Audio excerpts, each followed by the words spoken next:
to God, I got better frames on Fortnite now. I swear to God. I told my brother, I'm like, yeah, I downloaded mods. He's like, no wonder your PC running like shit. Oh my God. Oh That's my what he said. gosh. Bro, y'all are so corny. I swear to God, y'all are like actually just corny as fuck. Oh, that scared the fuck out of me. Bro, you got a team behind you, by the way.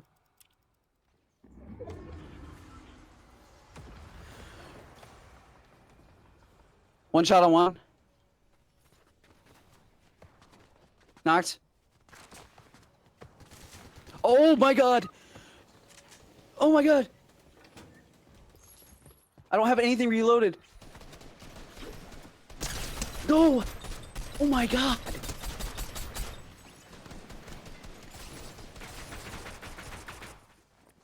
Coming, snowballs, don't you worry. I didn't have anything reloaded. That's the one downside No, to having the hammer AR. It restarted because 48 hours, Ning.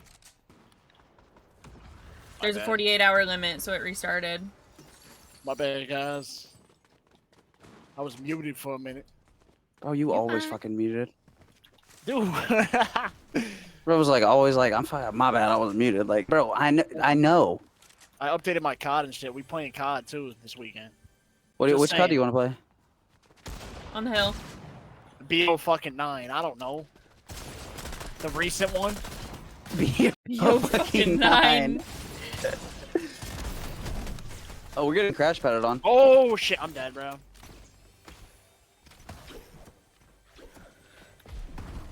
How am I not dead? I'm 1 HP, bro. Look at my health. Dude. Lord Jesus, help me. Lord Jesus. Bro! No.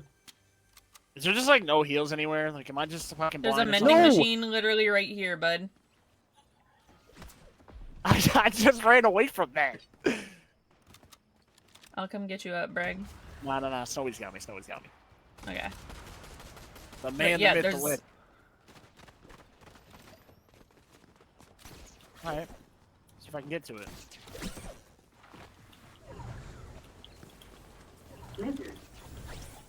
That scared the crap out of me. Dude, there's a kid behind us. Sabrina Carpenter. Oh my god. Break. I'm low-key just getting folded out like a lawn chair right now. Your turn to experience my pain, I guess. I just turned around and fucking one-hit that kid with a pistol, though. I'm not gonna cap. Oh, on the supply drop. What the fuck? Oh. Really?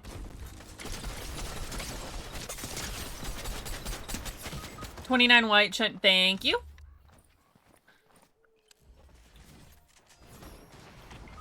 Bro! Oh no! Can I get some help? Did you see me land on top of the drop? Yeah, I did. Do you need the shot? Oh, wait. I need all the help I can get. I need all the help. Dude. Fucking not real. I need all. I'm giving it all she's got. Come on now. I'm saying, bro. I'm giving it babe all she got. Now we talking. Now we moving with fucking logic. Come on, Ellen. Come on. I'm coming. I'm coming. I'm waiting. I'm getting shot at. I'm getting shot at. I'm getting shot at. No, really. I'm on my mama's grave. I'm getting. Oh my god! I'm getting touched. Oh, that guy's kind of ass. Huh?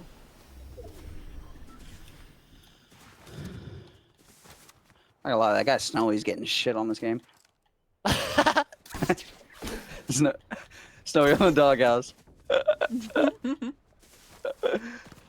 I think Snowy's getting at yeah, there we go. He behind a picket fence. He behind. Why are you fucking challenging that? Who the fuck you challenging?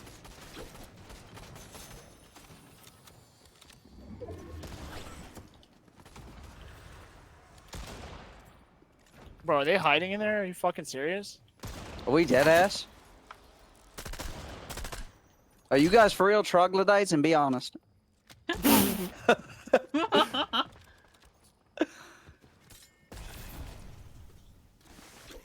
Oh, damn it. I might have fucked up here. How so? 2 footies. I'm stuck. I just got stuck on the fucking No sink. way. Got one knocked. I got one knocked. I got one knocked. Oh my god, bro. That was like the worst push ever. We just... You gotta hit your shots, man. Is Snowy like worse when he doesn't have comms or something? Is bro He like can less hear, helpful? I think he can hear us though. He's playing like shit today. No, I'm trolling. Bro, he's just not being no. He's just not helpful today, bro. He Like, just what's starts going on? emotes. He's usually really. He's coming back over. Snowy, he's coming back over. W little nab, Chelsea. Dude, there's no way there's a kid hiding in here. I'm just getting folded right now. Like, this is it, man. Like, this is it. Like, what the fuck, dude? You would leave me with a 5 grab like a hoe.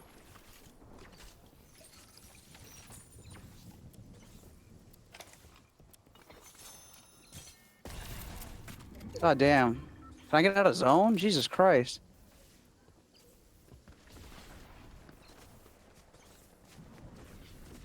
Oh my god, there's a whole team above us, Snowy.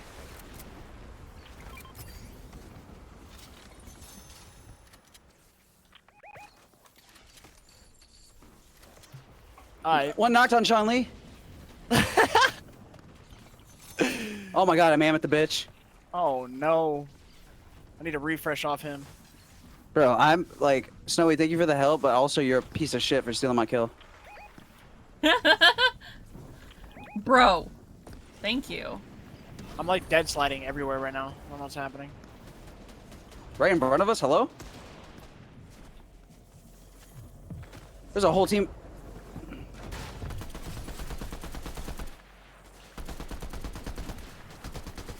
Oh my god, I fried him. The one looking at us with a sniper, he's to the left. Bro, I have to fucking get... My god. I might be dead again. I Yeah, definitely I am, am. because I'm just getting fucking shot at by everybody, dude. Yeah, I'm dead too. Dude, like... That's so valid, Chelsea. Holy fuck, bro, y'all hold hands. Fucking pussies that hold hands. Unreal. Learn to fucking fight your own gunnies, bitch. The fuck did you just shoot at him with? Was it a squirt gun? Why'd that shit sound like that? Oh, you're fucking cooked, bro. No, he's got that. He's getting fucking rinsed, bro. I'm worried about him. He's getting rinsed. He has more kills than us. Okay. Yeah, He stole 2 of your kills. He stole 2. Yeah, he stole all of our Yeah, it kills. doesn't All count, the kills he has, fucking. All I mean, came from you. I would have had 7, and he would have had what? 8? We would have been close. But he fucked around and took 2 of them. That's facts. So is this? Oh, there's people there. Never mind, it's not free. I got one down. Oh, hey, win. I got one down. Hi, Quinn. 85 on How one of are them. you? On 2 of them, actually. Not one. Yes, Mr. Swagger. Oh my god, he's hiding under the fucking bunker.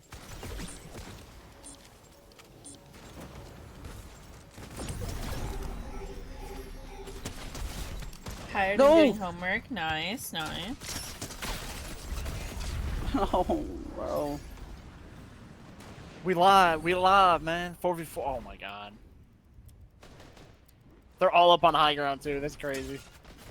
Do they know? They're pushing you guys. I don't have a gun for this. No, I didn't hit it. I didn't hit the pad. Why in do I time. have to? Yeah, I'm not making it out of storm. I'm so tired of fucking people playing like pussy in this, bro. I forgot this Snowy, game we got was this, like bro. this. We got this shit. Hello. It's over.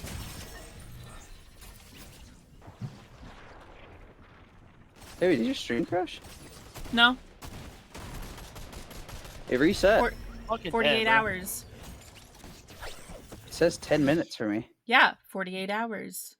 It resets at 48 hours. Oh, well, then it reset. Bro, I just asked if your stream reset. You said no. You said if it you asked me if it crashed. Oh, I did. That is true. That is true. I did Yes. ask that. It Yeah. didn't reset. It crashed. No, it didn't reset. crash. It didn't crash. Yo, you're so brain dead. It's crazy to be sometimes. Like it's unreal Come to on, me. man. What do you mean? Come on, man. You're a dumbass sometimes. You just said the same shit I said. No, you said it No. backwards. And The Snowy ain't saying backward- shit. the- I swear to God, bro. Does he get Bro, lower it ain't frames nothing when he but doesn't use comms or something? Daniel said earlier, bro. I was He's like, watching I'm him thinking- play.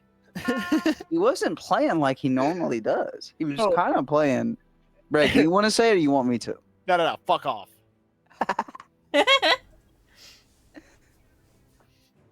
No, I'm just fucking with Snowball. No, Did Nathaniel get his ass beat yesterday? No, yeah. Dude, did, no, and he then got back he on, and got then they right bought back. him V-Bucks. Dude, we asked him how he got on, bro. He goes, "Oh, she let me on, bro, and she got me V-Bucks."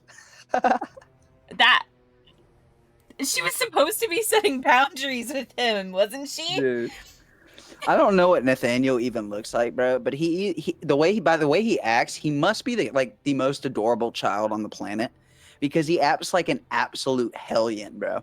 Yeah. I've never seen someone crash out on someone mid-game because they were playing on something that they bought themselves. Wow, they were playing on something that person bought them for them. Like, what? Make that make sense, bro. That's some crazy logic. Even Cohen's not that bad. Cohen's modest. Cohen's pretty humble about shit.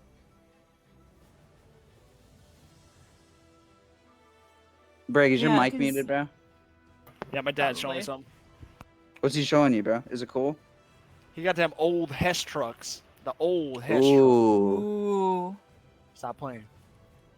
Stop fucking with me. Oh, Yo, Seth, what do you Chase know is about asking. what do you know about those original Altoids, bro? Like the ones that used to come in the circle tin that were tangerine flavor. What do you know about them? Because they're banned now. Fucking I think weed. I'm Altoids. Yeah. The mints. Yeah, I know yeah. the mints. Like, where did that come from? No, it's like an antique thing, dead ass. They made them when I was growing up when I was a kid, and they stopped making them because The like tangerine ones. yeah, Not they just weren't Altoids in they weren't general. like an actual mint. They were more like sour and tart. They were actually fire as fuck. I'm not gonna lie to you.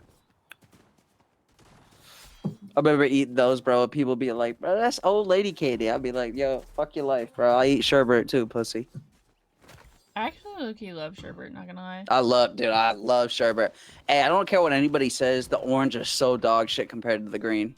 I know that they say that they don't actually taste different, bro, and it's just color. But I'm telling you, bro, the orange is dog shit. Orange flavored sherbet with vanilla soft serve, trust. Blood. I'd rather do green with soft serve. Oh.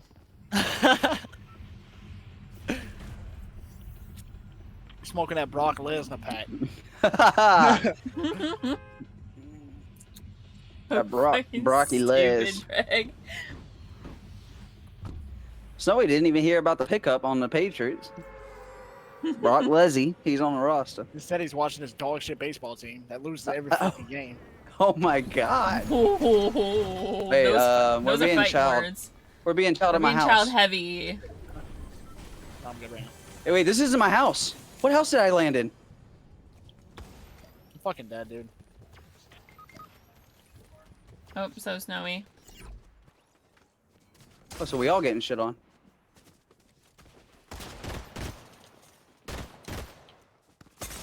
Yeah, I have two on me. Of course, so he I'm has a cooked. fucking mammoth and a fucking AR. Shit on his fucking. Have fun spectating as I kill him, dumbass pussy.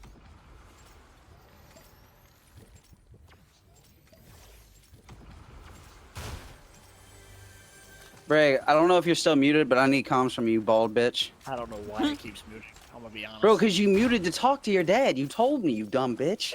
I thought I unmuted it. You muted again because you're ignorant. I'm gonna need some help over here. Are they at this house that I'm landing on, or no? They're next door.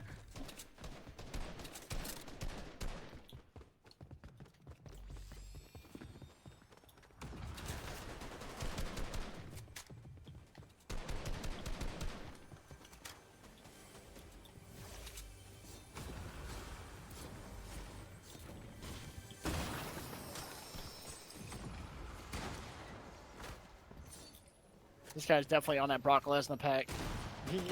We getting chowed right now? Like, I'm so confused what's happening here.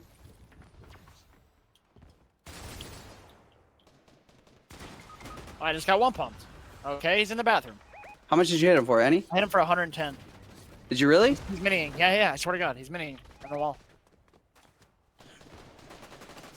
Dude, he's got a fucking shotgun, bro. I haven't had a shotgun to fight this kid. That's tragic. That's tragic. He's so dog shit, bro. And just Snowy just not being helpful as normal. Per Like, usual. in the other house, like, not helping. Per usual. And one pumped again. Perfect. I haven't got a fucking shot. I'm not gonna lie, stop landing over there. Like, until you get some loot, because like I've been trying to land there too, bro. All we're doing is just doing damage and not knocking people.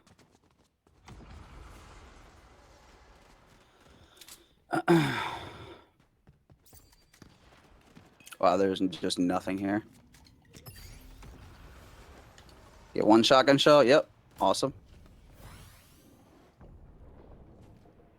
Nah, Snowy's getting active. Yeah, he's getting active, and we can't pursue with him.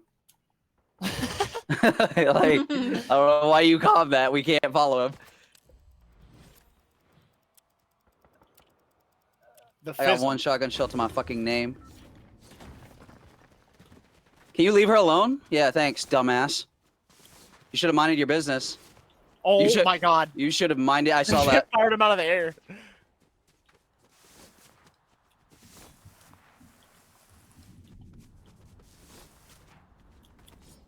Snowballs, there's a half pot back here. You take it over me.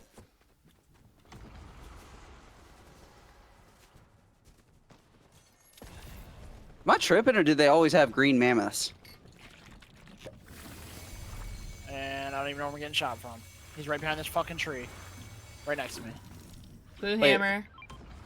Where are you, Brig?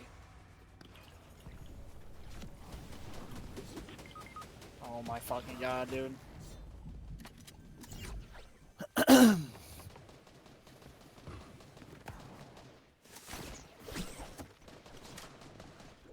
Fuck off. Oh my god, piss off, you fucking handholders. So bad.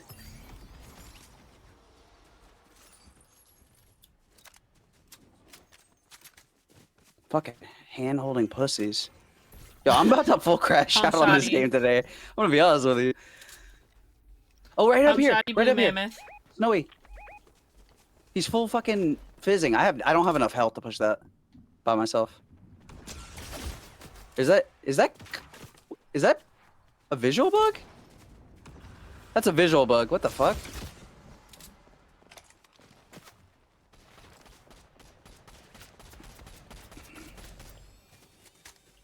Right on you, Bragg.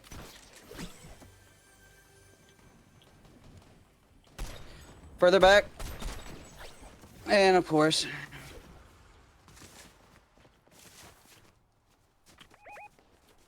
I need to get my shotgun in a second. Pelted the fuck up. Yeah, I know, I am too.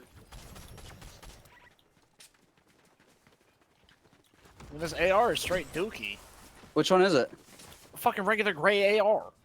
Dude, pick up a OXR right there. The fuck? Someone took my purple ham and cheese, so now I'm fucking lost. Here, switch me. I picked it up. No, you're good. You're good. Keep it. Keep it. No! No, switch. Because I'm used to the OXR. And, like, I'm gonna be useless anyways. Bro, Bro, we was playing with Nate. like that's what I'm saying. Like, dude was fucking blaming your lag on his. Like the dude doesn't. Yeah, he said, I said I'm lagging. He goes, oh, it's probably because of me. What does that even mean? I don't know, but that shit did He's kill like, me. I'm on 1,000 ping. He's like, Where the bro, minis at, bro? I need shield. I got some, I got some, I got some.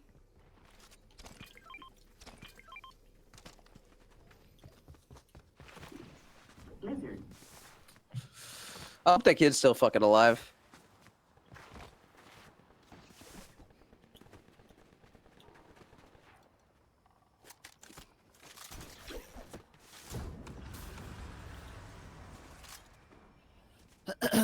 You're bald as fuck, but that's okay. Your body's You're fucked. bald Gatekeeper as shoddy if fuck. anybody wants it. It's true anyway. There's a gatekeeper that I marked. W ping on the gatekeeper. I was trying to fuck. That's all right. We're going this way, by the way. Onward. Yeet. This kid's on his fucking building.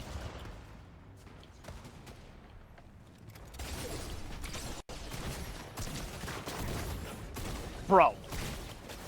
Okay, I just got 3 people one shot right there, and I didn't kill one of them.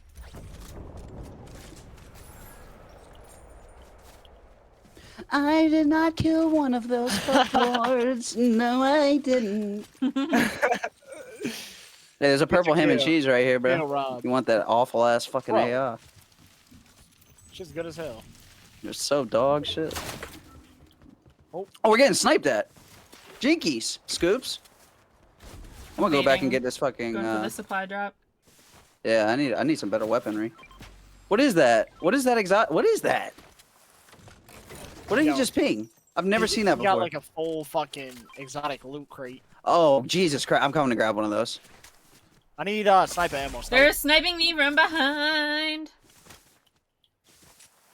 Appreciate that. Appreciate that. Unstoppable bounce nade? Hello?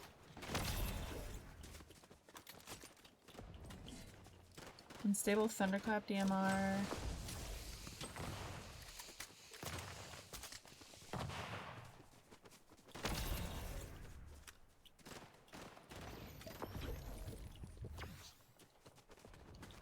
What's the unstable yoink shotgun? Wait, behind us. It pulls him to you. The unstable yoink. Yeah, because it yoinks them at you. It pulls them to you.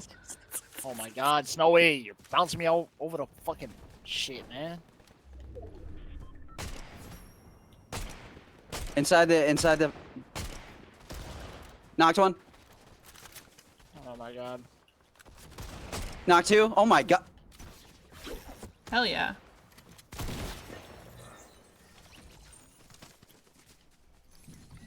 Oh, the mammoth explosive? You got it? Yeah. Here, thank you. Here, you can have it. Oh, I love you so much. I got you, gang. Oh, I just blanked him.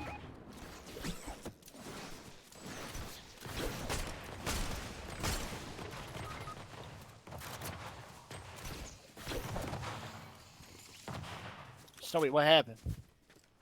I'll go get him. You guys keep fighting. Fucking headshot sniped.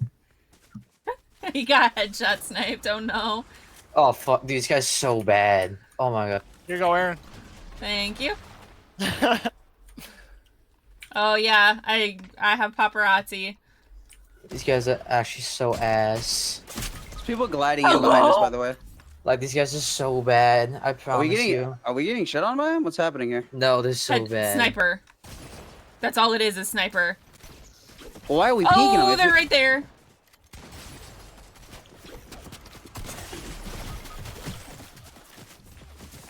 One shot on one. There's 2 knots right here. To our right.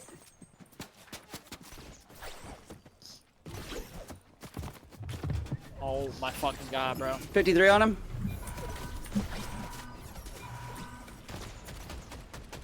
Bro, I swear to god. Knocked one in zone. There's still people fighting in zone. Hello? There's one in the bunk right in front of me. Full cracked on him. Oh my god.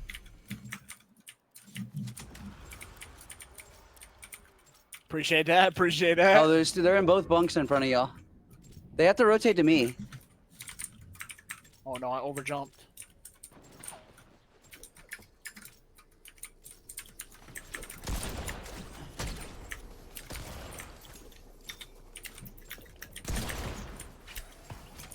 Dude, I get a lot of fucking blank hit markers with this gun. I'm not gonna lie to you.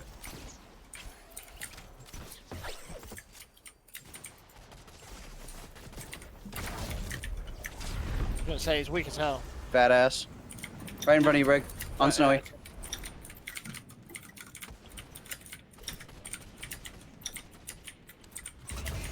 Kill one. My kid's fried. Two dead. Other one on me. Other one on me.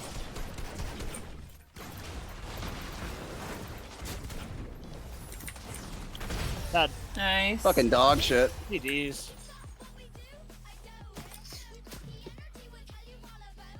Yo, I'm not gonna lie to you. That pull shotgun, I don't know if y'all have ever used that before. It only Yeah, I has love two it. shotgun shells. It's really good.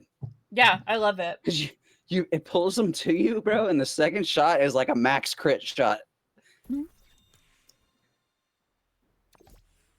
I don't like that exotic mammoth, Brig. Yo, you're like, what? You got it? Well, I'd never used it before. Dude, I blanked 4 people with it. I saw it explode when I hit him, but I didn't do any damage. Damn. Yeah, it was kind of like a cock blocker. All right, what are we thinking? One more, and then we hop on. Aaron, what skin is that? Brig, have you ever seen that shit? My skin is kind of fire. I don't remember where I got it from. I think it might have been Wait. Crew. New That's- shop. New shop. Is it out? Is it good? Let's see. Oh, the scout. Look. Give me John the scout Cena. skin. They really put John Cena back up in his bits, bro. No, I want him so bad. You can't see me. Babe. Me and Greg were playing earlier, bro. Mm-hmm. We were playing earlier, and Greg, John Cena's on, bro. And I go, and bro lost it mid gunfight.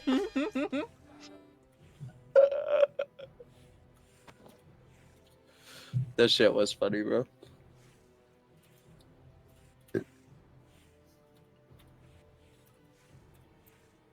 That shit was funny. Ooh, she cute. Who is it? This Corvita skin. Oh, I like that skin a lot. Is that new? I don't know. It doesn't That's have the new dope. label, but I don't think I've ever seen it before. It should tell you when it came out. I don't know if they removed that or not.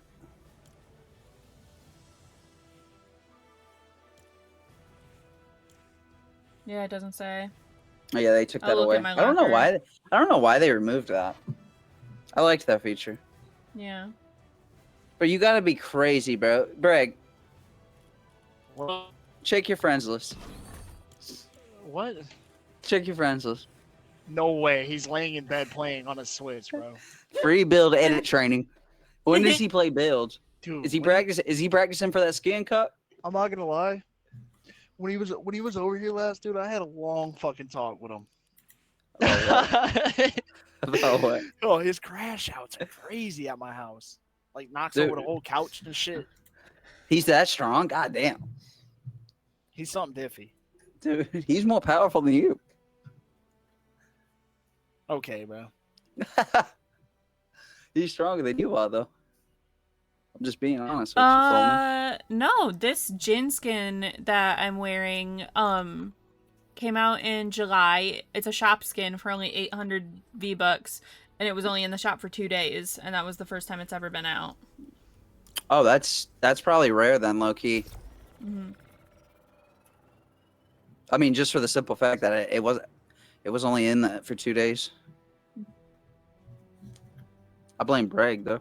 I'm pretty sure Lynx has that skin actually. Oh, I hate it now. And then the Corvita one that I just bought came out in Chapter 6, Season 1. I think it said Dude, after I bought I it. do have a superhero skin, bro. I lied. Is Beg just knocking the video up? Who is it? Beg. Greg. Oh, there he goes. Yeah, keep complaining. Dumbo. Dude, you like how he can talk when he want to be an asshole, right? But like when we need him to talk, he's like, Oh man. "Hey, what's going on, bro? Your shot is a little off today or something?" Dog, I had 22 kills last game. Yeah, bro. The Yeah, two all on games AI. before it, bro. Yeah, I was about to say you're killing a lot of You AI were in those taking half of buildings. our kills. Okay, you know what? I looked That's at the what I'm saying. damage after the game. You had like 7,200. I had like 32,000. I just don't think you can see how much damage I have. I can see it. I got the Lauren, thank you for the translucent lenses on. raid.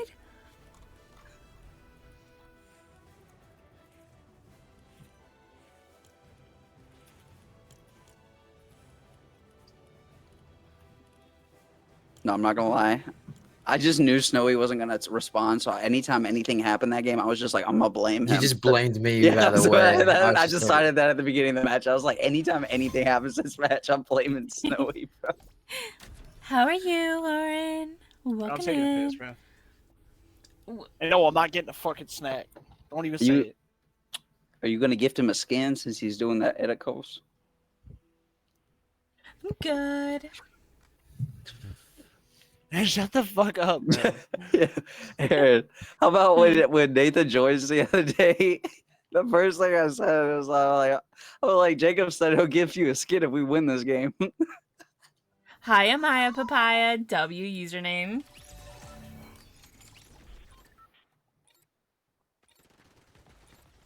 Hi, Jocelyn. Welcome in.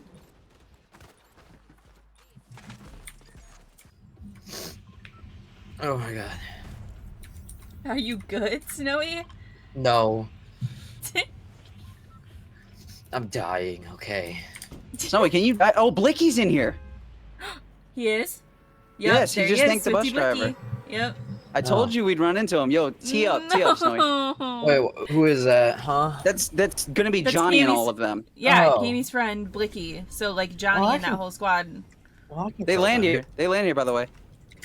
Pretty Ah, sure they do. jeez. So I'm gonna Well, I get think- dicked on by the homies. Great. I can kill him, it's fine. I'm about to say Snowy can fucking. You I'm can. not gonna lie. I can't. Snowy can probably one. I'm not talking shit on anybody, by the way, but Snowy can probably 1v4 him.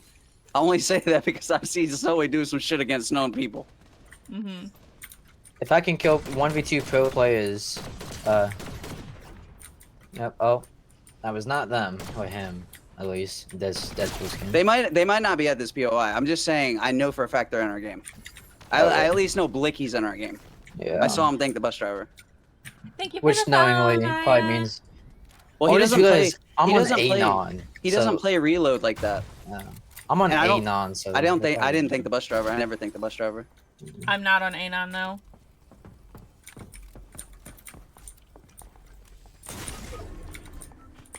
I'm not gonna lie to you, I just want to go look to see if it was I'm being actually them. emoted on. I just got emoted on. Thank you for the follow, Lauren and Jocelyn and Milani. Cammy's not on a game.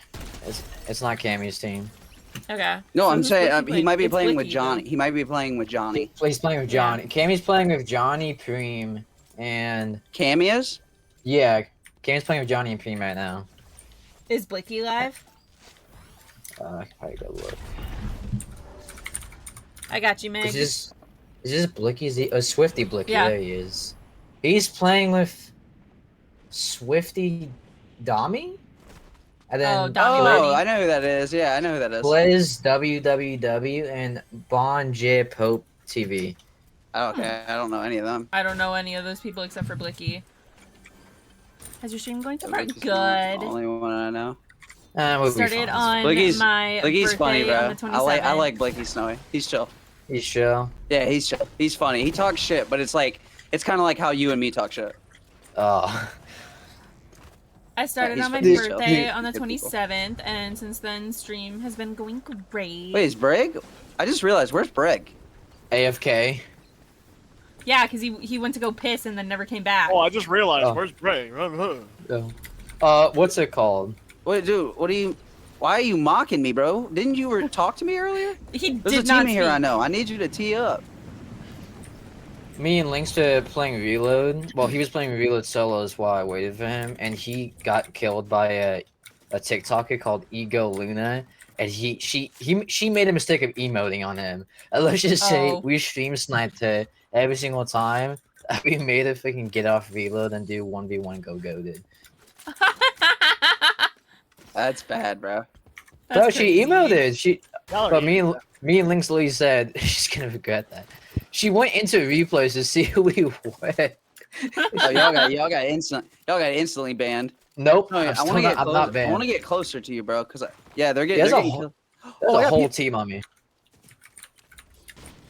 Is there a kid? There's a kid just sitting in the bush right there. Yeah, there's a whole team up on his mountain, by the way. I just saw him walk as soon. Where are you at? This mountain right here is a whole team up there. I'm getting sniped at from where? Oh, I missed both my shots. Oh, man, I'm so dead. I'm so dead. I'm so dead.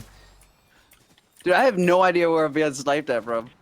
How is that guy not dead? How you're emoting on me? Oh no. Richie that got them? Banks. Richie got Banks. Oh hell no. He's oh my god. He has a freaking pump and I had the freaking outlaw shot, not an outlaw one. Whoever won. Is that here, them? Seb. I'm here. Do you have anything worth a shit? I'm Like, good. are I'm you gonna be good. Yeah, yeah. helpful? I'm ready. Because I'm pretty sure this is them. It's not them. It's not them. You sure? Yeah, I'm positive because I'm I looking just at fried the one of them stream. for 60. Alright, the fact that you're still in bro's stream is fucking crazy. I'm not like I'm not like actively gonna stream snipe. I'm just looking. Only reason I went in and see if he was playing with. That was it. Oh shit. They're frying my shit. Snipe, oh One my god, he's shot, showing that bro. kid. Ferrari skins one shot, dude. Cracked one. No! I'm gonna head out. Thank you. Dead. I love for you the so raid much. and the follow I had a and coming to crazy hang out. Sorry, did you see that snipe I hit on bro? Definitely did, feel free I to come did. back anytime. I need you to res me though. Can you Okay. stop emoting on me? I had a pop and make. I I know. emoting. Bruh. I saw you emoting. Are you trolling? I didn't emo. What are you talking about? Dude, Welcome to my Why would world it- of pain. I can't. Why I would can't. why would I ever emote on anyone? Greg, I'm gonna fuck you up, bro. Hey, I dropped you the mammoth last game. Least you could do is give me a pump. All right, fair enough. No, that is actually respectable. Fair enough. I need. I have no heals, by the way. Like, I'm just cooked. Yeah. For what? Oh shit, my bad. I just popped the med kit for 20. That's crazy. That's actually crazy. You're actually like a waste of space. You know that, right? Oh, Aaron, by the way, I just want to say they might come in the chat because, well, I emailed them and I have you in my Don't be recommend toxic, streamers. Snowy. Don't be toxic. Why Oh, You don't not? need no jeez. bad It's vibes. Like that. fine. Come on. You don't need no bad vibes. Fine, that's fair. I'm not gonna lie. Those kids got shit on, bro. They I hit did. another. I've hit 3 sliding snipes today, bro. That first snipe you hit, oh man. Yeah, that I first just one. That was got- iffy. That was actually I just iffy. got Yeah, an that ad one was gross. notif, but I genuinely thought it was gonna be them. They're still. Homie's team's still alive.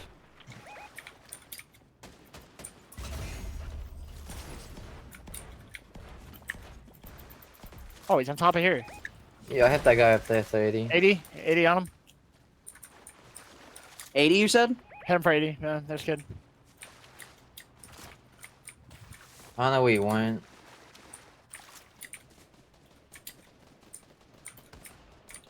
Oh, I see him. 60 on him. Oh, sorry, Blicky. That was it. Oh, that was Blicky? That was Yep. him. Sorry, Blicky. Snowy just knocked Blicky with a rifle. I'm not gonna lie. I'm not gonna lie. Yeah, we was low key running his shit down. I didn't know that was him. That's crazy, Mr. Swagger. I fried him, I'm not Yeah, gonna I'm lie. I only hit him for like 65 right there. That was all you. Oh, they're on the hill. His team's on this hill right in front of me. Which I Phil? got Yeah, a look, team come on look me in where this I'm looking. bunker. I'm looking, yeah, I see him, I Tell. see him. 29. 29. Oh. Oh, Aaron's just over there. Oh, okay. I said there was a team One on on four on me. one. Nice. I don't have like any movement or anything though. I was Here, trying I'm to. gonna I give was this to gonna you. try I'm gonna to give get this to you. I didn't have movement area. My bad. That's fine. I mean, we could probably Chill. go to zone, honestly, and just meet them there. I need a pump. I'm not gonna lie to you. I got an outlaw. If you see like a spare pump or something. Yeah, that's his teammate, Bonja Pope. Yeah, I was about to say TV. he hasn't died yet. He still has his crown. Yeah. That's probably them fighting right in front of us, honestly. And if you want, you can land a Yeah. supply drop right I'm here. coming to you. Where are they at? It sounds like they're on the bridge, like the red bridge. Oh, right here, bridge. right above you. Zoe. Yeah. Right above you. Dead ass. 66 correct. Get in that bush too. 66. I don't got any move. Actually, no, I do have movement. I lied. He's got a mammoth. Be careful, Brig. He hasn't moved. 90 on him. I'm getting shot in my back. Oh, that was him dead. I'm 5 HP. He's just sitting in the bush. Thank you for Snowy, the finish. Snowy. What's up? What's You're on the up? tree to the left. Come back to the bush. Come back to the bush. Come back to the bush. What do you have? He had a gold gatekeeper? Shit, I want that. Oh no. Where are these guys shooting us from right now? I don't even know what's Who happening. knows? I actually have no clue. They might be in the bush. Chase. I'm getting shot in my back. Chase, I'm getting shot in my back. Chase. Aaron, stop for a second. There's people behind us too. I see him behind us, two of them. Yeah, they're in the bunk. They're in this bunker right here. I Oh, cracked that's not him. good. I'm dead. I don't know how I fucking made that out. They stopped shooting at me for some reason. I just got shockwaved out. Okay, well, I just got shockwaved all the way out, actually. I'm about to be able to knock one. Watch behind you, Aaron. Hold up, wait, Seb, hold on. Wait, I'm I like can right knock one. here next to you as Give me a well. second. Oh no. Oh no. I can knock one. There's one right They're here, Greg. across in the little house. 170 on him. He's taking it. He's taking a chug jug right here. Snowy. Two of them. I can't see him. I can't I hit see one him. for 105. Oh, I quick scoped him. Hi there. I'm good. Get Honestly, out. just keep on God, rotating, I just keep on don't- rotating. I have no fucking help. They're over here now. They're moving I'm back dead, all the way dude. over there. I tried, Aaron. I tried. You're Here, sir. fine. You're Okay. fine. I got 3 crashies to work with. No. I'm pretty sure it's us versus them. Probably. Yeah, it's And important. we're I see them. I see one right now. Yeah, one of them's in this little broken down house right next to me. One was coming out of That would have zone. been a huge snipe, dude. It looks like it was gonna hit. I'm not gonna lie to you. I tagged one of them for a bit. Let's keep rotating. Yeah, that's what I'm doing. Oh, surf truck.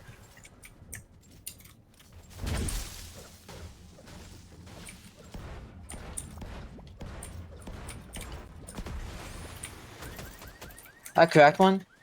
Come back Oh, to you. damn. He's fucking. Oh my god.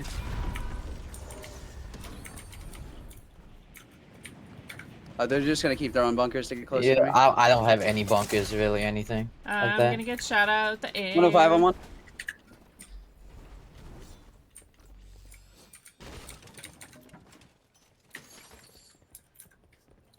Honestly, we just gotta keep on I'm rotating. We can't. Yeah. Something.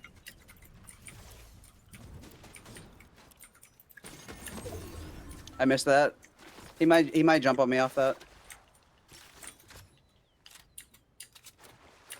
I'm not gonna lie, I just rotated instantly. Try and get in front of them. Oh shit, there's still. Last one. That's huge. Cracked one. I cracked one.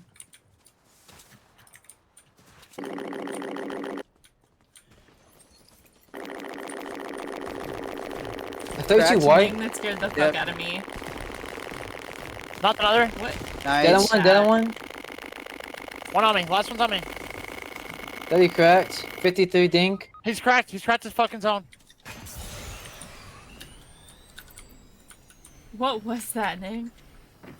Got him. GG's. GG's. These 2 knocks were huge. I got you, Mr. Swagger.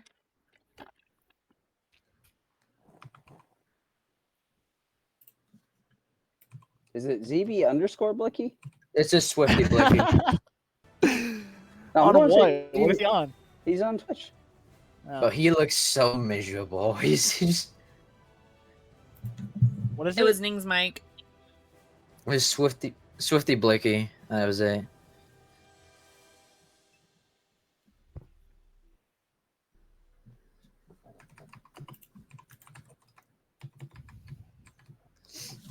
Oh man.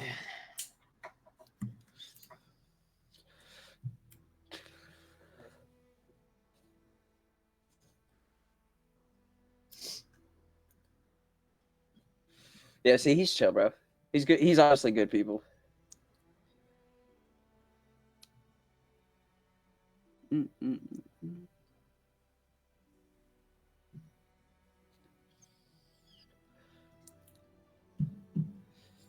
Does he live? He lives in Mississippi. That's crazy. I didn't even know that. He lives like right next to me. He's right around the corner, bro. Yeah. Hold on. I'm gonna use the restroom. Quick, I'll be right back.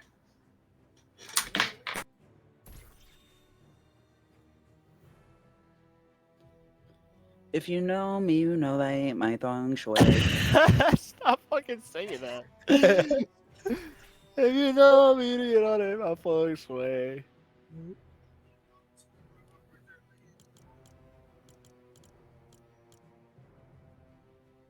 Are we gonna play more? Or do we want to set up for Panicore?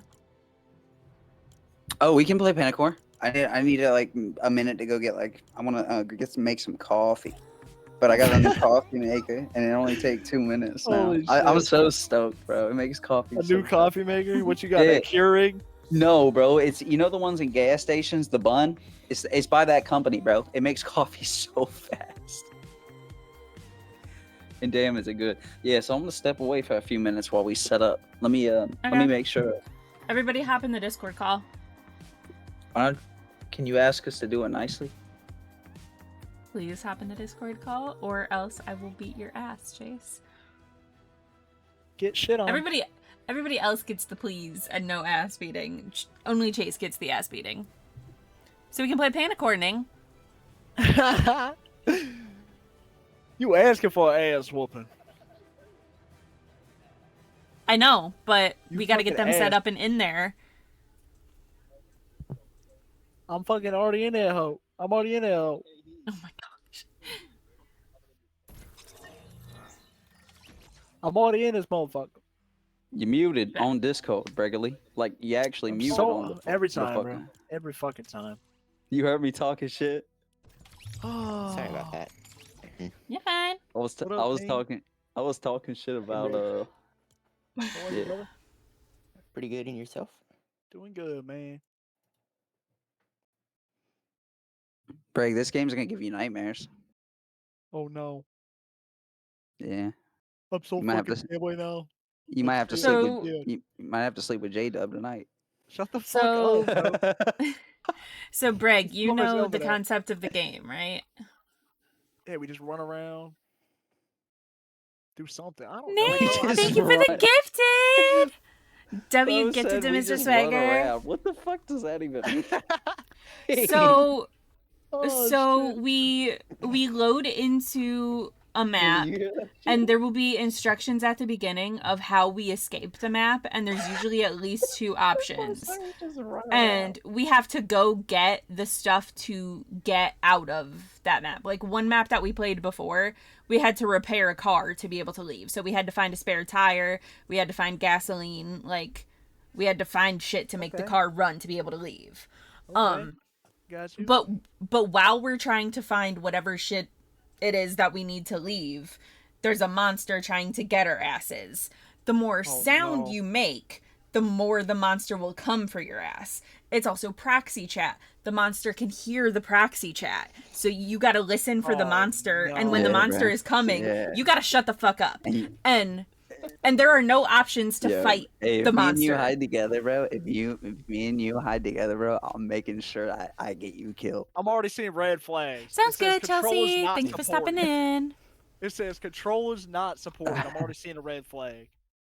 Didn't you play? Wait, don't you play Peak on MK? Yeah, I do. But that's You'll easy. be alright now. It's like 3 buttons. This easy. is also like 3 buttons. This is it's like just 3 buttons, movement. too. What am I bro. playing on? You can't do DirectX anything. 12? What am I playing? Yeah. What is it? Yeah, I did DirectX 12, yeah. DirectX Always- 14, I think. I mean I put it 12. up. loading up, man. I'll be installing right now. Download 809. 809. What? Downloading mods. There's no mods. So that motherfucker can't hear me.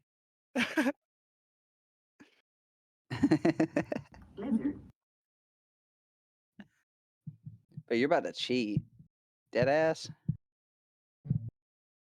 Are you dead ass right now? Is it gonna fucking load?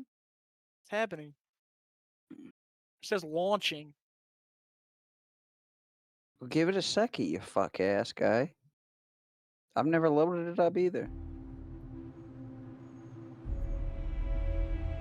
Aaron, you know what we should play tomorrow on your What? stream? What? We should play it earlier in the day. Mhm. We should play Raft. Ooh, yeah, bet. I'm down. And I'm hoping new viewers like that play Raft will like come in Yeah. and like fucking help us. Yeah. Mr. Swagger, what did you do to electrocute yourself? That boy licked the inside of an outlet. No, he fucking ate a battery. That's. I don't think you realize how electrocution works, you dumb bitch. Single player or multi? Oh wait, probably multiplayer, right? Yeah, I'll invite you. Wait, the controller's working on this. Said it's not supported. Yo, Steb, I think my PC's just. I don't know. Oh, Yeah, but hell why? no. Why do you say It's that? not loading. It's not loading even Panicore? Yeah. Bro, when you started telling me shit about your computer the other day, I was like, bro, what the fuck is going on with this shit? Don't invite me right now, baby. I gotta go, like, I don't even know if I told you this, but the food that I got earlier, bro, was cold. It wasn't even cooked. It was basically frozen still. So I just threw it out. I need to figure out. I need to eat something. Oh my Greg, god. You know I was pissed too, Greg. Greg, I don't think we're Steam friends. Oh my god, bro. It's already chalked. Fake ass. It's already chalked. I just put my friend code in my chat, so Already fucking chalked. Yeah, you need to tell him where to put that. Greg don't know how to do that type of shit. I I just said did it. it's already shot. Alright, there we go. I just did it, bro. Stop playing. Did you get my friend request? I didn't send it yet. I was about to say no. Why did you ask if she got it if you hadn't sent it? Fucking idiot. Should have got that shit. This guy's amazing. Welcome to being around Greg. Oh, it says you're playing Panicore. Pandacore.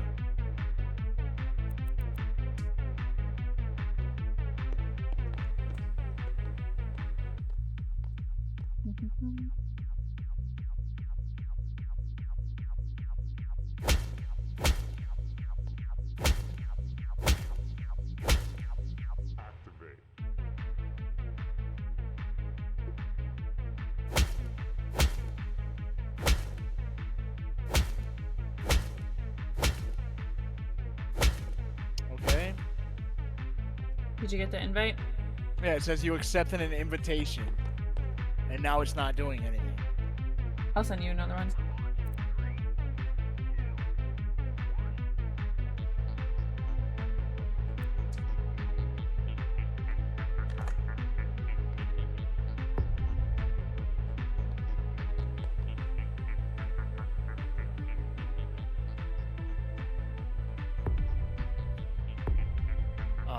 Like,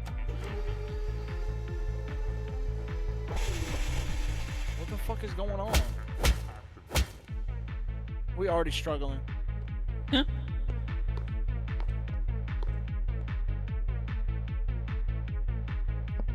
No, we are not. We're skipping that map, Aaron. The second What, one. school? But no, it's the submarine. We're skipping that shit. Oh yeah, fuck the sub. She was a fucking struggle. I'm not trying to go through that again. Yeah.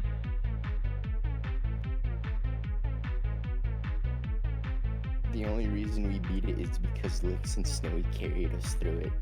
Yeah. Snowy, get on Panicore.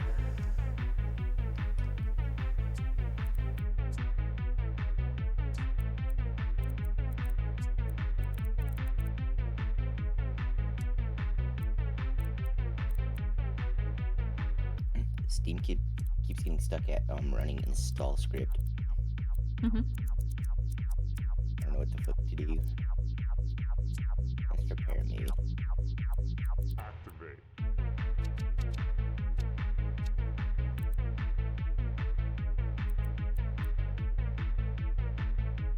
View integrity of game files.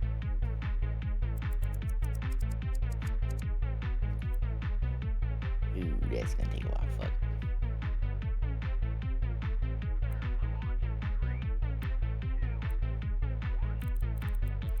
Oh, I lied.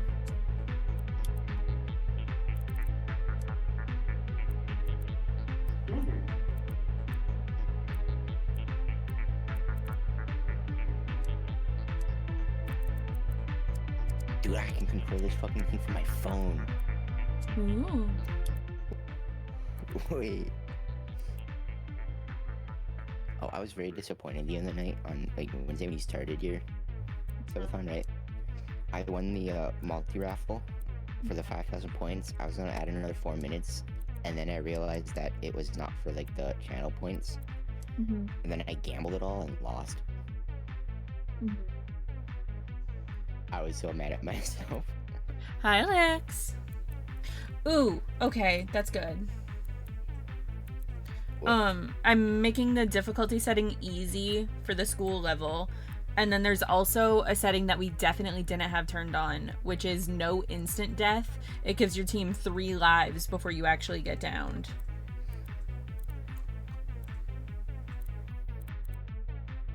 So we don't That's immediately probably get dicked on. That's the It'll be fun of nice the to not- game, though. We're still gonna get shot on. Why did I just hear my own? Why can I hear my own voice? That's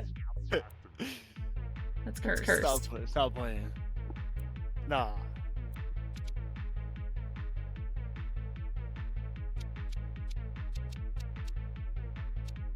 Is it me? Am I causing the problems? It might be. I don't know.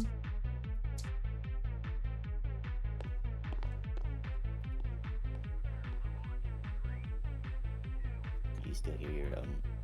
I cannot. We're good.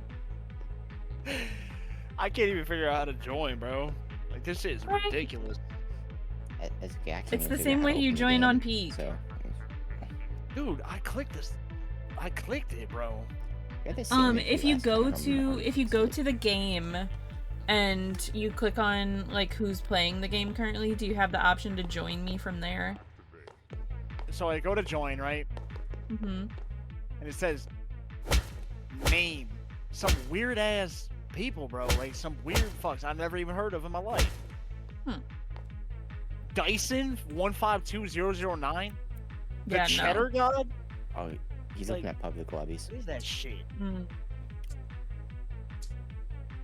Those are random Steam IDs that are also in the game. Yeah, if you look at private lobbies, you should be able to see mine. I don't even know how to go there. Private lobbies, bro. Private lobbies. I don't fucking know. I'm just thankful I don't gotta go into BIOS and try to get my game to fucking load up. I don't think you're understanding here. I'm not understanding. I don't understand shit I half don't the even time. have the game open. I know. It's just an invite for when you have it. If I can even get it open. Am I just like tripping?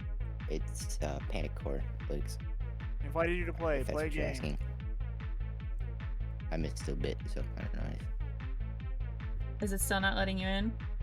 It says so. Like I click it. It says invited you to play. Right. It says launch game, store page, community hub, and then like. Okay, launch game, launching, starting game. Okay. Am I in it? Like, I don't know. No, you're not in the lobby yet.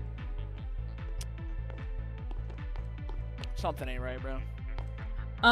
Share your screen so that Ning can help you find it. Because you might be looking in the wrong spot. Yeah, but you also understand this game because you're the reason why we started playing this game.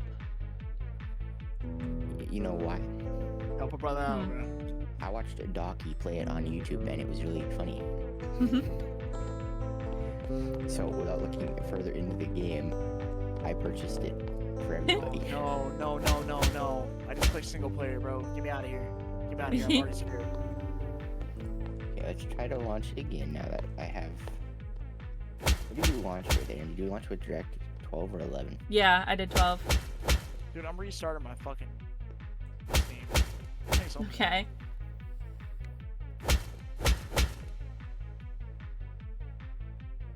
Send me another invite.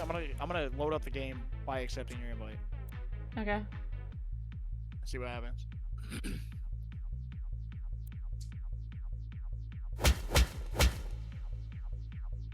Huh?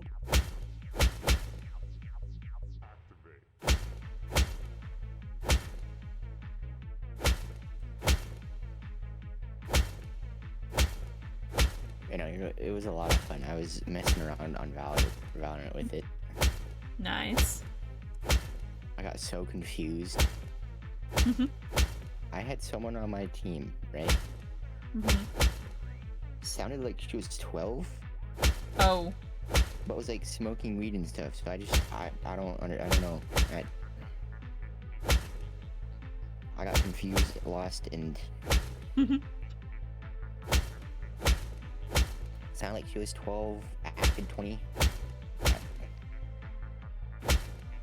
I don't know. I know that sounds bad, but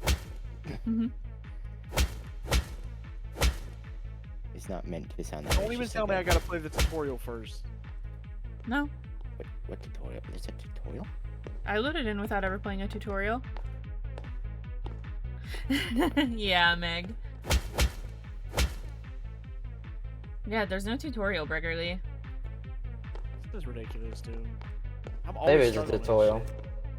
There is a tutorial. We never played a tutorial. You can just skip it. I was never even offered a tutorial. That's because Okay, like you were given a choice. Snowy says that you should be able to skip the tutorial. No, I did. I'm saying it's like I'm like this is fucking yo. Nah. I'm gonna crash out. Be like Nathaniel. Yesterday's Nathaniel's crash out was crazy. Yeah. I was laughing so hard. Oh That my was the god, that funniest is thing I've ever- loud. Holy shit. Dude, when the kid was over at my house, I forgot to tell you this. He fucking Mhm. jumped over my couch and knocked the fishbowl off the fucking... There goes the fish on the fucking carpet. Swear to God. Ning, what the fuck? What? That's so loud.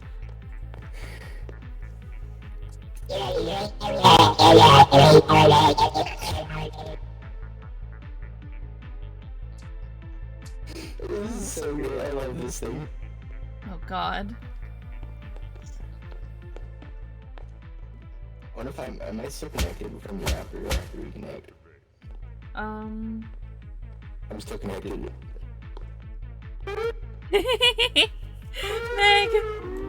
I'm playing a spooky game, Meg. You're probably gonna get jump scared. I think you might be like peeking. Mine? Yeah. Yeah, I need to put in my input lower. Am I sounding right? Oh my God, bro. Voice monitor. Do you hear like clicking and stuff? Wait, is there like a code I can put in or something? Jeez. Yeah. Okay. Alright, let's see if I can't click a few times, copy that. Where's the code? Do you have a code? Yeah, Ning is getting it for you. I'm gonna- Appreciate that. Appreciate that. If I can message you, I think. I don't know if what your settings are. If you put it in my chat, he can also see it. No, I see it. I'm looking. No, I didn't message him. Okay. That's the code you meant, like a code to join. I should ask before I send it, but yeah, and I have I also have this. Hold on, let me see if let's go here. Go here. Hold on. Sounds like a plan, Meg. The hell, bro? Code ain't even working. How did we fix this last time? I don't remember. I don't remember. We had the same problem last Why time. is I this don't always remember me, how bro? Oh no, it's We not ran an into this issue. issue before. Yeah. What's wrong? Greg He can't get join. in. Wait, did Snowy? Is Snowy Yeah, hopping on Snowy's there? here. Said Snowy's in failed to here. join the multiplayer session. Oh, bro, What do we do to fix Are you this? I doing don't DirectX remember. 12? Which one are you all using? We're doing DirectX 12, yeah. Okay. Crap, I can't remember how we fixed this last time. Didn't we just make a new lobby? I don't know. Let's just make a new lobby. I I'll make can't one. remember. I'll make a new Nice. lobby. I swear this shit would only happen to me, bro. Greg, are you afraid? Lobby. No, I'm not afraid. I'm trying to play the fucking game. I He think can't you're even get in afraid. the lobby. Okay. That should get me heated, bro. You'll be New alright. lobby made. New invite sent to you, Briggerly. One sent to Ning. One sent to Snowy. Are you ready for one, Chase? I'm fucking with my sound and shit, all my settings. Own voice echo? Wait, why would I want to hear my own voice? Why would It's you want so loud, Ning. I don't know why.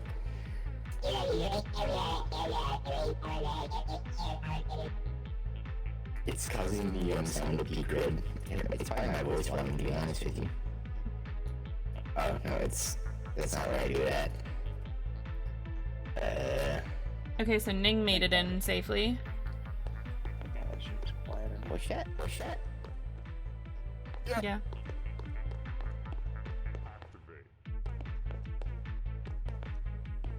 Now we just gotta wait for everybody else to get in here.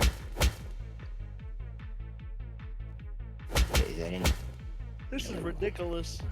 Oh, man. Yeah, for real, I'm off this shit. No, I'm trouble. Okay, Shit. No, bro. is that any better, Aaron? Or is it awful? Yeah. No, it's better. What about this one? It's still kind of loud, but it's not as aggressively loud. Okay. Hi, how are you? Try that invite I just sent you, Breg, because I sent it to you through the game system. So maybe that'll work. During comments, did you send me It one? just says you accepted an invitation How to do I play. keep jump scaring you? Is it the lizard? Scroll down. Is it? You gotta be all the way at the bottom, Breg, for the new one. Or is it my voice? Oh, I did. It's the sounds. Maybe he should host the lobby. No, I'm not hosting. Yeah. Well, I mean, it might fix the issue. We got Chase in. Oh my god, bro. I don't remember how we fixed this last time. I don't either. Oh my god, dude, Ning's mic is gonna make me want to kill someone. I have Ning's. You have the option to turn someone's mic volume down and your own mic input volume down in settings. I have Ning at like 5. Because, yeah, his thing is loud for some reason. Lizard.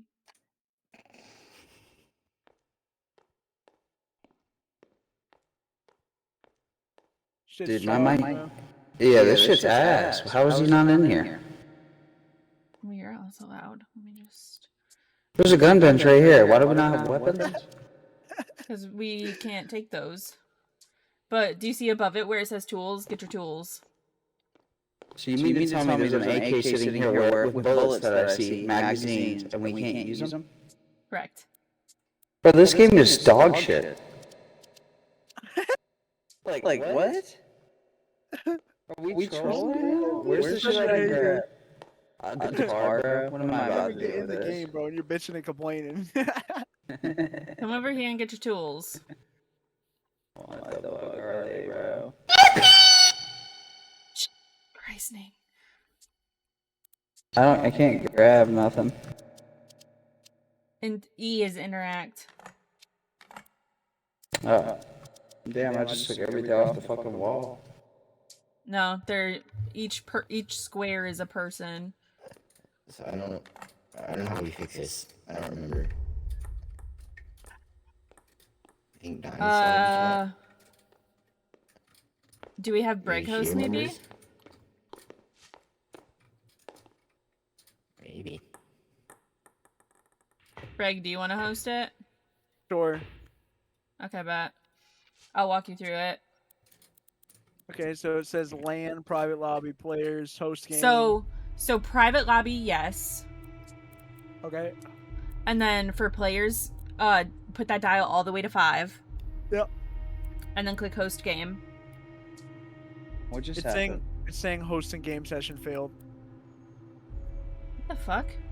Did you guys just close the lobby? Yeah. Because we were gonna have Breg make one, but Breg can't make one, it sounds like. Oh. I'm selling my PC. Shut up. Breg, try, like, verifying the game files or something. Because it says that you couldn't do that. I don't know.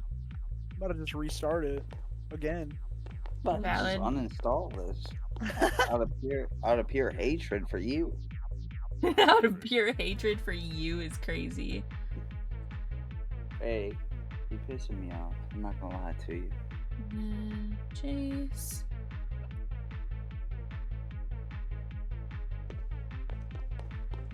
J-Dub's still on the circuit. He's still on the build circuit. Huh? He's still on the build circuit.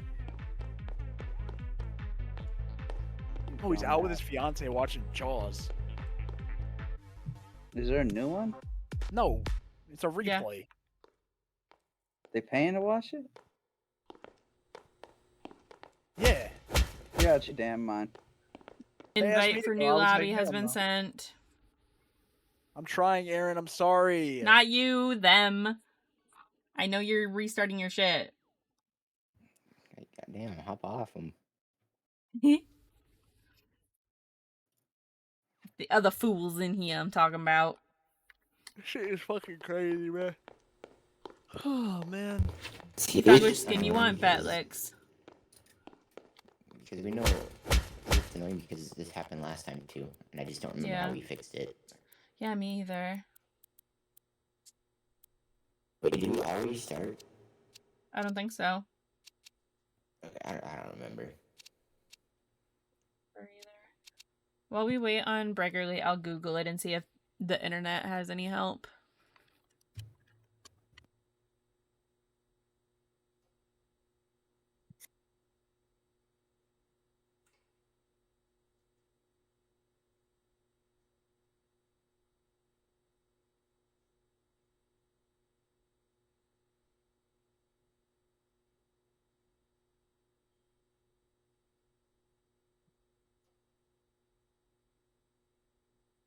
I'm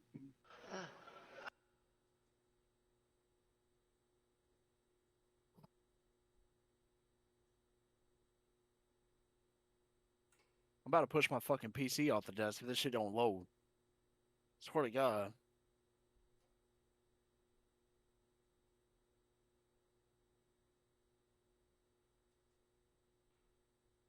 Is it working? Oh, I just keep hearing this dog shit intro music in my ear.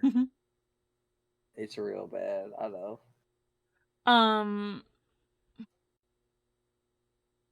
There's got to be a way, right? Like, Google says to try to launch it through 11 if you can't launch it on 12. okay, so let's see. I mean, he can launch it, he just can't join us. Who the fuck is that talking in my ear? Ning with a voice changer.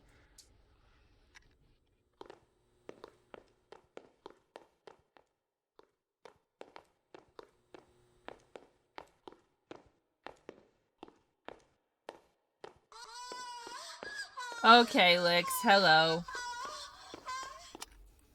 I fucking forgot to turn this shit on. Oops.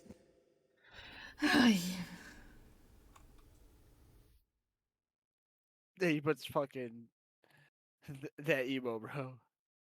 Hi, Snowbuzz.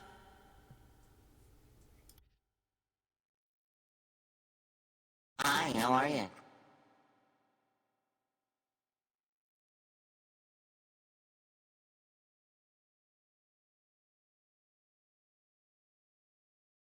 Yeah, but it's not asking me what to run it through now. Hmm. Because baby, you chose. Did you pick always or? I didn't click anything. Ah. Seems like you might be the drama. What?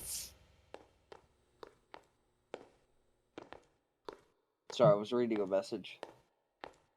I just read it out loud. I wasn't calling you drama. My fault. I'm gonna be the drama if you don't get in this lobby. Who? You. Dude, I'm waiting for my friend to get in the lobby first, bro. Hello? Otherwise, I'm gonna look up videos and shit to try to figure out how the fuck to get him in the lobby. You can look up videos and stuff when you are in the lobby. Sam, just get in the lobby, bro. It's gonna take me a minute. Oh my god, bro. What's the difference between me sitting in the lobby waiting and me sitting at the okay, home so- screen of the game waiting?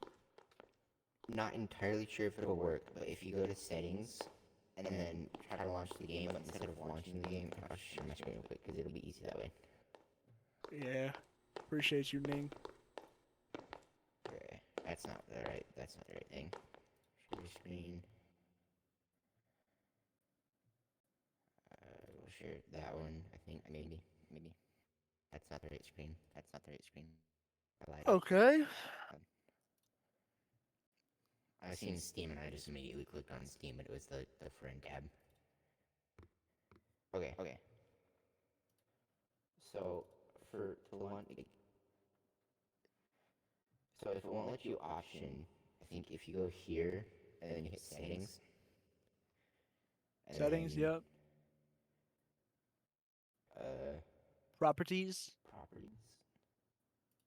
Yeah, properties and Oh then yeah, I general. see it. And then you type the hyphen DX11. Oh shit, that was. It might launch it with DX11 if it won't give you the option. What if you can also change it here? You can't. Okay, so if it won't give you the 3 options you have, you could always just do that. I just switched it.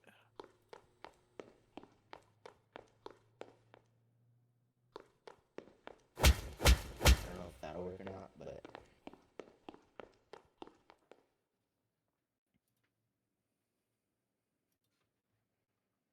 Lizard.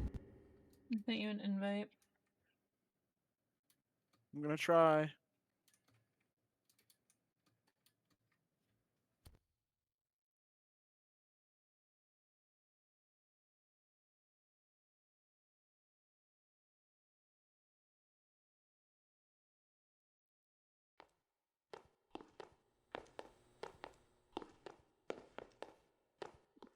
Same, Eddie, Oh, same. yup, let me in. I'm Yay! here.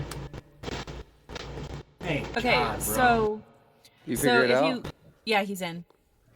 If you look on the side when you talk, look at what colors it's hitting. And so if everybody else is loud as fuck, there's options to change that in your settings. But also look at how loud you're speaking on the side. Okay. Because you want it to be able to pick up that you're whispering to somebody, but you don't want a normal speaking volume to be like blowing it out. Okay. Mine's like barely on the white bar going up when I'm talking. Yeah, that's a good thing. My show is on the red. Name's Mike is fuck. I don't even know what that is. Yeah. We here. Yep, we did it.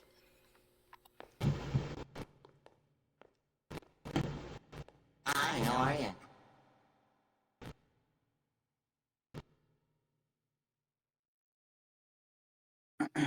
So when you run, the bar goes up? Mm-hmm. when you run or fall from a high height, that should like max out at red. Wait. Wait. Because you're making noise. Can you invite me, Aaron? Yeah, I got you. Wait. Uh-oh. I'm stuck I'm in there. stuck. Come on, man. Oh, okay. I overcomplicated the situation.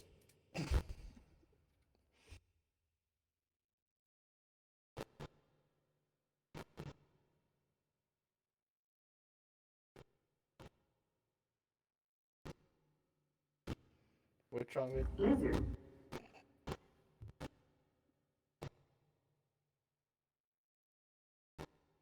Don't worry, I got the crowbar.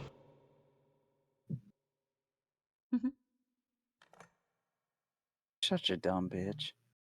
Yeah, Can you invite me, please? I sent you one. Did you not get it? I don't think so. I might. Yeah, I I sent you didn't see another one. anything pop up. Wait, am I supposed to grab these? Yeah. Wait, I'm not even joking. I'm not getting any of your invites. Like genuinely, nothing's Are you popping able up. to? Are you able to join me? Because it doesn't say that you're on Panicore either. No. Wait. It does. Hold on. I think I'm joining. I did join. Yeah, you're. They won't let me pick these up. How do I pick shit up? E. My name is Seb, and I'm already in the red when I'm talking normal. How do I fix that?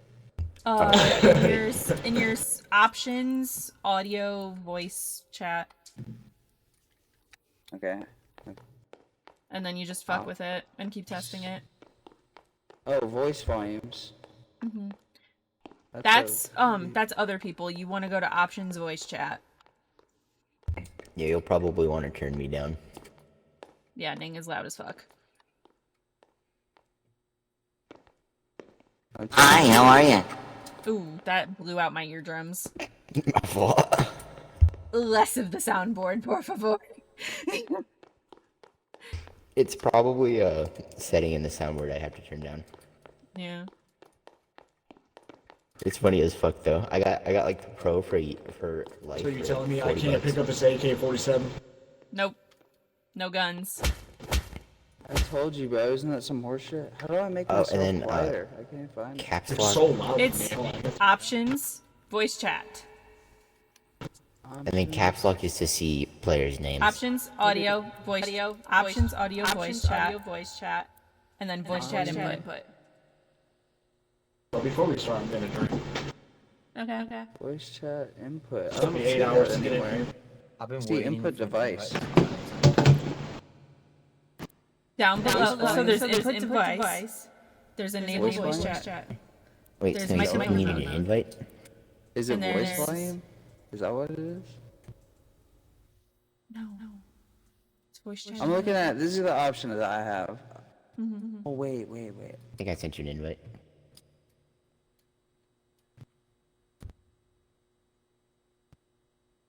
Voice chat.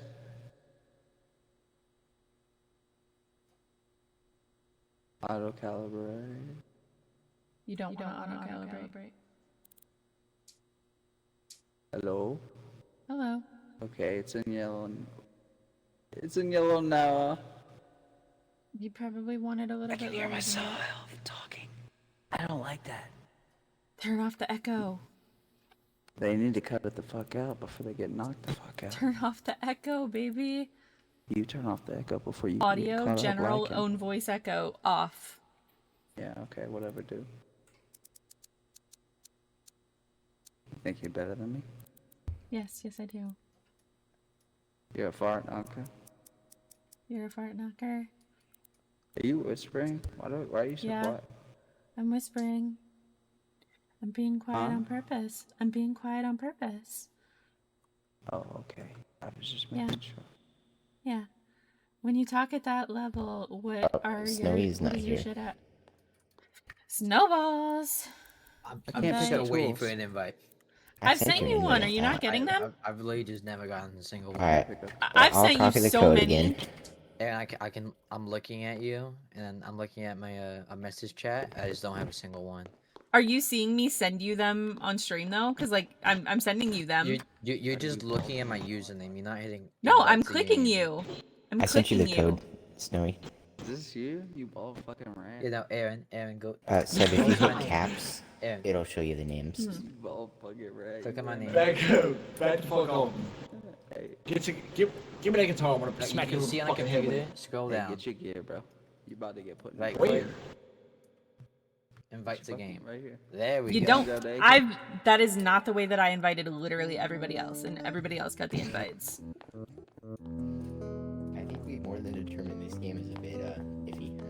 Yeah. This game is something. I mean, it's an indie game, so I mean, it's gonna have its problems, but it's enjoyable. Take out your anger by slapping the fuck out of these.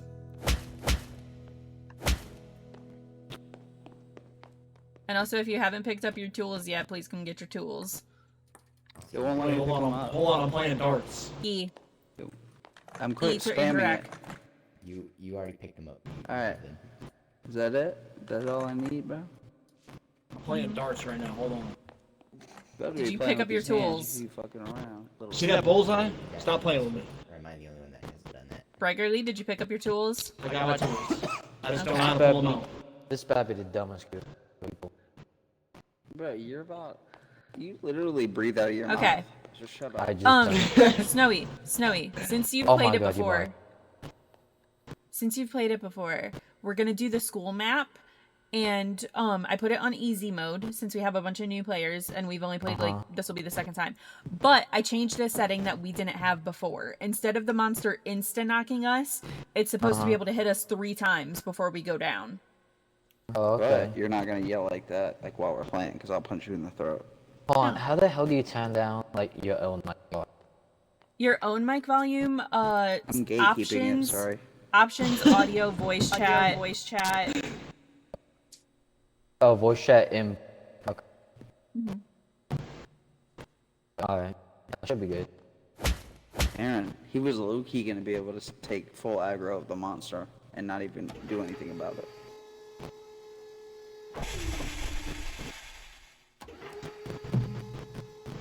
Bro, crush my head. Are we getting out of here, bro? Field of view. Should I crank that shit up to like 1,000? That's crazy. I have it at Must be 120. your tool.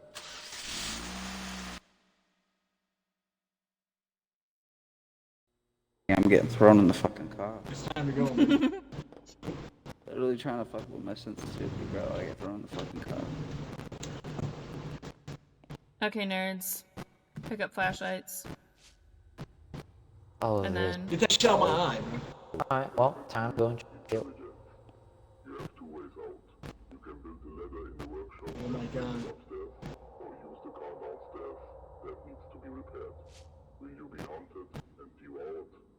How are we supposed to know who's who? You can turn caps lock. if you hit caps Aaron, lock, our names will Aaron. show up. Aaron, I please beg of you, maybe remove yourself and go away. What? I have a med kit. I just picked up, bro. About to say something. What is happening? Oh, it's the monster. He's already here. He's breaking down. No, this ain't right, bro. This ain't right. Hey, I don't wanna be in the back, bro. I wanna be in the middle. I'm gonna be in the middle of the pack. That's the best survivability.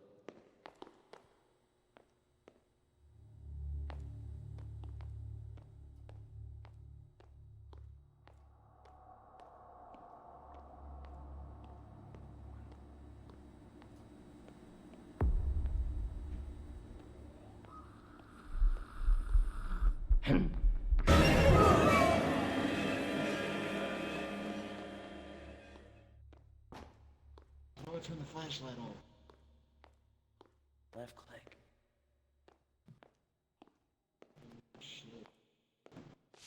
Where you at? I'm hiding in a fucking stall right next to you, dumbass.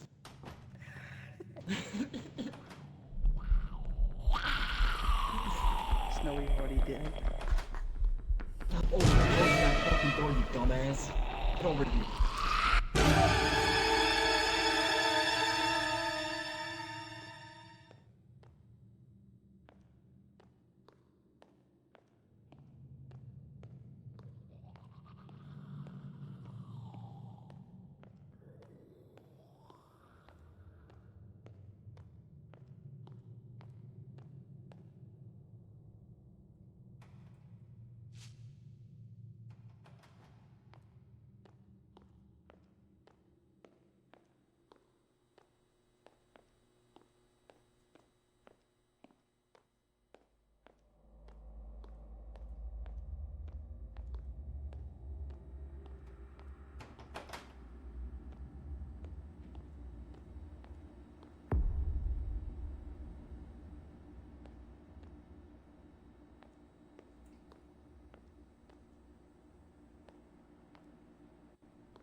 Shit, fucking money.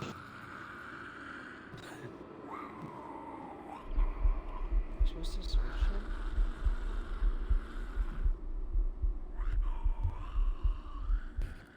it? Yeah, there can be like keys and stuff in the cabinets. I just threw a brick. Oh shit. Somebody lost the door on the room.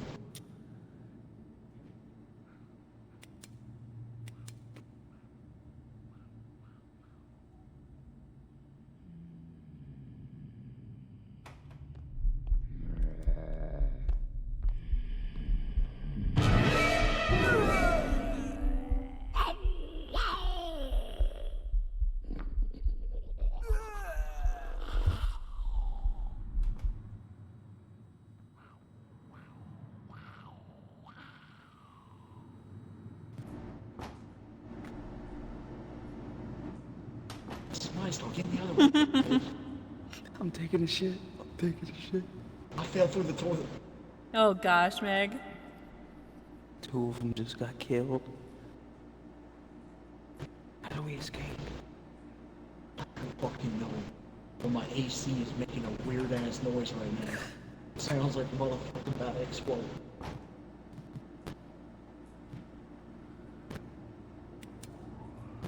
Still near the stall, bro?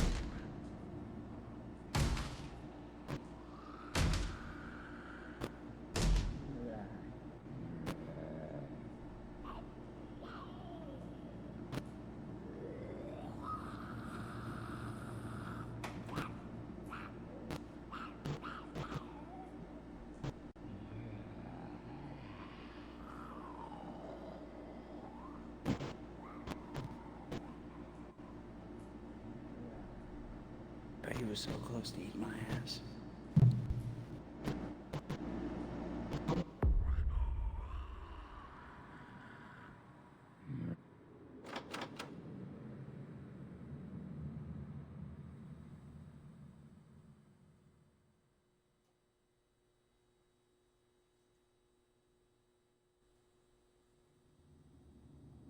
There's a medkit on my body, Snowy.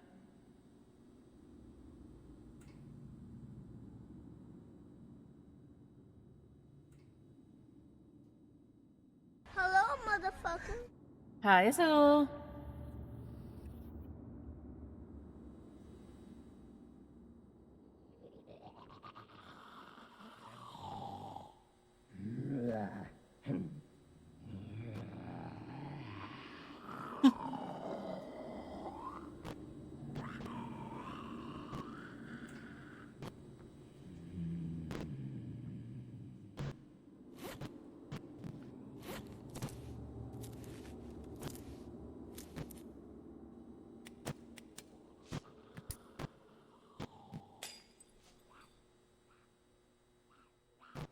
Being loud as hell.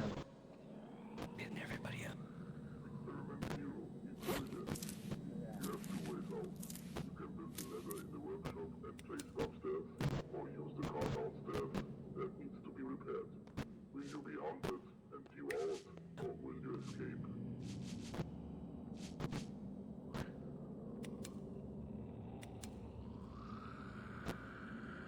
Get in here and close that fucking door.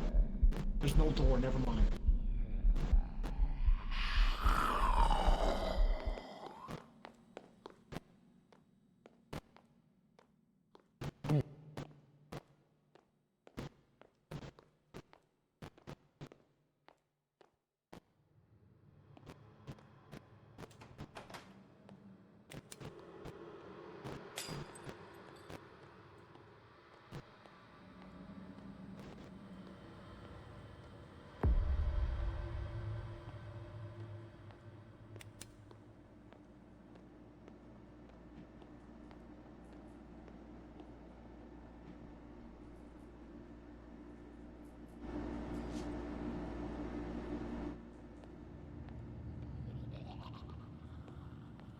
Where the fuck y'all go, bro? I'm stuck in this fucking room. What's this shit?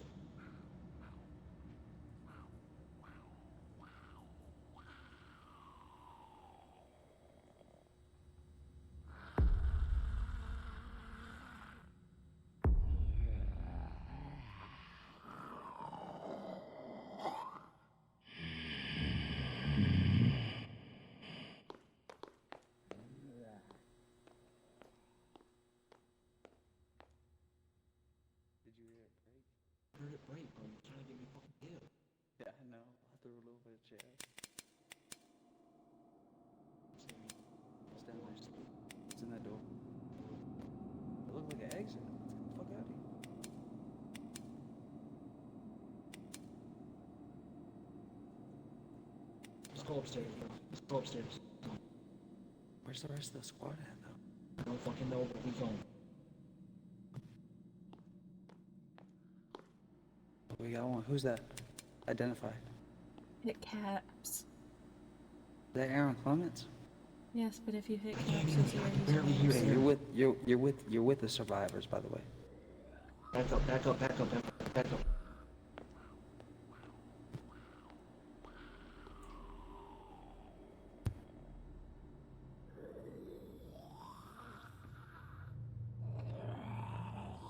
I can barely hear Aaron.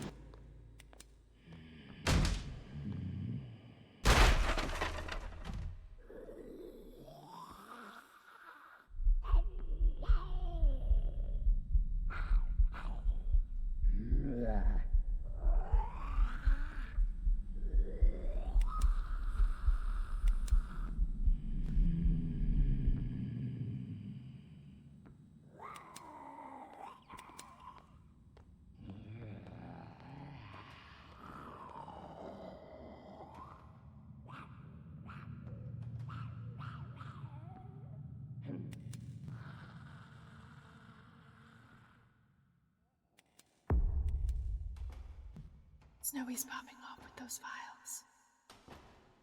What'd you say? Snowy is popping off finding those files. How the fuck we get out of here? Did you not listen to the briefing? Huh? You don't listen. Oh, listen. Your shit. We I either wasn't have to. listening to shit. We either have to. In here. To your left, to your left.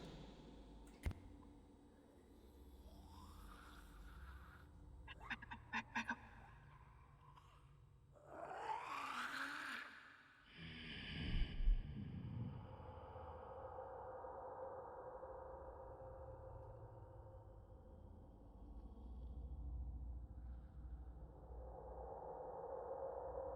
Yeah. He just went around the corner. I just watched him leave.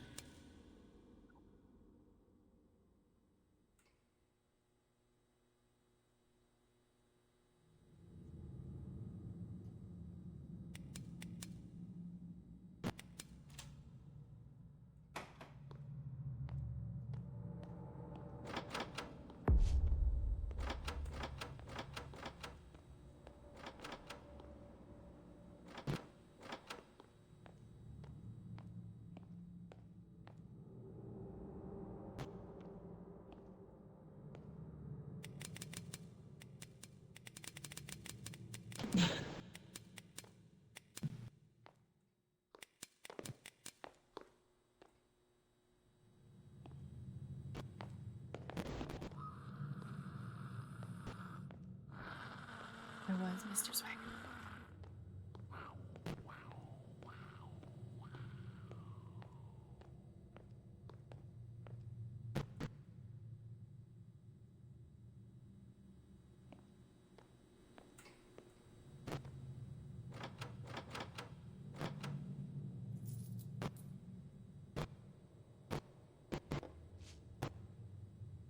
Chase.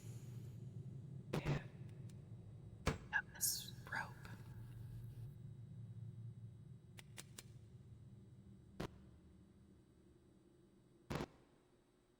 What are y'all doing?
this key in, yeah.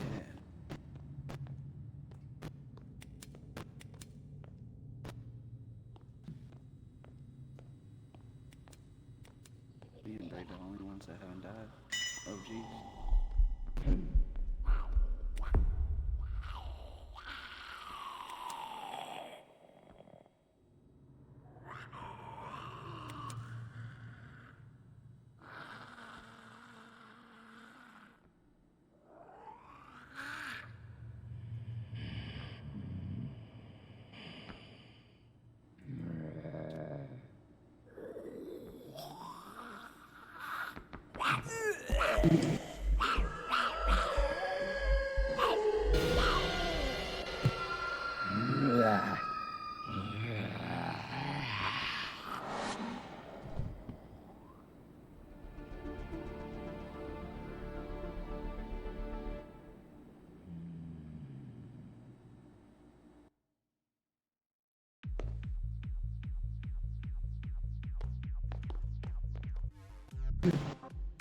Hello? Hello. You died at the last second, Whoa. son? Yeah, he died at the last second. Okay, so at the beginning where we pick up our flashlights, there's going to be some kind of tape. We're going to play the tape. That tells us what to do and how we have to get out. There's always at least one way to get out. There's usually two. For that Bro, map, it's boring when these motherfuckers don't be talking, bro. Yeah, man, you're quiet as fuck. No, dude, Yeah, I didn't I even know hear my shit's you, turned down. nigga. I didn't even hear you and Snowy talk once. because they weren't clutching up. While we were loading in, I took a shot of vodka and it went down the wrong tube, so I just spent the entire round coughing. We were clutching up, bro. This is supposed to be a fun game, bro. I would have just been dead instantly. I was just coughing the entire fucking time. I didn't even know we were supposed to be searching things. Yeah. Oh yeah, you can open doors. The key, you can like that map specifically. You can open the doors with it and find more stuff. Yo, I'm not gonna lie, bro. Two of y'all got fucking bodied, and you're lucky I had a med kit. Dude, I was so mad. I thought that if I stood there silently, I would live. Nah, Yeah, bro. it I said tried to do nah. the same thing, and that's how I died. I watched Aaron get murked. I'm like, well, if I just sit here quietly and don't move, it might walk past me. Yeah, I'm glad I revived the right person. And then I was staring down at him. Someone had a med kit. I did. All right, I'm not sure if you can hear us when you're dead, but if you, it might have chased you, but if you ran there, you might have been able to get away from it. Oh, it ran away. It ran at me in the stairwell. Oh, yeah, I wasn't sure. I didn't know if it'll, like, if it can chase you that for long, or if it, like... At the very, I didn't know that was the end. Like I said, I didn't know what was happening. Oh, yeah. I gotta get my tools. So, what map are you gonna buy, Aaron? Should we do hospital? What are the options? Hospital, sanitarium, or the submarine. Fuck the submarine. Sanitarium sounds kind of fun. Greg said y'all afraid to let him choose. Greg, do you want the hospital or the sanitarium? I don't know what's happening. He said he just messaged me. He said he want the sanitarium. Put this bitch on whatever, bro. I'm playing But I can air glide on this? Just like in BO2. I'm playing. So the hospital is level 3. The sanitarium is level 4. What does that mean? How hard they are. Is it the same damn monster? No. No, each one has its own different Oh monster. shit, Greg, they didn't tell us this. I thought we had figured out our enemy. What is this one? We don't know. And, we're all skipping level 2, that's not an option. Wait, so the higher the level, the harder the enemy? Oh shit, we're cashed. What was that, level 1 we just did? That was level 1? And y'all was dropping like flies? You know, So Aaron, we're out of gonna your do damn I say hospital. fuck it, take him. And I say, fuck it, take him to the fucking submarine at this point. No, fuck the submarine. I mean, we'll clutch up and save y'all bunch of bastards again. Are you guys actually gonna listen to the briefing this time? Absolutely not. You think we listen? We adapt. We overcome. We win. You're not gonna Bro, know where you how to at? get out. Where's Brig at? Let me high five him. I found like Speak two up. files last time, and then Snowy did the rest of it. Dude, I was grabbing stuff for the car. I forgot about the other exit. I had Yeah, I put I a forgot board on that table. I forgot about the ladder too. I Dude, found the tire though. We found someone in a dark stairwell, and I was like, "Yo, identify yourself." Everybody grab your fucking tools. Next time you hide in the same stall as me, bro, your ass is getting fucking flushed down the toilet. I was in my own stall. Who are you talking to? Me. I was sitting in the same stall with them. Oh, that's cold. Two people need to get their fucking tools. I thought I grabbed mine, didn't I? Yeah, I did. Snowy. It's snowy, bro. I know it is. Nah, Like, I'm ready. I know I have some. who is that? Who's this right here? Press your caps lock button. Is that Get your fucking away from me, bro.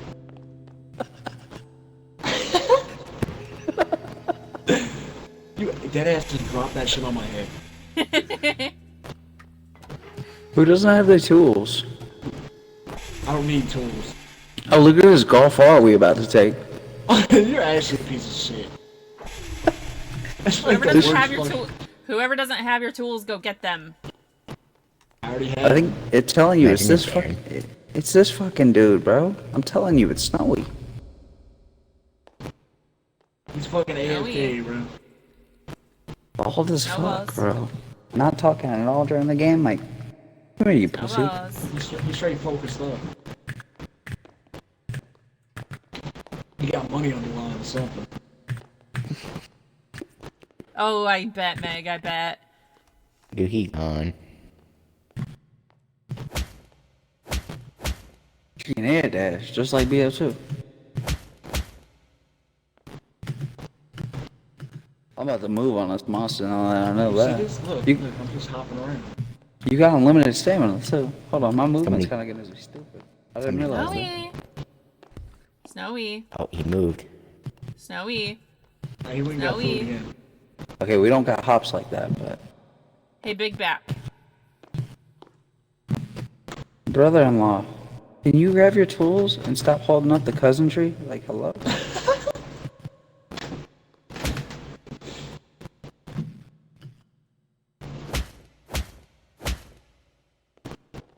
Oh, did I just make that? Hello? I'm throwing a fucking meatball at his head. Dude, I made that in the middle cup. You're out of your Grab- fucking grab headpiece. it, grab it, grab it.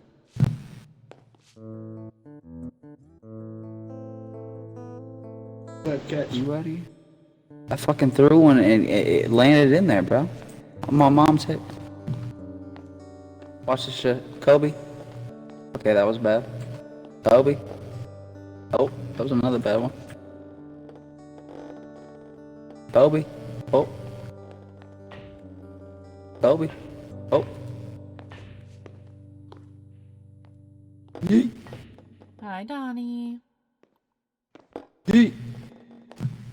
Well, definitely muted. Here.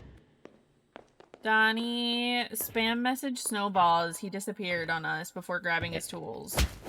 And you're muted on Discord. I know, but she's in my stream.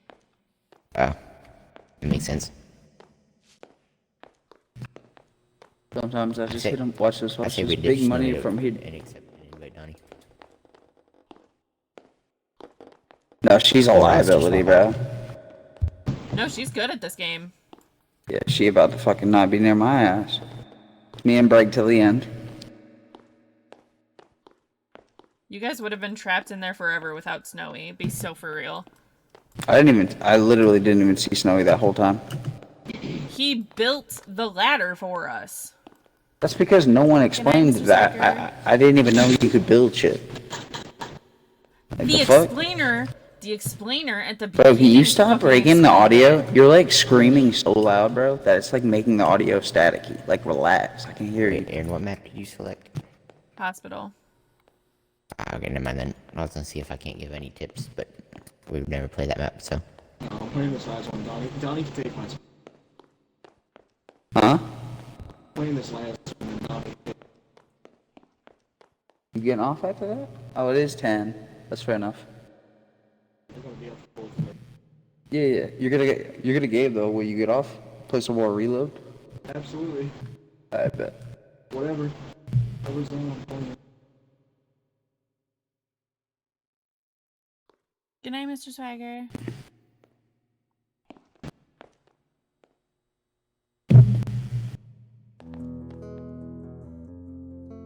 How do I kick Snowy? I don't fucking know.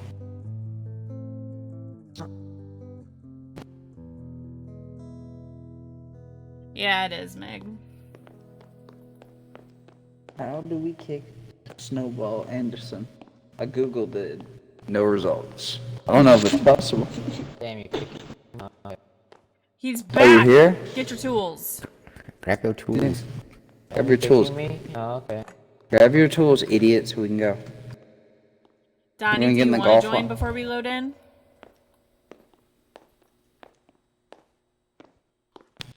You get in the golf car. Come on. Greg's driving. Oh, you were a Yeah, fucking Breg fool. left. Breg's going to bed.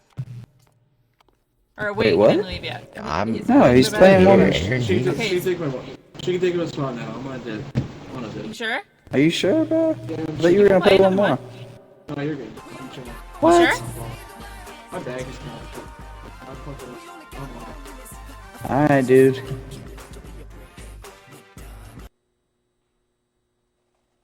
Alright? No, I'll be on right after work tomorrow. Come on. Yeah, Sounds you good, could Breggerly. just hit me up, dude. Hope you guys have a great rest of your night. You too, brother, man. Appreciate Breggerly. the games as always. I'll be in the Of stream. course.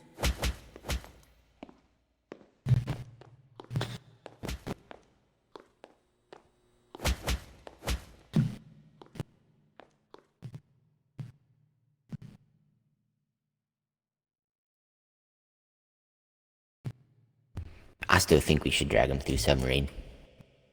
Hell no. Show him No, pain. I'm gonna probably. And then I actually do want to like look at some. I got some research to do. Donella.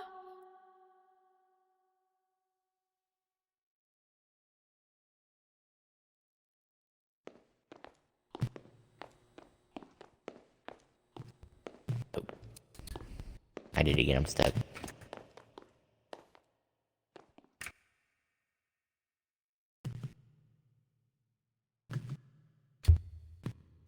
Invite sent, my love. Help, help, please. Somebody. Oh no. Okay. There you go. Oh! What is this thing?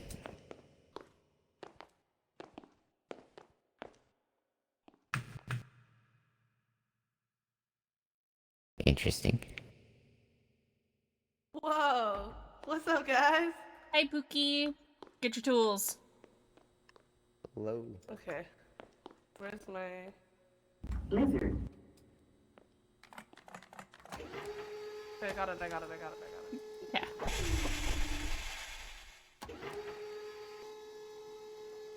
Wait, is this new? This is new territory for everyone here, isn't it? Mm-hmm. Why won't it let me in? Who doesn't have tools? Okay, everybody has... No, somebody doesn't have tools. Donnie, she just joined in. I got my fucking tools. The fuck? There's no tools on the wall. Okay, now it should work. I see What that the shit. Fuck. Bro, how many times is this car gonna It's go the up and same... down? the same button to bring it down and to start the game. There we go. Here, bro. Watch your damn mind. Trying to get in this car. Now listen to the fucking briefing.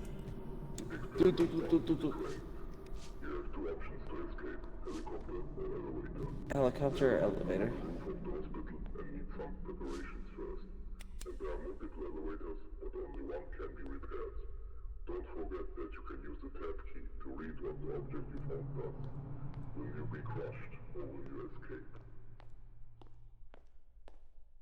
I don't like how he said that shit. I'm afraid no fucking ghost. Puss me, pussy.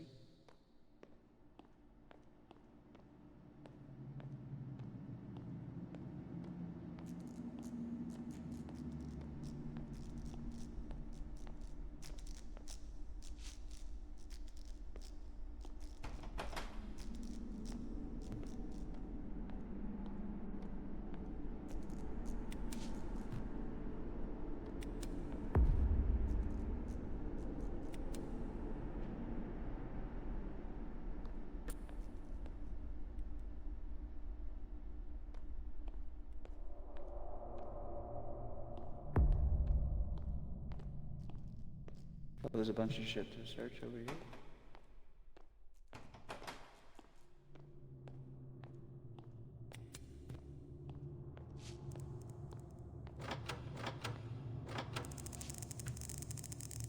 Crowbar. Fuse. Housekeeping. I'm here to keep your house. I have a fuse and a crowbar. I got 2 med kits. I hate these. I got a med kit too.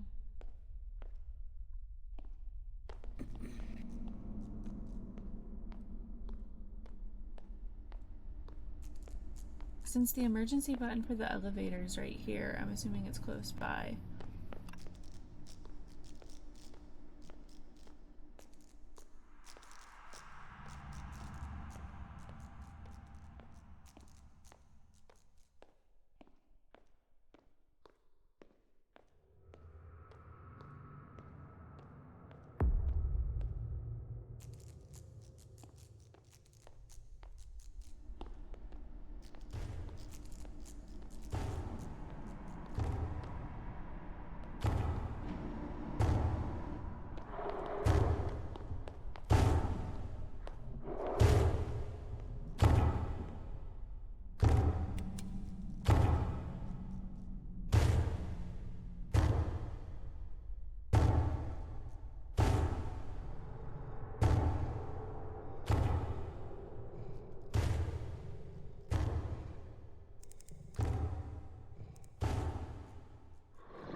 Meg, when I read that almost made me laugh when the monster was nearby.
for here? I have I don't. I have a fuse and a crowbar, but I don't know what they go to, if anything. I assume the fuse would be for the The fuse and crowbar would be maybe for the elevator. Yeah, that's what I'm thinking, but I haven't found the elevator for it. Because it has to be a specific elevator. Down this way. Or is this where you came from? This is where I came from. Like so many floors on this thing, by the way.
Found anything for either escape route?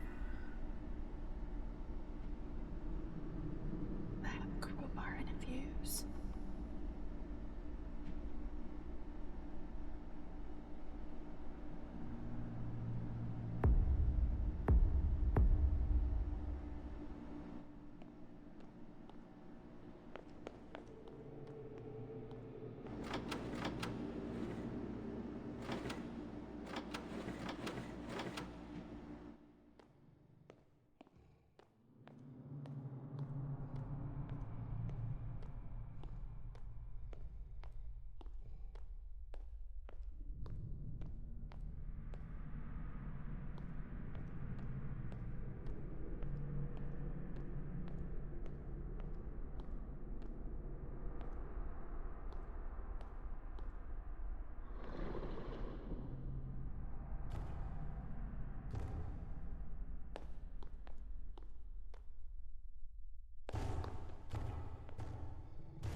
Valid, Meg.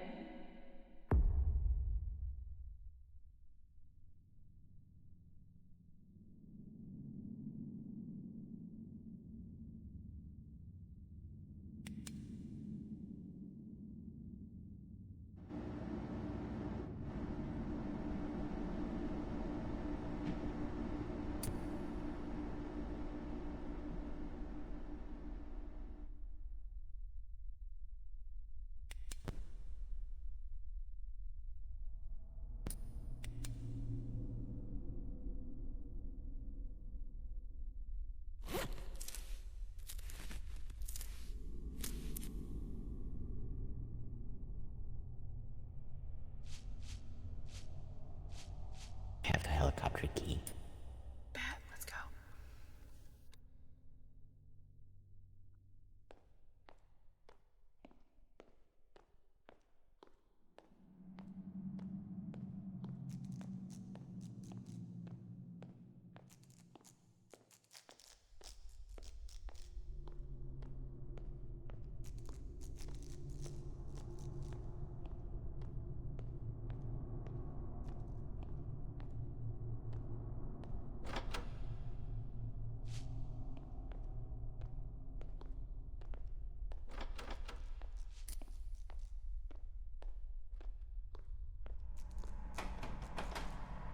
Shit, a door key.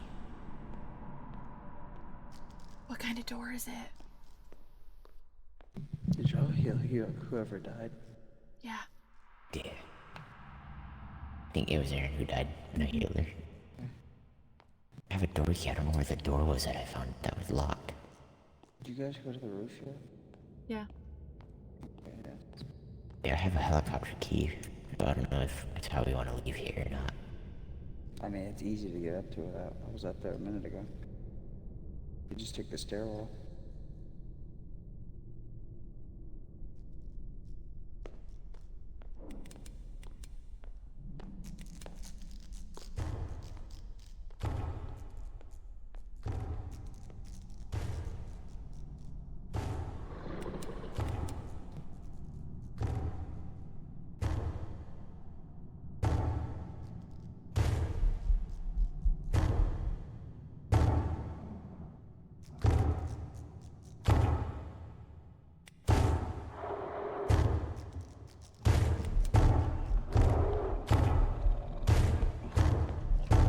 Finish it.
By the hell?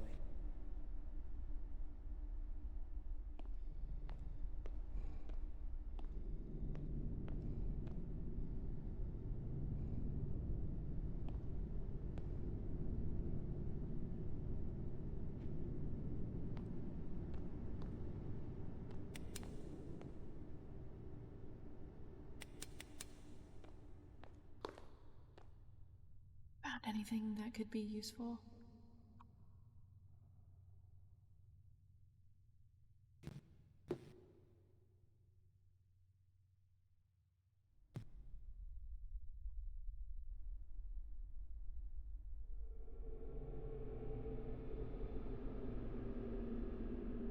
Where did Ning go? Hmm? Where did Ning go? I have no idea. Here's the key.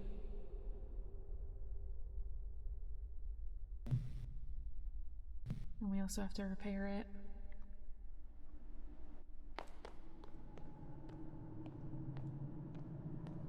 I also got killed by this thing and it put me back at the spawn. Hmm? I got killed by it early on and it put me back at the spawn. Yeah, sometimes it does that.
It's already, Hmm?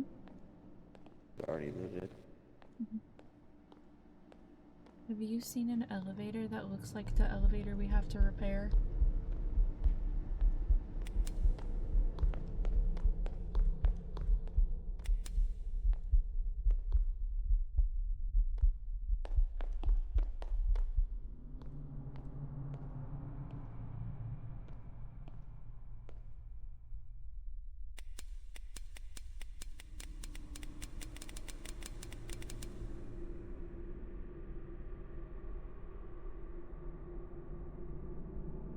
Are we losing? Did we lose someone?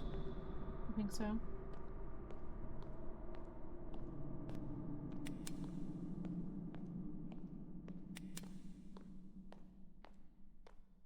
Hi. Have you found anything useful? Absolutely fucking nothing. I have a crowbar and a fuse, but I can't find the elevator we have to fix.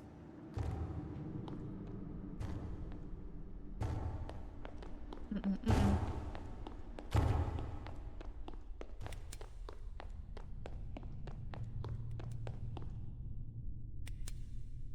Yes, Meg.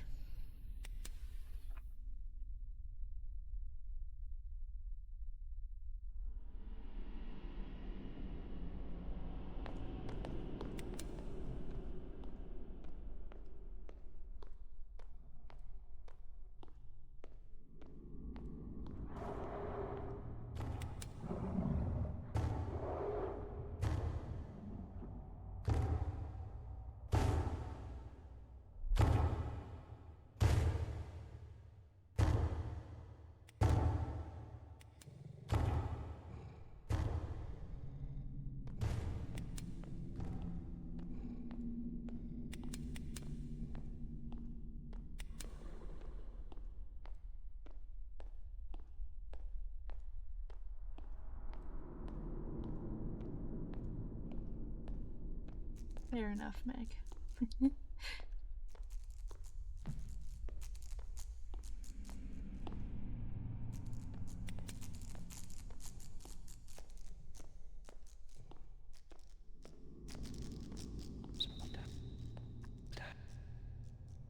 I have a med kit.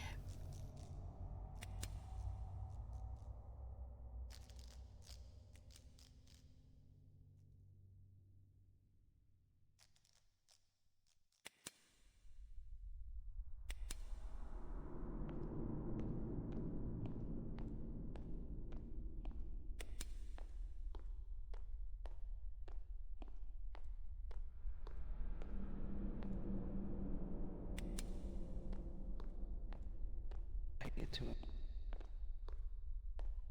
no idea.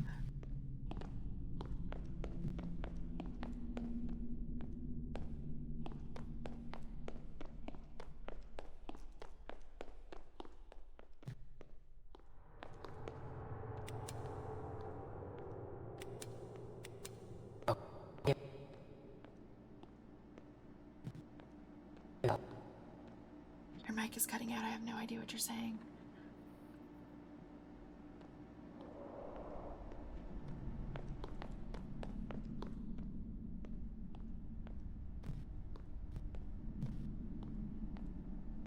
Yes, Snowy. Okay. How do I give it to you?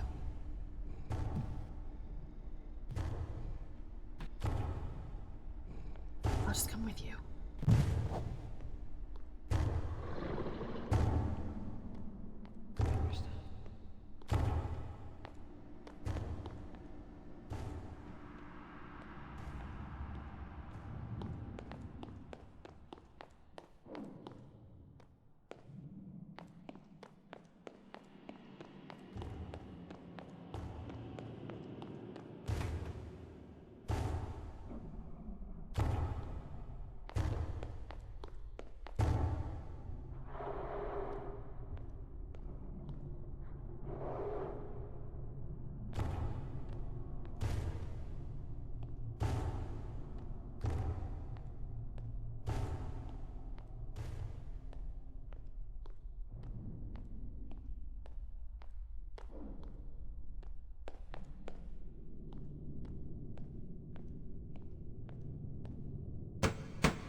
More crowbars.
put shit down.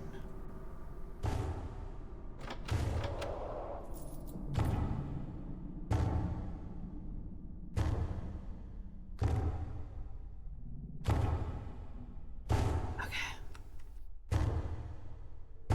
Do you know how to push it down, Nate?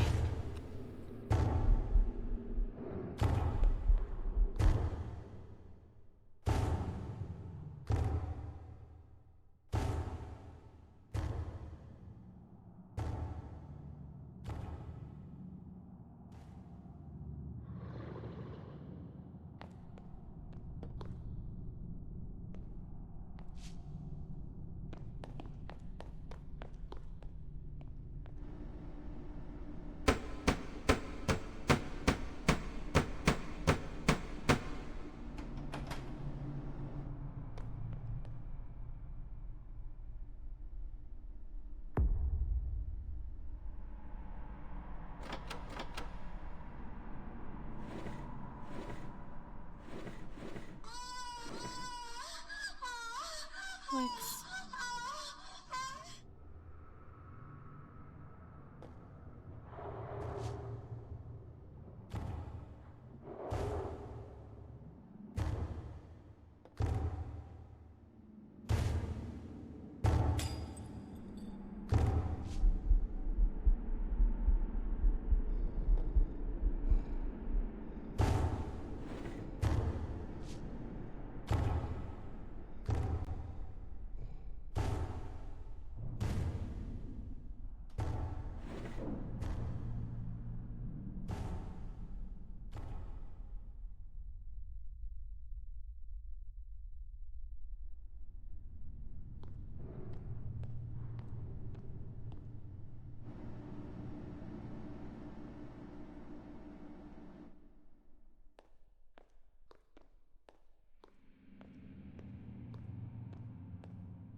I left the other crowbar in the other room. I had to. There's another room too. There's another key. I don't know what it is. Oh god damn it. The fuck is this one? It's another helicopter key. I need that shit. I have a switch. Oh fuck, do you have a fuse? Yeah. Oh shit, we can open that door. If I can find the damn thing. It was a... Oh my fucking god, it's another key. Oh my god, I have two fucking...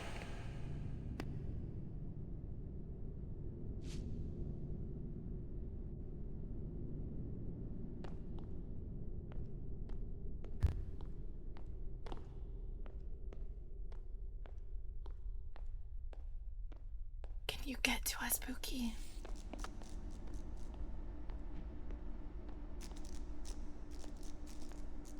Oh my god, this is taking me in fucking years.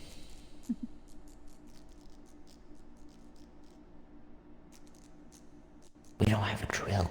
And I know that drill's probably in the locked room I can't find.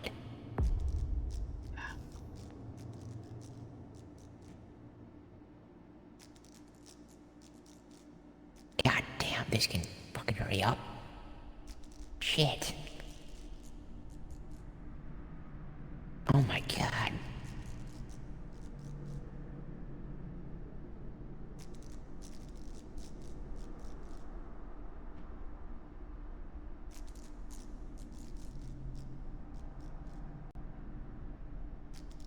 Nice.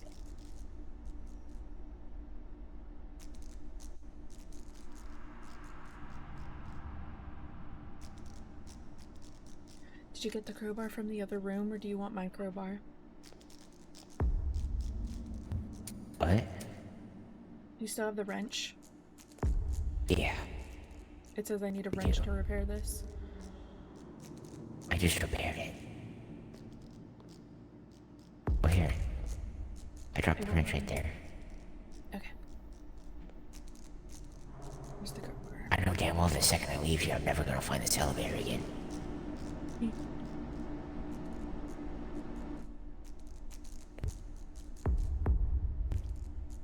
Yeah, that's what I'm saying. I already repaired the thing. You need a screwdriver for that now. Okay, I'm gonna pick up your crowbar, and I'm gonna see if I can't find that room I need. Okay, I'll stay here. Oh shit.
Valid, Mr. Stryker.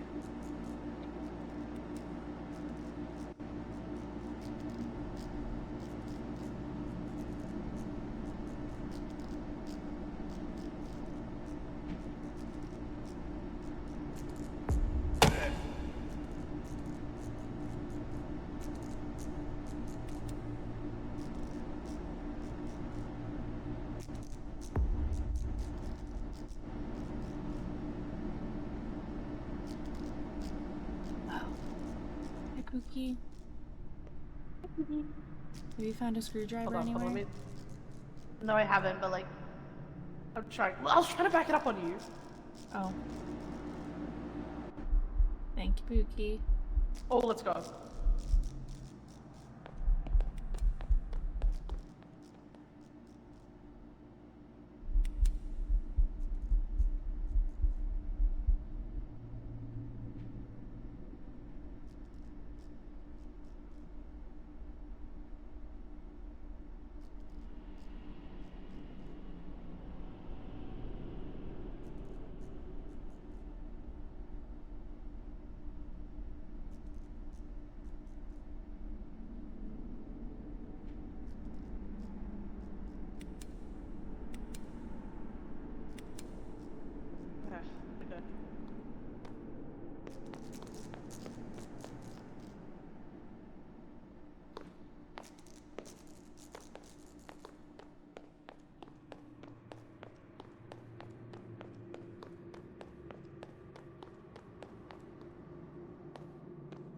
Okay, we need to go upstairs together.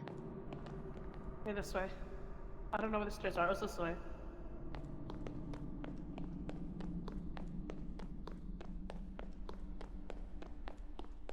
I saw stairs over here somewhere. Or 7. Here. Okay, we need to go upstairs, door 26, is what Ning said. 26.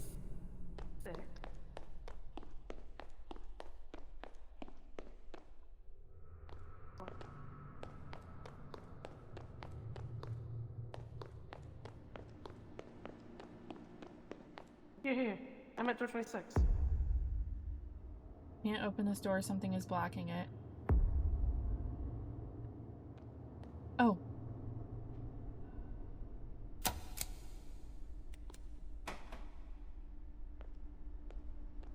Oh.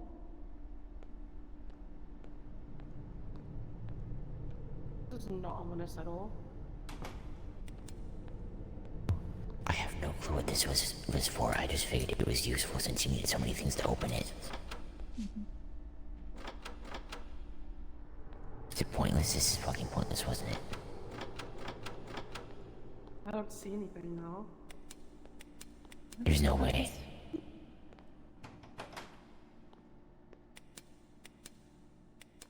Where's Snowy? I think Snowy's been There's gone. no way this had nothing in it.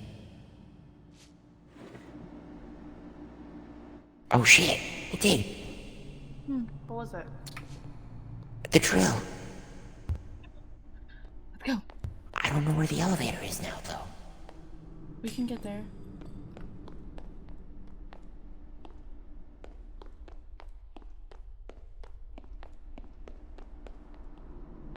Okay, so this is these are the upstairs ones. So There's Aaron. we gotta find the fucking stairs. Oh, it's this way. Okay, this way, Ning. Calm your voice, shit.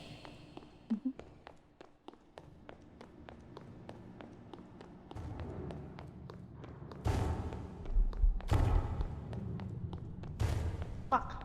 I was just here, this way. It's over here somewhere.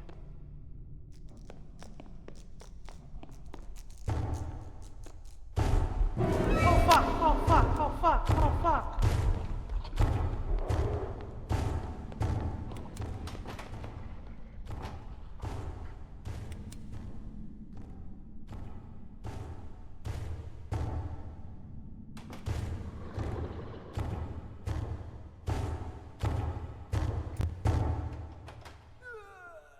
There's no fucking way he checks that shit. Dirty bitch. I have a med pack. We'll get you. Hit 4.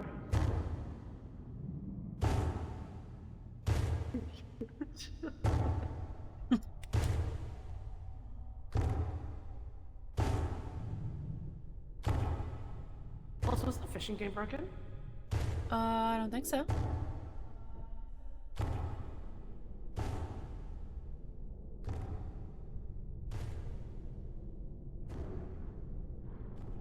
Try it again.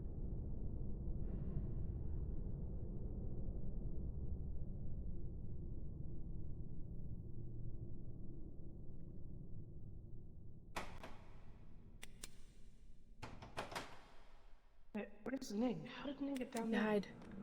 I don't know. I have a med kit though. The fucking staircase.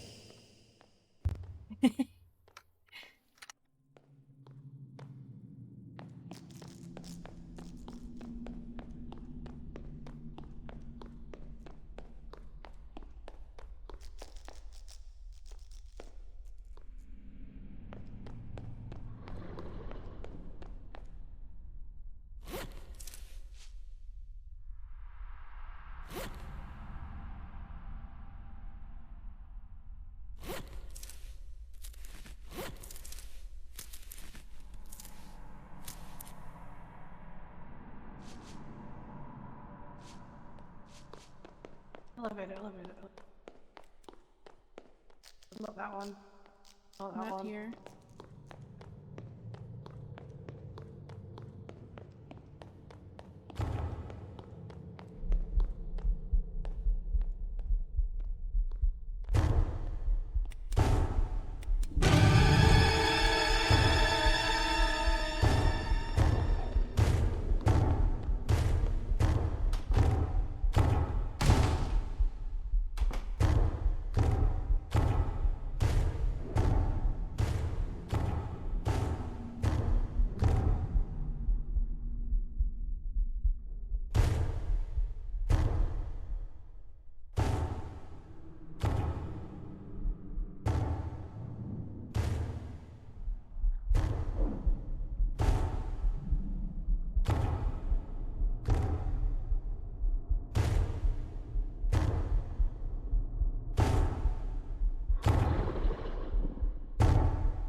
Fuck.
I don't remember how to get there.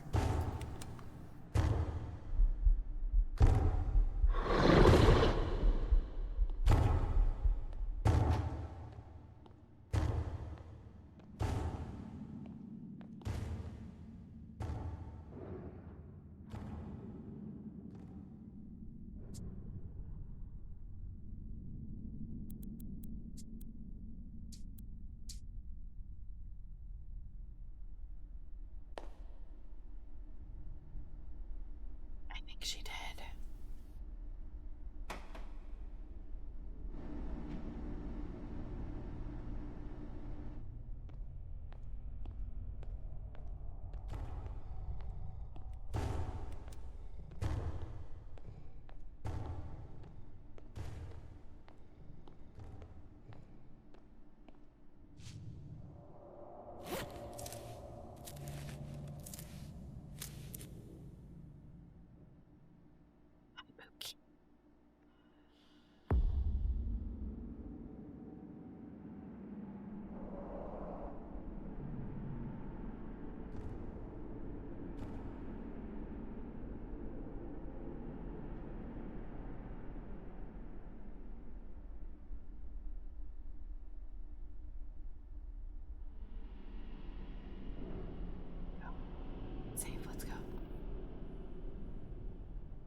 Emergency elevator key.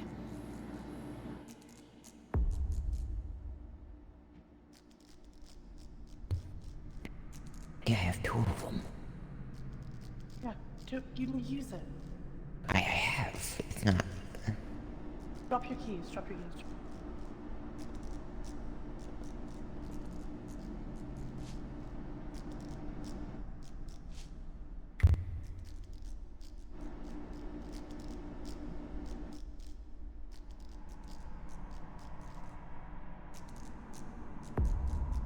It says we have to find the emergency key.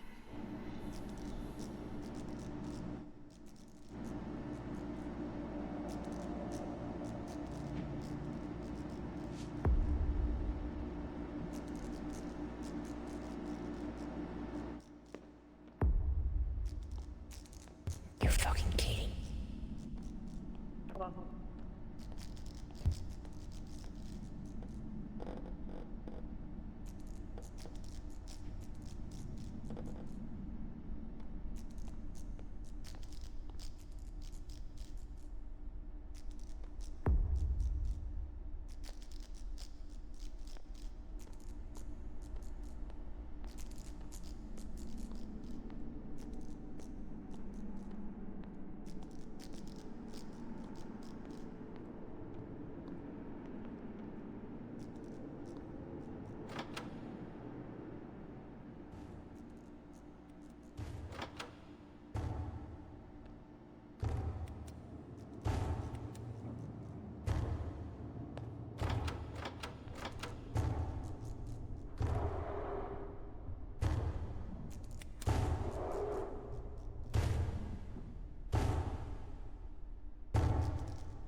Find the elevators.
I'm up to 19 tallies. I don't like this.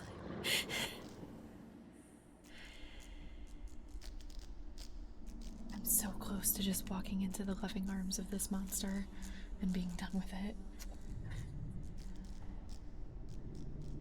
You know, I'm so like, what the hell? Huh?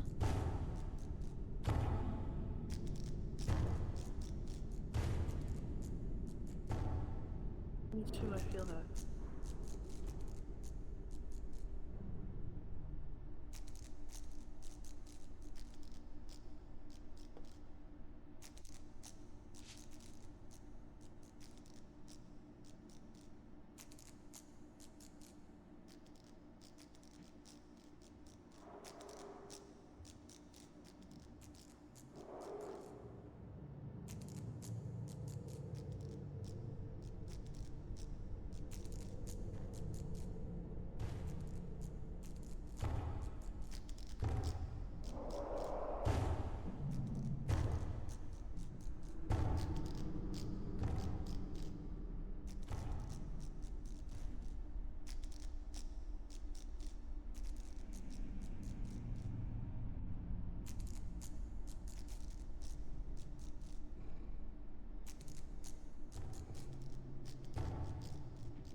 We have to turn the elevator on, so I don't know how to do. We need the key for that, Pookie.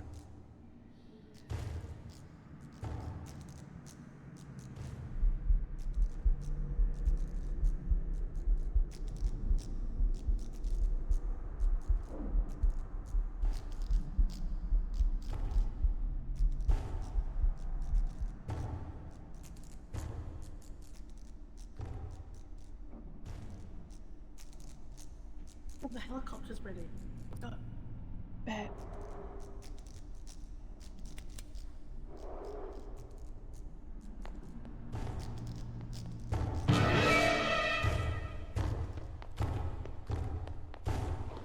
The fuck are the stairs?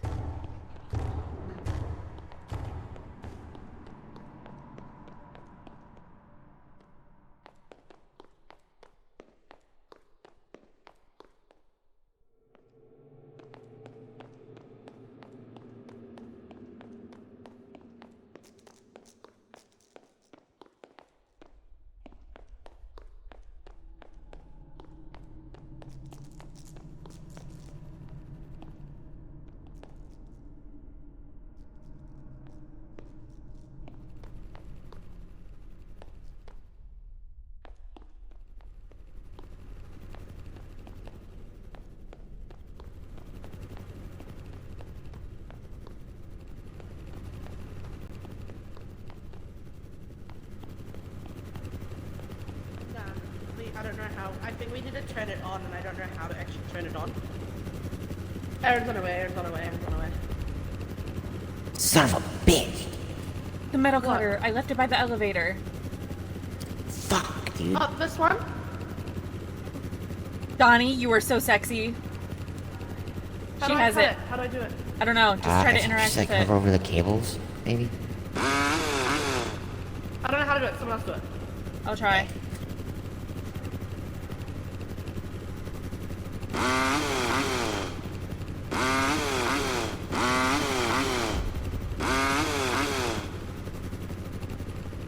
Get it? I don't know. Try again if you.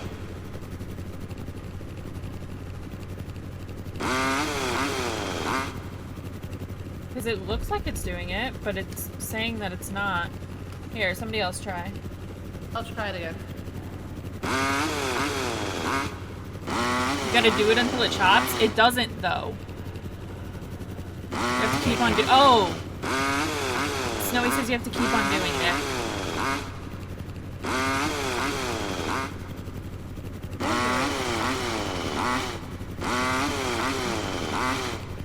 Here, I can try if you want.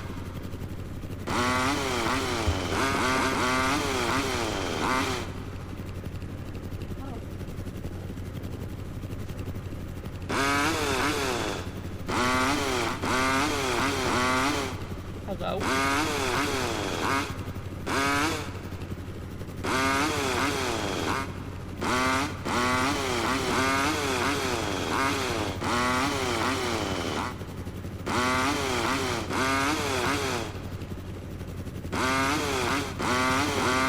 Oh, okay.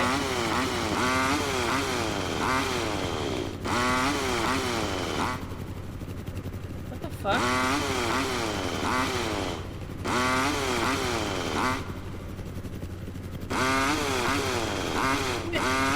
Let me try one more time. Let me try one more time. Okay, bet. Because I don't understand this. Snowy says to click it in the red.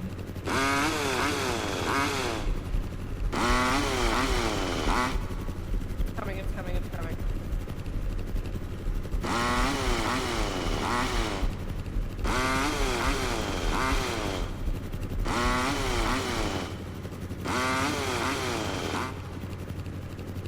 What do you mean click it in the red, Snowy? The little red thing at Yeah, the let me end try. of the circle. No, I know. I know. Yeah, I but, don't like, know. Let me I don't know try. how to do it. Or not.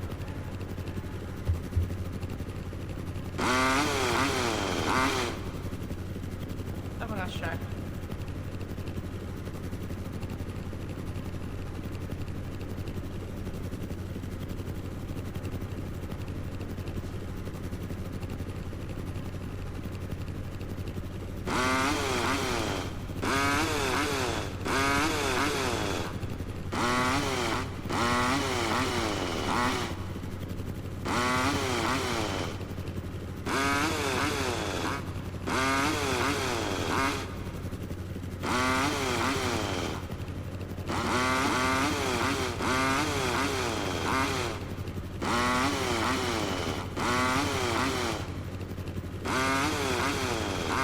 all take turns at trying.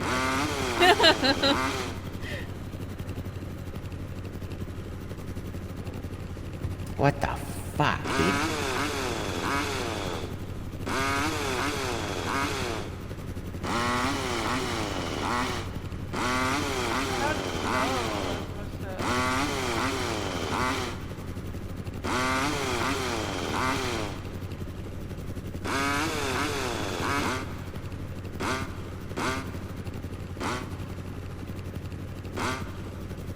Got it.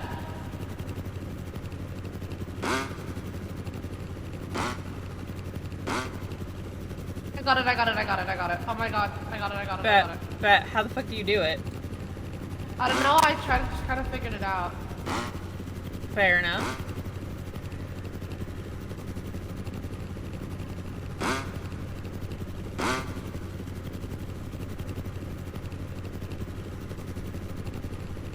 What do you mean cut cables? There's no other cable!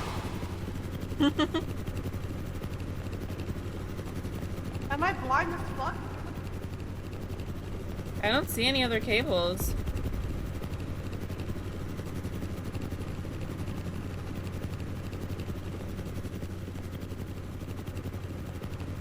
What the fuck, dude?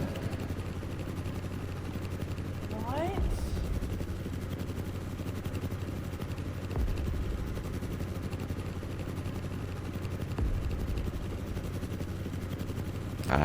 There isn't any. What? Well, I guess we're finding the fucking key.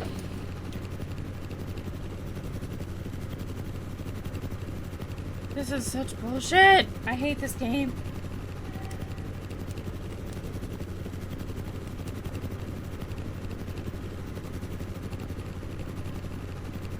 Could whatever the fuck this is have anything to do with it? I doubt it.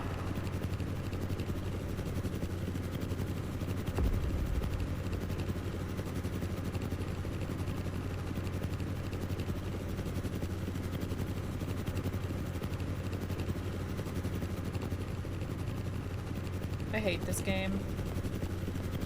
I'm like almost wanting to alt F4, you know? Yeah.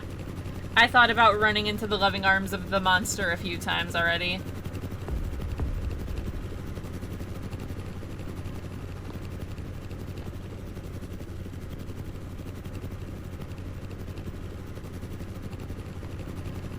Oh, man.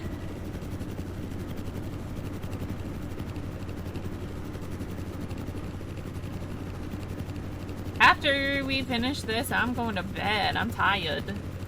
We can 5K tomorrow, though. What time is it for you right now? It is almost 11:30. Friday. Ma'am, I EP.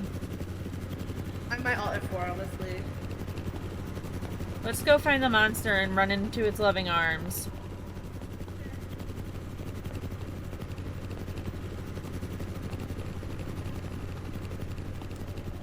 But Ning, it's Saturday. We can play during the day.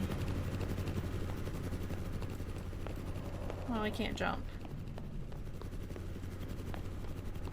Oh, what did you... Valid, Meg. Hey, monster! Pookie, pookie, pookie! Hey, yo, monster! Monster, monster, monster, monster, monster!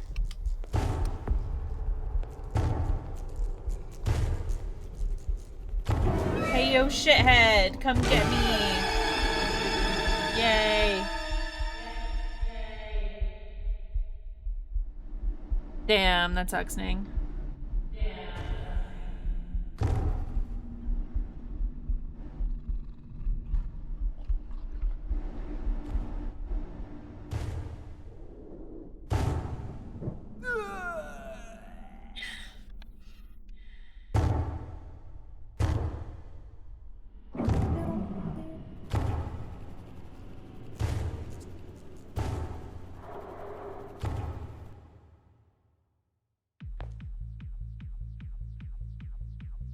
That sounds good, Ning. This game is impossible. We need to look up like tutorials on what we need and where to find shit. The map is just so big.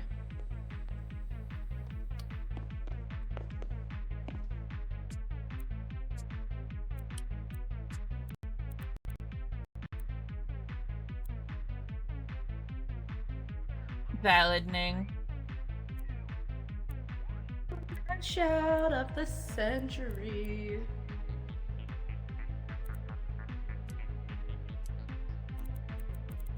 Okay. I'm gonna leave the game. Same. I just want to look at our bank first.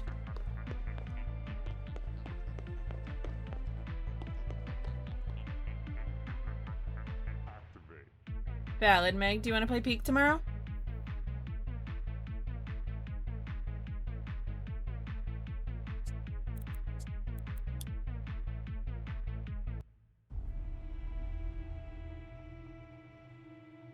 Bet.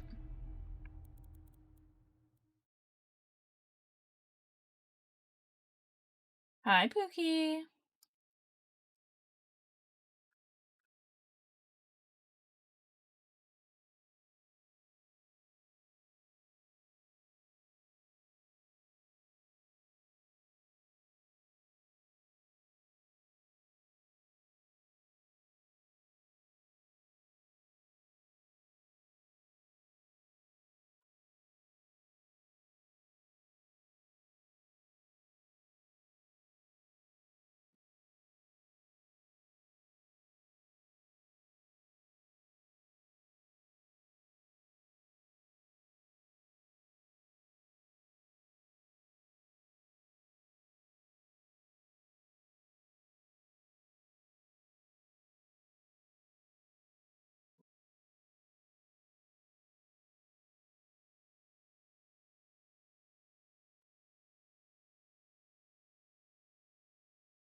Sounds good, Ning.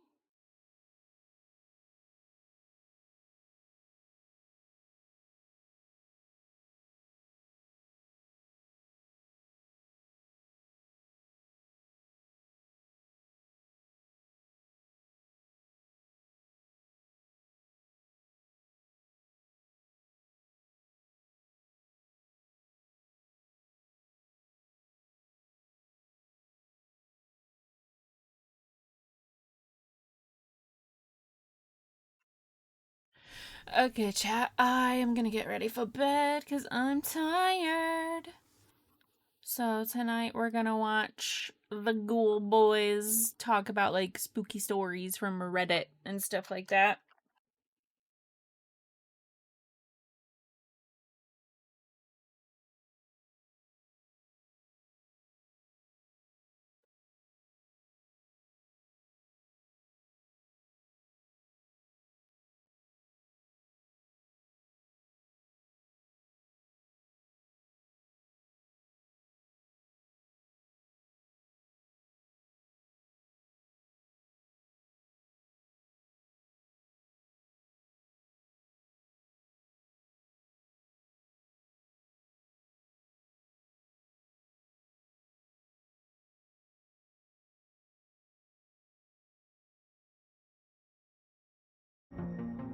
This video contains content that some might find disturbing.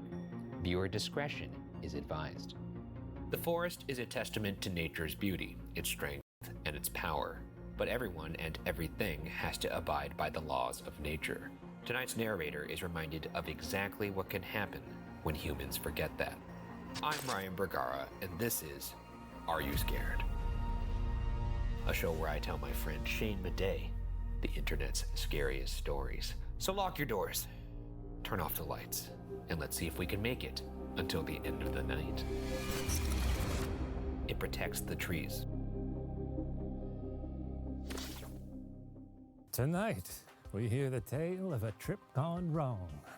One that can only be saved by today's episode's sponsor, Bombas. Have you ever found yourself freezing on an overseas flight? Exhausted and stuck in a tiny seat after being on your feet all day at the airport. Muscles aching as you're flying in the sky. Well, have no fear, because your feet are in for a treat. Bombas is a comfort-focused premium basics brand with a mission to help those in need, selling t-shirts, underwear, slippers, and the most comfortable socks in the history of feet. For every one item purchased, one is donated, with over 150 million items donated already. Kick back in a pair of trusty, everyday compression socks. These socks come with a graduated medium compression that helps soothe and energize your tired, achy legs, and have a foot-hugging honeycomb arch support with no annoying toe seam. It's no mystery how cozy you'll feel. And say you lose a sock in your Parisian hotel. Bombas has a 100% happiness guarantee, meaning free returns and exchanges for any reason. International shipping is also offered now to over 200 countries. Ooh la la. Feel good and do good with Bombas, knowing your purchase is doing some real good. New customers get 20% off their first purchase. Just go to bombas.com/watcher and use code WATCHER at checkout. Now, back to the show. I'm writing this testament 30 years after the event in reflection of my accomplishment, or lack thereof. My life, unremarkable as it is, has been otherwise comfortable and quiet in the heart of Boston. For anyone who reads this and finds it unbelievable, please come and see me, and I will answer any lingering questions.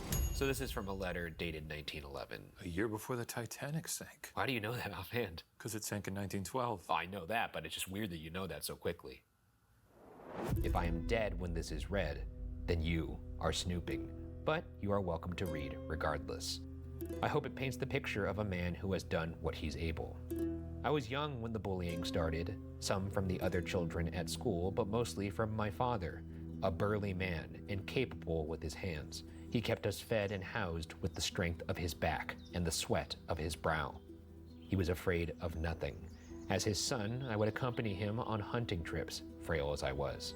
It was expected I would love it as much as he did, but I never had the stomach. I knew it disappointed him, and it disappointed me too. I'm thankful my pa never made me go hunting. The only thing your pa hunts for is water. He does have a secret well that he goes to. Not a joke. Shh. We're not supposed to talk about that. I'm sure. You ever go hunting as a boy? No, I've never been hunting. I never will go hunting. I'm it's not for me. Killing an animal. It's not for me. Backbreaking work, which was almost entirely what my father did, never paid well. When he died, it left us penniless. When I was 19, I had barely anything to my name. A few bucks and an old watch that my father prized. It was likely worth nothing, but he loved it, and because he did, so did I. Nevertheless, I wished to make not only a fortune, but a name for myself. I had a cousin, Thomas, who went out west and built a log cabin in the Oregon Territory, at the bottom of the Puget Sound. Sometimes I think my father wished him for a son instead. Thomas wrote and told me that they were offering big bounties for the carcasses of grizzly bears. Apparently, they were a great formidable beast, and he said the place was lousy with them. They were becoming a problem for settlers and farmers, and men were taking up the call to hunt them. Great men, I imagined. Foolish men, in my opinion. I was going to say, this is a story pitched right down the center to you because I do not like bears. You don't like them. Did you hear about the grizzly bear that's called the Boss? Is this a joke? No. Oh, okay. He's the dominant bear over in, I think, Banff. He fathered like 70% of the cubs in the area. Busy guy. And he also kills and eats other bears. Is that so? Yeah. Some things just weren't meant to be trifled with. He offered me the cabin for the summer while he was away on business. Seeing an opportunity to make money and to vindicate myself to my father's ghost, I hopped a train and set out west. Oregon Territory is the home of wonders. Hills and mountains are hardly distinguishable. Trees touch the stars, and rivers give oceans a hardy rival. My earliest indication of future troubles would occur at the livery upon my arrival in Oregon. I had made what I had assumed the very reasonable plan to hire a horse for my journey. However, with a look at the map of my final destination, they refused me a horse. When they go there, they don't come back, the stable hand said. With no money to buy, I traded my father's watch as collateral, with the full intention of getting it back when I returned. A meek old nag named Pumpkin would be my only partner for the summer. That's a good name for a horse, right? A meek old nag named Pumpkin? Pumpkin, I like that. Do you have an image of what Pumpkin looks like in your head? Yes, a meek old nag. I guess, yeah. They did kind of like Sort of spell it out, back right? sagging a little. A saggy back, You know? a hammock with legs. Just imagine some wind in your hair, and you're going, yeah, Pumpkin. Come on, yeah, Pumpkin. Come on, Pumpkin. Pumpkin. Yeah. That's good. I love that. Couldn't carry much, but it was fine as I didn't have much to carry anyhow. I might have realized I was in over my head on the ride up, which, if it were not for what happened later, could be a book on its own. The echoing screech of large birds overhead told me I did not belong here, and the elk with antlers the size of me confirmed it. My jaw hung open the entire journey, a testament to my perpetual awe. The cabin was beautiful and as tall as any New England house, perhaps bigger. It bolstered my confidence, and at that moment, I knew I was destined to find and hunt my grizzly. I love this. This reminds me of Red Dead Redemption 2. What do you think about this person so far in their grizzly quest? I think things are not gonna go well. Yeah, I give them about a 10% chance of survival. Well, no, they wrote the story 30 years later, so they're gonna survive. Oh, you're this. right, yeah. Maybe they killed a grizzly, I don't know. Kill the bear. What one man can do, another man can do. Is that from The Edge? Yeah. Wow. Jesus Christ. And today, we're gonna kill a motherfucker. I do regret to say that I found myself conquered by boredom most of June, as the only creatures that made its way past me were deer and various rodents. It was July when my boredom ceased, when one night I heard a small thumping. It was consistent, like a slow clock. Clunk, clunk, clunk. As soon as I heard it, I rushed out of my bed to investigate. I brought my rifle, hopeful that I had just heard a grizzly pay me a visit. However, as soon as I opened the cabin door, it stopped. I circled the cabin and even stepped out into the surrounding woods to find the culprit of the noise. Could it have been my grizzly bear? Maybe. I only ever bested small game under the displeased tutelage of my father, but had trusted myself keen enough to have at least spotted a bear if there was one. This guy's really he's got bear fever. We gotta hang up about his dad. Well, yeah. To He's be probably fair- killing pheasants in To his be paws fair, like, though, a measly peasant. Yeah, I mean, Pheasant. if the only way for me to gain the approval of my father would be to slaughter kill? a grizzly bear, Yeah. then I'm gonna be disappointing my father. Is this how you feel, having never done any root canals or? Oh, because my dad's a dentist? Yeah. Does he disapprove of you and the sort of silly career that you've made for yourself? I haven't asked him that. Yeah, because you don't need to. It's written all over his face, isn't it? Yeah, it is. Do you think the story's going to do a switcheroo on us? He's like, grizzlies, grizzlies, grizzlies. And then suddenly, a witch shows up. Maybe something like that? Is that the sound of a clunking of a And then grizzly here- bear? Like, is that a witch? That's a witch. Oh, there's a broom. I'm the one from The Wizard of Oz. Has there ever been like, a movie where what? somebody just blasts a How does fucking that witch even with work? a shotgun? Just like if a witch was flying on a broom, just Just shoot it with a gun?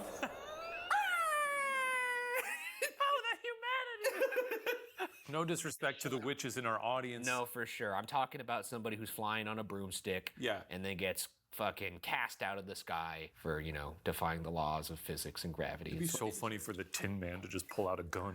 Oh, okay, so now it's the Wizard of Oz, folks. It's good because he's got those creaky ass elbow joints. What'd you fucking say to me? I retired back into the cabin before I could make my way back to the bed. However, the noise continued. Clunk, clunk, clunk. I jumped up and grabbed my rifle and bolted out the door again. And once again, it had stopped. I circled the cabin multiple times until I concluded that there could be no flora or fauna bashing against the cabin in the wind. Just Pumpkin enjoying her oats. I returned to my chambers, and the noise did not continue that night, but it did return. Sometimes the noise came in slower rhythms. Clunk, clunk, clunk. Sometimes faster. Clunk, clunk, clunk. Clunk. Oh, I thought you were gonna. Oh, you okay? Clunk, clunk, clunk, clunk. No, Four? Why are you doing four? Give it a rhythm. Why are you doing 4 clunks? There's 3 clunks. Oh, I didn't realize it was 3. All right, let's try one more time. Clunk, clunk, clunk. The fuck is that? It's a witch knocking at the door. We've heard a lot of bonks and clonks in our day. Sometimes it's a little vent opening and closing. That was one time. Yeah, I got your ass on that one. And as the days went on, I began to notice an unappealing scent on the air. At first, it was hardly present and would come and go with the change of the wind. Eventually, though, the stench became more consistent, worse, and began to penetrate the cabin. Nights that this happened, I would run to investigate. The noise would stop, but the scent would linger until I investigated roughly 3 or 4 times. I found this odd, and in hindsight, I see how foolish I was to take this so lightheartedly. But by this point, I would let nothing come between me and the bear I had to overcome. One terrible evening, the sound of the clunks paid me no visit, but I wish to God I had heard it all the same as I had before. Why would you say that? Well, I guess if you get used to it, the absence of it is just as eerie as the beginning of it. So, good night, clunks. Oh, I see. Yeah, you're used to them now, so they're a bit of comfort. Need my clunkies. During what I had thought was a peaceful and quiet evening, the most horrific occurrence took place. When I awoke in the morning, I found that something did come that night, and it made the most gruesome work of my good friend Pumpkin. Dude, don't kill the horse. Yeah, Pumpkin. I knew Pumpkin was a goner. I shudder to tell you the details. But here we go. It was fucked up. Tell me what happened to Pumpkin. Describe Pumpkin's mangled corpse. I can assure you, she did not deserve this. The rope that tethers a horse to a post can be removed by the most nimble of fingers. But the way Pumpkin had been removed from the premises was the work of no man. Ugh. I mourned her and buried what I could find of her. A mostly empty grave, but one befitting the final work of my trusty companion. The bear would pay. It's just like, oh, hoof. Yeah, it's probably just What's all left? fucked up. When bears go to town on something, it's not pretty. I read that they don't often finish, though. No, they're gonna leave some mangled shit. But this one ate all of Pumpkin, basically. I guess so, huh? Not much left. Not much left. Which makes me think, not a bear. It's a witch. Very tasty, my dear. That sounded like one of those like CDs you put on around Halloween. You could really make a genuine career out of that. Maybe then your father would be proud of you. Maybe he would. My son does novelty witch voices. An honest profession. You've heard his work at Party City. All right. My patience would be rewarded one August morning when I awoke to a loud crunch. Slow and steady crunches, followed by tinier, near inaudible ones. My instincts kicked in. I crept as quickly as I could to my rifle and used it to slowly push the door open. There she was, my grizzly bear. Glorious and terrifying in equal measures. The near mythical descriptions of them still paled next to seeing her looming large over the felled deer before her. This was an animal that could kill me as soon as look at me, and it was in my line of sight. I raised my rifle and took aim. I was seconds away from the glory I'd been chasing and the reward to build upon it when I saw what made the tiny crunches. Her cubs. She was a mother of only a few months, if I would guess. The cubs followed her while wrestling, tumbling over each other and pausing only to catch up to her. You may call me a coward, but I am no monster. All of the distaste of my boyhood rushed back to me in a single instant. Luckily, the creak of my cabin door was not enough to alarm her. So, I lowered my weapon and simply admired the wild animals. I could at least do that. Sweet. That's nice. Also, mama bear near cubs. Very dangerous. Do not. Do not. You know what? Do not interact. If you see a grizzly bear without cubs, sure. Walk up to it, smack it on the ass. Okay, I wouldn't do that. But if they have their cubs, they're going to be real cranky. They're going to be smacking you on the ass. I worried that this expedition would have all been for naught. But I could not be too disappointed while observing a giant in her natural habitat. They foraged around my cabin a moment longer before leaving my view, although still audible. I was excited by the prospect that they denned nearby. Maybe I would see them once more before my time at the cabin had come to a close, and I returned to whatever measly livelihood awaited me next. I was no hunter, and I was not my father, or my cousin for that matter. I acquiesced to the reality that I would have to make my fortune another way. I should have been more disappointed, but this affirmation of myself was strangely comforting. I went about my day reading and painting, two things I was always more interested in. About an hour past nightfall, a chill storm wind blew in, and I took shelter in my bed. I'm like that guy. Yeah. You gotta recognize when you're a soft boy. That's right. You know? Don't try and fight your nature. I knew that growing up. Yeah. Sports? No thanks. Anytime anyone threw something at me and said catch, I'd be like, oh! I was ready for a restorative sleep under a soothing rain when the regular clunk noises began. At this point, I was certain there had to be a branch I missed in my many inspections, and it had now returned to rapping against the cabin. Something was different tonight, though. The horrid scent that I had been trying to ignore wafted in stronger than ever before. The clunks I had become so accustomed to turned into deep, loud crashes that shook the cabin. Clunk, clunk, clunk. I would have assumed it was just the thunder of the storm that had rolled in if true thunder had not rolled immediately after the noise. These noises could no longer be hand-waved by nature and the elements. I rushed to the cabin door, foolishly leaving my rifle in my sleepy haze. I flung the door open to see nothing but darkness and the beginning of a heavy summer rain, though I could not shake the feeling that something was wrong. I'm no great hunter, but I'm no great fool either. That foul scent was at its peak, nearly suffocating me. It was like nothing I had ever encountered or have encountered since. I had to hold my breath just to stay focused. My only hope would be to hunker down and survive the night. What do you think it could be? Well, it's noisy, it's a clunker, and it's a stinker. So what could that be? A clunker and a stinker. A mummy? A mummy would stink and it would clunk. I don't think mummies stink. I gotta be honest with you. The whole mummification process stops the rotting. Have you ever smelled a mummy? Yeah, I smell mummies all the time. I doubt it. When did you do that? Well, when I went to raid the tomb of Tutankhamun. No, I never smelled a mummy. No. You ever smelled a mummy? You went to Egypt. I did. They let you do that there? Sniff a mummy? I said, can you open that bad boy up and let me get a sniff? And they said, yes. Please leave. Okay, yeah. I never smelled the mummy, but I imagine it wouldn't smell great. At the very least, it would smell dusty. Maybe not rancid like this guy's describing. What else is out there that stinks? Skunks. Skunks? Though I love the smell of a skunk.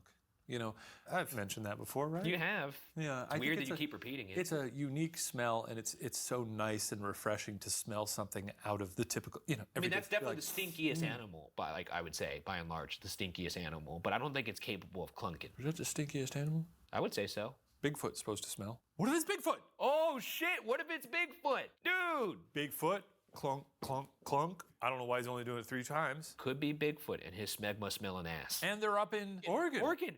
Dude, this is fucking Bigfoot. It's foot country. Well done, sir. That's really good. You wiped your hand on your pants before you gave me a handshake. Were... Why is it so... Well, because I was putting my hands on my thighs and then the body heated me and now they're a little sweaty. You got some real wet legs right now. Okay, let's get back into it. As I turned to head in, a thunderous crash hit the wall next to me, barely missing my head. The force of the impact sent me crumpling to the floor. As I got my bearings, I saw a combination of shattered stone and splintered wood covering the floor around me. My adrenaline snuffed my fear as I rose to face my attacker. The storm continued to rage on, and a bolt of lightning struck somewhere in the distance, illuminating what I, at first glance, wished to call a man. No! I can't believe we actually fucking got this. Oh my god, I think we fucking nailed maybe this. it is. We'll find out in a second. And then, an animal. But after all these years, I still don't know what to call it. It loomed in the shroud of a tree about 20 feet away from me, looking directly into my soul. Its shape was best described as that of a man, except giant. It could have picked me up as if I were a child.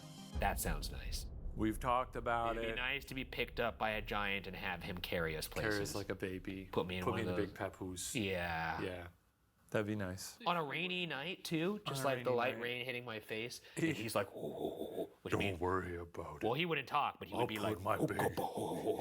He doesn't talk? And that would mean, like, be careful. Oh, he just, be calm. Coco, baba, coco. Yeah, and I'd be like, that means be calm. Whatever you say, Papa. Its hands or claws gripped the tree with such strength that they bored into it. No doubt it could crush my skull with little difficulty. Its feet were enormous and its toes dug into the ground. And its fur, no, its hair, was matted into thick, coarse clumps. It was caked in mud, bones, and what I could only assume was an assortment of putrid carrion. This was certainly the source of the horrendous stench. This creature was ungodly and looked directly at me, but as quickly as I saw it, it vanished as the flash of lightning passed. I found myself looking into the void, desperately trying to make sense of what I'd just seen. Lightning exposed the area again, but the creature was gone. Fear was replaced with terror. I rushed back into the cabin and slammed the door, seeing the massive crater in the wall beside it for the first time. I grabbed my rifle off the table and braced my back to the far corner. Seeing a beast of such magnitude, such otherworldly power, melted away any hunting experience I had. This rules. It's pretty good. There's not a ton of like Bigfoot fiction out there. No, there isn't. And the ones that do exist, it's like Harry and the Hendersons. What if a witch does appear still, though? Would love that, of course. Now it's witch versus Bigfoot. Then I'd be like, maybe muddying the waters a little bit. Imagine the witch carries Bigfoot by his hair and is like flying him around like, or she goes, Alakazoo! And he gets even bigger. And then the witch goes, If you pay me 3 rupees, I'll make him little. You go, okay, here you go. Here's 3 rupees. And then she goes, Alakazam! And then the Bigfoot is real little, and he stomps on it and kills it. Like a bug. Oh, he squashes him. The end. Are That's you scared? pretty good. They should make a movie out of this. I slowed my panicked breathing, and as I did, I heard loud, confident stepping circling the cabin to my back. The logs of this cabin were built out of giant trees, but were they enough to hold this devil back? My body slid to the ground in fear, trembling and holding fast to my rifle. Get a fucking grip. You know what I mean? Sheesh. Get a grip. Yikes. You're in the presence of greatness. It's time to rise. Would you, though, you're afraid of bears. Yes. Bigfoot also very dangerous, killed a horse. Why are you not scared of Bigfoot? I think I could reason with him. No, I don't think you could. I think I could. Offer him a beer, just whoosh. No, I don't think it would work. He'd be like, well, it wouldn't work on a bear. Why would it work on a Bigfoot? And then we'd be friends. You go.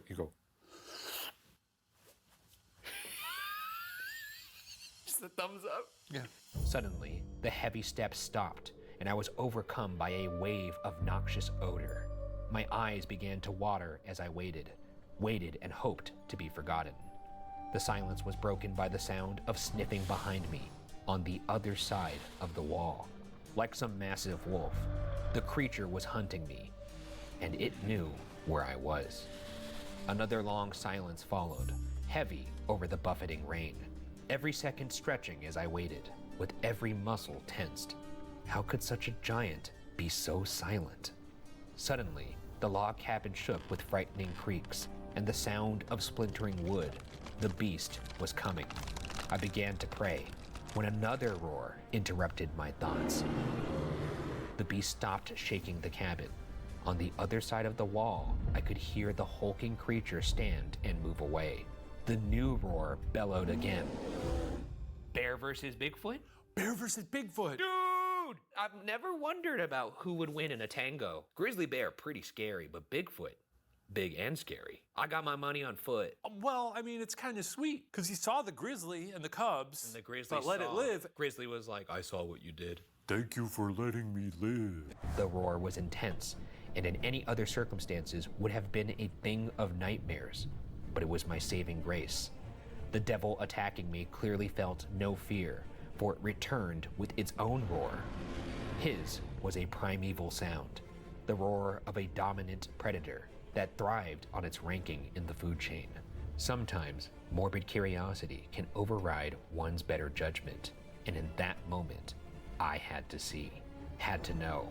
I crept back to the door. This is that Michael Jackson popcorn gif. Yeah, I can't wait. It was so good. Would you do this? Would you sneak a peek? Oh, I'm sneaking a peek.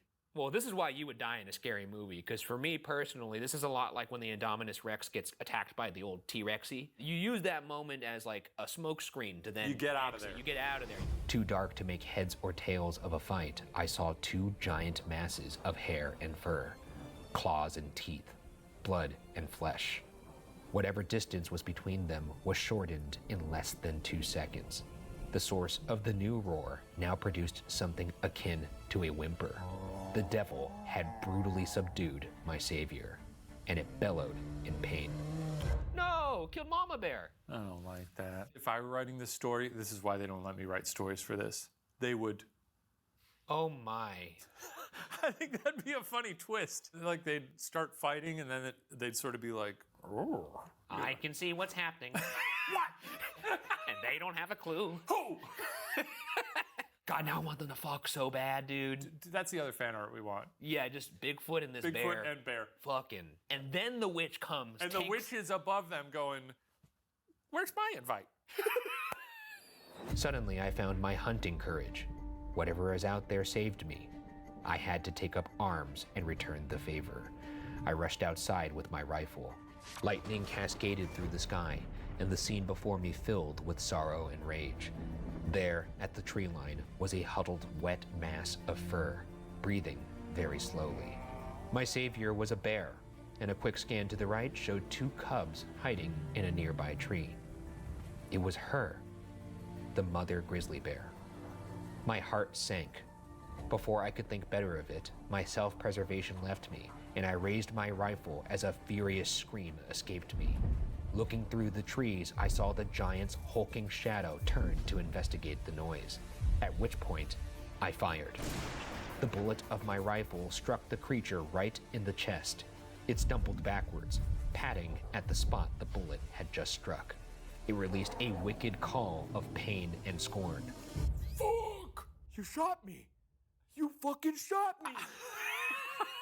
If you shoot it in the head, yeah, that would kill it, right? Probably. Like you come at the king, you best not miss. Yeah. You better hit him in the head because if he gets hit in the nipples like he just got hit here, he's annoyed. Just gonna get mad. He's annoyed. Yeah. And now you're dead. While I can't know for certain, I could never shake the feeling that this was the first time something had harmed it. In nearly the blink of an eye, it vanished into the woods with unnatural speed. So this is why no one could capture Bigfoot, because he's fast and sneaky somehow. This is what happened when we played the Bigfoot game. That's right. We got a shot on him and then he ran away. Jumped away like Donkey Kong.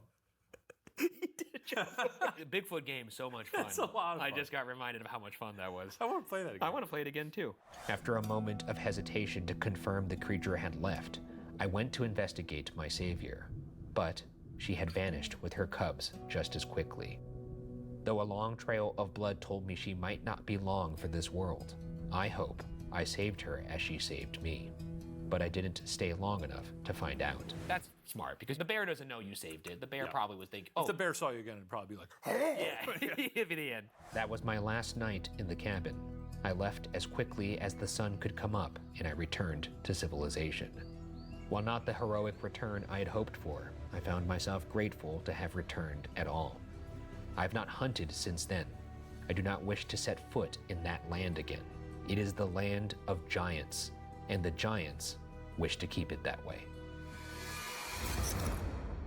So, are you scared? Oh, another banger, dude. This was a good I love story. it. This story was written and submitted to us from Gunnar Leavenworth. Gunnar. It has been modified to fit this show. Hats off to you. Hats off. I also really like that the encounter was kind of realistic for what you'd expect. Oh, yeah. You get the dramatics with the bear fight, which is cool. Amazing. But then, like, the encounter with Bigfoot doesn't go on longer than you think. He gets a shot on him. He's still terrified. Bigfoot just, oh! Loved it. Loved it. An incredible story. And you're right, there's not many fiction stories written about Bigfoot. No, I want that now. I want to like see a this feature film. length. I want this short film. Frontier people confronting Bigfoot. It's really fun.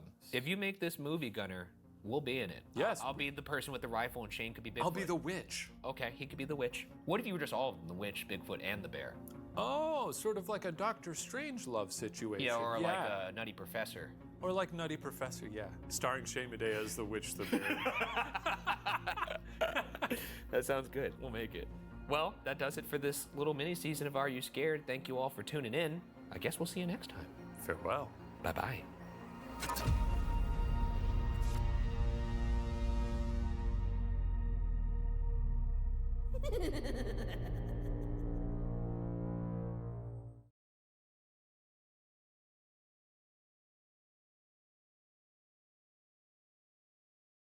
Well, it's time for the thrilling conclusion of the two-part Are You Scared? Very scary. We got even more spring spooks coming your way. Ryan, tell them all about it. Well, I'll tell you about it because next week, season premiere of Ghost Files Season 4, coming for you guys hot and ready, May 16th over on YouTube. How about that? And if you can't wait, then head over to WatcherTV.com where you can watch episodes a month early and ad-free. That's right. They'll already be waiting for you. Or sit tight, and they'll be here for you on YouTube, we promise.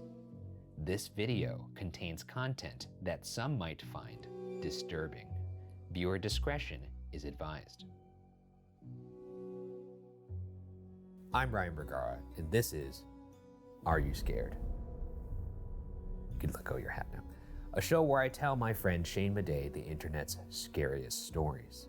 Today we're reading the second part of a special two-part story set in ye old Victorian void. And if you missed the first part, well, you may want to go watch that It's now. good, yeah. Because this won't make any sense. Unless you want to Tarantino it. Eager to see what happens here. To the doctor. So bar your doors, douse your lanterns, and let's see if we can last until the first light.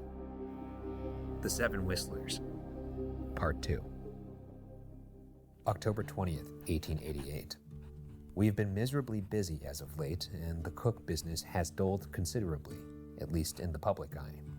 It was a handy headline for the newspaper gluttons in the capital with its gruesome intricacies, but then came another scene from Old Jack, which they all swarmed to feast their eyes upon instead. We have been forced to sell the London house and move to my late father's Barnsley estate, as my unemployment has considerably dulled our monetary situation. So if you recall, he was fired from the hospital. And he's got to move to an estate, which sounds nice. Yeah, that sounds good. What a prison sentence. I guess it might be like going back to your childhood home. Going back to your childhood home after your failure in the big city. Yeah. And by failure, I'm talking about his idea to put a priest in a dark room overnight with a guy who ate his brother. That's a misstep. Ada is less than happy, but I cannot find it in me to argue. I feel out of touch lately. What was curiosity about George has become a growing obsession, and I am plagued with paranoia, hearing things and the like. Perhaps this return to the countryside in which I grew up will do me good, but I was far from happy here. October 25th, 1888. Strange things happen in these lonely northern villages. There is not the abundance of gaslights here that the capital is blessed with, and darkness breathes in this cold house by the collieries where the open mines sit deep in the moorland. Ada has accused me of becoming surly and uninterested. It was only following her constant complaining about a whistling through the house, which is more than definitely the godforsaken wind, that caused me to snap. We have not spoken since, with her instead doting on Jacob, who remains willfully afraid of the new lodgings and will only sleep under a gaslight. Now we've got a shining setup. Yeah, they're not talking. Moving to it's the dark, isolated countryside. Yeah. He's gonna kill his wife and kid, right? Honey, surprise. I'm Jack the Ripper. We'll see. How much you want to bet he's Jack the Ripper? $650. Wow. $650. Sounds like you have a debt of $650. I gotta win this. What time is it? The clock is ticking. I don't think he's Jack the Ripper. I'm gonna put it out there right now. It's your loss. The locals are hardly any more welcoming, and any connection to my father is an additional slight, as I am aware the mining community and colliers still resent his iron fist upon the village. In an avoidance of my irritating family. My irritating family. My wife always going, yap, yap, yap. And my son going, blah, blah, blah, talk to me. This is fun because it's like if we had the inner monologue of Jack Torrance as he was going crazy. It sounds a little bit like it, yeah. In an avoidance of my irritating family, I have instead cast my interest back upon George Cook. My former fellows have decreed simple lunacy in my wake, which is ridiculous. Why would a man be so frightened of the dark? And what did he hear there in the midnight hour that left him petrified? I will go out tonight. I cannot stand any minute longer in this house. Okay, that's healthy. Go for a walk, walk it off. Walks are good. And then you get back and you're like, I don't want to kill them. What was I thinking? I just needed some fresh air. I just needed some air. So much could be prevented, thank God. Close call. October 31st, 1888. Last night was startlingly awful. I must record the conversation which took place in the mill of the Black Monk's pub. There had been, by myself, an admittedly shameful consumption of gin, and I found myself cornered by Old John, a man who was known as a drunkard when I was a boy, and so now must be as old as the coal they are unearthing here, if not older. It is unfortunate that his ability to remember a face stays intact, and so there he was, pushing drink after drink into my sorry hands and probing me about poor old George Cook. I have nothing more to comment, I had slurred, and his evil little brow furrowed, lines dark and deep like veins of ore. Only superstitious folk may offer an explanation. You're not a superstitious fellow, are you? He cackled, eyes glinting strangely. Not since you became a fancy doctor. Except you're not now, so perhaps you're searching for something. This guy sounds like he'd be fun to talk to, frankly. I like this guy. I like Old John. If I'm a doctor and I'm disgraced, I want the town drunkard to come up to me and be like, look at you, you pathetic piece of shit, you know? And good on the town for calling him Old John and not Drunk John. Yeah, that's sweet. He probably was Drunk John earlier, and then he became like this guy's hanging in he's there. prolific, so it's like... You gotta acknowledge the legacy. Yeah, that's right. I had grimaced, for in the raucous of the pub there was a ringing in my ears again. No, not a ringing, a whistling. That awful noise, I grumbled, rotating a finger in one ear. Whistling like a damn songbird, some bumpkin is. John's face had gone strange then. If there's a whistle in your ear, better not remark on it in these parts, he said, conspiratorially serious. That be the 7 whistlers, lad, on the moors. 7, I had snorted into my drink. There's only one. It's been doing my head in since August. George Cook's too, one might suppose. I confess in my drunkenness the lingering fear I had been retaining since that night on the streets of Bermondsey was more than numb. But there was still a pang of it when I saw Old John considering me as though I was a specimen.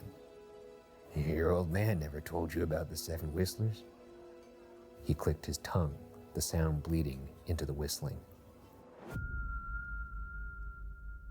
Okay, that's good. Put some reverb under that. Don't put the reverb under me saying put some reverb under that. No, don't do that. No, yeah, do that. Get rid of the reverb on me right now. This is too much. Pitch up his voice, make it a very funny No, sounding don't pitch up my voice. You cannot pitch up my voice. His got lads in the north real spooked, so it has. Though I suppose you were never much in the mines. Yes, I haven't had much time for fairy tales. Not fairies, he had interrupted, eyes ablaze. Men who go on hands and knees in the mines and risk their sorry lives for sods like you to sit on piles of gold. They say that the 7 whistlers mean trouble. That if you hear 'em, it isn't long till you meet a sticky end. Look what happened here in the galleries. The men, there's whispers. Before they got buried beneath the beams yonder, there was a whistling. I know we're in England, but I'm picking up big Quint from Jaws vibes from you. Yeah. I've settled into Quint from Jaws. It seems like it. You know me. Yeah. You know what I do. You know I do. Black eyes like a dog's eyes. You hackneyed old yokel, I had said, foolishly. Can you tell me anything other than this pagan trite? Just like your father you are, he jeered, an unpleasant sneer twisting his grizzled upper lip. Too frightened of the underground to go down, sitting on your arse and watching the proper man hack away at the darkness. I told him when you were a boy about the 7 whistlers, but he never respected this land. There ain't nothing natural about this mining. You gotta give something back. You can't just take and take from under our feet and not expect the ground to swallow you right back. She's hungry, you see, the land. Your father got his claws into her and starved her clean. Now she's hungry.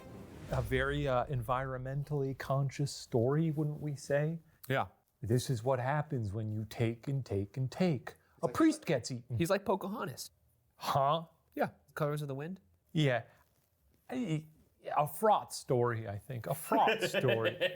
My mouth hung open, which seemed to spur him on as his tirade ravaged me. Why would you want to come back?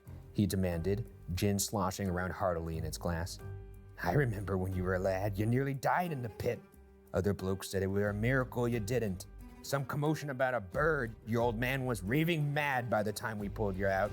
Well, this is a new wrinkle. What about this bird? He almost died in the pit. A canary in the coal mine. Oh. Maybe, perhaps. Or maybe he just likes birds.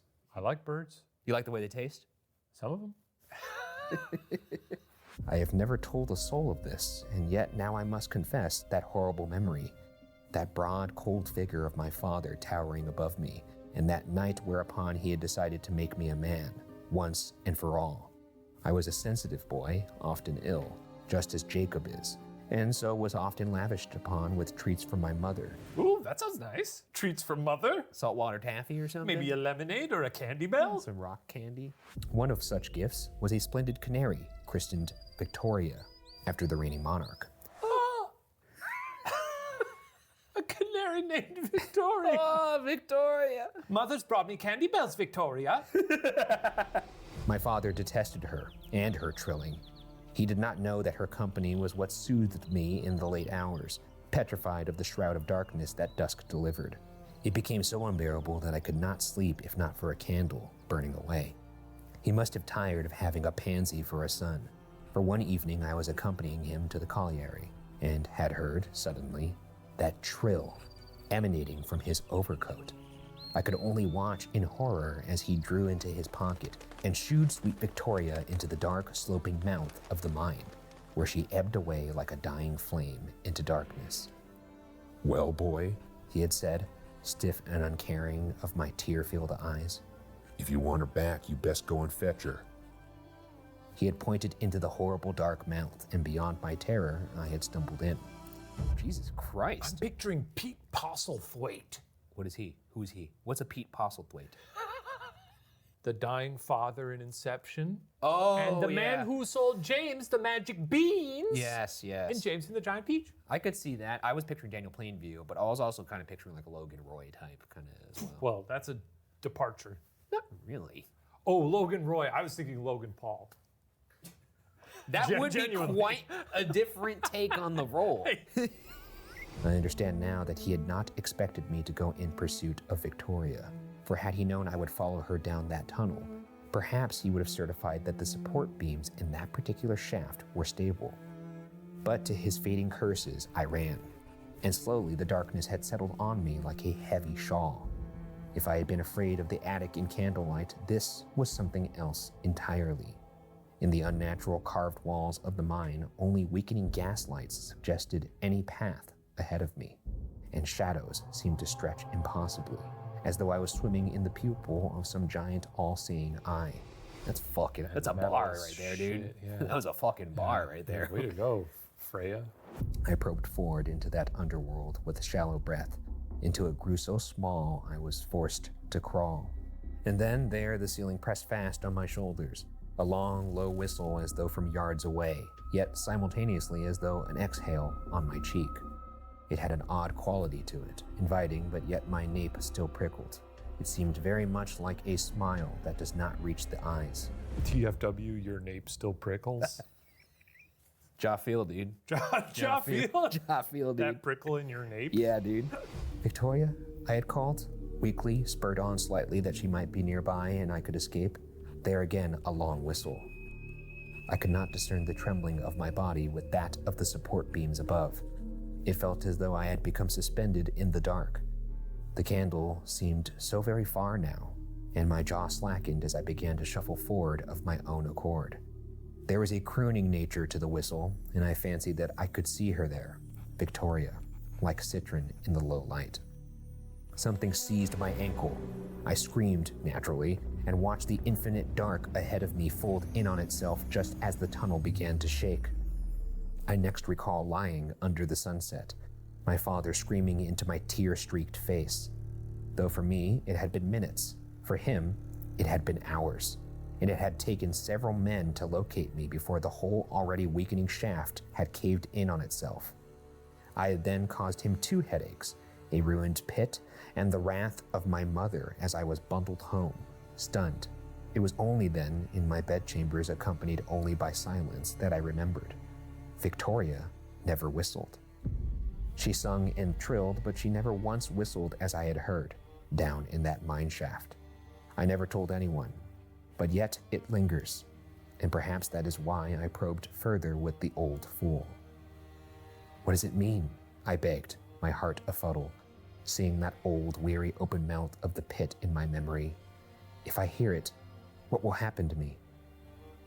John just smiled, awfully knowing. Is it incisors? I should know this because my dad's a dentist. Incisors. Incisors. That's what I thought it was something else. It's okay. I'm sorry, Dad. You're not a dentist. I'm not. His incisors were as brown as the grin of the mine, and I knew the words that followed would call to me as much as that whistle. The whistlers, though, there are 7, boy. They fly in 6. They whistle to look out for the 7th. What do they do when they find him, the 7th? His eyes were so pallid, so dark, an inkwell unsteady on its glass-tipped toes, falling and pooling across parchment. I found myself swallowed by his gaze, drowning in a frigid black sea.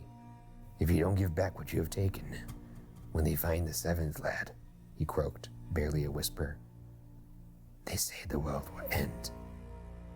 And then he laughed and laughed, his frail old body shaking as I stumbled to my feet into the night, the sky bearing down on me, on my knees in the middle of the street. Some kind stranger bundled me into a cart and delivered me, clutching a burning candle, to the doorstep of my most displeased wife. How would Mari react? If, like, a Lyft driver just dropped me off and just threw me out of the car. Mari. Oh, John. Oh, John. He said the unkindest things. Yeah, your friend said they called an Uber for you. What would Sarah do? She'd be fast asleep. I think she'd be pretty concerned. Because she would be, but she'd be asleep. We've had a She's a scenario deep where this sleeper. has come into play, where you had sent a picture and we were in London to assure her that you were not drunk. And the picture you sent was It's the perhaps drunkest photo of the me. drunkest man I've ever seen in my life. Yeah. Can we show that picture? We can show. It's so It's from 2017. No one's ever looked as drunk as I like that instead of you texting her back, I am not drunk, or like something like to that effect, you texted her a selfie instead to reassure her. Yeah. All's good here. Yep. And it was evident upon one glance at the photo that all was not good. Some kind stranger bundled me into a cart and delivered me, clutching a burning candle, to the doorstep of my most displeased wife. Ada, darling, I begged, insisting we get out of this place, but her face was stony, and so I made haste to put this to paper. I could not make sense of it. Who is the 7th, and when will he come? November 1st. 2 days have passed since that forsaken night. I cannot write much, but today I've made a grave discovery. They found old John, mangled in the colliery, and I know that there are already whispers of our meeting. He was, according to several colliers, irritable and unforgiving of noise in the late hours at the pit. No one was in the room with him, but many say he was searching for the source of a whistling within a machine when he was pulled into the winding engine, his head quite crushed. Not an uncommon accident, but strange he might investigate the machinery head first without halting the mechanisms. One young man reported he was laughing even as the wheel began to grind his skull, but most have disregarded this as juvenile fallacy. That's not a long time to laugh. That's one snort at most. Yeah, it's- 2. Yeah, I guess so. I myself cannot sleep. All I can do is write in candlelight. I cannot stand my son's cries when drafts make candles flicker. I cannot stand the snip of my wife, straining to hear if it is still out there. I must go down. I must find Victoria. I am sure if I find her, she will cease that damned whistle. All right, I guess this guy's off the deep end. I gotta find my I must childhood find pet. Canaries can't live very long, right? Hey, what's the life expectancy of a bird? You should know that, Birdman. Well, my parrot was meant to live 60 plus years. He got a cold and died. November 4th. I know what I must do. The men in the mines and Arnold, they were 3. Then, poor old Father Chermond was the 4th. George Cook went to the gallows as number 5. And old John's wheeze still sings out from the moors. That's the noise he was making when he's getting crushed. Or just... And old John's wheeze still sings out from the moors, the 6th in this tale. And it is not hard to guess, with this whistling in my ears, who is the 7th.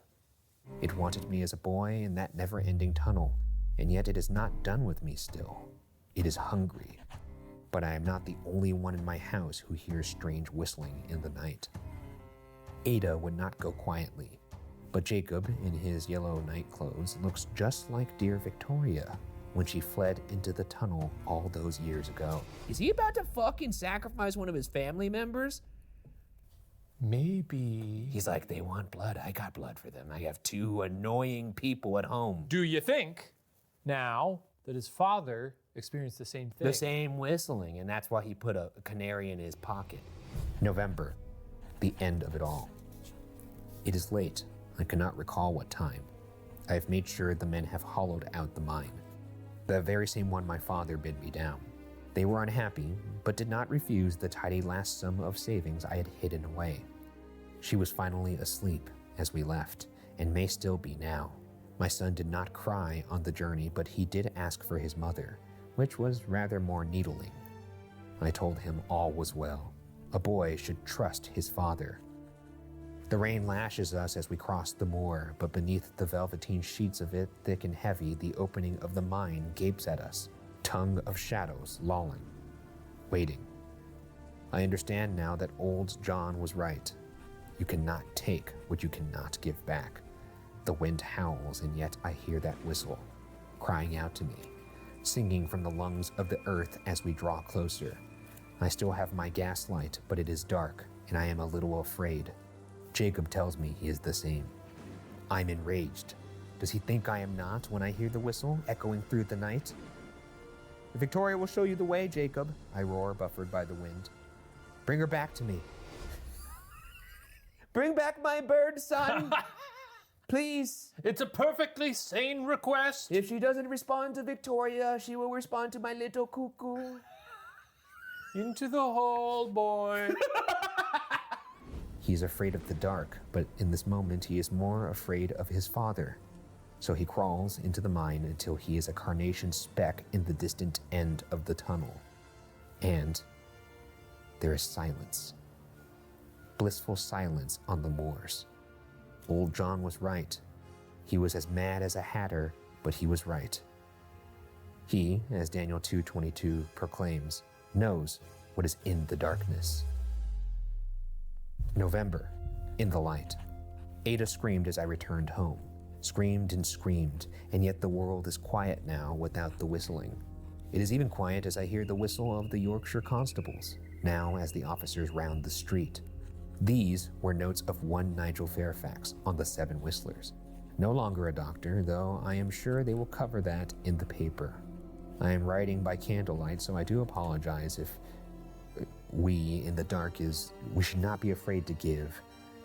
What we take, I am nearing the end of my candle, but it is so quiet, and yet, oh God,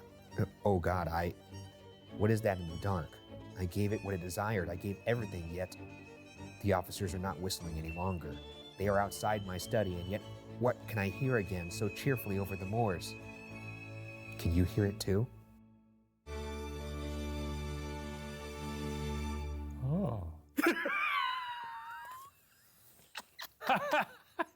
Oh. So it appears that there needed to be 7 victims to this mine. He tried to make his son the 7th. But mine spit it out. Or the kid is still alive. He's a mine boy. His dad sent him into the mine. Then he somehow survived. I don't think his dad ever expected him to survive. I think that's exactly why he sent him in there. His dad was also dealing with a 7 whistlers situation. He was like, oh, a generational thing, yeah, like Jaws. Anyone he comes into contact with, they hear the whistling. It's almost scarier when you don't understand it. That's great. I enjoyed myself. I had a lot of fun. Okay, well, that story was written and submitted to us from Freya Richardson, and it's been modified to fit this show. Very big thank you extended to Freya. That was amazing. It was a lot of fun. Really good prose there. I loved it. Thank you to all of you for watching, and remember to leave a comment telling us what kind of stories you'd like to hear. Do you like these multi-part ones? Also, maybe some theories on what you believe that story was. Or if you want to be on the next Are You Scared, maybe you could submit a story yourself using the link below.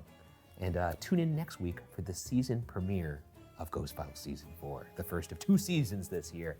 It's going to be a good one. Now I'm scared. So, art thou scared?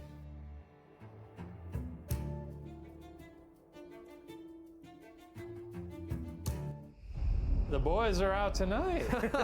Let's start then. Let's do this. Hello? Do you like living here? Do you like being dead here? I think that's the question. Do you like being dead here? If so, ring that bell. Oh, yeah, there we go. I felt like he walked out of that room and put his hand on my shoulder. Who? What? The fucking ship is moving. I don't know if it's the power of suggestion, but I did feel a slight tickle on the bottom right of my foot. He's really stomping around up there. All right. Oh. I actually spun a little too much on that one. I don't even know what this is. This is just a move I'm making up on the fly. This is a Philip Glass song. You recognize this one? What the fuck? This is the first episode of Evidence Room. I kind of just exhaustively lay out all the evidence that we found in any particular location. Season premiere of Road Files. Here is just a little bit more of the behind-the-scenes stories from myself, Shane, and some of the crew members. It really looks good on you. Here's your challenge.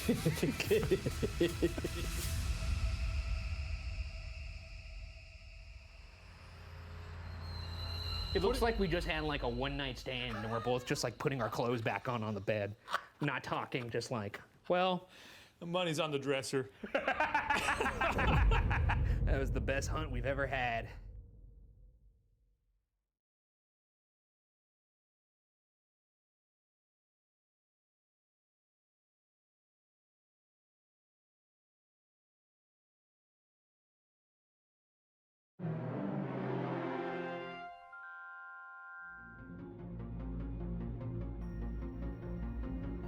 This video contains content that some might find disturbing. Viewer discretion. I am just down for everybody and anybody to get in here, so. Are you scared? Let us out of here! Why do only some things happen when we say them? Helicopter. Where is it going? Oh, go to hell, you stupid helicopter! Oh no. No, fly, helicopter. Land gently. What did you do? Here they come. Jesus. Get back. You need to stop talking now. What are you holding? I'm sorry. Get off me! What are you doing? I'm sorry.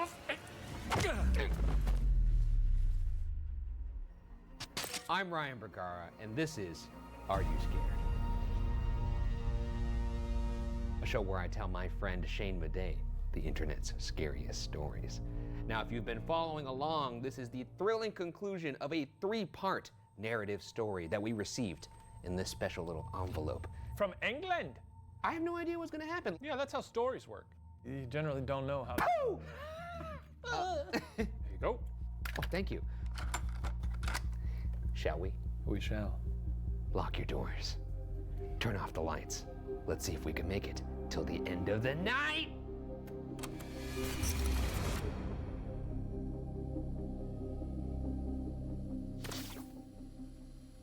Okay, we've got the tape rolling.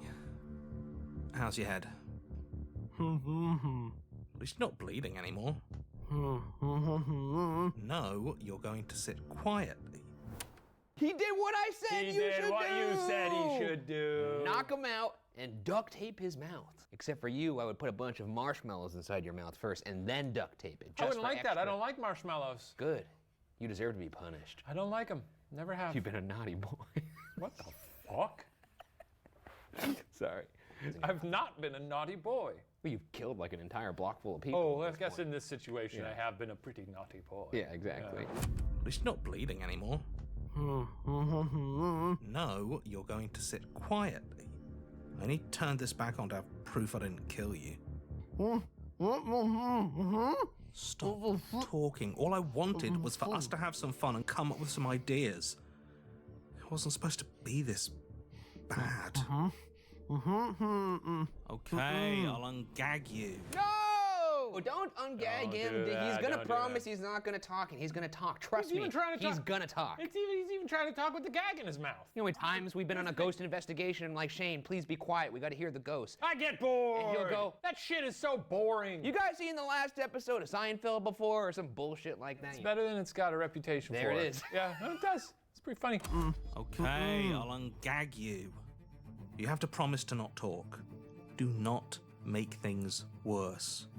You promise? All right, stay still. What the fuck? Be quiet. You smashed me over the head. For your own safety. Everything you were saying was coming true and you weren't shutting up. You crashed that car, you turned those medics on one another, you made corpses explode into bugs, you locked us in here, and then a mob almost killed us before you killed all of them. So yeah, I hit you over the head. What would you have me do? You could have killed me. Look at all this blood. That's pretty good. That's the thing they don't, in a lot of movies, they do like a judo chop or, knock someone out and they're just like, oh. But yeah, you hit someone over the head, there's gonna be a lot of blood. Don't do that. Don't knock people out with your fist. I want to know what he hit him over the head with. I think a kettle. Oh, or like a block of cheese or something, like very cold cheese. I was gonna say it would have to be very cold. Cold cheese harder. Hot cheese as gooey. Ain't it? Yeah, dude. Killed me. Look at all this blood. But I didn't. And you've stopped bleeding. And you're not a cloud of bugs. I'm sorry, but we have to sit here quietly for a little bit. The hallucinations should be over now. Tommy, what's going on? It's fine. Okay. I think it's all going to be fine. Oh, wait a second. You were right. Maybe this is all in his mind. He gave him that special tea, and he thinks he's doing all this bug and bird shit. He gave him some old bug and bird tea. I think you've been with me on this, though. You're right, I have been. I was trying to give you some credit. He gave him the tea, and he was like, don't worry about this tea. When he was like, what kind of tea is this? And he was like, don't you worry about what kind of tea it is, love. Remember that? I'm so sorry to all the English people watching this. I know you don't sound This is why we have to... It's fine. Okay. I think it's all going to be fine. You think? What did you do? It's this tea. I brought it back from abroad. I don't know. It seemed cool. The guy who sold it to me said it would help with dark creativity. It's supposed to open the mind, go to new and weird places. So you drugged me? I drugged us. Without my consent? What, so you just expect me to crank out idea after idea while you just say, not that one, over and over? That's different. I'm not forcing you to live through your ideas. I didn't think it would be this real. To be fair, it was working pretty well. Corpses are exploding into clouds of bugs. Because you imagined it. You've never come up with a premise that good. It's always been me coming up with the ideas. So people are dying because you didn't want to do your job anymore? Nobody's dying. It's all a hallucination. How long were the hallucinations supposed to last? The guy who sold it to me said it would be less than a minute. Less than a minute? It's been almost an hour. Whoa, dude! It's a bad batch, man. Oh, I thought maybe it was like an Interstellar thing where it's like the time is actually stretched, but it really is just a minute. I think maybe it's never going to wear off. What about that? You can't be handing hallucinogens to your friends and telling them they're not hallucinogens. Even if you know they're a hallucinogen. Assume that's illegal. I think hallucinogens, for the most part, are illegal, but like, if you're gonna do them, everyone should be consenting to them. Hallucinogens are very scary to me because people are like, they open a door in your mind and you'll never be able to shut it. And that, like, what? That's listed as a pro, and that to me is a big con. That sounds so scary. You know what's the scariest thing to me? Me. Yeah, you scare me too. Good. The guy who sold it to me said it would be less than a minute. Less than a minute? It's been almost an hour. Maybe? Maybe? We're hallucinating. We may not know how much time has gone by. It may still be the first seconds. The first seconds? So this is, what, gonna last days? Or months? Tommy, how long are we gonna be like this? I don't know. You don't know? At least we kind of know the rules now. Which are what? Things that we say that are awful come true? More or less. I don't think we can hurt each other, though. Like, I've told you to stop talking 1,000 times, but your mouth hasn't clamped shut or sewn itself up or anything. What the fuck? Don't say that! That might happen! It didn't, though. See? We can't hurt each other. My head begs to differ. I didn't say it. I actually did it. At the risk of sounding ridiculous, sticks and stones can break our bones, but looks like words can't actually hurt us. Whatever. Until the things we say stop happening at all, stop saying bad things happen to me. You don't want me screaming that your foot's broken or something. You know? Oh, shit! Oh! What the fuck? Now it's really ramping up. I also just imagine how funny it'd be if someone was standing and just, just bum leg goes out, just blew a tire. So now they have to be very careful with their words because it seems like it's... Your mind is powerful, dude. Thank you. No, I'm saying like That's hypothetically. very sweet of you to say. What the fuck? What the fuck? My foot! Why did that happen? Because you said it, you ass! I thought it was just a hallucination, unlike my cracked skull. My foot! At least anything we say will be fixed when the tea wears off. Tea that you poisoned me with, by the way. Piece of shit. Even if this is a hallucination, it hurts. So why does nothing happen when I say things about you? I don't know. Maybe it's... Adam, your foot's broken. Oh! Fuck you, Dude, I'm loving the turn here. Yeah. I'm having a good time with this. This is great. Think they're gonna destroy each other? Maybe. Is that what we're about to witness? I mean, they could just keep getting more outlandish with the claims. When he said you ass, I thought he was gonna just like turn into a donkey or just a human ass. Yeah, you yeah. know? I don't know. What would we do to each other if we wanted to destroy each other with our words? I'd probably be like, it's not like I made your balls weigh 800 pounds. To match my beautiful pecs. I would make your face disappear. Just turn into one smooth nothing. I'm good with my choice. Okay. I think it'd be funny watching you drag your balls around. Dude, thank you. Fuck you. I think it would work. I'm sorry. Well, it did, so fuck you. Your other foot's broken. Oh my God. You did that on purpose. You broke mine on purpose. I didn't think it would work. You knew it would work. Fuck. Oh, okay. I won't say anything else. Truce? Truce. Fuck, that hurts. Oh. Fuck you, Adam. Oh, fuck you, Tommy. Don't drug people, okay? Don't buy weird drugs from strangers and don't slip them to your mates in their manky tea. Sorry. Also, just to point out, you bought a hallucinogenic that, what'd you say? Opens the mind to weird places or whatever. That's the definition of a bad trip, okay? You bought drugs that only give you a bad trip. I said sorry. Yeah, well, say it again. I'm sorry. Good. Me too. Why do only some things happen? What do you mean? Like, it's definitely only bad things, but some bad things don't happen. Like every time I told you to stop talking, you didn't, but it broke my feet instantly. I think the drug doesn't want to stop. What? Whatever's responsible for these hallucinations, it doesn't want to let go. So it won't let us hallucinate anything that would prevent more from happening. We can't stop the other from talking. This is a good premise. This is actually playing on something very visceral inside of me. Anybody who's perhaps engaged in some marijuana has had a moment when they're like, hey, I'd like to get off the ride right now. Yeah. And when the ride keeps going, you're like, uh-oh. That like anxiety spiral is terrifying. Because everyone's had the idea of like, what if this trip never ends? What if the drug takes you? Are you scared?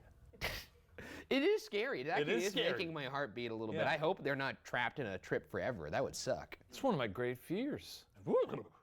I don't like that one bit. We can't stop the other from talking. So it can always unlock more ideas. Yeah, I think so. God damn it, I'm in so much pain. At least it's not real. Our feet aren't broken. It's all in our heads. It's all in our heads. Feels real though. Yeah, my foot is.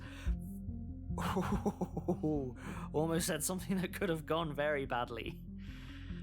Well, I'm glad you're finally getting the hang of it. But, since it's hallucinations, as long as we don't say anything about the other one, it's no harm, no foul? Yeah.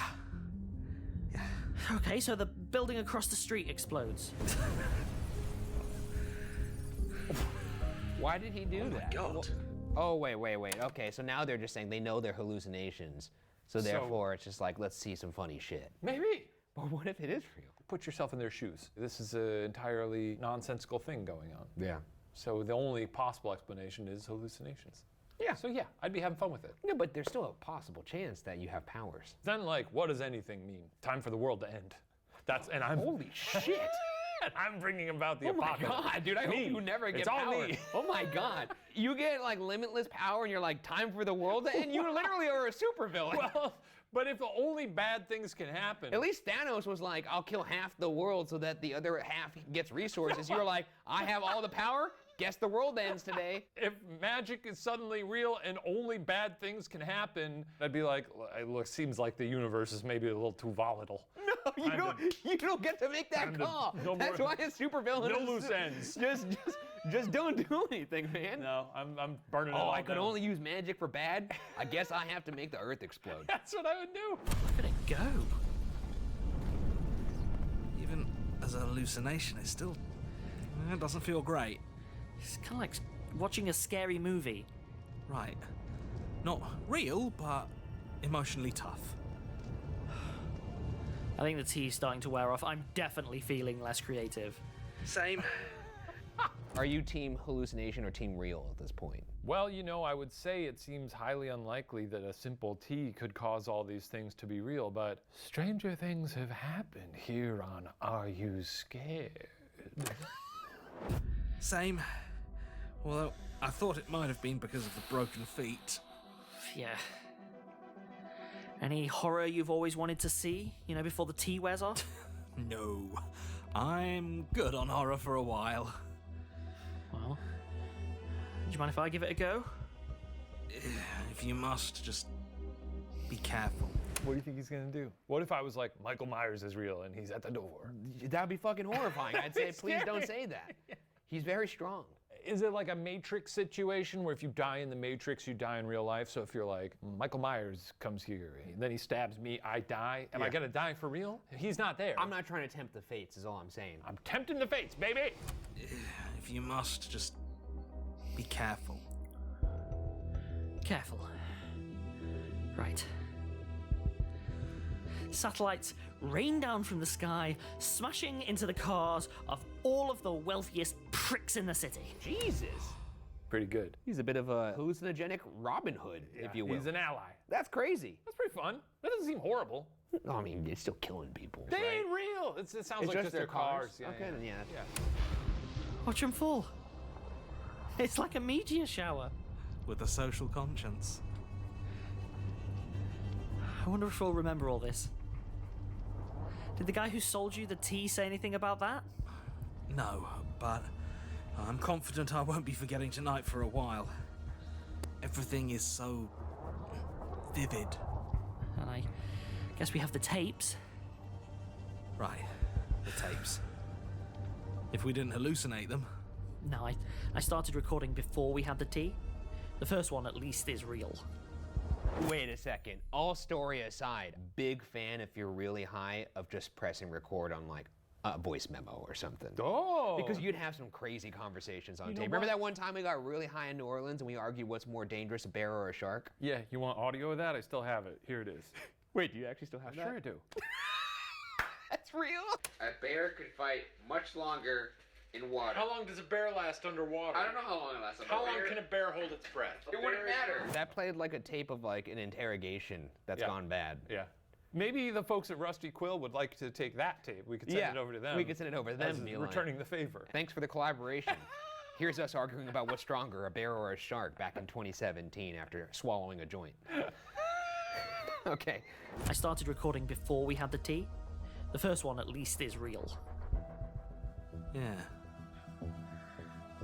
Right. I wonder if it's just going to be us sipping tea, then a minute of silence while we thought the worst shit in the world was happening. Even assuming the pain's in our heads. Wait a minute! If we're taking these tapes at face value, which we are, then all of these things have happened because we're hearing the sounds of everything. Yeah. Why is it taking us this long to realize that? Are we high? Am I high right now? Is that what this is? So, yeah. No, I'm here. I'm here, man. You're right. Yeah. We did hear a bird smash into a window. Several. We heard a helicopter explode. Yeah, EMTs beat the shit out of each other. These two men are mass murderers. They blew up Elon Musk's Tesla. We heard it all. Yeah. Okay, here we go. Even assuming the pain's in our heads, I'd be surprised if my screams weren't real. Oh, the satellites are about to crash. The what? Oh, right.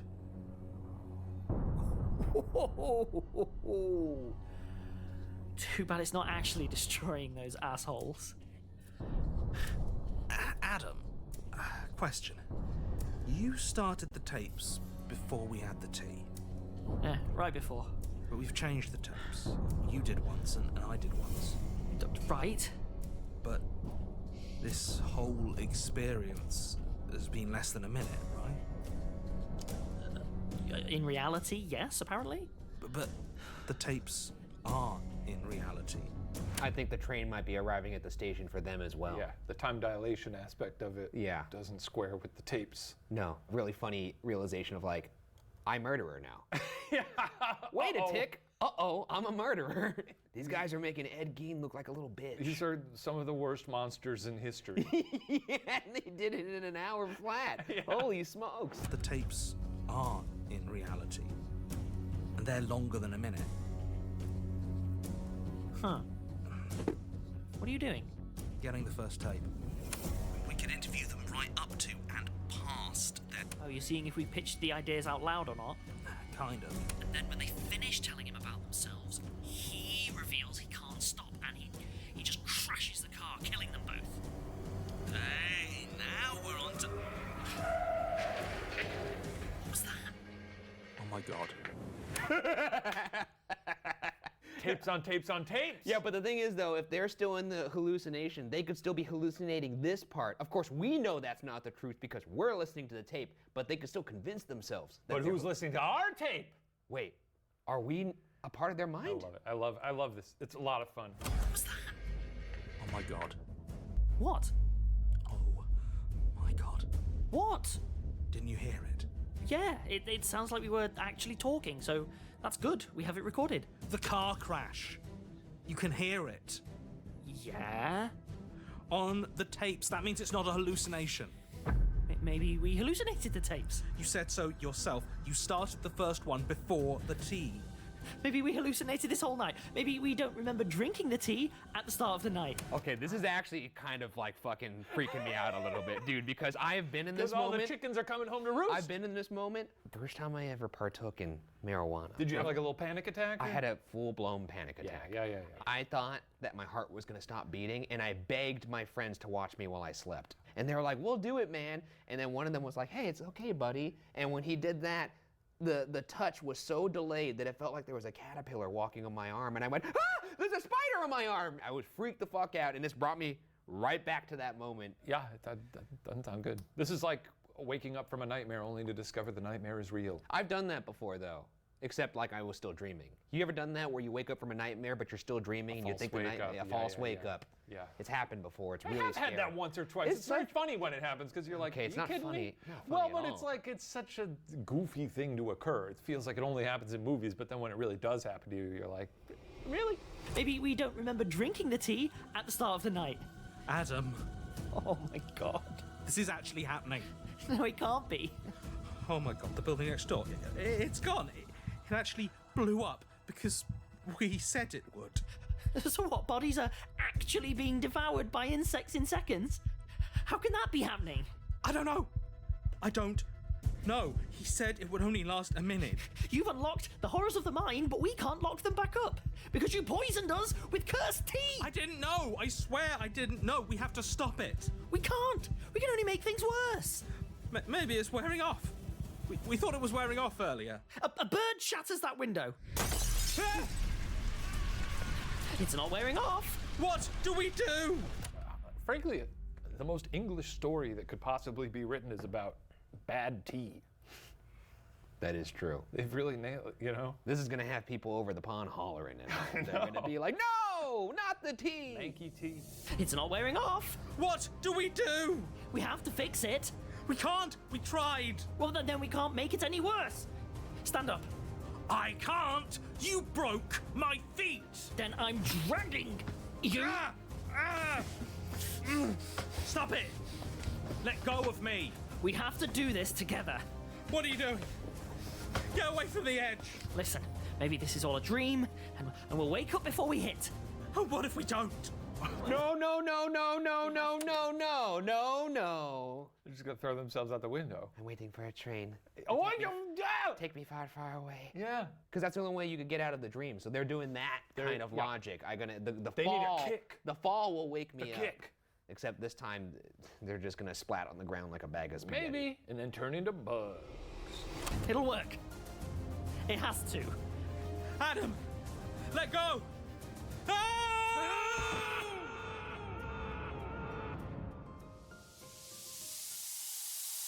They turned into bugs! Their asses turned into bugs! Holy moly. We're good, right? This isn't actually happening right now? We are safe. We're safe in the void. That's why we read these stories here, because it's outside of time and space. No, he's got normal pecs. He's got normal pecs. Normal pecs. He's got normal pecs. Not impressive. I'm not gonna check the balls. Regular sized. That's it for our sweet English boys. Whew. That was a roller coaster. They're dead as hell. Pretty close to destroying the world. I mean, Yeah. satellites falling from space, that's not going to be good. They took those Skynet mushrooms. Yeah, yeah, I guess Shit, so. shit is crazy, dude. I was gripped. This was phenomenal. Rest in peace to those men. Well, that concludes our 3-part series. Obviously, this has not been our real story. Don't worry. You don't have to look in your driveway for satellites or 20 birds. You're not going to turn into bugs. No bugs. There's Or bugs you will, in the but world. There's bugs in the it'll world. be a very mate. long process. Exactly. After you, that does happen. You won't be conscious for it. But this has been a great collaboration with Alex and Johnny from Rusty Quill's The Magnus Archives. The story was written by our friend Garrett Warner, and all 3 of them, actually, all 3 parts. And yeah, this has been such a fun little mini season of Are You Scared, a 3-parter. I had a great time.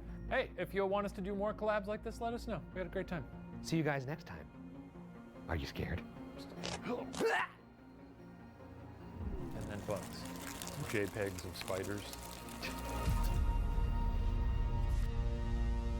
You know, maybe Adam will be like, what if there was a company called Watcher? What if there were 2 people named Ryan and Shane? And that's why we exist.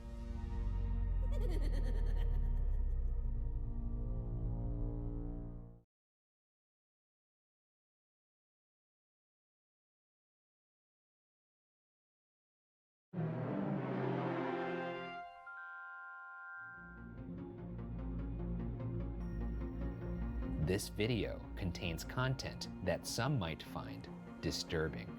Viewer discretion is advised. I'm Ryan Bergara, and this is Are You Scared? A show where I tell my friend Shane Madej the internet's scariest stories. Today we're actually going to be doing things a little bit different for Are You Scared, because our submission, while normally from online, has actually come to us in the form of a little envelope. A mysterious package? A mysterious package which has obviously seen better days. It says To Watcher on the front, and it has a British postage, weirdly enough. And there's also a big R logo here. Not sure what that's all about. Shall we see what's inside? If we dare. All right, let's take a look. I love this kind of style. Do you get these sort of packages often? It's burnt. Yeah, well, normally I just kind of open them at home. Yeah. But this is the first one I've opened on camera. It smells weird. It's like Christmas. We got 1, 2, 3 tapes. Let's actually just get these out and then you pull. Oh shit! And it looks like there's some burnt scraps of paper that explains the burnt smell. Huh. Well, let's get that out of there. That's a genuine cassette tape. Looks like this tape says 1. This tape says 2. Listen last. Should we listen first? Do a little memento? No. Let's listen.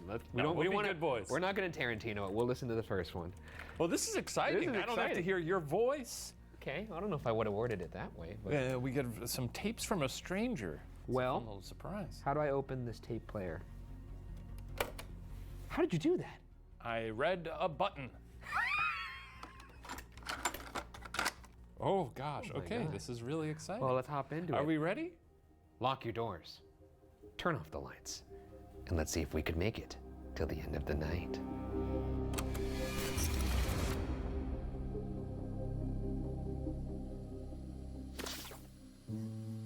We could interview them right up to and past their sentencing. No, all right. Hang on. Right, start over. I can't write any more of these down, so I've got the recorder going now. I'm saying if we do enough human interest stories, but focus on people who are most likely to murder, then one is bound to snap, and boom, there's our podcast. We follow him, and stop shaking your head. We're looking for potential murderers. Statistically, it's gonna be a him. I meant start over. Never mind. This is Adam and Tommy. Hello. We have been trying to come up with a new podcast for... Oh, well, would you look at that. We just crossed over into the 15th hour. No, we haven't really, have we? You can't tell by the ideas you're pitching. You just suggested we interview random people until we happen upon a future serial killer. I mean, it's how companies find their CEOs. I like it. Their idea for a true crime podcast is just to interview people hoping that they're interviewing a future serial killer. It's a smart idea. I think. How do you think that's a smart idea? I mean, Tommy and Adam, they're just like us. We sit down a lot too and we go, what's a good idea for a ghost show? Yeah, we don't normally record it though. We should start recording it. Because then we could send our tape over back to the UK, put it in an equally dirty envelope. By the way, I'm enjoying just listening with you. That's nice to vibe, huh? Welcome to the vibe zone, brother. I've been living here. We're just vibing in the void together. That's what we're here for. Were you trying to shake? Hold what did you want me to do? Like high five you or something? Okay, cool. Let's get going. Cute. Could you maybe use some of that cleverness to come up with an actual idea? Okay. A podcast that narrates a decomposing body live to time. I imagine the first few hours will be pretty boring. Thought of that. Before the maggots really start writhing, you use that time to tell the story of the corpse. Like, oh, this young woman was hit by a lorry on her way to uni. Isn't it a pity? Do you want us to watch a decomposing student? And you think the sponsors will be okay with that? And now the maggots are moving on to her eyes, with Wrigley taking the lead and Bitey close behind. This episode brought to you by the nice, respectable family company, TM. I'm sure you actually like that podcast idea because you have said many times. It's pretty fascinating, the natural world. Oh, you're talking about how I wouldn't mind to be publicly You told me that your plans for burial are to be thrown off a helicopter into a field and let your body rot. I think it's perfectly natural to rot. You know, you don't gotta pump me full of chemicals after I die. Well, technically, we're all rotting. This is not true. We're not rotting. You're not rotting. There's no necrosis occurring on your body. We're decomposing slowly. We're not. We're decomposing. No. We're aging. Our cells, they're dying. Yeah, but then they get replaced by other cells. This is not what's happening. Look at your face. Look at my face. Look at you. This is a perfect example. Exhibit A. We're slowly dying. Me, it's like, is he getting younger? You're not. You're certainly not. I can tell you. This episode brought to you by the nice, respectable family company, TM. We haven't had a respectable sponsor in years. Because you keep pitching completely unhinged ideas. Now please, for the good of the company and our bank accounts, let's come up with something marketable. Aside from Corpse Cast, you mean? We have that one recorded. We can move on, knowing that we can always return to these tapes and find that genius again. Good point. You do actually think these are good ideas, right? I just think maybe we're scraping the bottom of this particular barrel, so to speak. Easy to shoot ideas down, bit harder to get them to take off. What's that mean?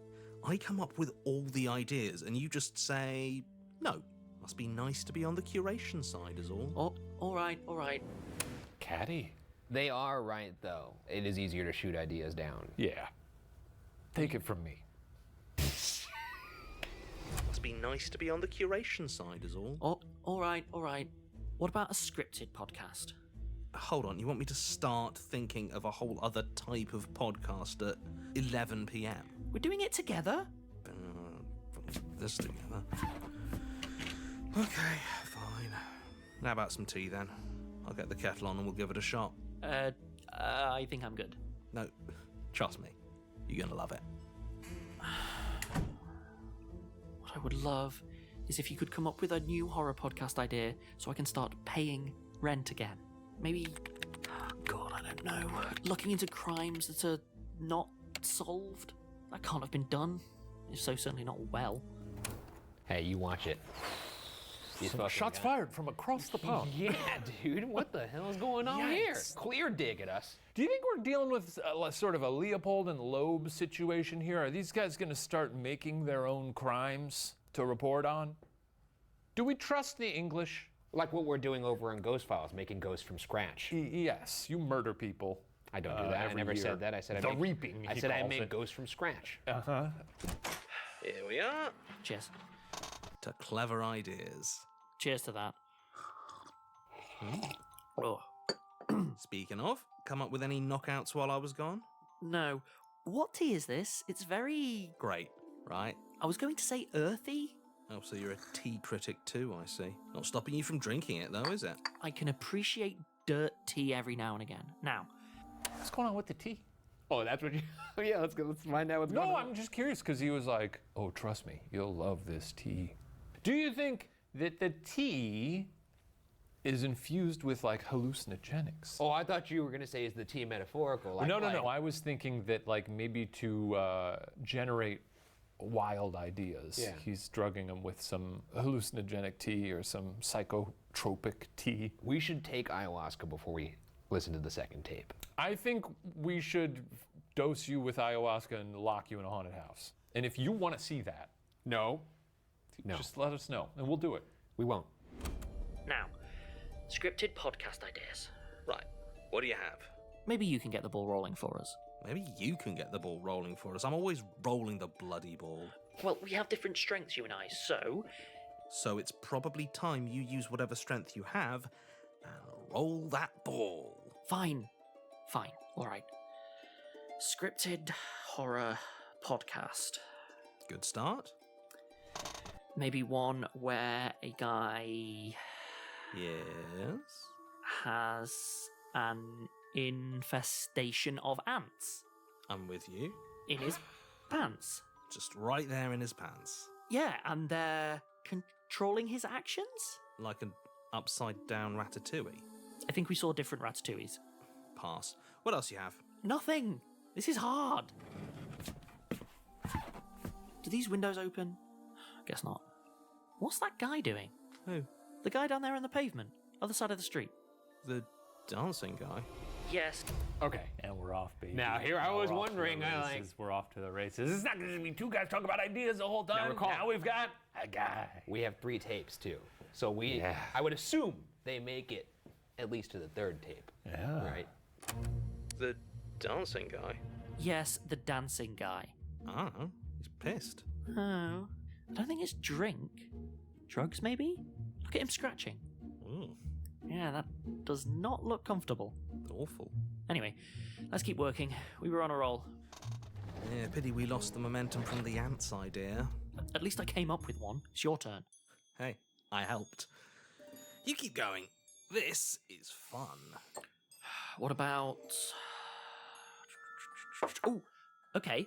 What about a taxi driver who has a photographic memory of all maps, but doesn't know how to operate a car?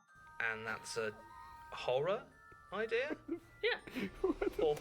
This guy's bad at ideas. Yeah, dude. Okay, now I'm thinking the man outside, dancing, scratching. Is it a zombie?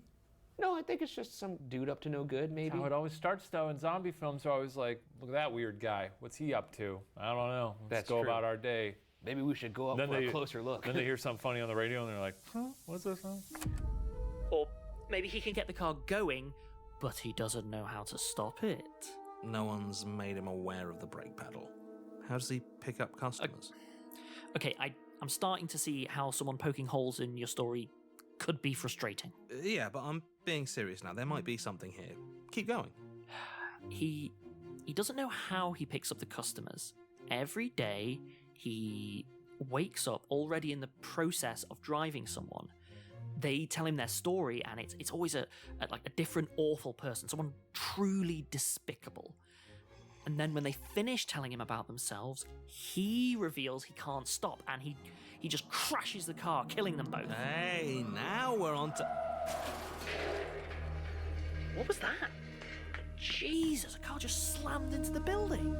It's been going at 70 miles an hour. This is really fun. Taxi cab confessions would be better if it always ended with the taxi crashing. Yeah. But also, yeah, there's a car that's now crashing into the building. So wait, is that in the story that they were pitching that the car crashed? Did an actual crash happen? That would be like us pitching a ghost show, and then during that, a ghost showed up. It was like, strong pitch. I have some notes. You know, listening to this with you makes me think back, you know, at how fun it must have been to gather around the radio. Those pictures are always goofy because they're always looking at the radio. Mother and father around the radio. Yeah. Sounds nice. It does sound Now very we got TV. What am I? I'm out here watching, you know, Star Trek. It's pretty good. Star Trek is pretty good. I watch it a lot. Anyone hurt? What do you think? Oh, good. Drunk guy's okay. I mean, looks like he's passed out. Oh, no, he's all right. Moving his legs. Looks like he's dancing in his sleep. There's the ambulance. One hell of a response time. Yeah. The NHS is a miracle. Anyway, back to work. That was kind of weird. Funny. What are the odds of a car crash happening just downstairs from our office, moments after I pitch a story about a crashing car? Slim. I'd say slim. Wait! Is this a story in which they have the power to, like, manifest things? Like Ruby Sparks. Sure. I don't know who that is. Who's that? It was a film. Oh, okay. With Zoe Kazan. Oh, recent then. Paul Dano. Okay. Yeah. Yeah, like that film. Just like Ruby Sparks. I would just go to town with that. Otherwise, you basically have a magical notebook. How do you test it?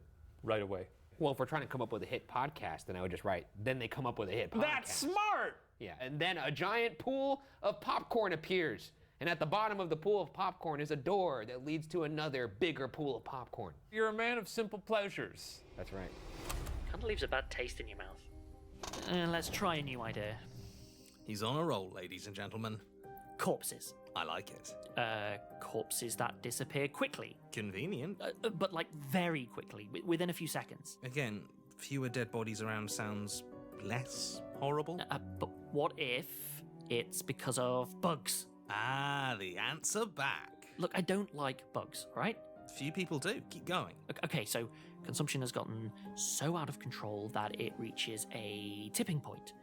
We now make so much rubbish that insects no longer have to compete for resources. Hadn't thought of bugs in competition. Something beautiful there. It's our own fault, you know? This is good. So these bugs are rich. But then their population booms and they get out of control. They start evolving quicker and quicker, so they're able to start planting eggs and maggots into fresher and fresher dead. Or what if they aren't even dead? Oh, they start reproducing in living flesh? Disgusting. I love it. What would be the scariest bug to get real big? Do you have one in mind? Probably a bee. I would go with praying mantis. Oh, yeah, because they dice you up, right? Praying mantis, he go after you. Mosquitoes.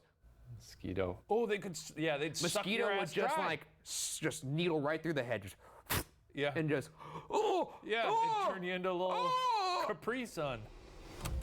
Disgusting. I love it. Yeah, and that's why as soon as someone dies, their immune system can't stop all the bug eggs and they all just hatch immediately, devouring the host. You just wait to explode into a pile of bugs. Traumatizing to witness, literally makes your skin crawl. Good one.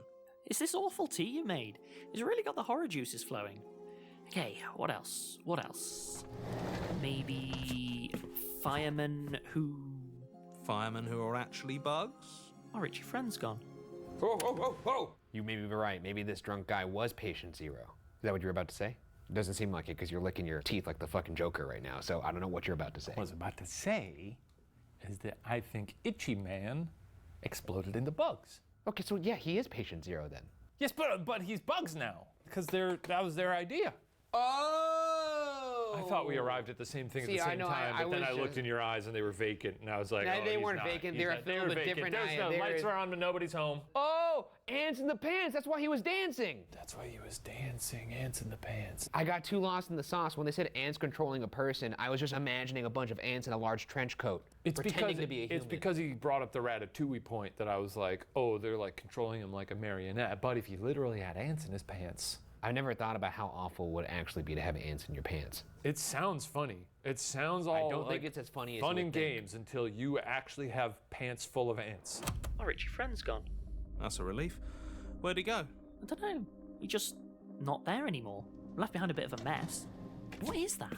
Dunno. Whoa, those paramedics. Never seen one throw up before. Must be tough work.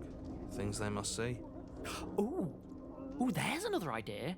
A paramedic team that becomes so traumatized by the things they've seen that they go mad and turn on one another, but they're both so knowledgeable about how to keep a person alive that they're basically unkillable. Ooh, grisly. Heroes turned monsters. People will love them. Christ, what now? Who's yelling? It's the medics. My God. That's... What's going on? These guys got Harold and purple crayon. They got Harold and purple crayon. Absolutely. Yeah, I don't know why you turned Creole there, but I love it. Anyways, we called it. They're making things up, and then it's happening outside of their window. It's taking them a bit to get, to that realize level. it. I guess, you know what, if it was happening to us in real time, though, we know we're listening to a tape, a real thing that happened. Yes. So we're obvious, and also being the world's greatest detectives. Detective brains. Yeah. I mean, we'd probably be testing it out a lot quicker than these guys, because they're not even having fun with it. What's the first thing you would test? I'd be like, big pecs. You want big Huge pecs. Like Schwimmer. His pecs are big. Why do you know that? I just remember on Friends when he would wear sweaters, people would be like, are those implants, Schwimmer? I've never heard that. And he was like, implants? That's a pretty good Ross. I never tried it out before. That was good. It's the medics. My God. That's... What's going on? I don't know. I don't know. Why are the things you're pitching actually happening? I don't know. Holy shit, they're really fighting. He's picked up a rock. Oh no! Oh my God. He just smashed his head open. Oh my God. Oh my God. God, tell me I'm seeing things. You're seeing things, and so am I. Did he just melt? Adam, I think those are bugs. There was a body there 10 seconds ago. Now he's completely gone. What's happening? I don't know. Why is everything you say coming true? I don't know. I don't want it to be. This can't be happening. This can't be happening. I'm gonna black out. Oh.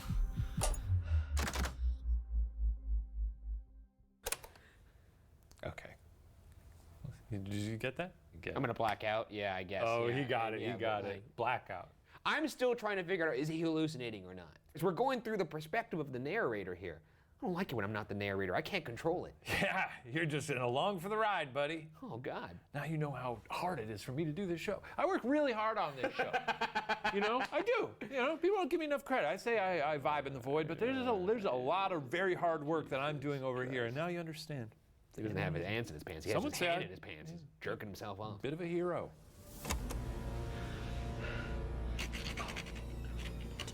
God, no. It's locked? It's an electronic lock, and all the power is off. Yes, it's locked. We have to call someone.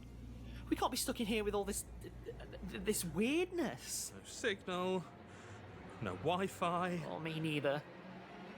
Adam, I think we're trapped.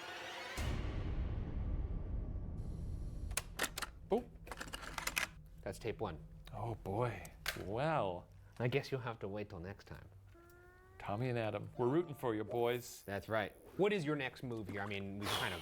Well, this is, I'm not under the influence of psychotropic tea. That's right. So I don't know if we can trust these boys to make a good sound decision. decision, Yeah, I guess now if you realize that everything you say is coming true, just be like, and then everything was fine. You've been given genie powers. Yes. I don't think you could be trusted with genie powers. Why? All of my, because you're gonna wish for crazy things. I'll do whatever I You're not want. gonna stop at big pecs. You're gonna start doing other crazy I shit. do that thing I always wanted to do.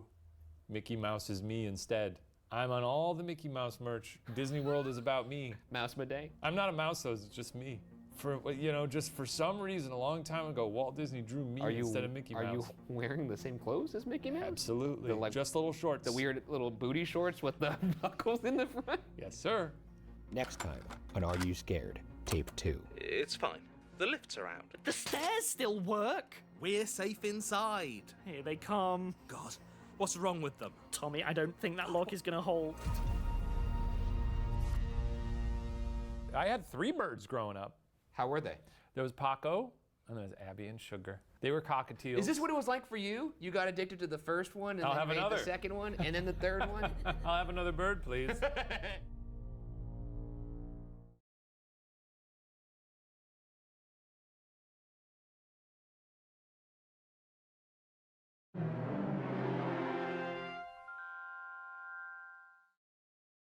This video contains content that some might find disturbing. Viewer discretion is advised. Do you remember any spooky childhood stories your parents used to tell you? Or creepy local legends that circulated among the neighborhood kids?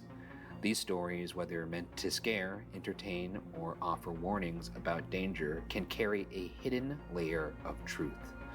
Tonight, our narrator unfolds a haunting childhood story, one he's struggled to forget. I'm Ryan Bergara, and this is Are You Scared? A show where I tell my friend Shane Madej the internet's scariest stories.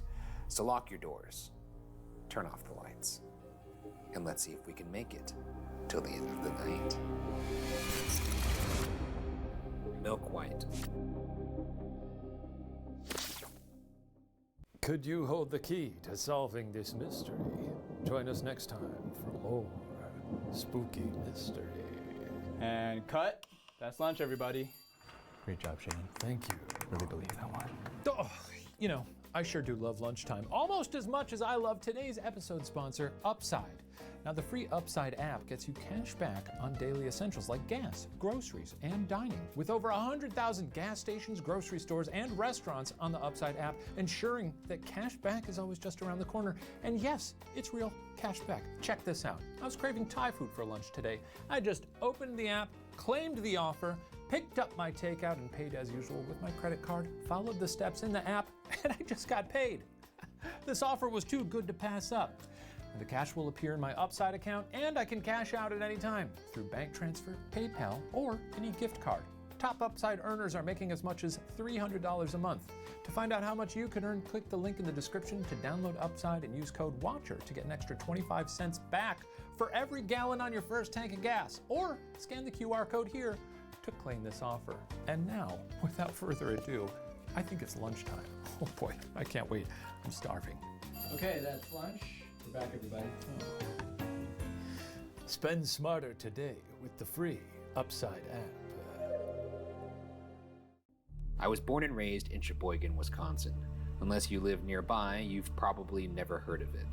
People living in the larger Wisconsin cities, your Madisons and Milwaukees, don't even know we exist. That's not true. I know about Sheboygan. What is Sheboygan? It's a town in Wisconsin. It's because I was thinking of that spotted cow. I know about you, He Wisconsin. knows. He knows. I know. You and your cheese. Mars Cheese Castle. Oh, shit. It's really good. Wisconsin is known for our cheese, our cows, and our beer. See? I told you I knew you, Wisconsin. I know you.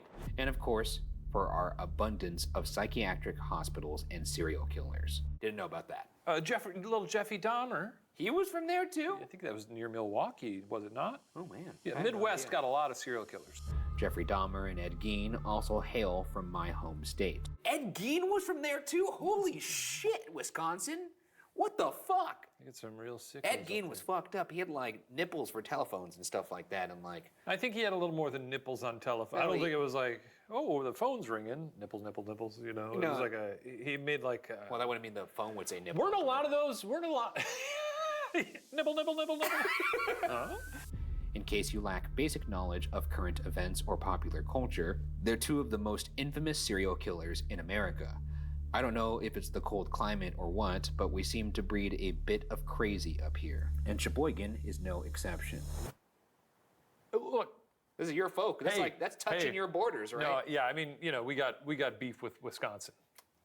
I think everyone, they don't like us up there. They call us fish. And what do you call them? We don't think about them. But it's like that thing, you know, like in California, like the people in San Francisco are always like, LA, we don't like you. And everyone in LA is like, what do What are you saying up there? We have an old abandoned asylum along the highway. Here's a picture of it from an old postcard. Ooh, we should go investigate that Check for that ghost place files. out. I'd go to Wisconsin. Yeah, have some spotted cow. Spotted cow from New Glarus Brewing. It used to house people judged criminally insane, at least according to local lore, and it's where the legend of Milk White first began. You like milk? No, not really. I don't drink it. Growing like, up, on did its you have own. milk? Yeah, but I mean... How often? Well, clearly not that often. I like to have milk with dinner. That makes sense. That's probably why you're so tall. Yeah.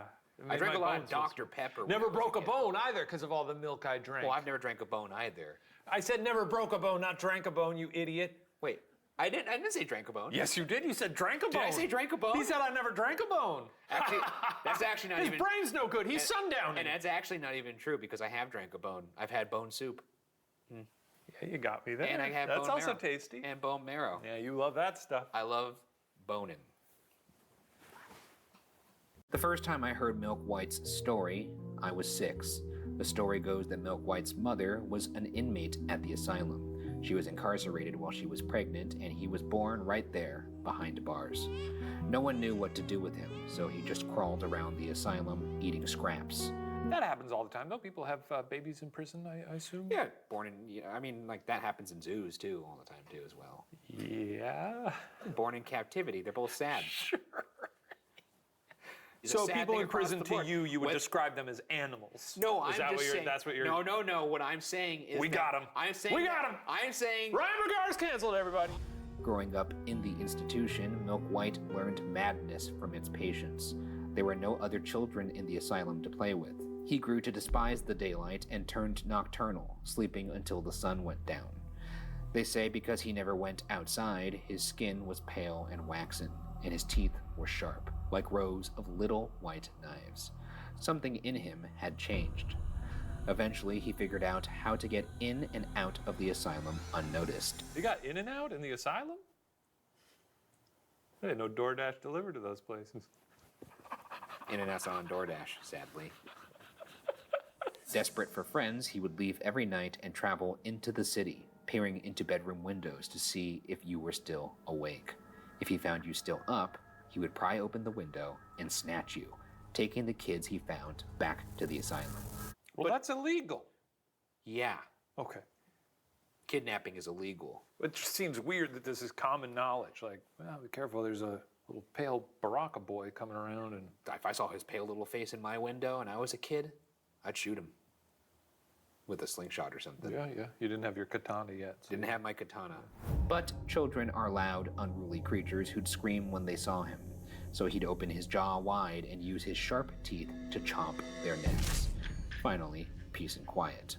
He'd bring their bodies back to the asylum basement, where he'd prop them up to play, pretending he had an entire room of friends. He would sing them nursery rhymes in the dead of night. I got a question. He does this one time.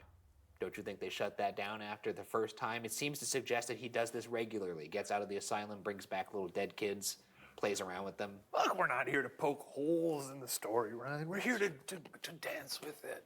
Even if it doesn't make any sense whatsoever and was written by a 7-year-old. Okay, I'll take off my logic cap. Yeah. And I'll put on my fun cap. Oh, kids are dying. That's not very fun. I'll take that fun no, we cap have to off, have fun and with I'll it. put on Kids my are murder dying. cap. Oh, yeah, now let's get to What murdering. cheer? This was the story used by parents to scare their misbehaving children. Oh, so Okay, he's not real. He's not real. Go to sleep, or else Milk White will come for you. I know it doesn't make much sense, scaring your kids so they fall asleep, but I don't know what to tell you. Don't knock it till you've tried it, I guess. The asylum was shut down a long time ago, but they say Milk White still lives in the abandoned building, going out at night and bringing back the bodies of any kid awake late at night. Milk White was regarded as an urban legend in Sheboygan, and we had a creepy little rhyme kids would use on the playground to scare each other. It went, "Hush, now, sleep tight, or else beware of Milk White. He doesn't fuss, he doesn't fight, he'll kill you dead with just one bite." This is a real thing? I'm sure. You know, these people are liars. They always make this shit up. All this shit's fake. But us Mexicans, we got La Llorona. I imagine white people have their version of La Llorona. I don't think we did. Your mom never sat you down and said, "This thing's gonna come kill you if you don't pick up your socks? I guess not. You know, she told me pick up your socks. But no. No, there were no threats of imminent death. My best friend Hans and I fully believed the myth right up until middle school, until a new kid moved to town. He was from New York City, so naturally we knew he was way cooler than both of us. I don't know about that. I knew a lot of a-holes from New York City. His name was Jimmy. He had a New York accent and everything. He wore chucks and had a leather jacket he'd wear year-round, even in the summer. What is this guy, the fucking Fonz? Hey, what's up? I'm Jimmy. Hey, you got any bagels? Sheboygan, huh? Sheboygan. I do some Sheboygan down in New York myself. So naturally, we befriended him. Hans and I weren't exactly cool, so it was a big deal for Jimmy to be hanging out with us. I was your stereotypical, scrawny middle schooler. I wasn't particularly special, but I guess I was a good kid. Hans, on the other hand, was by no means the sharpest tool in the shed. Not by a long shot. By middle school, he'd been held back 3 times, and for that reason, he was a head taller than the rest of us.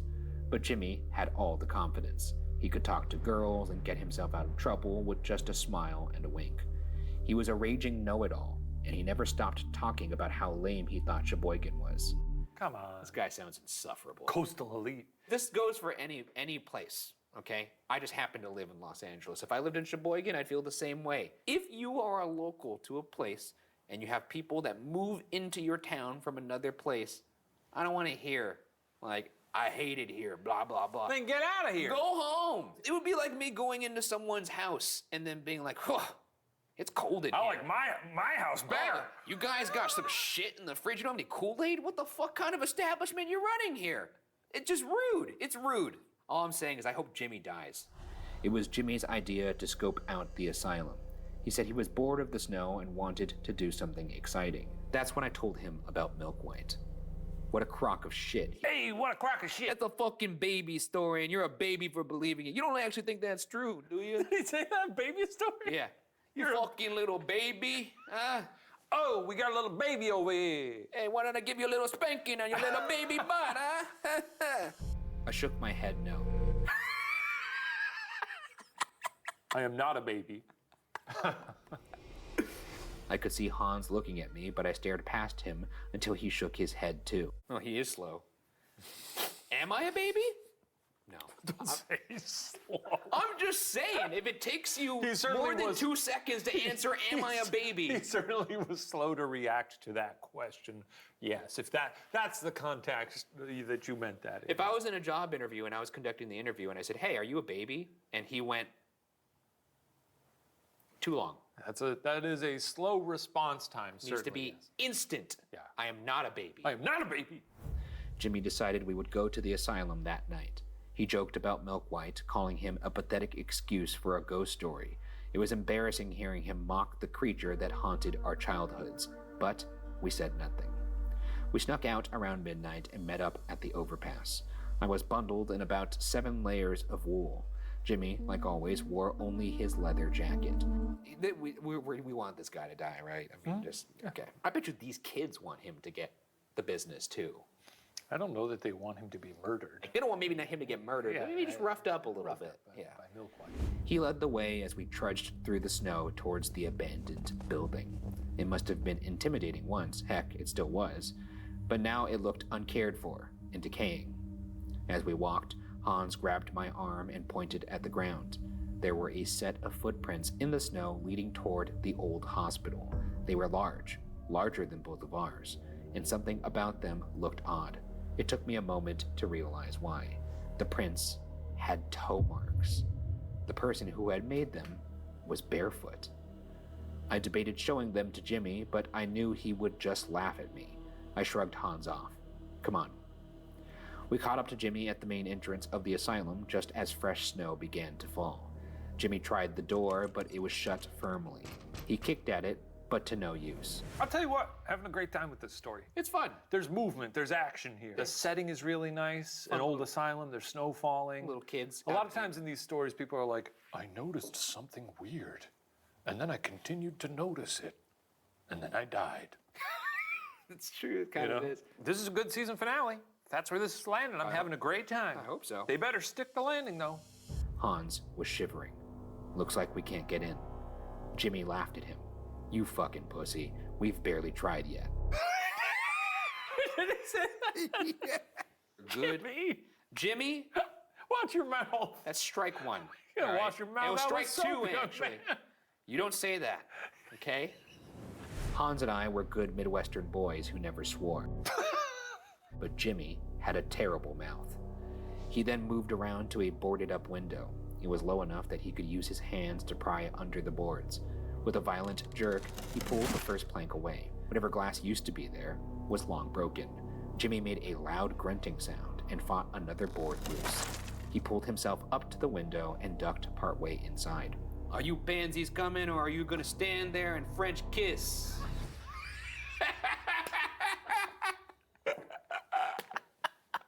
What a little shit. You think he's gonna give the business to Milk White when he sees them? He's gonna be like, hey, you tall white bitch. Hey, why don't you come over here? I'll give you the 1-2, a little thunder and lightning. Hey, Milk White, why don't you come suck on my balls?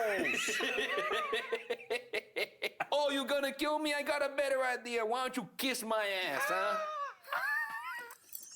Hans and I looked at each other. If we went in, we'd be confronting the very thing we had feared since grade school. If we didn't, we'd have to French kiss. I'm just kidding. I'm just kidding. You got me.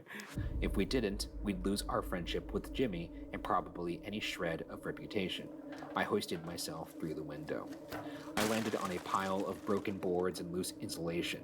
Other people must have tried to get in too over the years because there were planks everywhere. Hans flew through the window with a heavy thump. Instantly shrieking, he held up his hand. A jagged cut ran down the center of his palm. He must have cut it on a nail or broken glass from the window when he jumped through. It looked deep enough to leave a scar. Hans's eyes welled with tears as Jimmy rolled his. Jimmy turned his back on us and started towards the hall. The flashlights we'd remembered to bring with us weren't much help. The halls were pitch black. We stayed close to the walls, keeping a hand steady for balance. At one point, I heard a noise behind us and almost jumped out of my skin. Jimmy scoffed. Scared of mice now too, Twinkle Toes? Twinkle Toes? He's getting better and better. Where does he come up with this stuff? He's an absolute lunatic. Hey, are you turning on Jimmy now? I love Jimmy. I hope he's the only one who makes it out of this alive. Nah, I still hope he dies. Yeah. I hope he beats the shit out of Milk White. Or takes out like a switchblade. Oh yeah, like a butterfly knife? Yeah. Come on. The entire time we explored the asylum, I barely breathed. It wasn't just the darkness. It was that every iteration of every story of Milk White was playing in my mind on a loop. We found broken wheelchairs and nightmarish metal cots. Our flashlights scanned the darkness, but thankfully, nothing moved. Once we'd been exploring for an hour or so, my heartbeat slowed. Of course, Jimmy was right. Milk White was just a story used to scare kids. Hey, this sounds like every fucking place we've been to that's an asylum. It does. Old, dilapidated, full of garbage and wheelchairs. We had no Jimmy with us, though.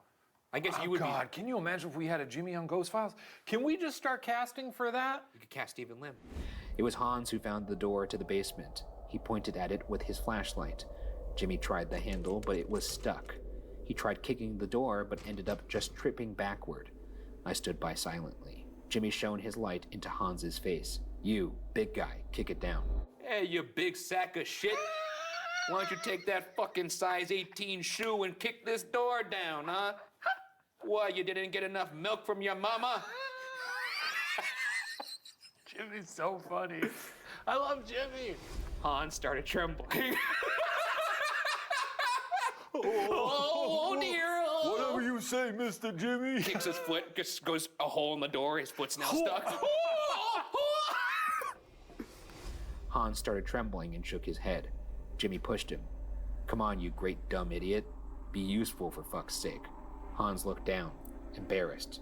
I stepped towards them. Maybe we should go. Jimmy sneered. Or maybe you should go. We all stopped immediately. Footsteps from behind the door. And they sounded like they were climbing the basement steps. I stared open-mouthed at Jimmy, who was frozen in place. The footsteps grew louder. Turn off your lights, Jimmy hissed. I don't like it when Jimmy's scared. I know.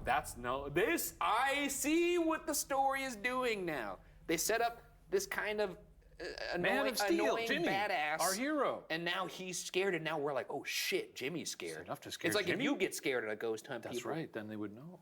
and then they'd find out you were just running away from a frog. That's not what Waverly happened. Hills. That's not what happened. BuzzFeed Unsolved. I think it's the 3rd season. Mark ran away before I did. No. No, Mark's behind camera. You No, ran he ran- away. You ran away. No. Yeah, he dropped the camera. And I caught it. We all shut our flashlights off and huddled against the wall. Hans was shaking badly, but I was nearly paralyzed. I could hear Jimmy swearing under his breath. The footsteps kept climbing until they were almost upon us. Then, the doorknob creaked. It was completely dark, so we couldn't see a thing. All we could do was listen as the door swung open. That's when we heard the voice, carrying an eerie, disembodied melody. It sang, "Hush, now, sleep, tight." Feeling utter terror, I spun around, knocking into Jimmy in the darkness. He was in a ball next to me, rocking back and forth. What? Jimmy? Oh, man, what a turn. Now who's the baby, Jimmy? Yeah. Well, I don't that- like to see Jimmy being a baby. I do. All that gas just for him to be reduced to a baby himself. Yeah. Ain't it something beautiful, folks? Oh, that makes me sad. I don't like to This see just Jimmy. goes to show you bullies, they're just covering up their own sadness and fear. Oh, yeah, that's true. I could feel the fear emanating from him. His jaw was clenched, and his teeth were grinding. The voice sang, "Beware, beware of Milk White." I trembled, and my shaking thumb knocked the button on my flashlight. In a second, I felt like the wind had been knocked out of me, because there it stood, barely 2 feet away, illuminated in the spotlight of my flashlight. It was tall, but stood bent and twisted, staring straight at us with bugging eyes. Stark and naked, its nails resembled claws, and its teeth protruded from its mouth, low and sharp. And its skin, it wasn't white. The nursery rhyme had been wrong. It was stained red. It took a step towards us and whispered, "Kill you dead with just one bite." And it was at that moment when I thought for sure my life was about to end. Then, Hans struck me hard over the head with his flashlight. What the fuck? Hans? Hans, you were in on it, you little shit! Wait! Now I don't even feel bad for calling you slow. Hang on! This is the best. Oh, damn! This story has taken me for a ride, man. Holy 'cause what in the fuck is going on He here? cut his own hand open as part of the bit. Hans is working for Milk White?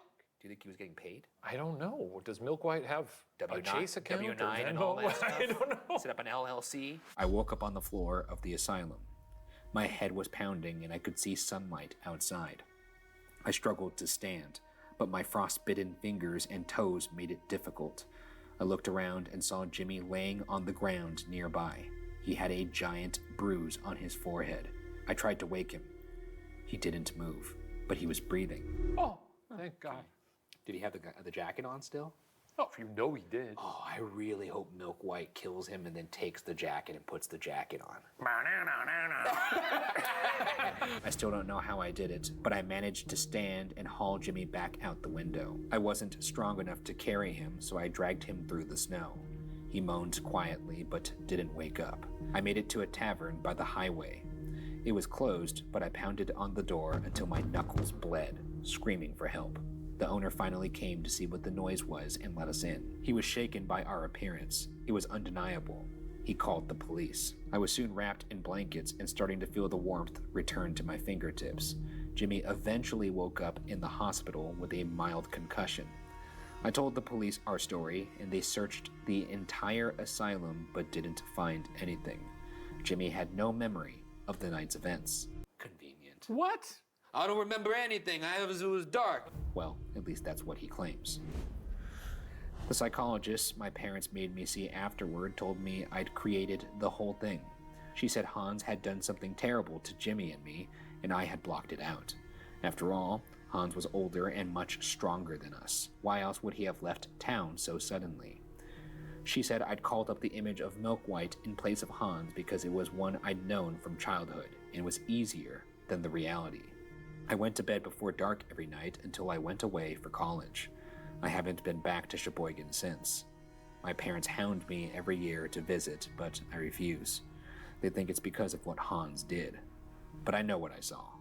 And I know the reason Hans hit me was to knock me out cold. Because milk white only gets you when you're awake. So, are you scared? Okay. Well, in that case, it does sound like Hans was saving them. Milk white only gets you when you're awake. Oh, so he wasn't So a the big milk moose He was not a milk minion. sacrificed himself. Yeah. He didn't leave town. He was killed by milk white. He was 8. He got 8. He got eat. Why would And he then knock himself out then? He didn't think to do it. He's not a smart man. That's true. He's not a smart He's a man. big galoot. He does know what love is, though. Yeah. So all in all, a really sweet story. I liked it. I enjoyed it. Hans, a really sweet, gentle soul who sacrificed his life. That's It was right. probably eaten. Probably Good eaten. meal. I'm sure if Milk White had to choose between which one to eat, he's probably like, the big boy. Big boy. And he got his wish. What's Jimmy up What to? was Jimmy's life like after that? Yeah. Had he been knocked down a peg? Had he stopped being such a dick? Or was he like leaning into it even further? He probably is working a Toyota dealership or something. Yeah. You know? Working the boom boom room? Or the boom boom room. It was a great story. I have no notes. It was a really nice story. It had an ending. Had a great ending. Yeah. Anyways, the story was originally posted on Reddit's No Sleep by user Easy Misery. And for those of you who made it, we'll see you next time.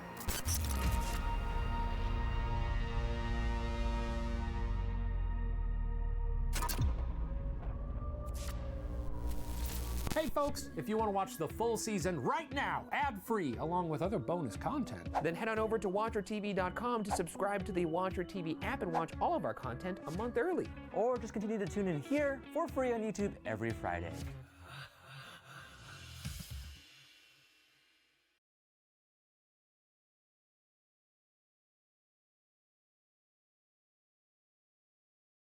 Greetings! Ghost Files Season 3 is just around the corner, so you know what that means. We're once again hitting the road for the Ghost Files Live Tour. that's right, we're packing our bags and visiting 18 cities all throughout the US and Canada. Canada?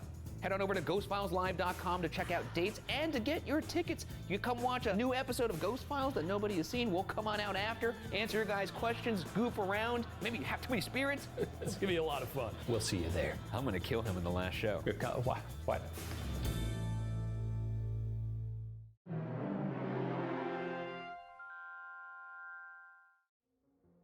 This video contains content that some might find disturbing.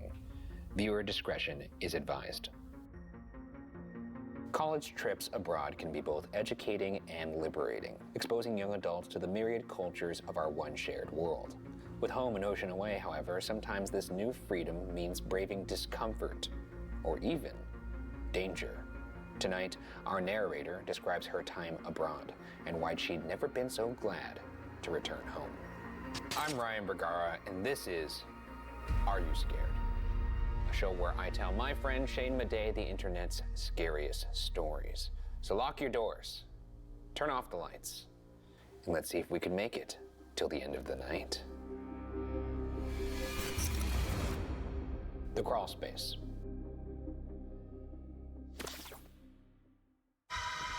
He's after us! The guy with the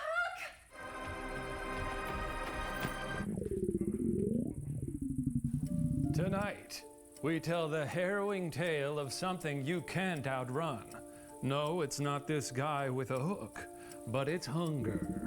And you can truly beat that hunger with today's episode sponsor, Factor. For us guys on the go, Factor cuts down on grocery trips and cooking, so there's more time for our favorite outdoor activities. Factor takes the stress out of meal planning and sets you up for success. Skip the grocery stores, prep work, and cooking fatigue. Instead, get chef-crafted, dietitian-approved meals delivered right to your door. With over 35 meals to choose from per week, including options like keto, calorie smart, vegan and veggie, and more.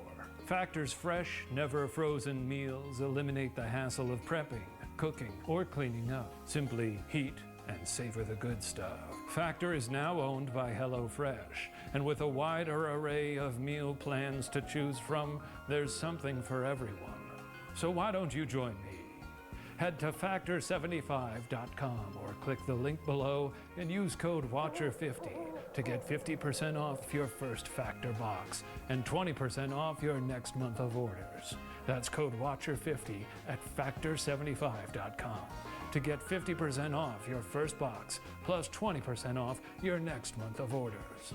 Fuel up your nighttime goals with Factor. Now, back to the show. I guess you could say I'm writing this as a cautionary tale to those who plan on studying abroad in Rome. I don't mean to discourage you from going in the first place. It's more like I just want you to be aware of this so that something like this doesn't happen to you too. Last summer, I was selected to participate in a study abroad program in Rome. I was elated. I'd never been out of the country before, so this was going to be a real adventure for me. In the months that preceded the trip, we were responsible for messaging our would-be roommates and finding a place to stay. I would be staying with 3 girls, Alicia, Stephanie, and Lindsay. They were all nice enough, and none of us really had much money. So, we decided to go with the cheapest apartment we could find. You ever study abroad? No. No? Did you? I did. Well, I What? guess I didn't really study abroad. I made a documentary in Singapore, which was like a version of studying abroad. It was called Cross-Cultural Documentary. You had to apply to get in, and then they selected a team of documentarians to get over, and then the school paid for it. Did you go there? I did. Cool. I was there for like a month and a half. In college? In college, yes. Cool. Is that when you pooped your pants? I did poop my pants in this trip. I did, yeah. After a couple of days, we stumbled across an ad for an ancient apartment located above the Campo dei Fiori. This was a prime location, and we couldn't believe that it was still available. No less listed for a price that fit into our budget. This immediately sent alarm bells off in my head. Something seemed too good to be true. The rent was cheaper than smaller apartments in less desirable parts of town. Soon, however, my excitement about Italy dulled any hesitation I might have had, and we booked it. When I arrived in Italy and met my new roommates at the airport, I was sure I was about to have the 3 best months of my life. We got a taxi and zoomed to the Campo dei Fiori. The location was amazing. During the daytime, the Campo hosted a vibrant market, while in the evenings, it was lined with lively street performers. All of the apartments surrounding it, including ours, looked to be legit ancient. This sounds so fun and sexy. Except for the street performers, sometimes they could be a bit much. Well, sometimes they can be really sexy, you know? No, I don't know. What do you mean by that? I think in Europe they have some really sexy street performers. I think I've just built it up in my mind for so long because I never did go abroad during my youth, which was so long ago now. This apartment, the too good to be true nature of it. This often happens when you see like a house where people have been brutally murdered inside of it. Yeah. And then there's a sale. You've been on the record for saying that would not matter. Who cares? Yeah. People die everywhere. I bet someone has died here in the void. What if you found out a bunch of people were skinned alive there and were used as like suits, like meat suits? Okay, I mean, you're getting into territory where, yes, I might be hesitant. Yeah, you find out somebody got tortured there. Well, it's just because you're like thinking about it. Had their pee-pee ripped off and turned into a flute. Right. Yes, if that happens, certainly I'm going to be falling asleep at night. I'll be like, is that flute music I hear? You know? The scariest time to ever hear a flute. Yeah. As soon as we opened the front door, there was a stampede of young women trying to claim the best rooms. Being a 3-bedroom apartment, it meant that 2 of us would have to share. I personally didn't really care, so I let the others battle it out. I ended up sharing a room with Stephanie. That was fine. Stephanie was the nicest girl and very quiet. Ideal qualities in a roommate. Apart from the bedrooms, we would be sharing 2 bathrooms, a full kitchen, and a living room, with a TV so old, Alicia thought it was just for decoration.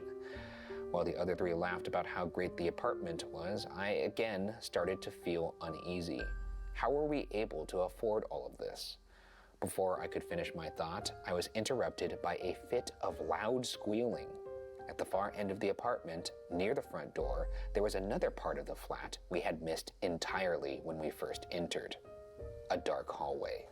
I couldn't see what was at the end, as Lindsay and Stephanie were blocking my view, shrieking.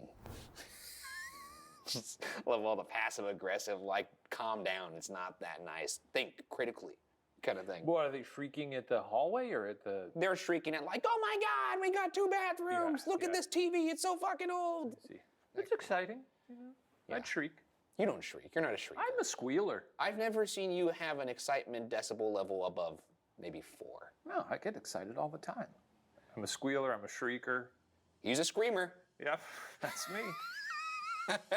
Finally, they turned and I saw what had set them off. A washer and dryer. Somehow, we had found a cheap apartment with in-unit laundry. Now that is pretty I'd be good. squealing in I LA would be about squealing that, I tell about you that. what. You find that in LA, you keep that shit a secret very because the exciting. landlord did that by That's accident. got to be true in other cities as well at this point. It's In-unit such a laundry? find, yeah. Then things got even better. Adjacent to the washing machine behind a nondescript door was a third bathroom. Unlike the others, which were small and harshly lit, this one was massive, with a clawfoot tub, a bidet, and even a private balcony. We immediately started fighting over whose bathroom this would be. Stephanie made the logical argument that because she and I had to share a bedroom, it was only fair that we got to share this primary bath. At first, I loved our sprawling bathroom. Over the course of that first week, however, I grew more and more wary of the room. It's like every time I went into that room, I felt I didn't have any privacy, like someone could see me. I stood on the balcony and looked across the compo, seeing if anyone had a view straight into the room. But it seemed private enough. Still, I feel like I was never quite alone, and that whatever was watching me was angry. That it didn't want me there, that it wanted to hurt me. I asked Alicia if she wanted to swap bathrooms, and she quickly agreed. For the next 2 months, I didn't enter the big bathroom again, and I had an incredible time. It wasn't until our final month that everything began to unravel. One night, as I prepared to brush my teeth, I could hear Stephanie and Alicia getting ready for bed in the primary bath. I'd been having a great time in Italy, but I hadn't really gotten as close to my roommates as it seemed they had gotten to each other. I decided to put myself out there and try to do some bonding. Besides, with 3 of us in there, what bad thing could happen in the bathroom? Just hanging out in the bathroom a lot? I guess. I don't know. I didn't really spend much time in the bathroom with my roommates, but if you're sharing a bathroom. There's 3 of them. One could take a bath, one could use the toilet, and the other one could use the bidet. Well, that's only if there's an enclosure. I like a bathroom where the toilet is enclosed, and then inside that bathroom there's still a shower. That way you can, like, do your business in there while, like, say, like my wife showers or something. I don't like that, because I don't like when you're in a little tiny toilet room. I don't mind that. I don't like being alone in my little tiny toilet room. It lets me know that I'm in there to do business. Ideally, I would love a bathroom so big with just a toilet in the middle of it. It's horrible design. Well, it's for me. I made my way to the large bathroom where I joined the boisterous girls in brushing my teeth. They filled me in on what they were talking about. Some Italian boy had tried to hit on Stephanie earlier, and Alicia broke into such a furious fit of laughter that she had to lean on the wall for support. The wall's gonna cave in. No, I do not full think. of bones. No, I don't think so. You gotta imagine all the walls in Rome are full of bones, right? I don't think that's what's gonna happen. I think this is just part of the story. I think we're gonna find some bones. Suddenly, she jolted upright, as if she'd been shocked. Oh my God, I think we might be finding some bones. This is a quick turnaround from you. You might have been right. I just You thought were it was so vehement. I thought No it was bones just here. I just And then thought it was a suddenly quick like, wait, I detail. think there might be Well, I just bones. didn't think that was weird. Like, oh, I've leaned on the wall before because I'm laughing, but I'm not leaning with such a What if force. the fucking wall's made of polished bone? What if she's like, wait a minute, wall is bones. Feel this wall, this is bones. Apparently, snakes in the wall are very common in the UK. Yeah, you've said this before. I read that. I don't know read where that. you're getting your news from. Too much TikTok news. Suddenly, she jolted upright as if she had been shocked. We all looked at what had been the cause of her reaction. There on the wall, about the same level as the bathtub, was a tiny door. The landlord had painted over it. Alicia reached for the handle and began tugging with all her might. Wait, these dummies didn't realize there was a handle on the fucking wall this entire time? I know there's paint on it, They've been in there for 2 months. I'm not saying these What are 3 you folks doing? are dummies, but I'm gonna say that if you and I were sharing a bathroom for a day, we would notice, hey, you notice the tiny door that was on the fucking We wall? wouldn't see any of Rome. Because we'd get there, I'd be like, Ryan! And I'd look be at like, this what? tiny door! No fucking way, a tiny door in the bathroom? I'd be like, we gotta get into this tiny door. Outside, there'd be Tarantella music playing, all that. We'd be like, who cares? Shane would pry it open, I'd crawl through for obvious reasons. Well, I didn't want to go there, but that's true. Stephanie clucked her tongue in disapproval before pulling a small pocket knife from her toiletry bag. She began carving along the seam of the door. Within a few minutes, Alicia had yanked the little door open with a loud crack. Inside was a large crawl space. You could have fit at least 3 or 4 people in there. I was curious why the landlord sealed up such a spacious storage nook.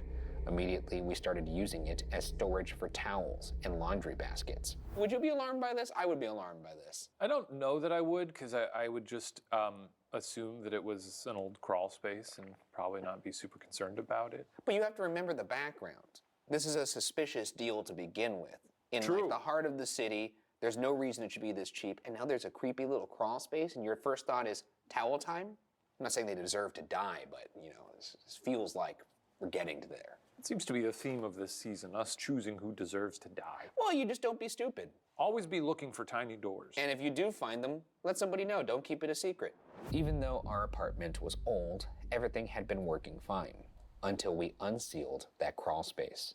Suddenly, the hot water in the other 2 bathrooms stopped working.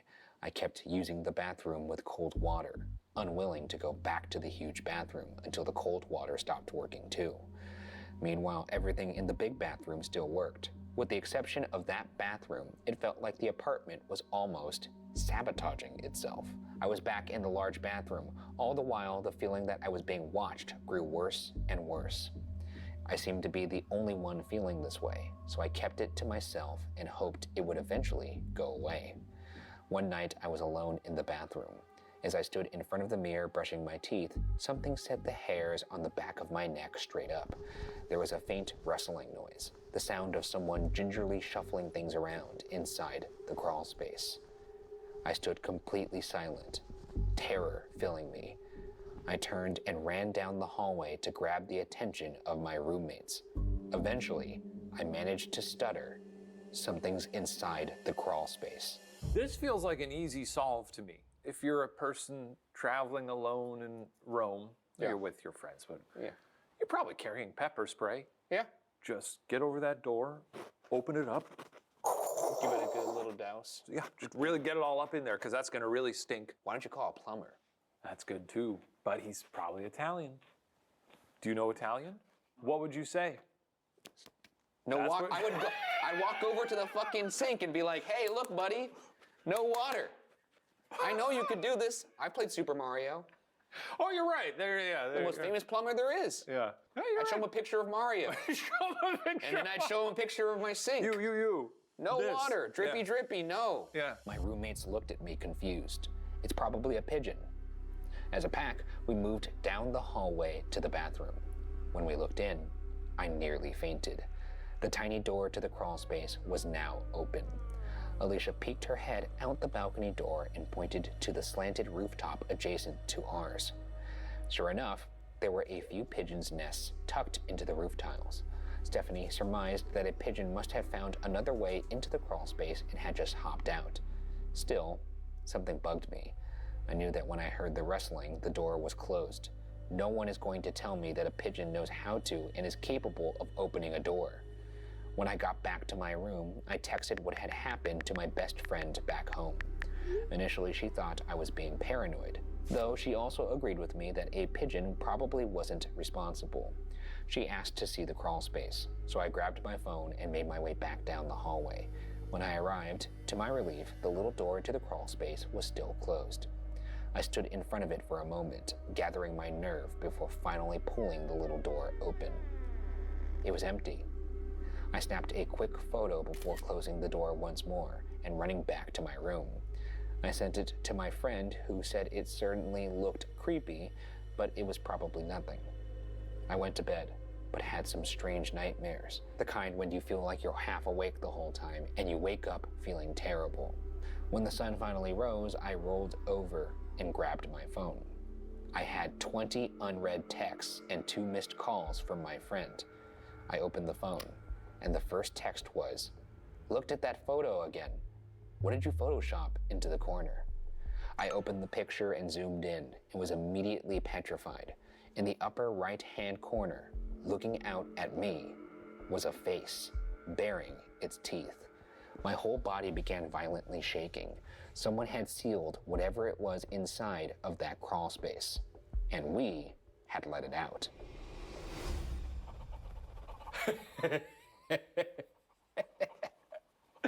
Knowing these people, they probably just closed that door to the bathroom and they just went to the other bathroom. It's like, all right, we'll forget about that bathroom for now. We're not going to let anybody know about this. I mean, you can also reseal it or just put a big pot in front of it or some vase. Or this is the pepper spray.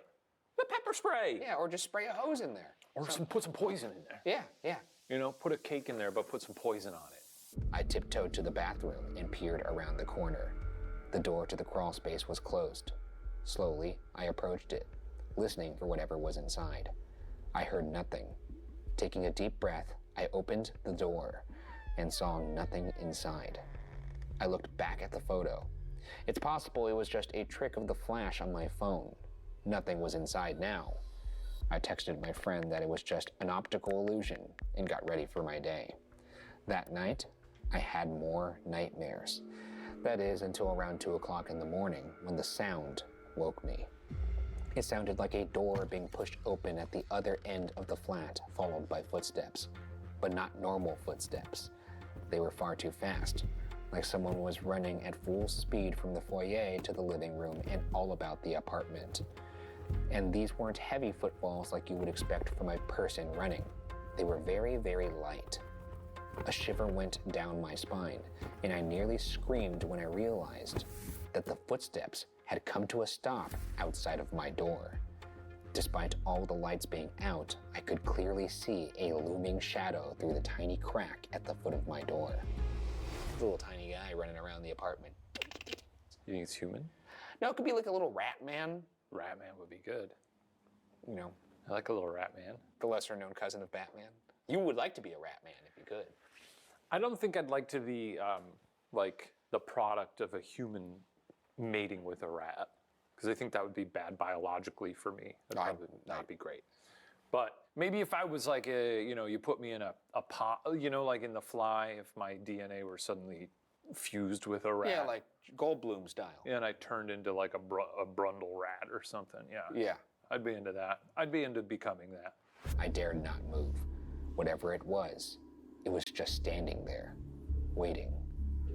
Then to my horror, my doorknob slowly began to jiggle.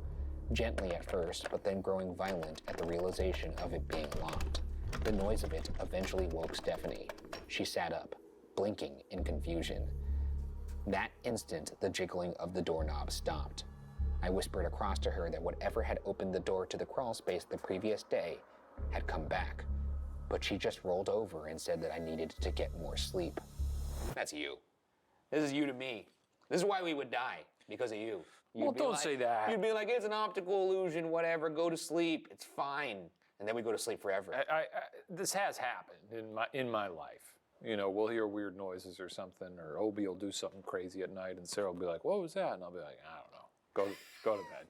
You know what I do when I hear weird noise in my house? You grab your samurai sword. My katana. Your katana. It's katana time. Yeah.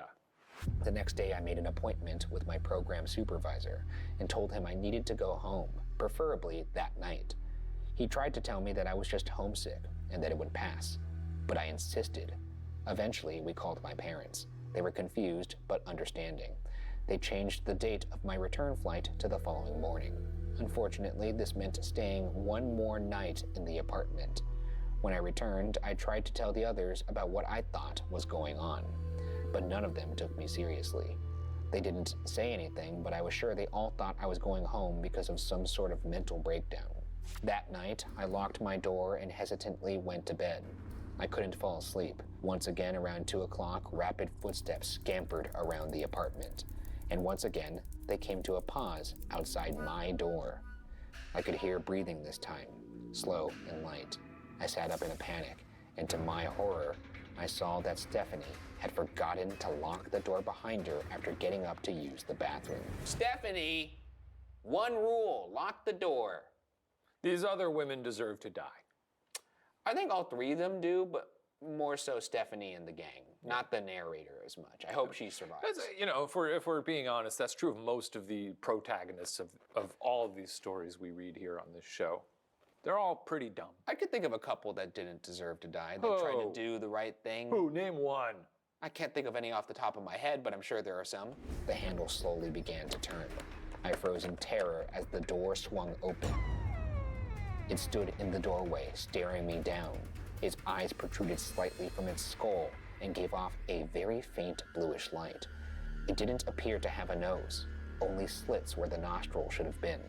It had teeth, but no lips, giving it a permanent snarl. Its grayish-white skin was stretched tight over its bony face. The rest of its skeletal form was hard to make out as it was entirely enveloped in shadows. Yeah, I mean, this is a freaky looking thing. Sounds more like Baraka from Mortal Kombat. Yeah, kind of. Really scary guy. To me, it sounds more like Voldemort fucked like Schmeagol. That's, I think, what happens, and then you get a Baraka. Voldemort, Schmeagol, do the deed. Barack Obama should dress up as Baraka for Halloween. Then he could be Baraka Obama. Baraka Obama. That would be sick. Free idea, Mr. President, if Someone you're watching has this show. surely photoshopped Baraka Obama. I gotta see that. They have to have done it. If Gotta not, we should see do that. it. I have to say, too, normally we're like, show the monster. I actually want to see if someone's photoshopped Let's Baraka take a Obama. look. It's worth a look. It's worth a look. Baraka Obama, that's hilarious. Baraka Obama. I'm disappointed in the internet if this has not been done. Oh, yeah? This actually isn't half bad. Gotta see it. You piece of shit! Unbelievable.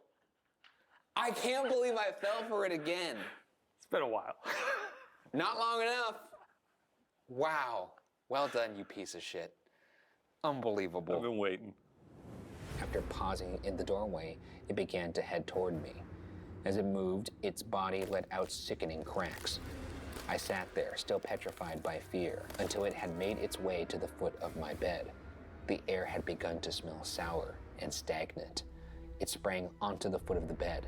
I wanted to scream, but instead I gagged at the smell, like sulfur and rotting flesh. Like how big this guy is. Yeah, I'm thinking he's like, yay high? You think he's real little? Probably this big. Because that's not as scary, but... Yeah, because then I would just kick him off my bed. Yeah. And he'd be like, ah! Or like sit on him. I'd sit on him. Or just pick him up and he'd be like, with his little tiny knives, like trying to get at me, and I'd just be holding him like this and I'd throw him out the window. Spin him around. Slowly, it unfurled one of its gnarled hands and proceeded to reach for me. It was only inches away when I finally screamed. It halted in its tracks, and Stephanie shot up in her bed. The creature hunched over on all fours and fled from the room with spider-like movement. Stephanie switched the light on and looked at me, furious. She hadn't seen it. She thought I just had a nightmare.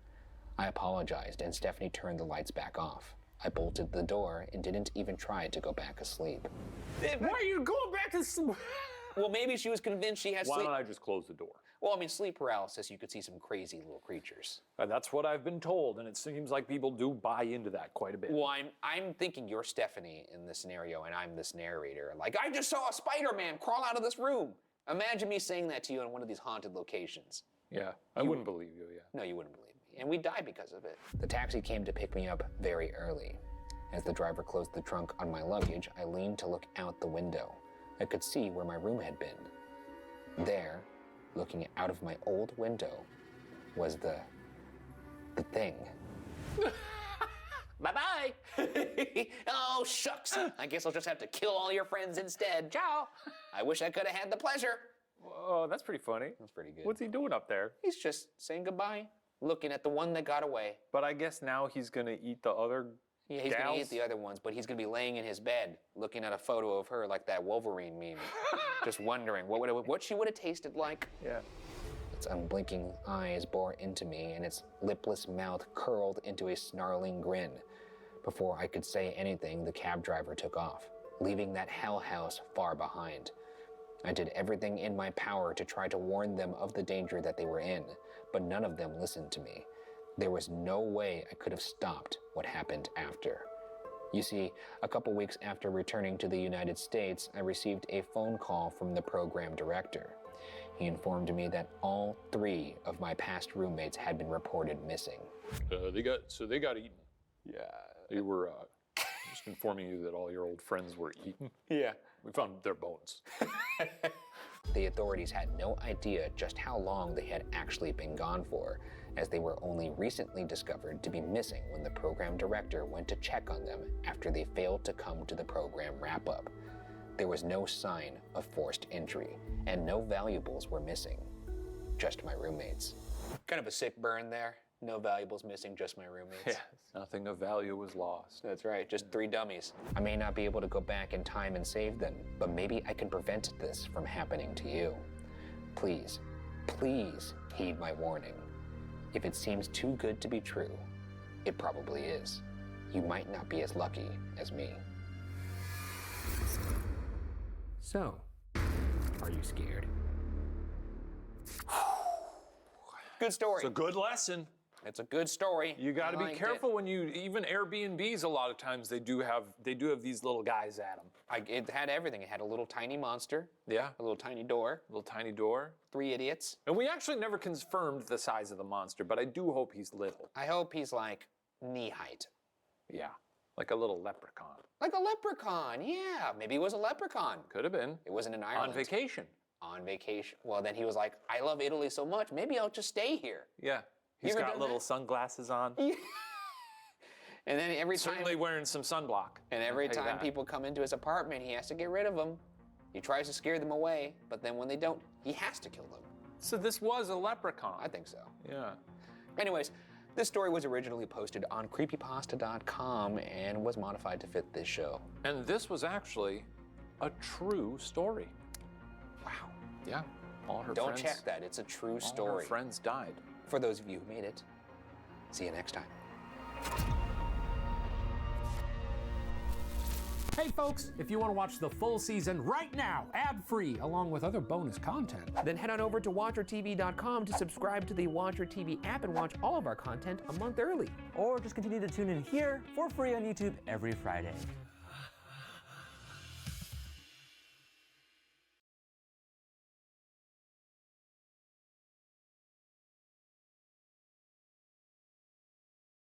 This episode of Are You Scared is brought to you by the narrative horror video game Still Wakes the Deep, out now and available on PC, Xbox Series X and Series S, and PlayStation 5.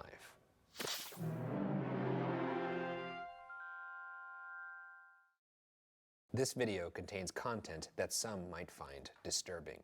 Viewer discretion is advised. Have you ever had an itch you couldn't scratch? An irritation so unrelenting that you thought you might lose your mind? Tonight, our narrator tells the story of a mysterious noise that drives men to madness and death. This episode of Are You Scared is sponsored by Still Wakes the Deep, an interactive horror movie-style video game from Secret Mode and the Chinese Room. Still Wakes the Deep is a fully immersive and cinematic experience where you get dropped into the shockingly authentic world of the story. The spine-tingling tale is set in Christmas 1975.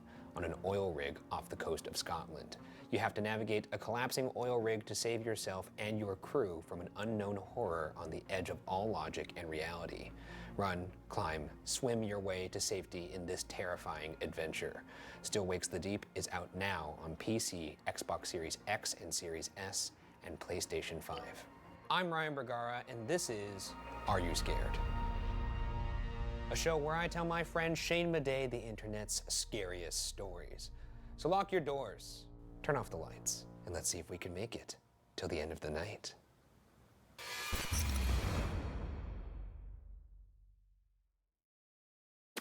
I was woken up by the silence. Since I'd arrived on the platform a month earlier, there hadn't been 3 seconds of quiet. Every moment was a torrent of ocean waves crashing on the support columns, wind screaming through the gantry work, and above all else, the endless grinding of the drill. What's a gantry? A gantry, I believe, is like a part of like a drill structure. A crane, there you go. It's a crane. A crane. Gantry. Yeah. It's one of those words I don't know because I haven't worked on an oil rig. I'll fess up, I never done time on an oil rig. I'd love to. Is that privileged to say that? Maybe. I'd love to. I like the sea. It's hard to explain unless you've worked on an offshore oil rig, but you actually do get used to the noise. Just offshore oil rig worker things. Yeah, no, you get used to the noise. Things all offshore oil riggers should know. Yeah. Something we would have made at BuzzFeed. Eventually, it's the brakes and the noise that stand out like an air horn. That morning, the silence meant the drill had stopped.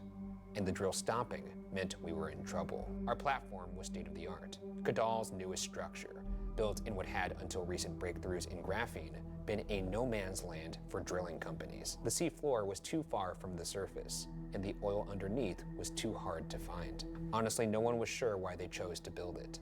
No other company had set up a platform within 100 miles of us, but there we were. An international crew speaking 3 different languages, trying to operate a brand new drill so far off the coast of Japan that we may as well have been on the moon.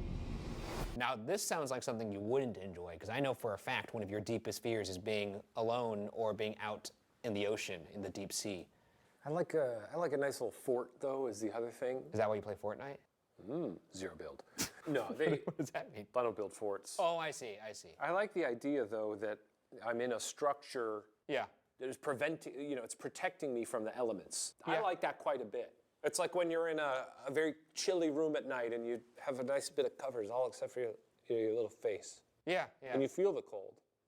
That's what I would be like on this oil rig. I'd be protected. Yeah. Unless, of course, something tragic and disastrous happened, which I'm sure won't happen here. Yeah, seeing as how this is Are You Scared, I'm sure everything's gonna go peachy. Japan, huh? They drill over there? I don't know. I'm not asking you to answer for all of Japan.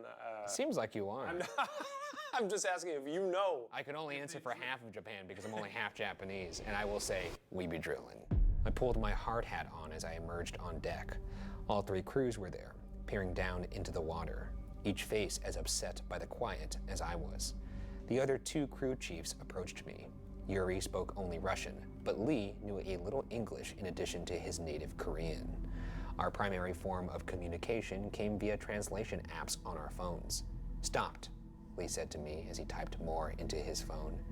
Yeah, I can hear that, I replied, waiting for him to finish. After a couple seconds, his phone read in a robotic voice what else he knew.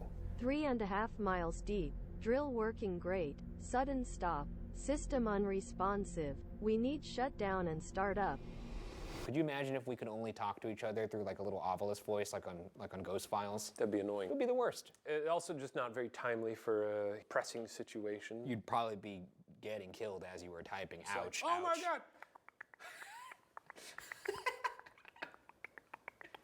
Lee died. My leg, bleeding, ouch. You know what I'm finding very interesting is that this story that you teased as being about a sound that drives people crazy starts with silence. Rich.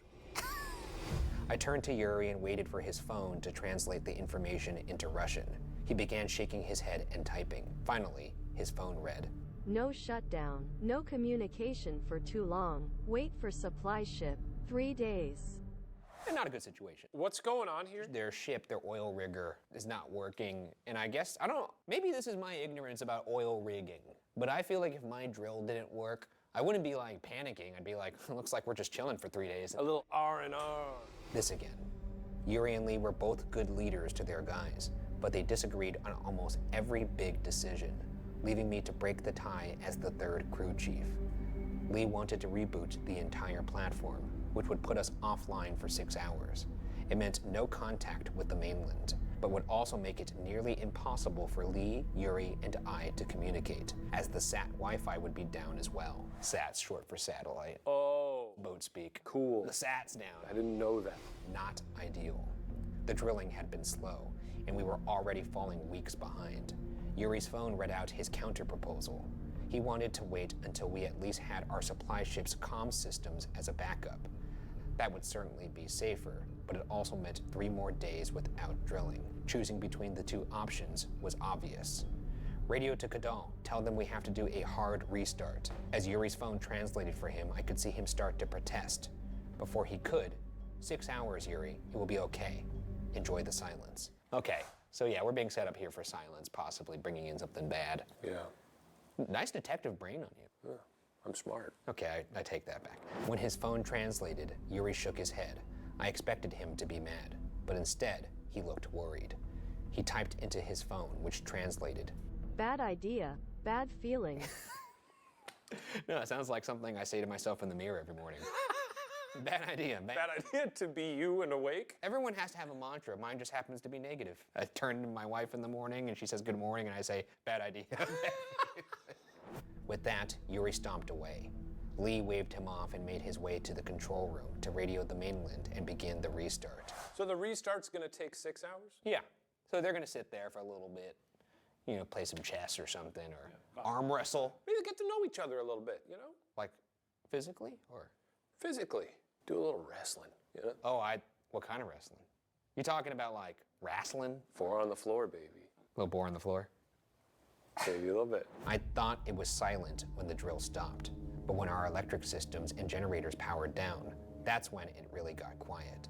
The crews found spots on the deck to play cards, read, anything to take up the time and keep minds off the fact that you are suspended 10 stories above the middle of the ocean on an exposed scaffolding. Well, when you put it that way, it doesn't sound that cool, because I'm kind of scared of heights. It's not just scaffolding. There's like, it's a structure. It's a. Yeah, but if you're out there on the gantry and you're just kind of chilling. Yeah, okay, yeah. A slight breeze maybe knocks you off. I mean, I assume they have safety rails. There's no safety on an oil rig, is there? I think there's quite a bit of safety on an oil rig. I mean, except for when they like blow up, you know.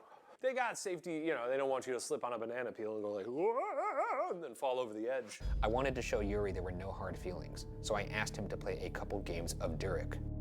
What is Durak? I don't know, it sounds like one of the monsters in Galaxy Quest. It does. It's a Russian card game, apparently. Yeah, that scans. By our second game, something was clearly bothering him. He was blinking hard and rhythmically, like an invisible finger was poking him every couple seconds, with Google Translate down until the systems finished rebooting.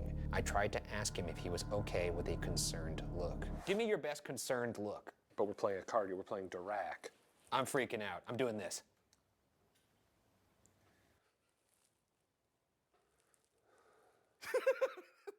Here's my concerned look.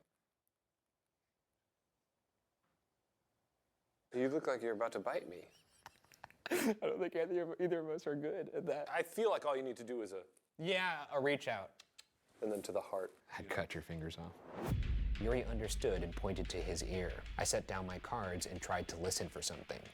Yuri's finger started tapping on his ear every 5 or 6 seconds, and soon I started to hear it. Every time Yuri tapped his ear, I could just make out a faint thud coming from what seemed like the floor. Thud. Silence. Thud. More silence. Thud. This is what's making him blink. See, I thought he was trying to do Morse code with his eyelids, because I've always wanted to learn Morse code in a situation where I was a hostage, and maybe they're recording some sort of video, and I could do Morse code back to my family to tell them the address or something like that. Give me the best you got. Do you know Morse code? Yeah. Okay. You're selling it, but you don't actually know Morse code, do you? I just said I'll take a double-double animal You didn't style. say that. I did. No. I did. No pickles, too. No. Look it up. Look it up. Viewers, look it up. I couldn't see anything on the surface bumping into the structure. Guys joined me along the railing, having heard the noise themselves. One of them, Hey, spoke in a panicked Korean to his crewmates, pausing only for the next thud. Every thud sent him to a new level of alarm, and soon his crewmates tried to get him to settle down. Lee made his way over and said something stern to Hay, and Hay spun on his leader. Hay waited until the next thud, then lunged at Lee. The other men and I all jumped to pry the men apart. 4 of us couldn't loosen Hay's grip until the next thud, when Hay relaxed and paused to listen. We seized our moment and dragged the man off of Lee. Hay looked around confused, then heard the next thud and began to weep. 2 men walked him inside as I helped Lee up. These thuds are causing a lot of problems.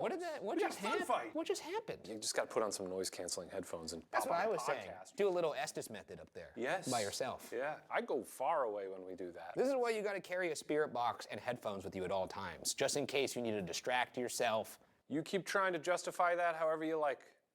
I mean, it's a good idea. Sure. I'd be surviving and talking to your ghosts after you died. It's true. Think about it. On his feet, Lee looked at me. More problem. Big, he said, and motioned for me to follow him. I got to my feet as the platform vibrated with another thud. Inside the control room, 2 of Lee's men huddled in a far corner, like they were afraid the switches were going to bite them. I glanced at the monitors and realized Lee hadn't even started the reboot. Sensing my anger rising, Lee put his hand on my shoulder and said, "Look." Lee flipped the breaker, and on a monitor, a message flashed. 0%, 1%, 2%, Then, a thud sounded across the room. Inside, it seemed louder, seemed to last longer. It felt almost deliberate. I shook my head and looked back to the monitor, but it was off. The thud had interrupted the restart. Well, I mean, whatever this thing is, I guess knows they were trying to restart the oil. Oh! I think the oil rig, the drilling, makes a lot of noise, obviously, so this thing isn't able to, like, do its little monster stuff. It's an oil daddy. Yeah. We ran into one of these before on Are You Scared? An oil daddy? An oil daddy. We've had oil rig drama on Are You Scared before. We have, you're right. It's rich territory because it's a scary place to be an oil rig. And I believe they woke up an oil daddy deep in the depths. That's correct. Yeah. This almost feels like a spiritual successor to that. Maybe. I hope we have so many oil rig stories by the time this series comes to a close 65 years from now. 65 years, 65 oil daddies. Yeah. Collect the whole set, we'll stop playing cards. No restart, all times. Lee tried once more to restart the panel, but when the next thud sounded, the system shut itself back off. If the noise didn't stop, it appeared we were going to be without electricity, unable to drill, and without communication. It's weird that they ordered the priority of that, unable to drill first, without communication second. You know, I guess if you're a driller, they're you gotta be consummate drilling. drillmen. You understand, though, that they're not each drilling. They're not out there on like a jackhammer in the sea like this? No, the whole unit itself is one giant drill. No, I know, but wouldn't it be funny if they were all out there like... On what? The surface of the water? It'd be like one of those very long drills. You know how like in Mario when he's like floating and doesn't he have like a big drill he sits on? I don't think Mario sits on a big drill, but I could be mistaken. No, you're probably right, but he should. Is there a Mario where he drills for oil? Is that a thing? You know, it might be. Super fracking Imagine Mario. these guys. Imagine these guys drilling to that underwater theme. I looked at Lee and tried to remain calm. We told Kadal we were restarting. When we don't radio back in 6 hours, they'll send the supply ship early, probably with some extra engineers and new generators. A day and a half, 2 nights without electricity. We'll be fine. Lee's face just stared at me in confusion.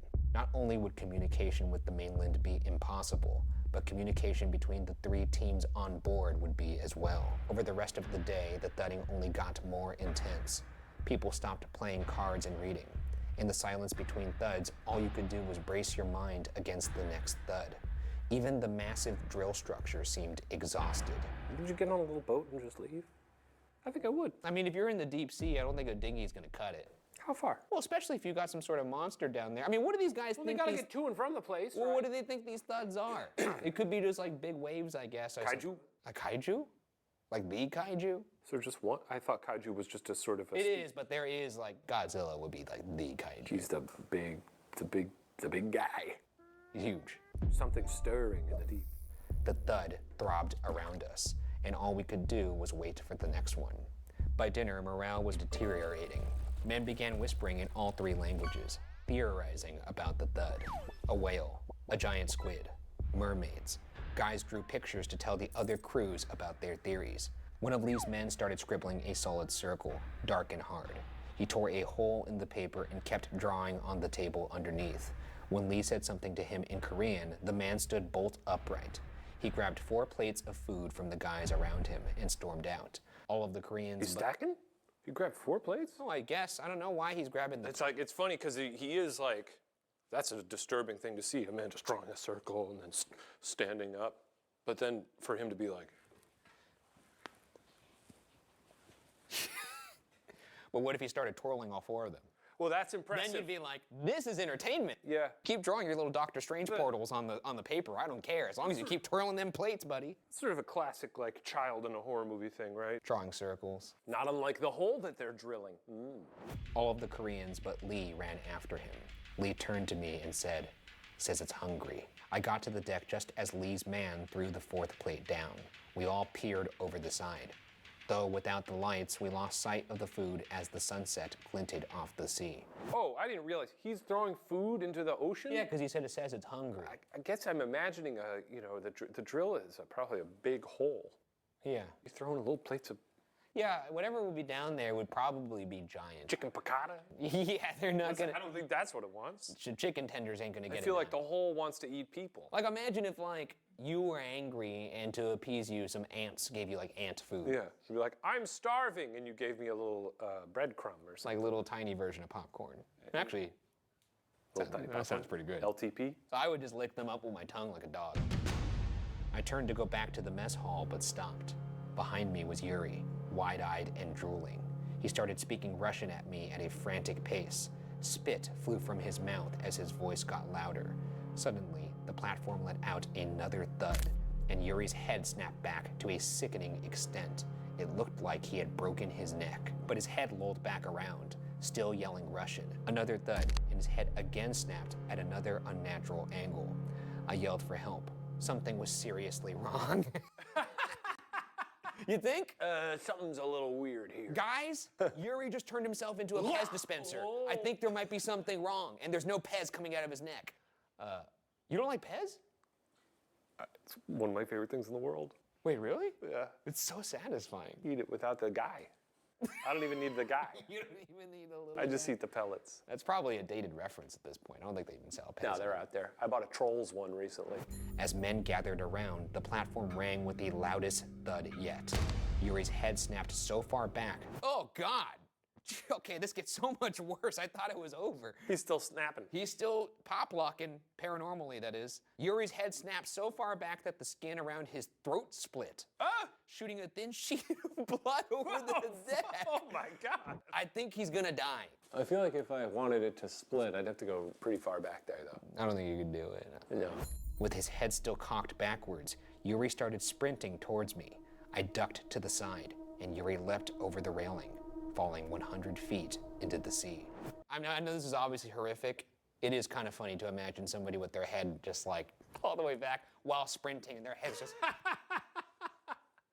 I just saw the next sentence. What do you think the next thing they did was after they watched Yuri snap his own neck, slit his own throat, and jump over the railing?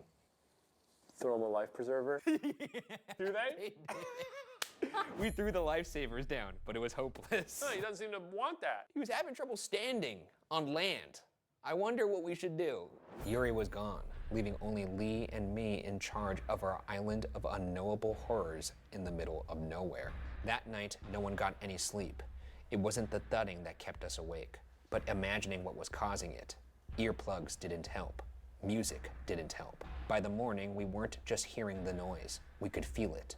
I don't buy that music didn't help. It's fucking bullshit. Put on a Pitbull? Yeah, you put on some Mr. 305, you're having a great You're day. doing all right. You put on some Sugar Ray every morning. Oh, baby. There's no way I'm not gonna be smiling. I'm gonna be like, all right, Mark. Yeah. You know, fight That's back. how you fight the hole. You fight the hole back. I think it's safe to say that in our lives, metaphorically, we've all got a hungry hole. We all have a hungry hole. You know, there's a hungry hole in your life and you gotta fight it. We could see the metal around us vibrate with it. If you closed your eyes, you swore you could taste it. Feed the hole, taste the hole. The hole is near. I could feel it. I could even taste it. Men started moving about aimlessly, walking from one side of the deck to the next. Marching in a circle was all we could do. What the That's not all you can do. You can do so many more things. Your solution is to just walk around in a circle? It sounds like they're getting hole-pilled. Yeah. We just needed to make it through this day. Then sometime in the night, the supply ship should arrive. Everyone had stopped speculating about what was making the noise. We all just wanted it to stop thinking about it for even 1 minute. Would this drive you insane, by the way? It sounds like it's doing that. Well, I mean, but I feel like you have a pretty strong mind. I think I'd be one of the last to slit my own throat and jump off the ledge, yeah. You know, I'd be a bit of a holdout, but... A holdout? But yeah, I think I'd get there eventually. I'd give myself a day before I lost it. I'd give into the hole. You always have to give into the hole at the end. Hey, you said it.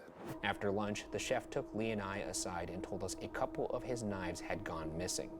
We told him to lock the rest up until the supply boat came, but the look he gave us made it clear he didn't trust us. You want to hear like the salami's missing or something like that, but like his like stabbing stuff? No. Yeah, knives bad. Yeah. At dusk, one of Lee's men started walking with a sledgehammer across his back. Everyone kept to himself now.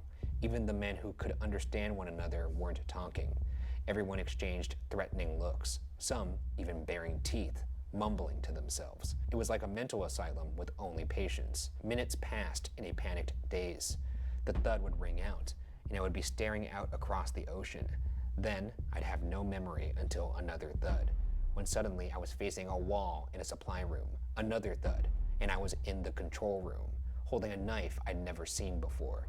Fugue states. Yeah, fugue states, yeah. Thuds happening, you're sort of forgetting where you are, and Yuri jumped off. I'm surprised it didn't affect more people quicker. It seems like... Maybe a couple other jump off, you're saying? Or Oh, yeah, I'm crazy now too.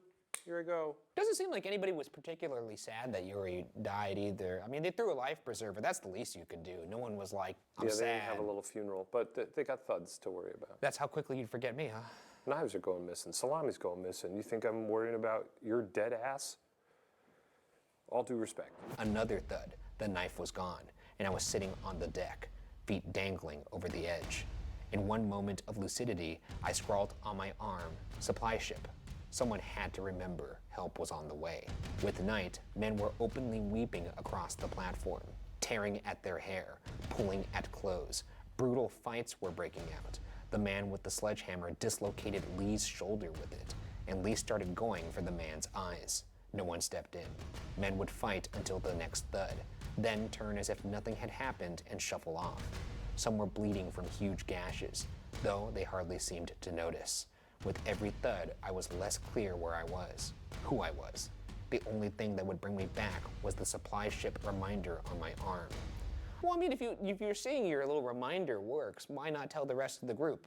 End of thuds. End of thuds? Yeah, well, if you just write in your arm, thud's not real. Well, thud I think is real. No, but if you remind yourself that, like, hey, don't... We're waiting for something. Don't worry about the thuds. Stop tearing each other's eyeballs out. Yeah, stop weeping. Exactly. Around 2 a.m., Lee hollered. Flickering barely on the horizon was a light. The supply ship. It was here. Our nightmare was almost over. The thudding, however, began to change. What was already unbearable became even worse. Each thud felt like it came from inside your own brain, shaking your bones from the marrow. Thuds came more rapidly, like an excited heartbeat. With white knuckles, we gripped the railing and focused on the ship, moving steadily towards us through the clear night. Down! Lee's voice sounded afraid as he pointed to the surface of the sea below our platform. There, swirling around the support columns, we could just make out the form of a wave, moving in circles around the structure. I looked up to the supply ship. I could make out the men moving about on its deck. It was almost here. Hole gonna eat the ship. Hole might eat the whole Hungry structure. Hole, you feed it a ship? Ooh. Maybe there's no, like, thing below. It's just, like, the earth itself is making strange noises. Mother Gaia. To make people go nuts. Gaia. Like, earth is, like, fighting off the infection. Mother Gaia. Yes. What does that mean? Mother Gaia. Okay. Is that like something from like Avatar or something? Gaia. All right. Suddenly, the wave shot away from the platform, straight towards the supply ship. As the wave moved away, a huge weight felt like it had been suddenly lifted from my brain. I shook my head, relief flooding my mind and body. The thudding had stopped. Well, this is good news, though. No, I don't think so. It sounds like good news. I think we've got ourselves a happy ending here. I think it's going to the supply ship, and now it's going to fuck them up. Oh, the thud's going to be like, hang on, guys. Go over to the supply ship. Thud, thud, thud, thud, thud. All the people on there go, kill themselves. That comes back. Okay. I looked out to the supply ship, now only minutes from us. The wave was almost to it, but that hardly seemed to matter. The ship was large. The wave wasn't anything it wouldn't easily pass over. When the wave was almost to the boat, the water suddenly went still. The wave, it appeared to our beleaguered eyes, had simply vanished. The boat continued towards us, and the other men on deck, now free from the thudding, waved their arms and yelled in delirious excitement. As the boat got to within shouting distance, something inexplicable happened. The enormous boat, without hitting anything or even stopping, suddenly vanished beneath the water, as if it had been sucked down to the bottom of the ocean floor in an instant. I told you, hole gonna get filled somehow. Big boat? Yeah. No more big boat. It sounds like a big boat. If it was able to suck that boat down... It sucked a boat. Why wouldn't it just suck the oil rig down? Why was it toying with these guys? I think it's tough to suck a rig. Yeah. Boat? Easy suck job. Easy suck job. But rig way up here. That's a tough sucker. It's gonna take a couple big sucks. A tough suck. At least 3 sucks. Yes. Well, let's see if the rig's gonna get sucked. We all stood stunned, staring at the bubbling ocean where our salvation had been floating only seconds ago. There was no debris, no men, no evidence a boat had ever been there. When the ocean smoothed back over, all that was there was a wave. moving in tight little circles. After a minute, the wave crept slowly back to our platform, where it plunged beneath the surface. A deafening thud sounded out. God, no! You hate to hear the thud come back. We got one more sentence here. Oh! And then it went away. We're all good. Oh! No, I'm just kidding. Whatever reprieve we had from the unknowable horror, it was over now. Wait, what? Is it all good? Wait, it is good. They made it out unsucked. I guess. No? One more time. Whatever reprieve we'd had from the unknowable horror, it was over now. Oh! No reprieve. No reprieve. They're gonna die. Yeah. They're gonna die. It was comma. It was over. It's over for us now, not it was over now. Yeah. You know. Game over. That would be funny if that's how it actually happened to them. They're like, oh, we're gonna live. Thud. No, we're gonna die. That's the end of the story. Very sad. What do you think the horror was? What do you think this? I think it's the hungry hole. Hole needs to be filled. Hole needs to be fed. Hole will be filled. Like a sad analogy for life. Oh. We're all just things to fill a hole. We'll fill a casket-sized hole at some point. Yeah. And once you accept that, maybe you're okay being turned into a human Pez dispenser. I mean, ideally, that doesn't happen to you. You don't always get what you want. There was a That's song. true. There was You a got a song point. written about that. Yeah. Of all these deaths, which one would be the one that you would probably choose? I go out like my man Yuri. Decapitating yourself? Why not? Getting hit by a sledgehammer? You know, nice bit of sizzle before you go. And his head's dangling. He's probably thinking, I've never seen the world from this vantage point before. Yeah. Look, I'm looking at my butt cheeks. What a beautiful day. Well, because his head's like hanging on the back of his That's like, true. back. Or getting sucked down by a sentient wave. Getting sucked to death. Yeah. Not bad. That sounds horrible. Well, this was a beautiful story. Yeah, it was great. I'm glad we had time to discuss this beautiful Yeah, tale. it was nice to spend this time with you and learn about these men. So, are you scared? You know what would kick ass is if they pulled out and they were in a giant toilet. Yeah, dude, that's so much better because I was thinking, what if it was just like a giant shop vac, but That's much not as better. good, a big Not as toilet. good because sometimes you could use a shop vac to clean up water. I've done it Yeah. before, but like a toilet, that would mean. That's how I would do it. Shall we get out of here? Because that's Is there a way out of here? Well, for those of you who made it, see you next time.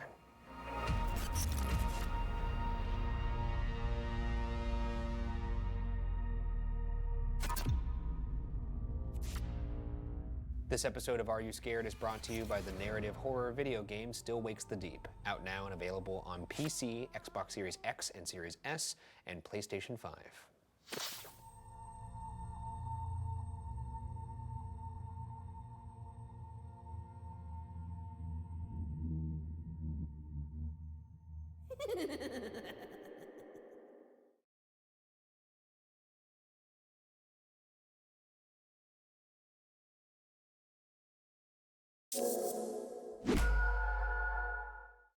This video contains content that some might find disturbing.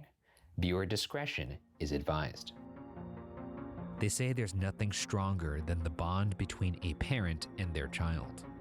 What if, on that fateful day when you meet your newborn, that bond is nowhere to be found? How far would you be willing to go to find it? Tonight, our narrator must find that answer for himself. I'm Ryan Bergara, and this is Are You Scared? A show where I tell my friend Shane Madej the internet's scariest stories. So lock your doors, turn off the lights, and let's see if we can make it till the end of the night. The Changeling. The baby strapped to my chest wouldn't stop crying. I walked through the forest in the dusky early evening to a spot I'd picked in the middle of a small glade filled with wild lavender. I tied a thin rope to the empty baby basket I'd set in the center of the clearing, and, with the baby wailing on my chest, counted my steps as I moved away from it. Was this guy putting a baby in a trap? What's going on here?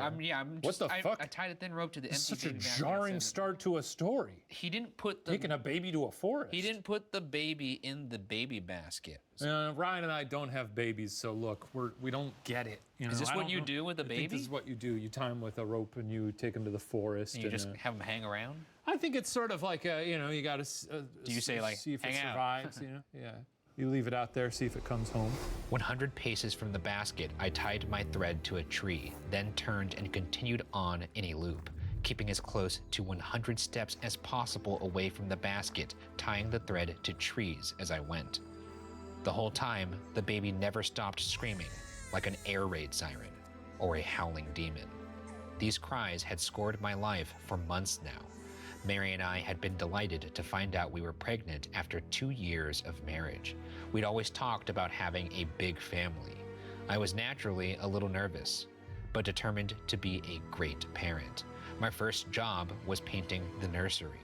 I picked yellow with little pink fairies, inspired by the stories I'd been told as a boy from my Irish grandmother, Nana. Is this a story about a family that wants to get rid of their baby because it's annoying? It sounds like it. He said, "I can't wait to be a great father," and now he's tying his baby to a tree in the woods. Yeah. So I think things might turn a little sour. Maybe the baby's got like little yellow goat eyes. You know, that's That'd be usually a crazy. surefire sign of a devil baby. We've met a devil baby. Would you have the heart to kill your baby if it was the devil? If it was the devil, yeah. She'd always seemed to take a special shine to me, like she was paying closer attention when I was around. As a child, I remember her watching me with a quizzical, studying eye. Whenever I noticed, she'd break into a huge smile, come give me a hug, and ask if I'd seen any pink fairies around. Apart from painting the nursery, my chief role before the baby was born was taking Mary to appointments. The pregnancy was tough. The vomiting started the first trimester, then never let up. Her back ached, her ankles swelled, and her face broke out in acne. I wished there was any way I could lighten the load for my best friend, the light of my life. But all I could do was remind her how beautiful I thought she was. I'd hold her and we'd talk about how it'd all be worth it when the baby was born. Mary went into labor a month and a half early. She'd wanted a natural birth, but after hour 2, she was screaming for drugs. Same. I'm always screaming for drugs. That's Shane 2 hours into the workday. Screaming for drugs at his laptop. And we're like, don't give them to him. Don't give them to him. Do not give them to me, no matter what I say. That's what Shane tells us every morning. Her entire body arched in agony. Howls of pain tore out of her like she'd been stabbed. After what seemed like an eternity of this, a team of grim-faced doctors told us the baby was breech. What does that mean? The baby is supposed to be head first? Yes, baby's supposed to come out head first. So he was going down the water slide like this. Yeah, exactly. Instead of like this. Yeah, you should be going like that, but baby was doing a whoop. Yeah. You know, didn't listen to the lifeguard at the top. I'm gonna start telling that to lifeguards when they won't let me go fucking head first. I'll be like, I did it when I was born. Why don't you fucking back off and let me go down? Mary was too weak to safely deliver vaginally. Are you serious? Are you fucking serious, dude? We just haven't had the term vaginally in any Are You Scared? What are you, 5 years old, dude? You said vagina. It's a childbirth. That's true. There's no other they way doing out. a C-section here? She needed an emergency C-section now. Now who's mature? It's me. Still me, I feel like. Mary turned ghost white. She looked at me. Her lips, dry and cracked, were trembling. I clasped her hands in mine. It's going to be okay, I tried to reassure her. As they wheeled her down the white corridors to surgery, the pink hospital signs flew past my periphery. I think that's why the pink fairies of the nursery popped into my mind, with their little wands and wings, pointed toes and painted smiles. I took Mary's hand. She looked up at me and, in the haze of drugs, smiled. Do you think she's gonna die? I don't think so. That would be a pretty harrowing episode of our. That would make sense. Well, because then that's this guy's saddled with a devil baby. Or maybe the baby didn't do anything. It was just a bad childbirth, and now he's like, I'm gonna tie you to a fucking tree now. Jesus Christ! You took my wife, so you son of a bitch, and now this is what you get. And then the baby's gonna get real pissed off, and then the baby will turn into a demon. A mega baby. A mega baby, yeah. Fueled by hate. In the operating theater, I stayed close to Mary's head, where she could see me. Her lower half was hidden by a big blue sheet. Everything's going to be okay, love, I whispered, stroking her hair. Mary turned to me, opened her mouth, and her features contorted in a scream of pure agony. Her hand crushed me like a vice. Something was wrong. She was feeling the pain. She was feeling them slice into her.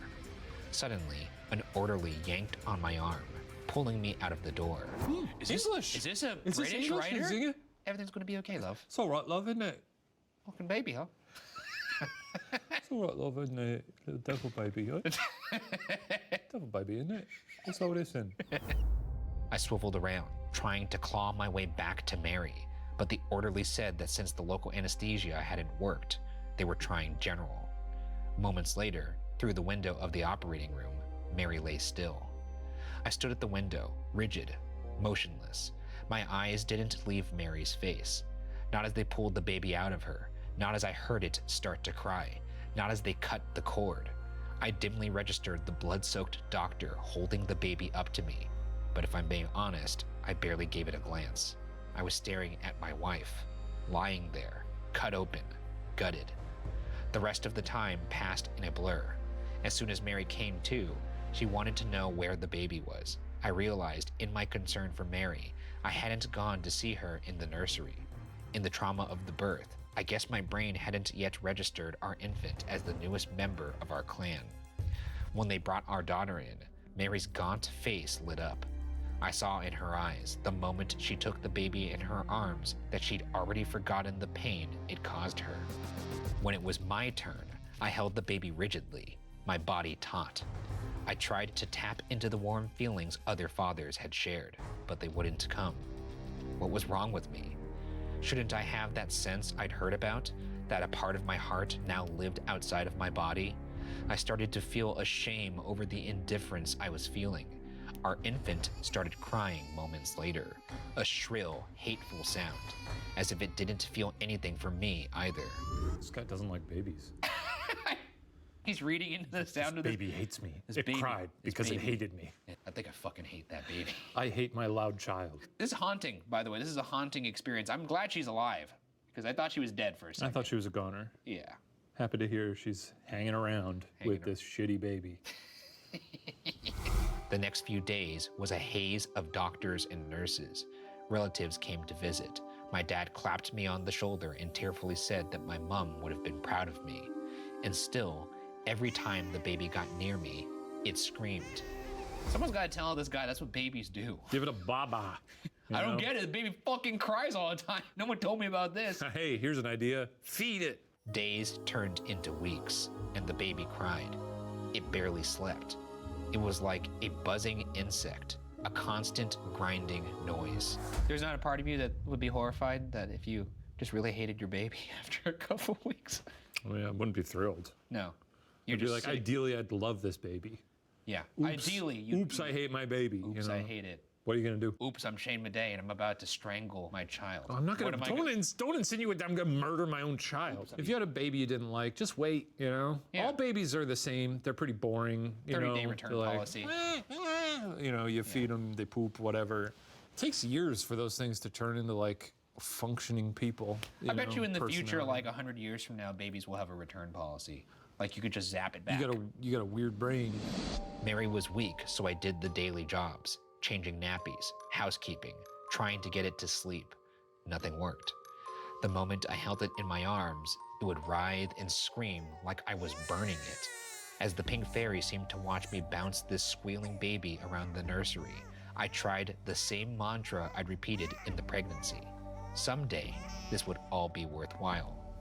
Deep down, I desperately tried to believe myself.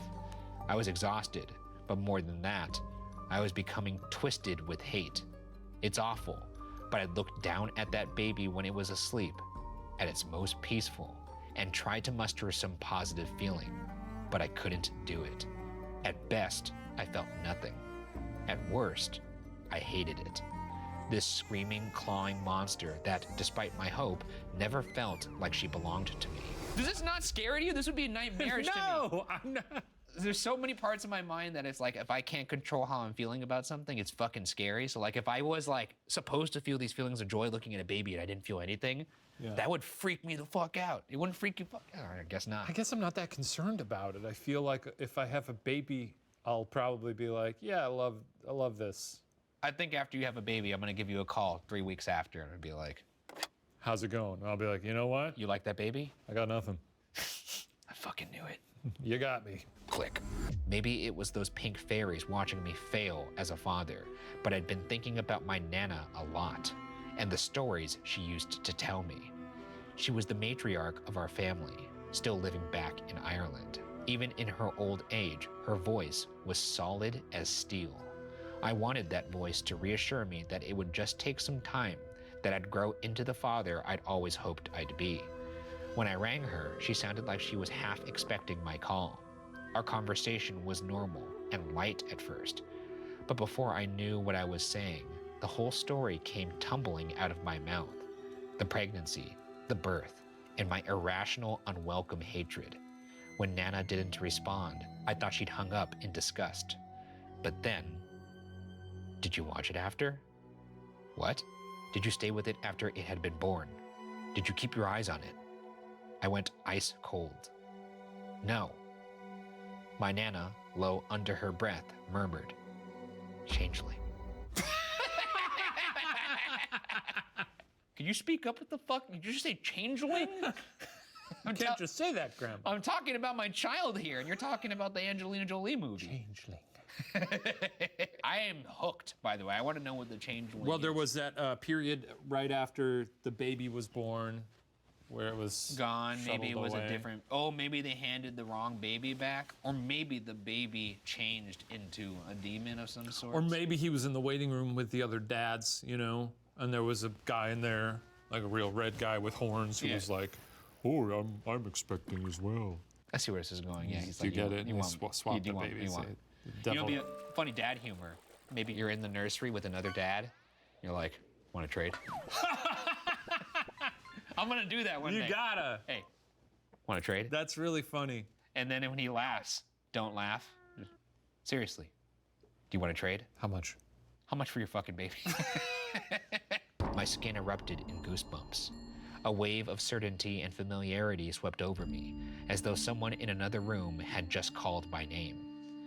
In legend, she told me, fairies weren't just some princess-like girls who granted wishes. The fae could be monstrous, cool and cunning, alien and otherworldly. There were plenty of stories of fairies snatching children and leaving fake ones in their place. Screaming wretches with ravenous appetites, attention-seeking, draining monsters, mother killers. Nana told me that when my mom was a baby, she couldn't summon a lick of affection for her, how she was just a screaming, needing, leeching lump to her. It wasn't until she did the ritual that she got her real baby returned to her. My hands tightened around the phone as I asked, "What ritual?" What's the deal with these fairies exactly? They sound nasty. What are they doing with the real babies? I don't know. If they're exchanging them, where are they getting the bad babies from?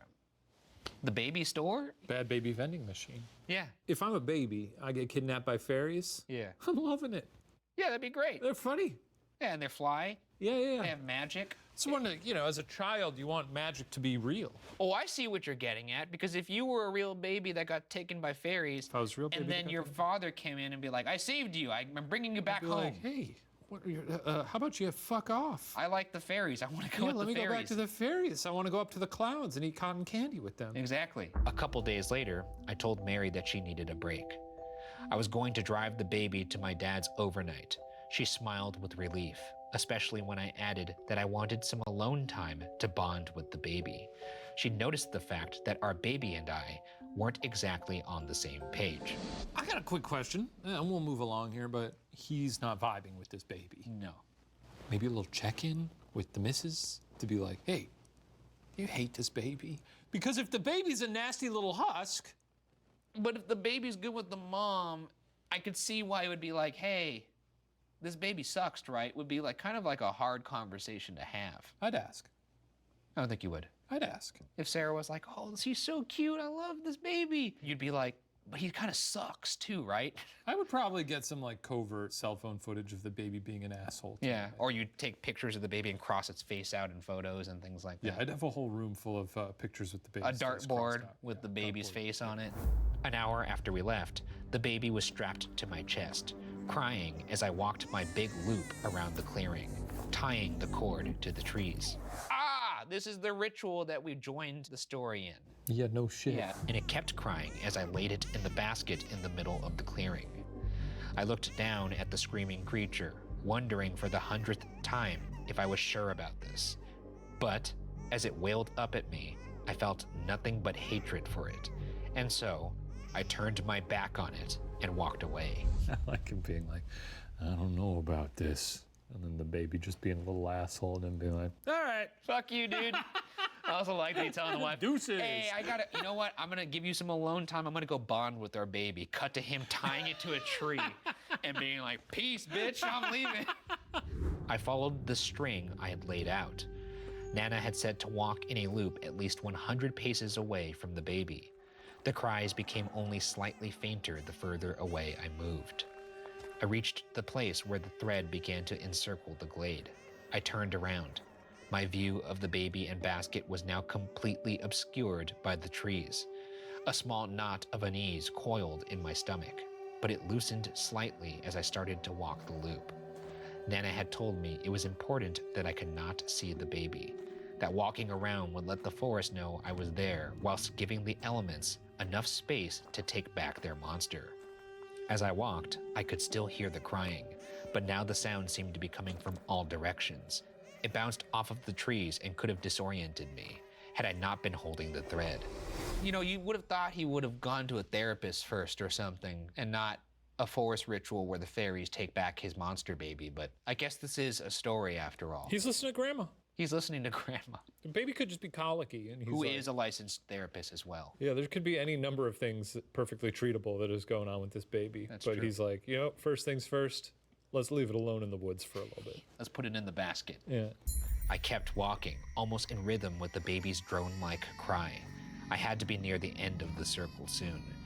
I would soon be rounding the corner where the thread was tied to the final tree, and two things happened in the same instant. The sound of crying stopped, and the thread, previously taut, became slack in my hand. My ears rang in the sudden silence. Panic latched onto my throat, and I scrambled towards the clearing, towards the faint outline of the basket. When I got to the glade, I confirmed what some deep part of me already knew. The baby was gone. Hell yeah. Going to be a tough explanation to No, the wife. no, I think good baby is going to come down from the sky like a beautiful angel. Well, if you go home empty-handed, though, and there That's is no a problem. baby, you can't really be like, well, see, here's the thing. I was trying to get a real baby back because that baby was a monster, so I put it in a basket. My grandma told me to do. That one's from the evil baby dimension. That's right. We had to do a swap. Mom ain't gonna be happy. I can't imagine she will be. This wasn't what was supposed to happen. There wasn't supposed to be nothing. The changeling was supposed to be replaced with my baby, my actual baby.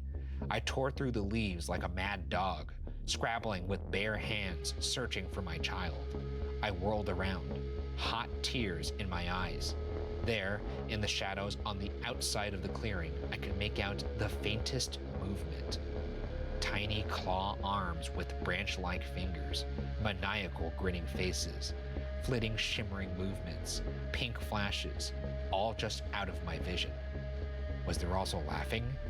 Drumming? Do they have little tree fingers? Yeah, I would imagine there's many depictions of them, but I would That'd be imagine kinda they are cool. very sort of arboreal. So there's probably some Like little Pinocchios? yes, little Guillermo Pinocchio types, you know, leaves. Like Fauno from El Laberinto del Fauno. Remember him? No, I don't. What is that?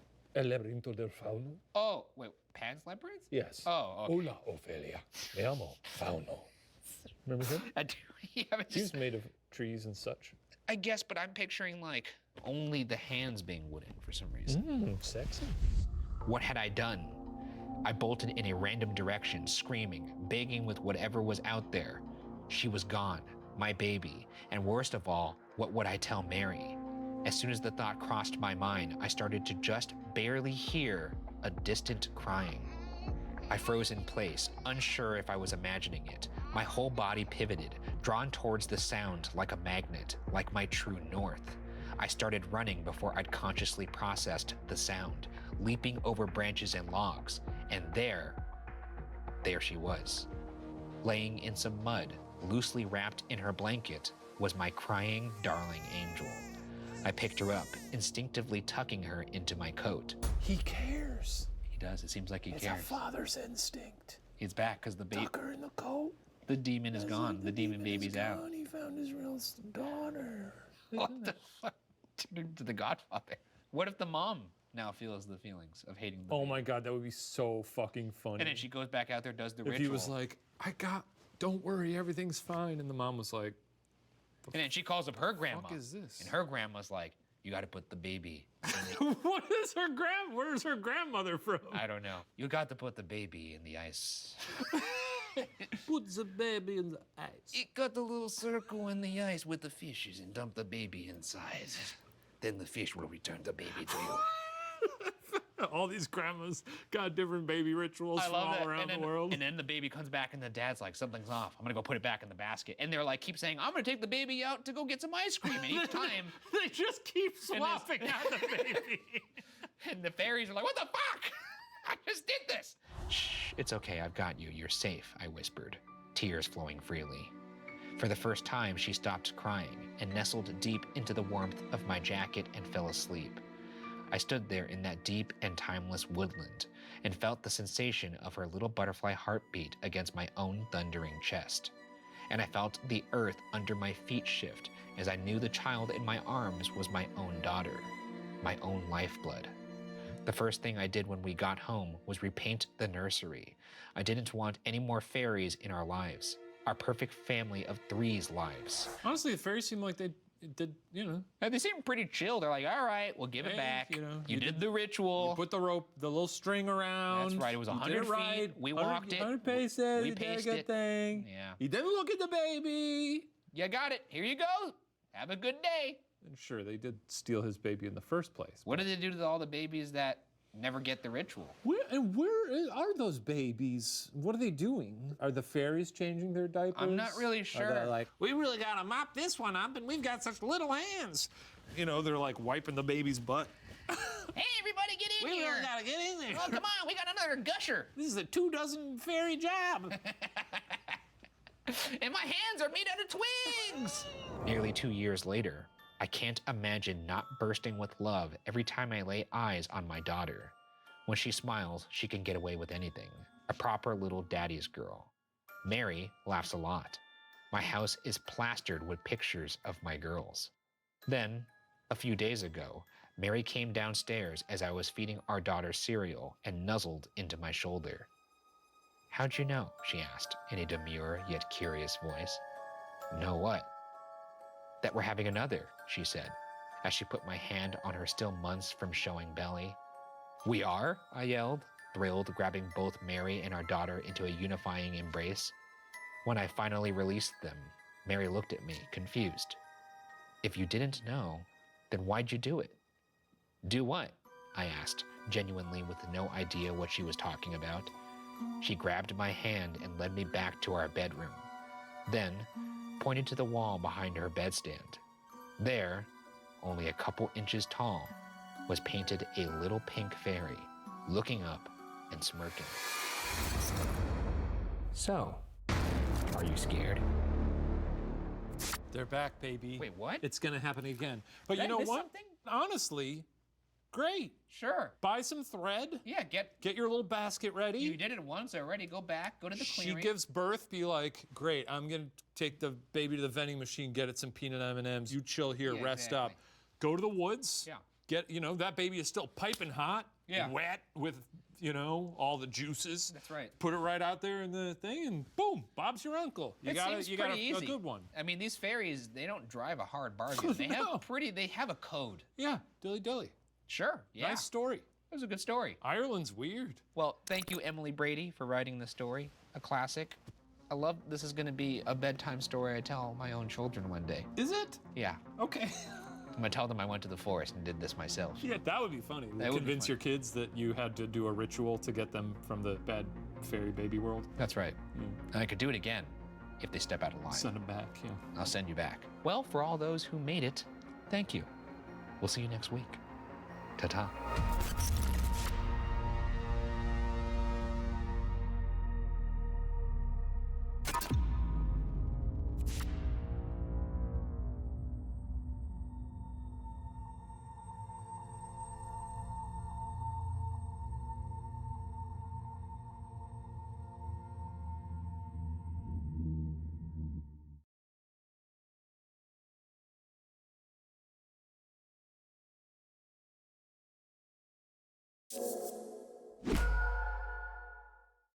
Hi, this video is sponsored by Grammarly. You know, online communication can be tricky, especially in this new era of remote work. Have you ever overthought a simple email, worrying that people might misconstrue your message? Well, you're not alone. As someone who spends a lot of time emailing and messaging the Watcher team, I know how important it is to communicate clearly and effectively, and that's why I use Grammarly Premium's tone rewrite suggestions to ensure my messages hit the right mark. Believe it or not, simply adding or subtracting a word or moving a comma can completely change how your message comes across to others.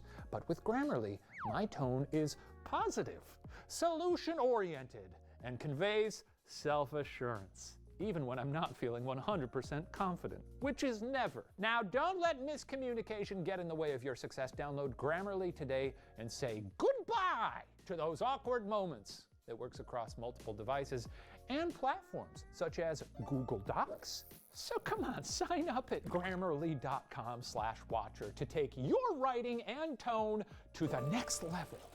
And for a limited time, get 20% off when you upgrade to Grammarly Premium. Guys, why wait? Sign up today and start communicating with clarity and confidence. And now, back to the show. This video contains content that some might find disturbing. Viewer discretion is advised. People love to look into other people's lives. Social media is proof of it. But imagine being able to look deeper into someone's private life, not just seeing the edited happy moments, but also the sad ones, the boring parts, and seeing how they act naturally when they think no one is watching. Tonight, our inquisitive narrator finds an old camcorder containing way more than a glimpse into a stranger's life. I'm Ryan Bergara, and this is Are You Scared? A show where I tell my friend Shane Madej the internet's scariest stories. So lock your doors, turn off those lights, and let's see if we can make it till the end of the night. File 10.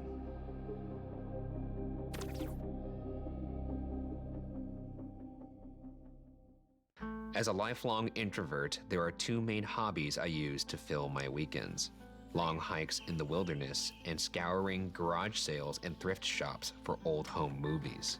Found footage, basically. Little glimpses into the lives of people in the past. That's cool. Wait, Cool. home movies? That's fucking weird. Yeah, that's like they're peeking into other people's lives. That's kind of neat. What else would you be doing it for? I don't know. To get there? Perv stuff. Pervy stuff. We're talking pervs, folks. So when I was out hiking earlier today, I was elated to stumble upon an old, busted camcorder lying in a dried creek bed. It was like my two pastimes had merged. The thing looked like it had been buried for a year or so at least. The body of the camcorder was scratched to and the lens had a thin crack, but the memory card looked intact. I tossed it in my bag and spent the rest of my hike wondering what sorts of birthday parties and camping trips I'd find when I got the files on my computer. When I got home, I ordered a pizza as I started the file transfer. I'm excited to watch the files, post anything that seems of wider interest to YouTube, and call it an early night. The following will be a record of the files on the camcorder. Oh, this is fun. It's a good format. What do you think is going to be on this first file? I think it's gonna be. You ever seen? No, what are you talking about? It's just a classic thing where people are like, ancient art was unearthed, and then you click on it and it's just. I mean, that certainly is a with a. Yeah, I think he's got a star on the Hollywood Walk of Fame. File 1. The interior of a car appears on the screen. An older model, with trash littered in the cup holders and large camping backpacks filling the back seat.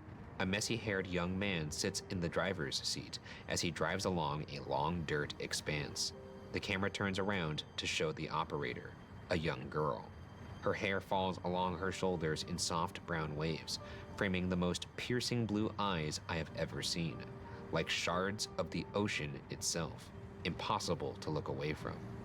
While still pointing the camera at herself, "Say hi, Dylan." The driver, Dylan, smiles, but seems a bit camera shy. "Tell everyone where we're going, Dill." Dylan replies, "Camping." "With who?" With Sydney and her most recent boy toy. With Sydney and Jordan, yay! The woman's enthusiasm is contagious, and Dylan smiles. Speaking of, as the car slows, the camera operator rolls down her window and sticks the camera out, giving me a view of a man and a woman, seemingly in their 20s, presumably Sydney and Jordan. Hey guys, says the camera woman. Jordan has a nervous smile, but Sydney is as excited as the camera woman. Heather, Dylan, camping, woo! Heather says, just a second, let me make room. End of file 1. Sounds like the beginning of a horror movie. That's right. Always just a fun time. And how's it going to go bad? You're already in the woods, so that's already, one step closer to f***ed land. There's always like the party couple. We got the party couple. Yeah. There's always one of them who's like really kind of like mousy and yeah. Like, I don't know about this. This also reminded me when they were talking about like the dirty cup holders. I need to clean my car. It's a fucking disaster. I cannot stand dirty cars. Oh, they make me want to throw up. You should never look in my car then. Oof. It's bad. Like embarrassing bad. File 2, 15 seconds long, a hike through the woods. Sydney and Heather walk in front, chatting and catching up. Behind them walks a relatively quiet Jordan, meaning Dylan is filming. He pauses and does a sweep of the woods with the camera. The sun is starting to set. It's beautiful. End of file 2. File 3. My computer screen floods with a green haze. It took me a moment to realize I was looking at a basic form of night vision, fancy camcorder. The screen is a woman's feet as she walks through the woods. When she comes to a big rock, she says, "Oop, not tripping over you." Sydney's voice. She slips past the rock and it dawns on me that she's using the camcorder's night vision to navigate the forest without tripping. Sometimes when I'm not wearing my glasses, if I'm like, I don't have my glasses around, I'll take my phone out and just put it in front of my face and it gives me vision. Whoa, that's genius. I know. I've never thought of that. Yeah, it's fucking sick, dude. It can't be good for your eyes. Well, I'm not doing it all the time. But It's I just mean, I've done it here and there. You're like piping blue light, like just right into your eyeballs, like at close proximity. Yeah. Her pace is quick and nervous, her breath hitched. When she spots a downed branch, she sets the camcorder down and starts breaking it apart. She must have been charged with finding more wood for a fire. At one point, while trying to snap a thick branch in half, her torso tenses and her head snaps up. She looks around, like a rabbit sensing danger. I look at the audio track on my computer, but there's nothing. Whatever sound she heard, the microphone didn't pick it up. With sticks in hand, she lets out a huff and starts to walk back the way she came, humming a gentle melody. It sounds like a lullaby, something a mother would sing to a scared child. Simple, repetitive, comforting. She's trying to be brave. She starts to mutter to herself, "Why can't we ever do a weekend someplace nice? Why can't we ever camp at a spa?" It was almost amusing. Suddenly, the crunching of the leaves stopped. She pauses and listens. Her breath comes in uneven gasps. When she starts moving again, her pace is quicker, and she begins to hum again. Apparently, the gentle hum wasn't enough to ease her anxiety, as after a bit, she begins to whistle. "Sydney, there you are." It's Heather calling out to Sydney. Sydney stops whistling and says, "There you guys are. Man, these woods." Except she didn't stop whistling. It was still there, under Sydney's words. I ran the clip back to the last few seconds. Sydney does start talking, but the whistling continues. Do they hear the whistle? No, but I don't want to put my Shaniac hat on because, frankly, it's too big for my head. I knew you were going to go there. But I will say that wind, in the woods does tend to sound like a whistle. Yeah, but that's more of a... That's good. And not like a... What if you heard? I'm gonna fucking kill you. I'm gonna just like fucking throw. My dude. What do you think about that? And then I'm gonna rip your tongue off and stick it out of your throat so it's wiggling out there like a xenomorph.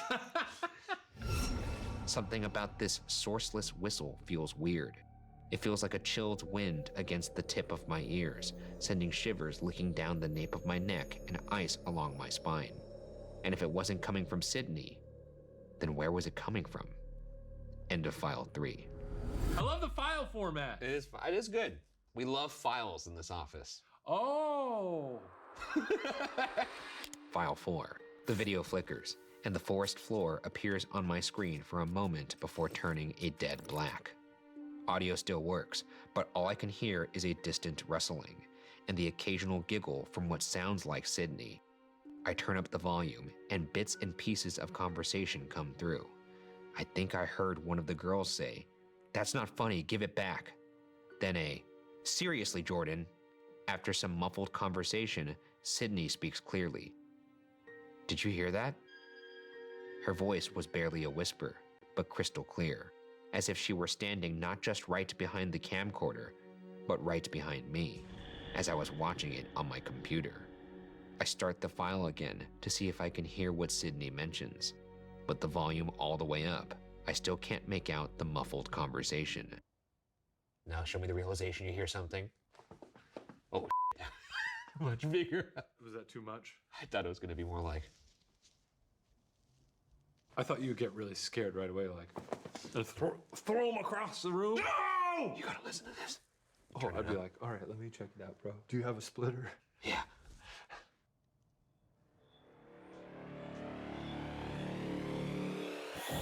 I still can't make out the muffled conversation, but I do make out the whistle. The exact same whistle from the previous file. Same pitch, same rhythmic lilt, same hollow melody. It doesn't sound like a whistle Sydney is making. It doesn't sound like a whistle any human is making. End of file 4. I'm not gonna lie, I'd be pretty stoked if I found this camera at this point. Oh yeah, because you're in the clear. You're just like, whoa, this is pretty up. This is some cool cinema. But it's content, baby. Yeah, I know. And I love it. I eat it up like it would be crazy. Thanksgiving turkey. I'd be eating popcorn at home. Oh, absolutely. I'd pitch it to Apple. I'd be like, hey, I got this box of up footage. Let's make a series out of this. True crime's hot right now. Yeah. So dwindling. Yeah. People are getting a little tired of it. But let's do it, Apple. File 5 begins with chaos. Heather yells, piercing through my headphones, still turned all the way up. Dude, could you shut your girlfriend up? She won't stop screaming like R2-D2.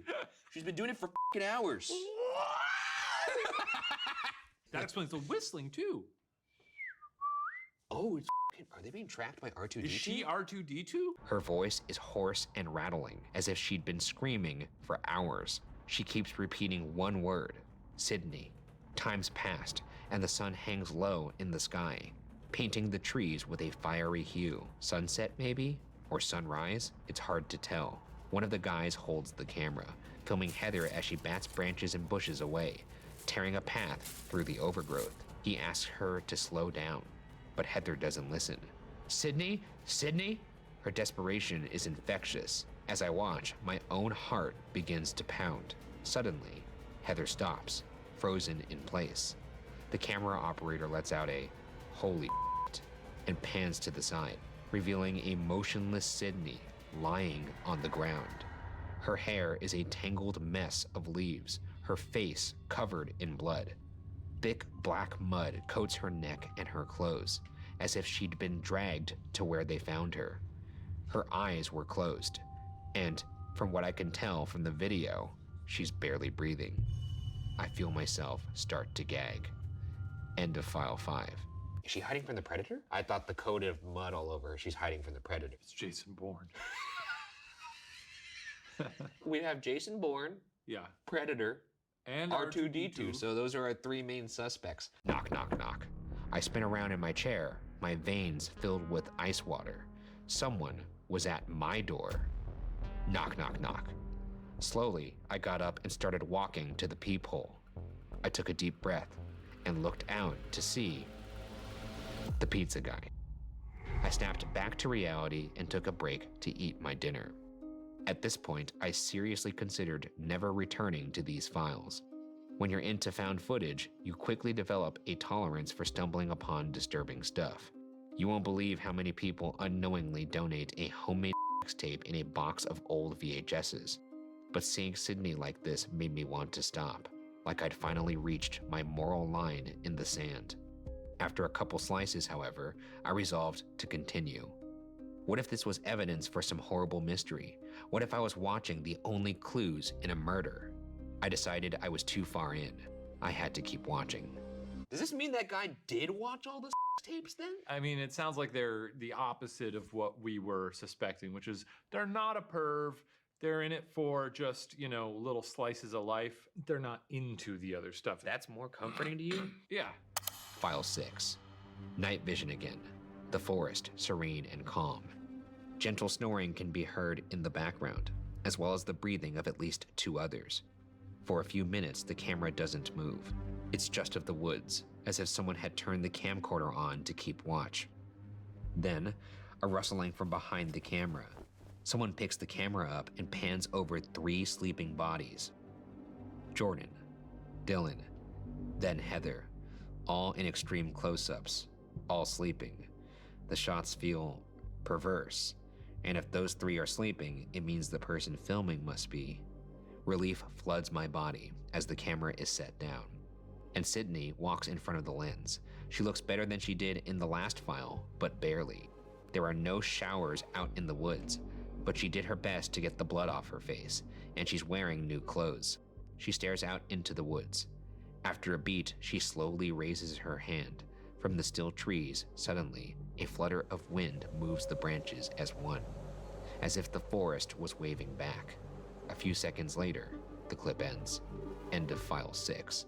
She an X-Man? No, I was thinking, is she a witch? Oh, maybe.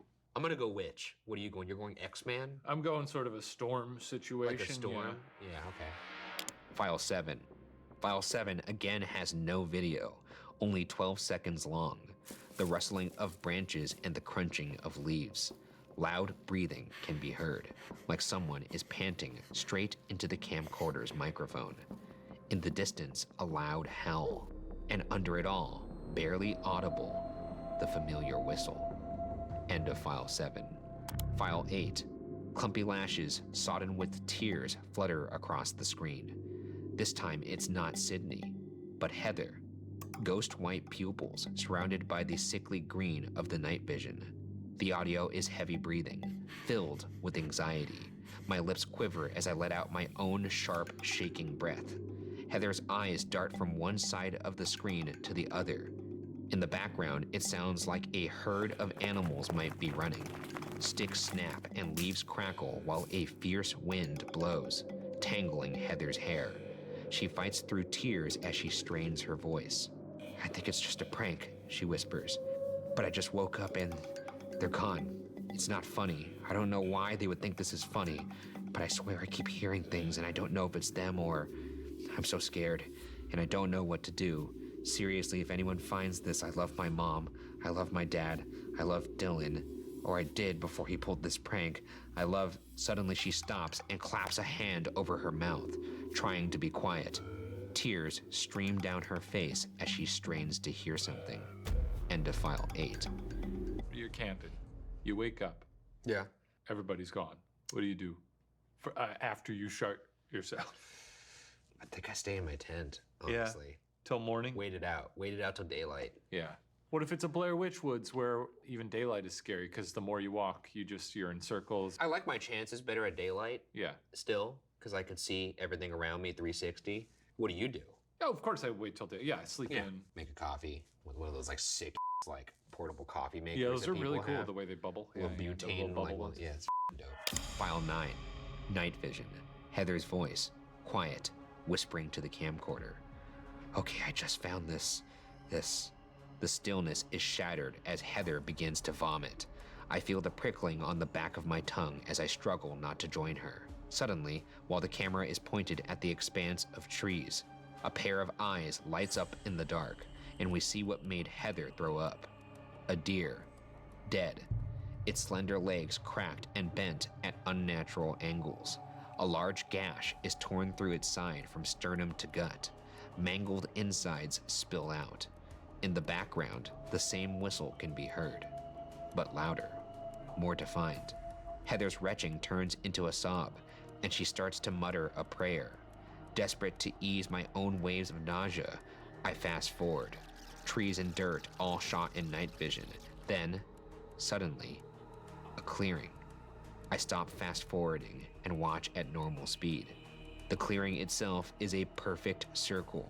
No branches or tree roots dare to cross the forbidden border. Even the ground within was bare of any foliage or fallen leaves. The only thing in the clearing is 3 figures.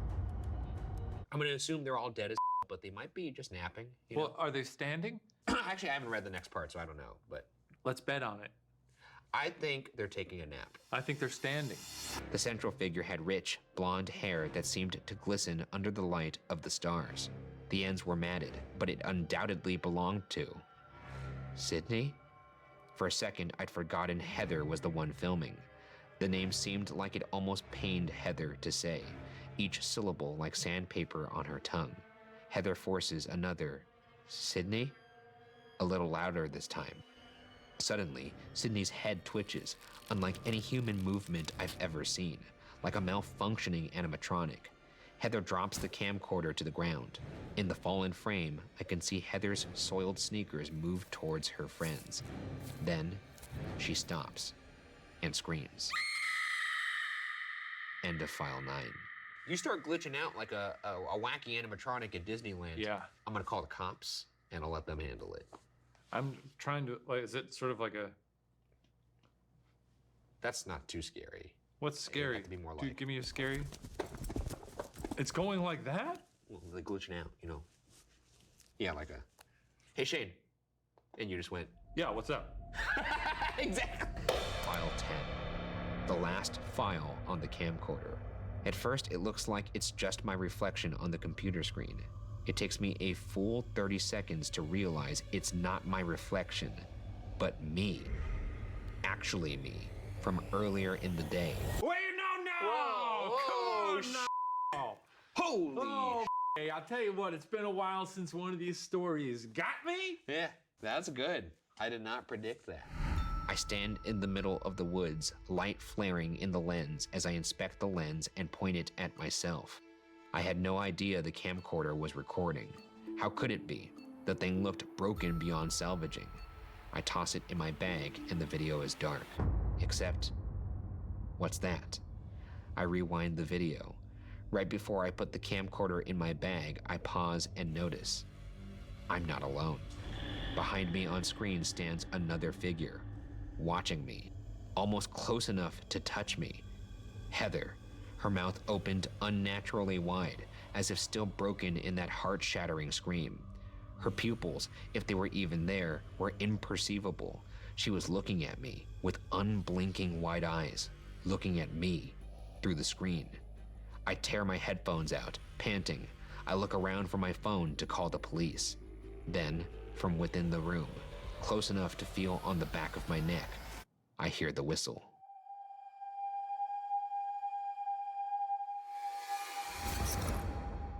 So, are you scared?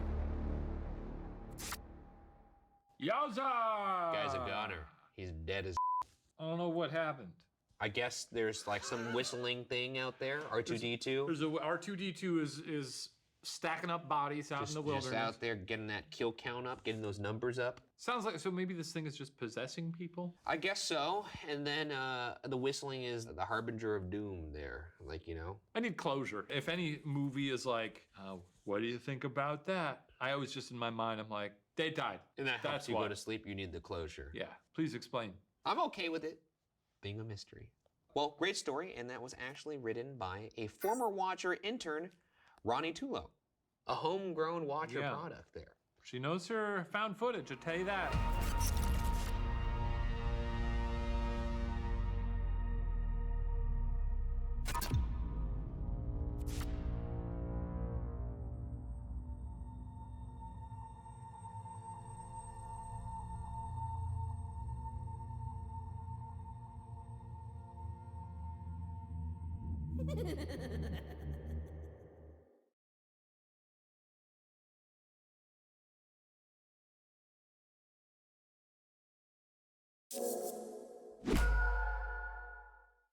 This video contains content that some might find disturbing. Viewer discretion is advised. Human curiosity can take you as far as your passion can go. But what if it takes you farther than you expected? Deeper into unknown territory. Tonight, our curious narrator finds herself alone, all the way up a snow-filled Russian mountain in search of a beautiful and unique creature, the lunar moth. I'm Ryan Bergara, and this is Are You Scared? A show where I tell my friend Shane Madej the internet's scariest stories. So lock your doors, turn off those lights, and let's see if we can make it till the end of the night. Mothman. Apparently, the winter roads leading up to the cabin were never truly clear. The old Russian lady had informed me this as I was handed the key to the rental house she had once called her home. I would have to be prepared to be stuck for a few days in the little yellow home, explained the woman who looked well into her 90s. Like at any rental place, the old woman gave me some rules to follow, but one of them stood out. Turn off all the lights and shut all the windows after 10, or else Mothman would come. I do want to point out here that it doesn't say or else Mothman will come. It says or else, and then it's in Russian. Apparently there's a Russian pronunciation of Mothman. Мотылёк. That's probably a recording of the old lady saying it. Maybe. I'm excited to see Mothman come through this door, like an old sitcom moment, like Kramer walking into Seinfeld's place, people clapping. Yeah. I like any story that starts with a miserly old crone warning about something. I tried asking her about this, but she just told me to do it. Apparently, he was the reason she no longer lived there full time, as Mothman had begun to show up after her husband died. I laughed, assuming her mention of the Mothman was a joke, as I was there to study the mysterious lunar moths. Yeah, I'd laugh. On some of our previous programs, I've had a habit of laughing at people's misfortunes when they phrase it in a funny way, and it's gotten me in trouble. So I could see myself laughing at this woman. I know the incident you're talking about. Yeah. I don't believe the phrasing was particularly funny. It was pretty funny. I think you're just twisted. There's something wrong with your brain. I'm laughing just thinking about it now. Not a lot is known about the insects, but some hikers had found a frozen specimen in the mountains surrounding Moscow earlier that winter, barely a mile from this little cabin. There were folk tales that claimed these moon moths would come out under the full moon, fluttering around on their dark wings. The full moon was in 3 days, and I needed to be ready. As the woman warned, the roads snowed over the day after I arrived. I had packed plenty of food and coffee, so I was prepared for my own little lonely isolation. I have never been an extrovert anyways, preferring my own company over others. Makes sense for someone who studies bugs for a living. Is this you? Did you write this? I was actually gonna jump in and say that moths are one of the few insects / bug, outside of maybe earwigs, that I don't like them. They got those dusty wings. I don't like the look of them, the way they bat against light bulbs and screens. I like it when they land on a screen and then from the inside you can flick the screen and send it on a little journey. Yeah, that's fun. I hate moths. I gotta say, this does sound like you, though. Everything else does sound like me. Packed plenty of food and coffee. Doesn't really talk to people. And someone who studies bugs for a living. I would study literally any other bug, quite happily, yeah. I used all my strength to push the door open against the snow that morning. After chopping some wood, I went back inside and started working, coffee next to me. My work that day was mostly in preparation for the next evening.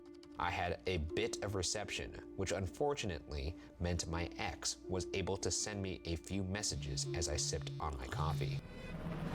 I'd met him last May when working on a rare larva that let out bioluminescent light and turned into the most beautiful butterflies.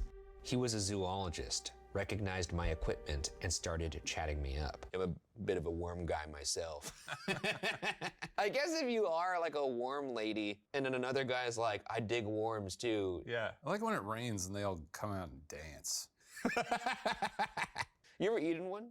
Yeah. I bet you have, you sick Live. fuck. Come on, man. I was out fishing with some friends and we were joking about it. And the funniest thing to do in those situations is just be like, yeah, and just eat it, you know? It's a fun thing to do if you want to freak out your friends. You're saying this with the cadence of just something that people do. Like, people don't do that. People have been surviving on bugs for as long as men walk the earth, you know? That's a thing you do. I bet you wouldn't take a bite of that coffee cup.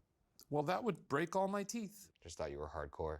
After a few months of dating, he started getting clingy, and I had to break it off. He was upset. Normally, if you flee to Russia without a warning after a breakup, most people would understand you are looking for some time alone. Not this man. His texts asked where I was, and when I didn't reply, made it clear that he didn't like the fact that I left. Not at all. Right before I blocked him, the last message I saw was, I am coming. Can't be doing it. Respect the space. Respect the space. That's a good lesson to learn here. Don't If you go ever to break Russia. up with somebody, if you ever break up with somebody and flee to Russia, it's not okay to follow them. I felt a pang of worry, but hoped my paranoia was wrong, and I would be alone for the rest of the trip. Even if he somehow got to Russia, from what the lady told me, when it was snowed in, the only way to get to the cabin was on foot. I ended up falling asleep earlier than normal, staring at the old yellow tapestry with white flowers spread across the bedroom wall. As my eyelids were closing, I could have sworn I saw one from the corners peeling upwards in the dark. But it was past 10 p.m., and I remembered the old lady's warning not to turn on any lights. Not wanting to disrespect her on that first night, I found myself following the rules given to me. Oh, because it's a moth. Yeah. I guess I didn't know that Mothman behaved like a moth. Like, I know he flies. Oh, that's a good point. Yeah, I didn't guess know he was drawn to, like, porch lights. I thought that he just looked like a moth, and that's why we Same. called him Mothman. Yeah. And, you know, other than that, there's really no relation because Mothman, completely different being. Flies, makes weird noises, has an excellent ass. Yeah. The idea that you could just turn on your little flashlight on your iPhone and he'd just be transfixed by it just is kind of funny to me. Yeah. The next day, I got dressed in what felt like a million layers and stepped out to set up some moth traps. Despite the snow, I was told that Russian mountaineers were always hiking in the area, so I didn't think twice when I saw footsteps close to the cabin. Until I had noticed a pair had stopped outside one of the cabin's windows. Peeping Toms are scary enough as it is, but especially when you are all alone in the middle of unfamiliar mountains. I understood now why the woman advised keeping the lights off and the windows closed. I could think of fewer things scarier in that moment than a lost Russian hiker stumbling upon my cabin in the wilderness at night. I hope it's a real Mothman and not some psychological horse shit, you know? I don't like it when the monster is in the mind. What's Give me- also with this old lady, though? She said at the beginning... Yeah, what's her deal? She said turn off the lights. Oh, turn off the lights past 10 p.m. Maybe she's like, otherwise, giant Mothman will He'll come and try to romance you. crash through your window and just start humping your lamp or something like that.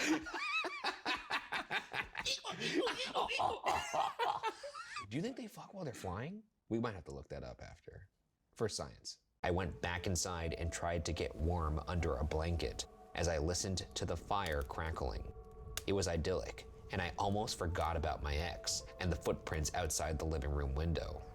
Almost. Suddenly, my phone lit up. It couldn't be my ex. I'd blocked his number, right? While it wasn't him, it was about him. My colleague was texting, saying my ex had shown up at my workplace, demanding to know where I'd gone. When no one would tell him, he stormed out in a burning fury. It seemed my ex still did not know where I was, and would hopefully never find out. Okay, so this is how moths have sex. I have a picture. Okay. Well, you fucking god damn it, dude. He did it again. He showed me that awful image from Smile Dog. I guess this is, I don't know how I fell for it. Anyways, her ex showed up to her work. There was footprints outside of her window. Okay, yeah, scary. Footsteps. That's scary in the snow. In the snow? Let's just move on. I decided the best way to get my mind off the fact that my ex was pestering coworkers about my whereabouts was a nice bath. There was no TV and no Wi-Fi, so my plan after the bath was to watch some episodes of a procedural show I downloaded for my flight to Russia. As I soaked in the bathtub, I looked at my hands and noticed some skin on my wrinkled fingertips was peeling off, the result of having to take my gloves off to fix a trap in the cold earlier that day. I began to pick at it and looked around, fully noticing just how yellow this house was. It wasn't just the outside, but all of the interior was yellow as well, like the whole place was designed to radiate light. I don't like that. Oh wait, is she like in a giant Mothman trap essentially? It seems like it. Or is she just like staying, like is Mothman like renting out his house as like an Airbnb and she's just staying in the house? It's possible. Yellow I find to be one of the most off-putting colors inside a home, so the thought of staying in a yellow house is deeply upsetting to me. What is it about it that's off-putting? I don't know. I've been told that it's like a pleasant color, that it should make you feel good things, but it doesn't. It really doesn't. I don't like it. The one part of the house that had no yellow was a giant painting hanging in the living room, visible from the tub through the open bathroom door. It was of the Russian mountains surrounding the cabin in the springtime. Beautiful flowers were sprouting, and the lush green hillsides seemed to go on forever, until they met a giant dark cloud swirling at the top of the mountain. Except, it wasn't quite a cloud. More like an inflated mass, like a monster trying to suffocate the top of the mountain. It's a cloud, you fucking dork. If you walk up to me and you're like, you see that in the sky? It's an inflated mass, like a monster trying to devour the sun. I'd poke them in the eyes. That's what you do? If someone came up to me and said that. I don't know why, I don't know about the licking of the finger. I wouldn't even do it like in a mean way. They'd be like an inflated mass devouring this. Ow, did you just poke me in the eyeballs? I blinked and looked away from the painting. How long had I been staring at it? The water now felt cold, as if I'd been sitting there for hours. I looked at the water in the tub and gasped. The soapy water was beet red, like blood. I lifted my hands out and they stung in air. Blood was oozing out of my fingertips. In my trance while looking at the painting, I'd picked most of the skin clear off the tips of my left hand. Around 6 p.m., after draining the tub and bandaging my fingers, I started watching my show. It had been already dark for a while. The sun sets so early out here. And after only a couple episodes, I felt myself fading. So I turned off the lights and passed out. Maybe it was the atmosphere making me this tired. Falling asleep around 8 after a few cups of coffee was unusual for me. Is this person turning into a moth? Oh shit, that'd be good. Because maybe that's why the house radiates light, because it's like they've unknowingly attracted to it because they were in the early stages of mothhood. But didn't they like book an Airbnb or something with this woman?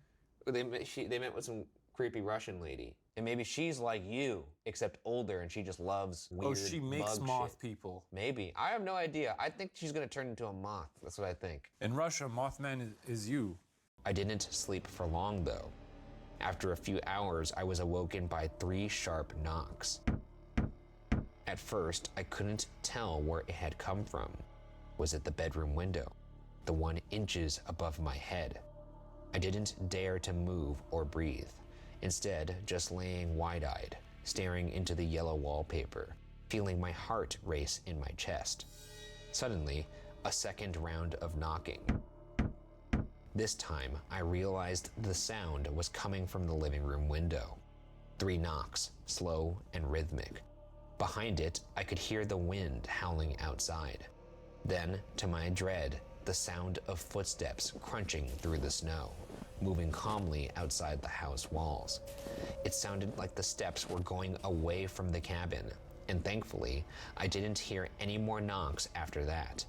After calming down and resisting the urge to turn on the lights, I eventually fell asleep again. You do the little moth noises, I'll do the knocks, okay? Are you ready? Oh, come on. Yeah, okay, here we go.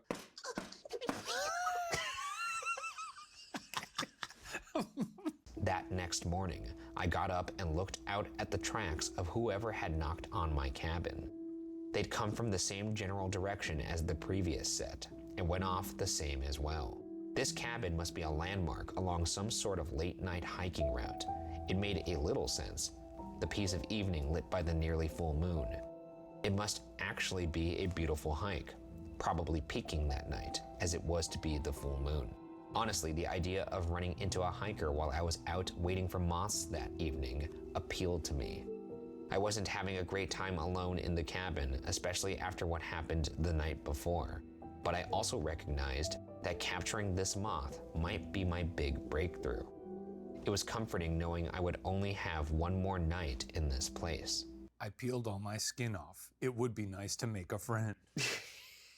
You run into a stranger on the trail. They're like, I really like moths. Are you being friends with them? Nah, that's an immediate nut punch.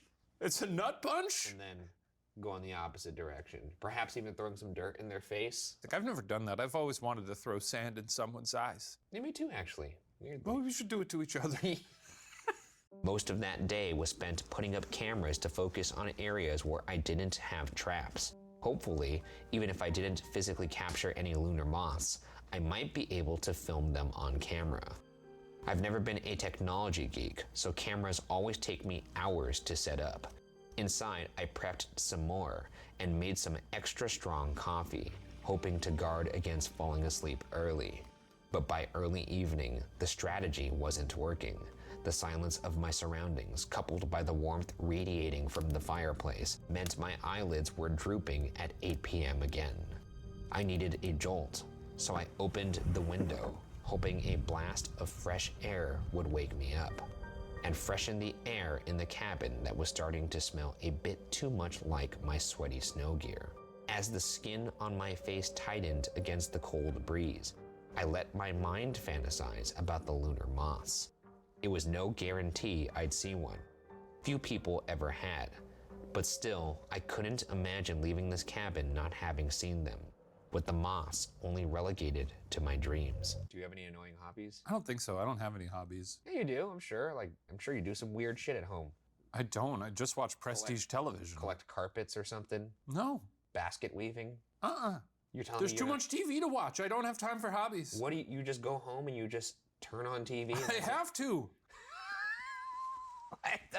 Otherwise, I'm out of the conversation. That makes sense. You do consume more content than anybody I know. I must. I love content. And I love television. It's the best thing that was ever invented. Suddenly, my eyes opened. I'd fallen asleep. I looked at the ancient grandfather clock in the corner of the room. 10:30 p.m. A roaring panic filled my brain. I turned to the living room window. It was wide open. The yellow embroidered curtains danced in the cold Russian breeze, and my ears were filled with the loud howling of the wind through the trees outside. By now the room was close to freezing, but I still felt a distinct chill running down my spine as I got up, my attention fixated on the open window just on the other side of the room from me. Looks like they're gonna die now. Are you scared? See you next week. As I reached out to grab the window, something fluttered past my vision and landed somewhere behind me in the yellow room. At first, I thought it was a leaf, but as my eyes locked onto the reading table next to the old, worn-out armchair, I saw it was a small moth. I gasped, immediately taken aback by the dark pattern of its wings, a pattern I had never seen before. It was like deep blue ink swirling on a backdrop of jet black oil. Yet there was also a radiance to it, as if it had absorbed the moonlight and was reflecting it back, tiny dancing stars on a field of darkness. It was the long-rumored lunar moth, drawn to the light from my yellow cottage and settling inside thanks to a carelessly open window. Dumb idiot. I study moths for a living. I'm here to see moths. I opened up my window. I saw a leaf fly past my face. Wow, that looks like some kind of flying leaf. That's true. It's a moth, you fucking idiot. I guess if your job is to be a moth expert and what is that, some kind of leaf? And you can't discern between a moth or a leaf, that is pretty fucking wild. No wonder why you have to study in Russia in a cabin by yourself. Well, this is also a person who came to Russia to look at moths and then fell asleep on the one night they weren't supposed to. They couldn't crack it in America. Every time they saw a moth, they just thought it was a leaf. Maybe they've just been staring at leaves their whole career. What a weird moth. My attention was pulled away only after I felt something small and soft hit my hand. Another lunar moth, this one bigger than the one on the reading table. I wanted to gently guide it inside, to close the window and take its beautiful insect form into the living room where I could properly assess it. I didn't need the cameras or the traps after all. The moths were coming to me. I peered out the window as I went to close it and gasped. There, outside, was a giant storm cloud of moths, undulating and tumbling slowly. At first, it would move towards the moon, then towards the cabin, as if confused which light source it was drawn to more. I had never seen moths swarm like this, and even with the cold wind blowing against my face and through the window, I couldn't stop staring at the insects. Do they want to fuck this I think this person wants to fuck this moth, dude. This is so weird. There's got to be fan fiction out there about people having sex with Mothman. Oh, I'm Mothman's sure a very erotic, a very erotic, maybe Once the again, most erotic cryptid. If you don't know what we're talking about, look up the statue of Mothman, particularly from behind. Then I saw it, inside the pulsing cloud of moths, seemingly gliding along the ground. I could just make out the shadowy outline of a figure wearing what looked like a long coat. It was almost floating, as if the moths were keeping it slightly above the ground. All the while, more black moths seeped out from the collar of its coat like a broken faucet. The moths seemed to be coming from this figure. The cloud of flittering moths and the figure inside were moving towards the cabin. I began to panic. I reached out to grab the window, but it would not budge. I threw my whole body into it, once, twice, and finally a third time, slamming and locking the window just as the cloud of moths hit the glass. I like the idea that they only start to panic when he moves toward the cabin, like they're just looking out the window like, hey, there's a big cloud of moths and a floating man in a trench coat in him. It's not something you see every day. Wait a minute. Are they moving this way? I better shut the door. Or get ready. What is that? What are you getting ready for? What do you got? Well, he's gonna put on sex, He's gonna put on like sexy. a robe Yes, or something. yes. Maybe put on some like a record. Yeah. Pour a glass of wine. Yeah, a little Al Green. I peered through the glass, trying to get a better look at the person inside this mass of moths. But the insects were flittering with such fury against the window that I couldn't make him out. In fact, it almost looked as if he didn't have a head at all, as though the moths were his eyes and ears. By now, the moths were aggressively hitting the glass, creating a horrible noise of glass starting to crack. I stumbled back and looked around the room for anything to fight with. There was nothing. Then I realized it. The light. The moths were drawn to the light of the cabin. The tapping had now morphed into an almost knocking, which then became firm slamming. The moths were crashing in unison against the window. The memory of the old lady's words crashed through my brain. Turn off the lights after 10. I saw the light switch just a few meters away. As I dove for the switch, the sound of glass breaking rang in my ears. It was too late. The moths were inside. I swatted at the bugs swirling around my head while the shadowy figure at the center of the storm cloud began to climb through the window. Oops. I'd just grab a blanket, right? To put it over the Mothman? Oh, I'd put it over myself, roll under the couch. Why would you do that? I don't think they can do much. They can, I guess, like cartoonishly form a giant hammer and like sledgehammer you. Yeah, I guess, is this like those fish in Finding Nemo? They're forming like a moth so. person? Or Yeah. like, you know, when kids put themselves in a trench coat to make themselves look bigger like a human? That could be. This is basically that, I suppose, right? I think so. There's no muscular strength. It's still just a bunch of moths taking a shape. Yeah, just flittering wings that are like pretty delicate. Yeah. I realized I had only one hope, to get away from the light. Without pulling on my boots, I ran for the door and into the darkness. I trudged through the snow, almost up to my knees until I was 100 yards away. Wait, what the fuck? Their only hope was to leave the cabin? Their solution when running away from a giant moth-like creature is to go into the snow at night? I'd lock myself in the bathroom. Yeah, and then turn off the light in the bathroom. Shivering from the cold in the moonlight, I looked back at the cabin. Through the windows, all I could see was swirling darkness. It was eerie, and yet it looked beautiful in the moonlight. I turned around and kept running. I don't know how, maybe through adrenaline, but somehow I made it to the nearest town. All the lights were off, just the full moon lighting up the snow. I understood why. Turn off the lights after 10. So, are you scared?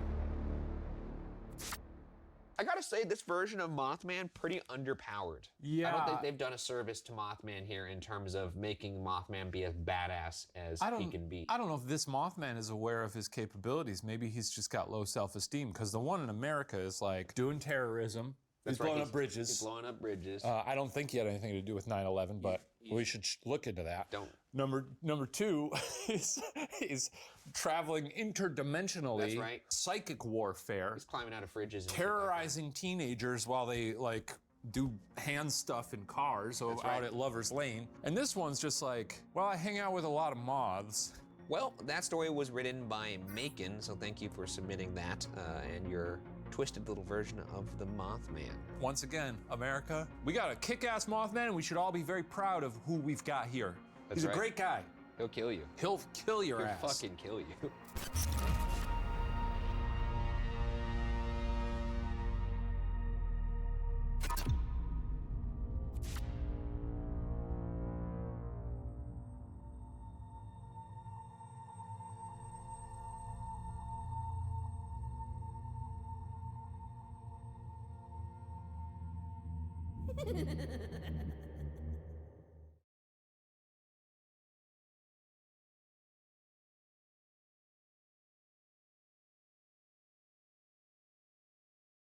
This episode of Are You Scared is brought to you by The Quarry, available on Sony PlayStation, Xbox consoles, and PC.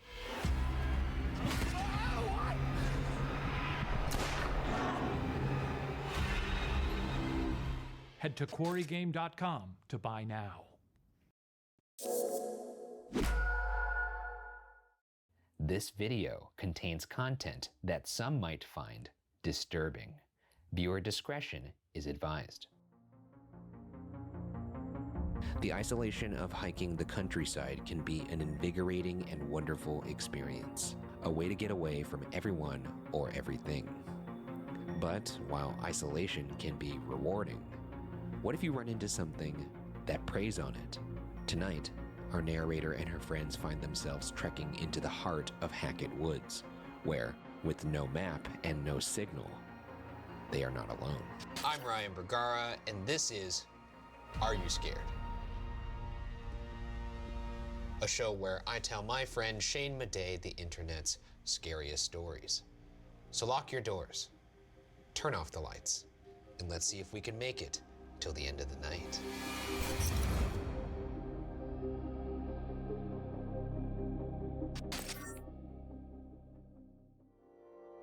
A hike will be fun, Devin said. You remember fun, right? I wanted to punch him when he said that. I should have punched him. I should have kicked him and punched him and told him to never talk to me again.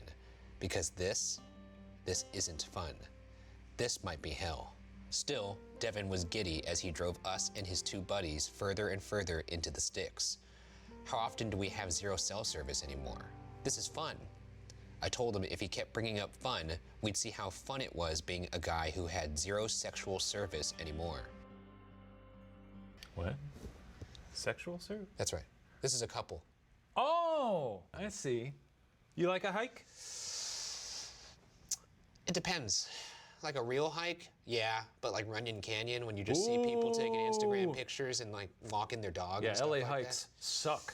Not great. They're Not no all good. of them. They're bad. There's some good ones. No, they're all bad. They're dusty. They're dry. There's dog turds everywhere. There's people blasting, they got the little USB speakers. Oh yeah, the Bluetooths. Yeah. I see guys walking around with those. I mean, I appreciate Bruno Mars. I don't want to hear him when I'm out in the wilderness. I want to hear little birds and crows. Well, I'm on a hike. I don't really like music. I like listening to God's Ox. All right, well, we're off to a good start. Yeah, great. He stopped talking, but kept smiling.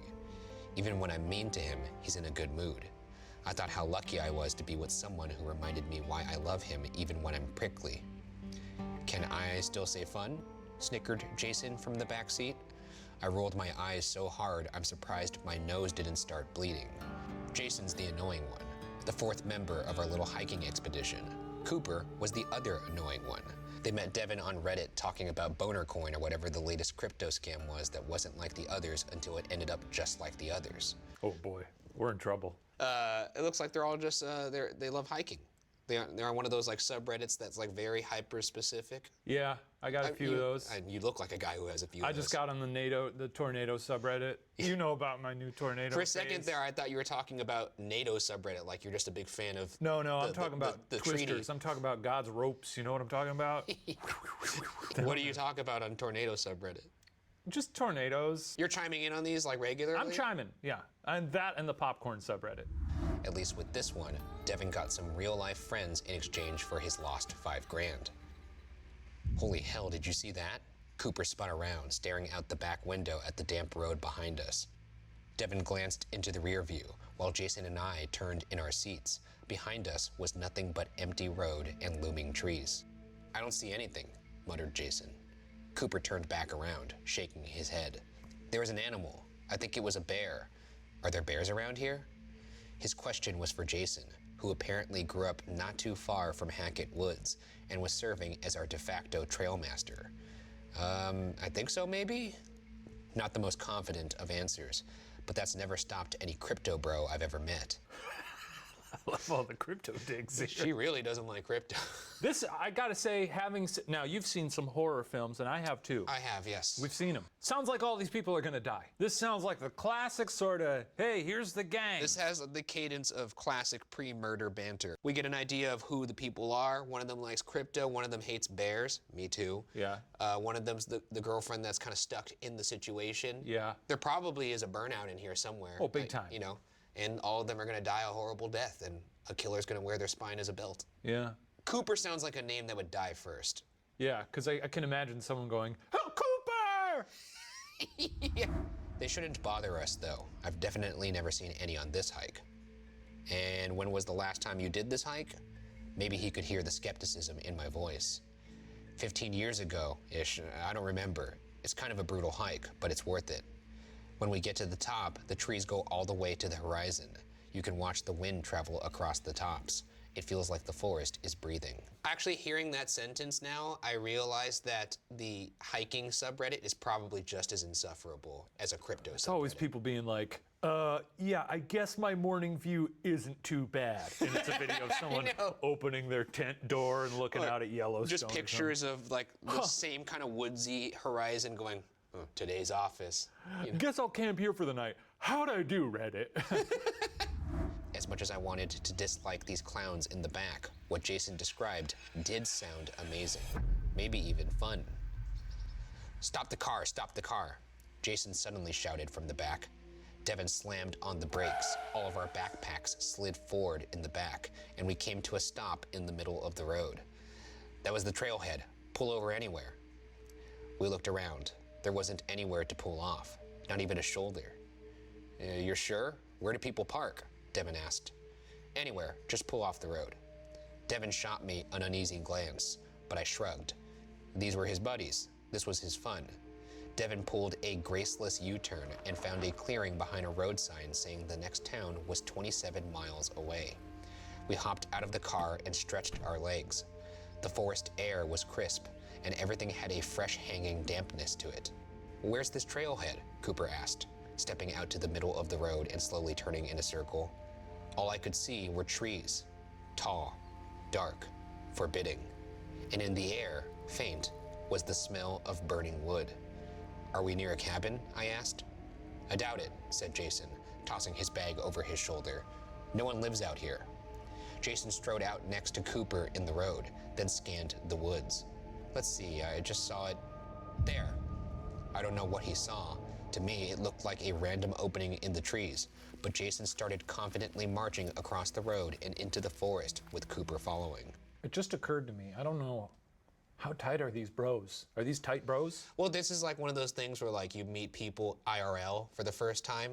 You've only known them as online folks. Wait, you're suggesting that one of them could be crazy. That's concerning. Yeah, I guess. I'm not meeting someone on the internet and someone says, hey, we just met on the internet. Would you like to go to the woods? And also like we start saying there's no signs for the trailhead and it's like, it's right through here. Yeah. That's it right there. And you look and it just looks like trees and you're like, what Yeah. is this? What's right over there? Your killing station?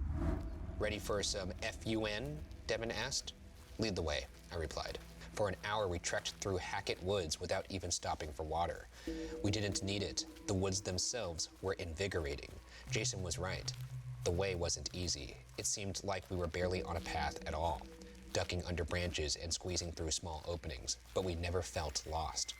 It felt like the woods were excited to welcome us in, like we had a slight wind to our back, like we were being inhaled into the heart of the woods. These do not sound like experienced hikers. I prefer a trail. Yeah. You ever get any poison oak or anything? You get any of that? No. Ever gotten any of that? No. It's itchy. I mean, don't you just stay away from it? Like, how did you... Leaves of 3, leave them be. Wham! I was staring up at the canopy when Devin stopped, causing me to slam into his backpack. I peered around Devin, then Cooper, up at Jason at the front of our line. He'd stopped dead in his tracks, muttering something I couldn't hear. Cooper turned and looked at Devin and I, his face a sickly green. Someone else go second, he said as he worked his way back to the back. With Cooper behind me, I could see why he was sick.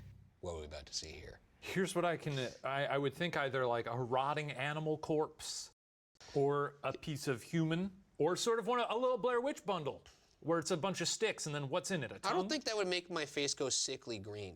What would make your face turn green? Probably like a decapitated head or something. That seems a little hardcore for the beginning of the story. It's probably like a finger. Oh, you know what would be really crazy? Ear, like nailed to a tree. Like just the ear, just right under the tree. And then other ear on the other side and a nose in the middle and 2 little lips. Oh, like a Mr. Potato Head. Yeah. In a clearing was the bloody carcass of, well, we couldn't tell. Whatever it was, it had been absolutely torn apart.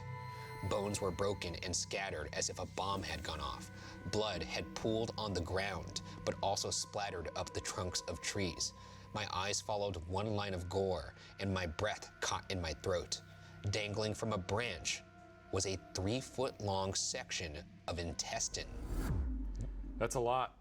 Well, I guess 3 feet isn't that long. I mean, this also does sound like the work of a bear, who, as we know, are godless killing machines. I don't think they tear you apart that much. I think they do. I think they get their bites in and then they move Well, you on. think they're putting on a little napkin like this and a fork and knife and cutting you up all nice and neat? They go for the throat. That sounds like throat material. Well, it sounds like the whale that they blew up with dynamite. That sounds like that thing was obliterated. Well, let's see what did this. Guess we can confirm there are bears. Devin shook his head. At least it's not fresh, Cooper added. I understood what he meant. Whatever had done this was probably long gone, but I could have done without the mat of black flies swarming over the remains, with some getting dangerously close to landing in my hair. Let's keep moving, Jason said, trying to tiptoe around the gore. We're halfway there. Halfway or a third, maybe. By the way, let's not keep moving. Let's turn around and go back to the car. I'd probably turn around at that point, yeah. Who sees remains that look like that and intestines that are hanging off a tree like a Christmas ornament and decides, better move forward?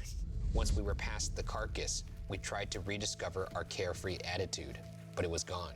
Jason was still leading, with Devin following, me next, and Cooper pulling up the rear. Cooper's done for. Cooper in the rear? Goodbye, Cooper. Yeah, you want to be in the middle. Middle's good. Actually, that's not true. You want to be in the rear. If you're at the front of the line and you see the bear in front of you, you have to turn around and run, but now there's a bunch of idiots behind you, and you have to kind of like, juke around them. Yeah. Whereas if you're in the rear, clear path to run. Yeah, but also, you get snatched, people don't even notice. I think they would. I'm thinking beyond bears here. I'm thinking ghouls. If I'm in the rear, I'm also banking that the enemy will be coming from the front. If the enemy came from the back, then but I guess, like, you want to take that gamble. Because I'm firmly in the middle. It's a Shane sandwich, baby. Strangely, the smell of smoke never left. No matter the direction of the wind, no matter our elevation, the subtle acrid odor was always hanging in the background, as if it were part of the trees themselves.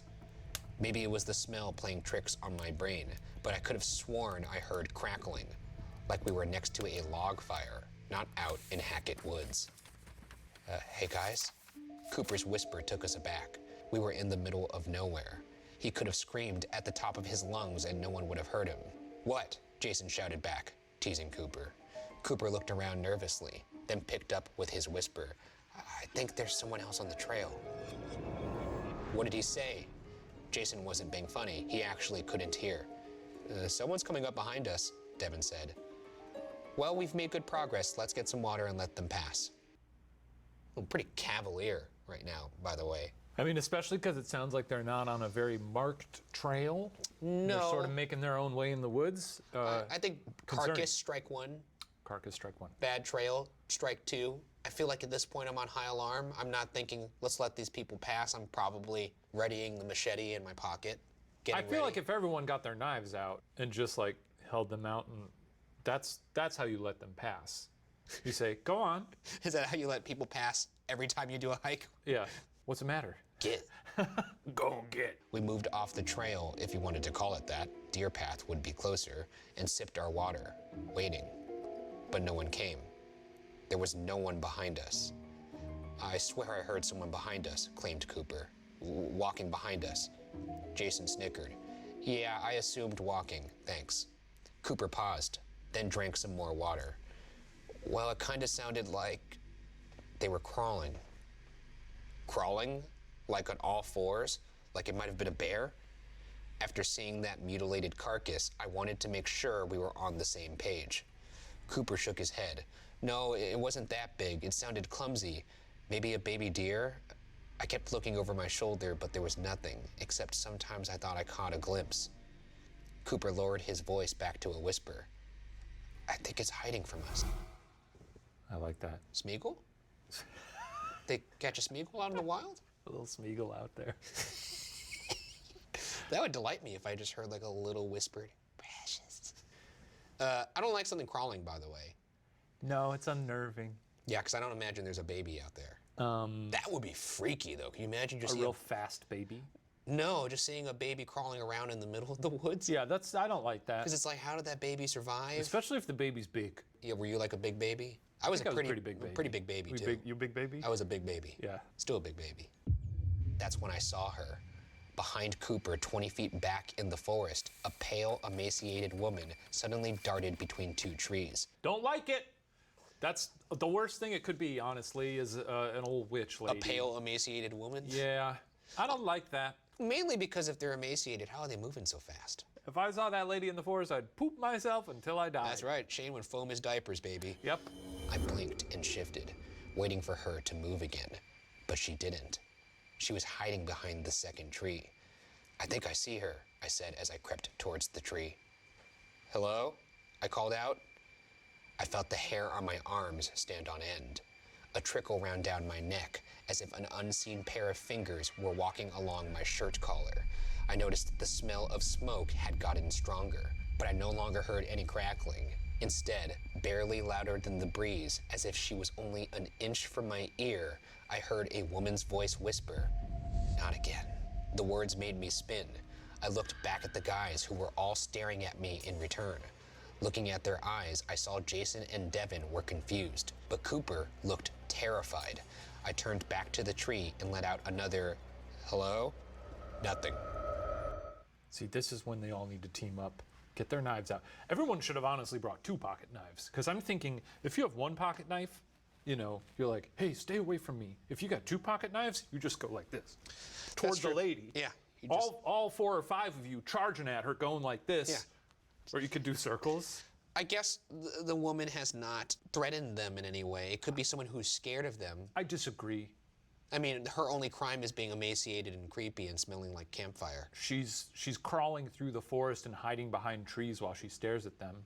That's I feel true. like hike law. Yeah.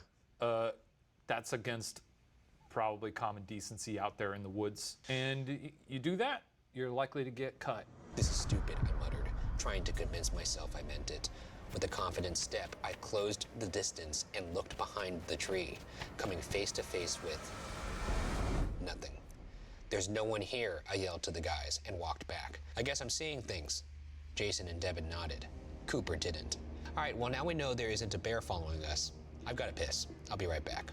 Jason took a couple steps into the woods when suddenly, from behind us, a rustling.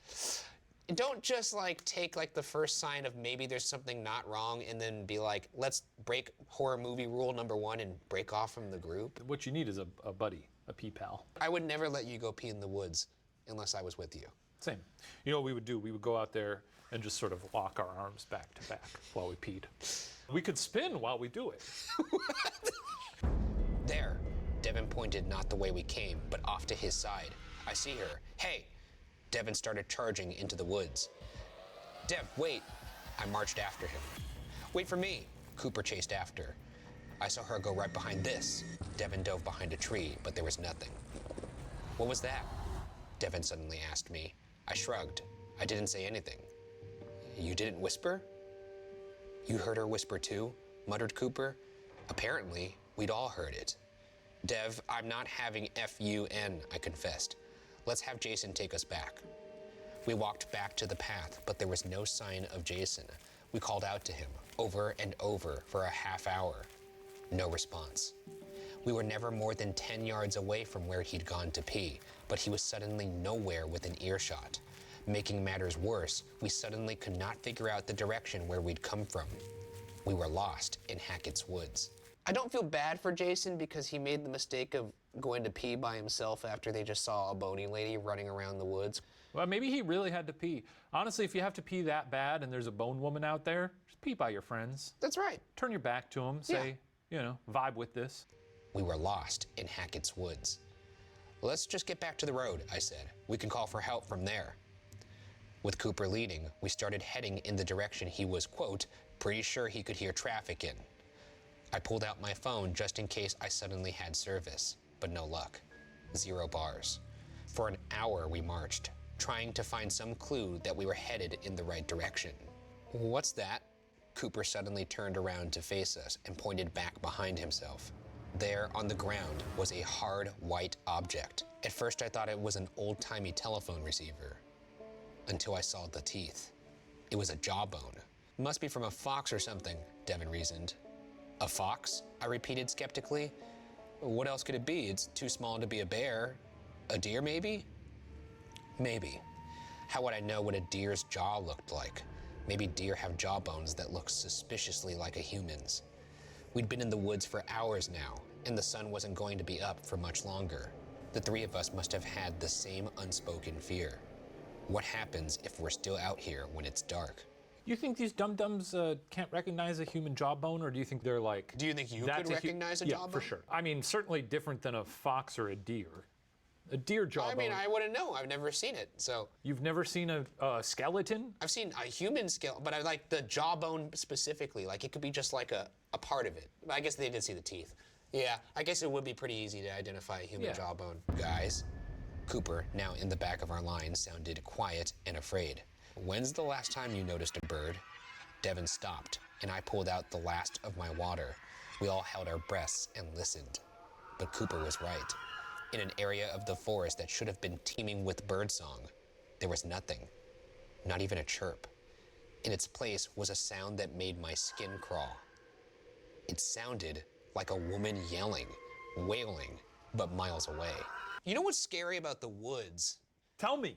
There's a lot of scary things about the woods. Oh no, but this is one of the scariest parts of the woods. All right. When you hear loud noises, particularly like, let's say, a scream, you have no idea what direction it's coming from. Oh, sure, the acoustics of the acoustics, forest, yeah. There's no directionality to any of the noise. Yeah. So it's not even helpful to hear, like, say, help, because all it does is make you now scared of why that person needs help, because you have no idea where they're coming from. I really can't think of anything scarier than hearing a scream in the woods. Especially if it's continuous. Yeah. The scream never let up. It was constantly renewed, like someone gasping while being tortured, screaming either for help or death. Then, the scream that sounded miles away suddenly sounded like it was moving closer, like it was down the block, then across a street, then next door. No, no, Cooper took off running. Cooper, Devin yelled and gave chase. I had no option but to follow. I felt my heartbeat in my throat as we cut through the trees, branches seemingly reaching for my eyes to blind me, logs appearing out of nowhere to trip me. Still, I fought through, making sure to keep Devin in my vision. If I lost him, suddenly he stopped, frozen and ice white. I looked around, but there was no sign of Cooper. Then I looked down at what halted Devin in his tracks. Slumped against a tree was Jason, staring up at us with no lower jaw. Jason! Oh, shoot. Looks like he peed his last pee. Hope it was worth it. No lower jaw. Slumped against a tree was Jason, staring up at us with no lower jaw, the front of his shirt drenched in blood that had poured out from the bottom of his face. We have to get out of here, Devin managed. I think we should maybe go. That's the first thing he says when he sees his new pal with no jaw. We gotta get out of here, guys. I think the party's over. We looked around the woods for any sign of a direction to head in. It seemed to me that every tree was hiding someone or something behind it. The corners of my eye were filled with movement, like I was always just missing catching someone darting for cover. I couldn't trust my eyes. I couldn't trust my ears. And that burning smell, I couldn't even trust my nose. So I started running, with Devin following me. This sounds like me in any of our individual investigations for Ghost Files. Yeah, you start to lose it. I start to see things that maybe aren't there unless they're caught on camera. That's what we call the vision. Or we call it a ghost, because sometimes we catch it on camera. But I do start to feel like my eyes play tricks on me. Yeah, this is a classic case of the forest crazies. That's right. I ran as hard as I could for as long as I could, trying to ignore the growing whispers in my ears. Not again, the woman's voice said. Not ever again. How's she doing that? I guess she's a forest witch, so she's like magic, whispering. It'd be funnier if she said things that were non-threatening. You know, like, yo quiero Taco Bell. Are you hearing that voice? I yelled over my shoulder as the sun set behind the trees, but Devin was gone. If he'd fallen, he would have yelled. Same if he needed a break or thought he saw something. How long had I been sprinting alone? Sounds like Devin needs to work on his cardio. I could outrun you in the woods, so I wouldn't have to worry about that. You got little legs. Yeah, but they go pretty fast. They go pretty fast. Not fast enough. And your long legs lumber. Gerbils go You're more pretty like fast, you're too. more like a lumberer. Yeah, you're a little tiny baby. And I feel like I could. You're a little baby. I You got baby more legs. cardio. You got baby than you. legs. I think I got more cardio. I bound than you. like the BFG. Devin, I shouted and listened for a reply, but I knew I wouldn't hear anything. It seems this forest only lets me hear what it wants me to hear. I looked around the woods. It felt like the whole forest was churning with activity, as if I was trying to make out a school of sharks through choppy water. I sensed a threat, but I couldn't see it. What would I do even if I could? I picked a direction and started trudging through the trees. At some point, I turned my phone's flashlight on to fight against the dusk. At least the thing could still do that without any service.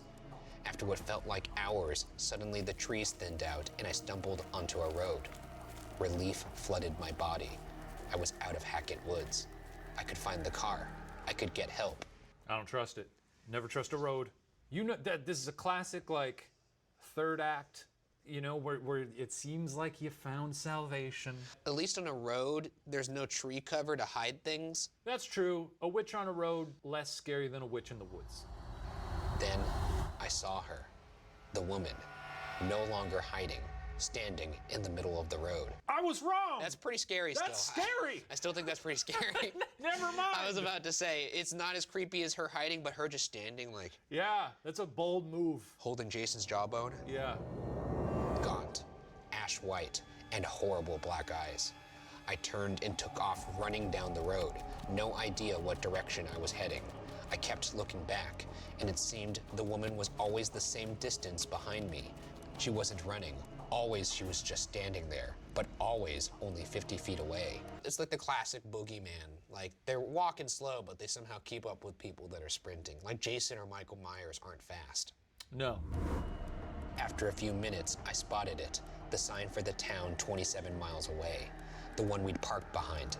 I dove for the driver's handle, only to realize Devin had the keys. I crouched behind the car, and here I am now. If anyone finds this, I am not having fun. I'm sitting by the road, waiting for a car, a truck, anything to come by.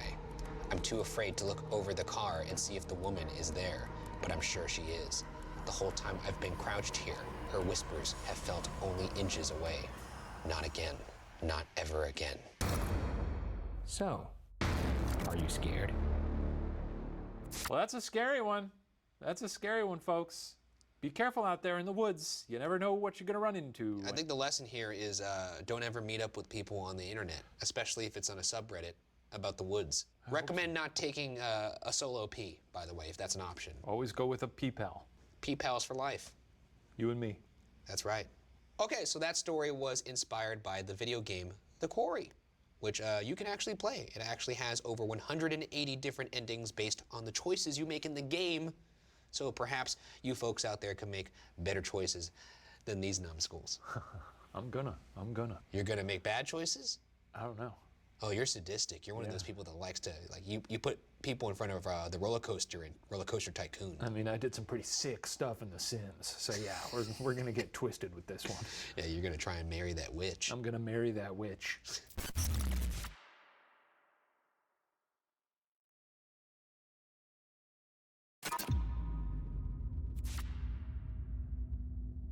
This episode of Are You Scared is brought to you by The Quarry, available on Sony PlayStation, Xbox consoles, and PC. Head to quarrygame.com to buy now.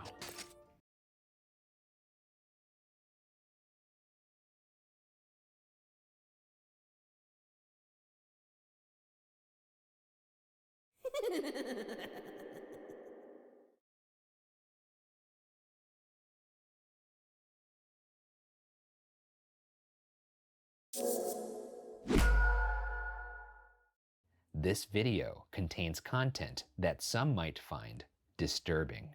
Viewer discretion is advised. Sometimes something innocuous can invoke extreme terror.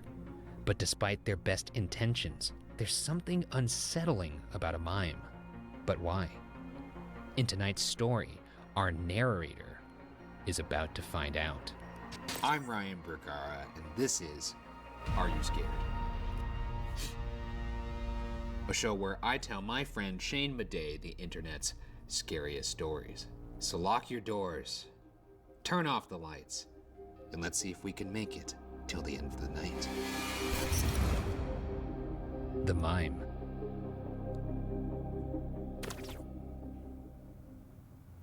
For as long as I can remember, my father has been irrationally afraid of mimes. I've seen him get reduced to a sweating, quivering mess at the mere sight of them. I've mentioned this before, I'll get it out of the way. The one thing I want to see in my life is a mime throw up. I think it'd be funny. You've never mentioned that before. I feel like I've mentioned that. I just want to see someone in the street who maybe caught a performance of a mime somewhere, and maybe the mime had food poisoning of some kind, and just in the middle of the act, the mime goes from like, you know, and just And it plays into loud. it. It plays into it. No one knew why this was, as he would always angrily brush it off whenever he was questioned about it, and pretend that they didn't affect him at all.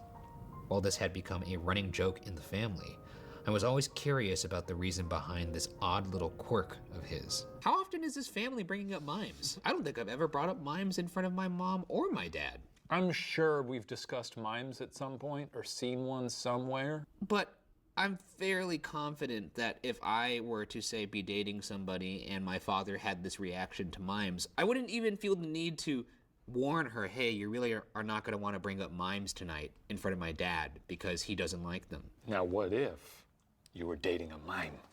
Well, in that case, then of course I would be like, hey, you might want to not bring up the fact that you're a mime, and then I would go, you can't talk. Yeah. Okay, we arrived at the same place there. But yeah, it's not like I'm jonesing to talk about mimes all the time. Well, this Christmas I finally got him to spill the beans after filling his stomach with copious amounts of cake and wine. And I took his story down almost word for word on my phone. It really is something, I can tell you that. You really want to post this on the internet? It sounds extremely unbelievable, so don't be surprised if they accuse you of making this all up, okay? Geez, where do I even start? So, you know that I came to this country back in the early 90s, right? It was a couple of years before I met and married your mother. Times were tough for someone like me back then. I had to work 2 jobs just to put the food on the table and have a roof over my head. Even then, all I could afford was the rattiest apartment in this decrepit old building in a crime-infested shithole of a neighborhood. Like, it was so bad that you couldn't get a good night's sleep without hearing at least 1 gunshot each night. Just a moldy, crumbling place to live in. Now, my second job was basically a weekend thing where I worked as a bartender at the local strip club. It was called The Rear End. Fucking hilarious. It was trashy and not something I'm particularly proud of. Working at a titty club sure beats sleeping on the streets, I can tell you that. What's that? Yes, your mother knows. We just don't talk about that part of my life. Don't look at me like that. Those women were some of the bravest, most honorable people I've ever known. Anyway, my job meant that I would come back to my apartment late. 2 or 3 a.m. late. I need you to understand how late it would usually get those nights, so you can truly appreciate just how bizarre what I saw in the elevator that day was. What's the weirdest thing you've ever seen in an elevator? A mime. A couple years ago when I was in Denmark, I did see a pantomime show featuring their nationally beloved mime, Pierrot. I think he's sort of the father of all mimes. I guess I've only seen people and scary dogs. One time a guy pulled out his wiener and started peeing. Oh. I was in downtown LA, looked like a normal dude. Yeah. He just started peeing. He had a nice trench coat on, I remember that. I almost said, "Where'd you get that pee coat?" And then he peed. But we went up the elevator and security took him away. It was a Saturday night. I remember it well. I was exhausted and just wanted to go back to my bedroom as quickly as I could. I got into my building, lumbered over to the elevator, and saw a fucking mime waiting for me there. You know, makeup, white face, blood red lips, striped shirt, the whole shebang. He was holding a string tied to a balloon in one hand and waving with the other at something in the distance with this weird, lifeless smile plastered on his face. And his hand wasn't moving naturally either. It had this weird robotic or doll-like quality to it. Like it was something mechanical, you know? He jerked his hand left, right, just smiling at something far off into the distance behind me with these wide, unblinking eyes. Oh yeah, there was absolutely just a wall behind me. Nothing else, which is what made it so creepy. I've seen all sorts of strange shit in this country, but nothing came close to seeing a mime in the elevator of my apartment building at fucking 3:30 in the morning. Needless to say, I was thoroughly creeped out and decided to take the stairs to my apartment on the 9th floor. If you saw a mime at 3:30 in the morning, what would you do? The doors would open, I'd see the mime there with that balloon, and I'd go, no.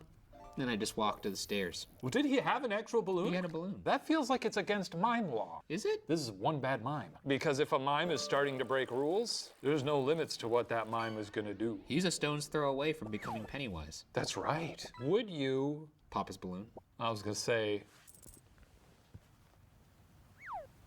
Oh, I see. Pull out a mime knife. Yeah.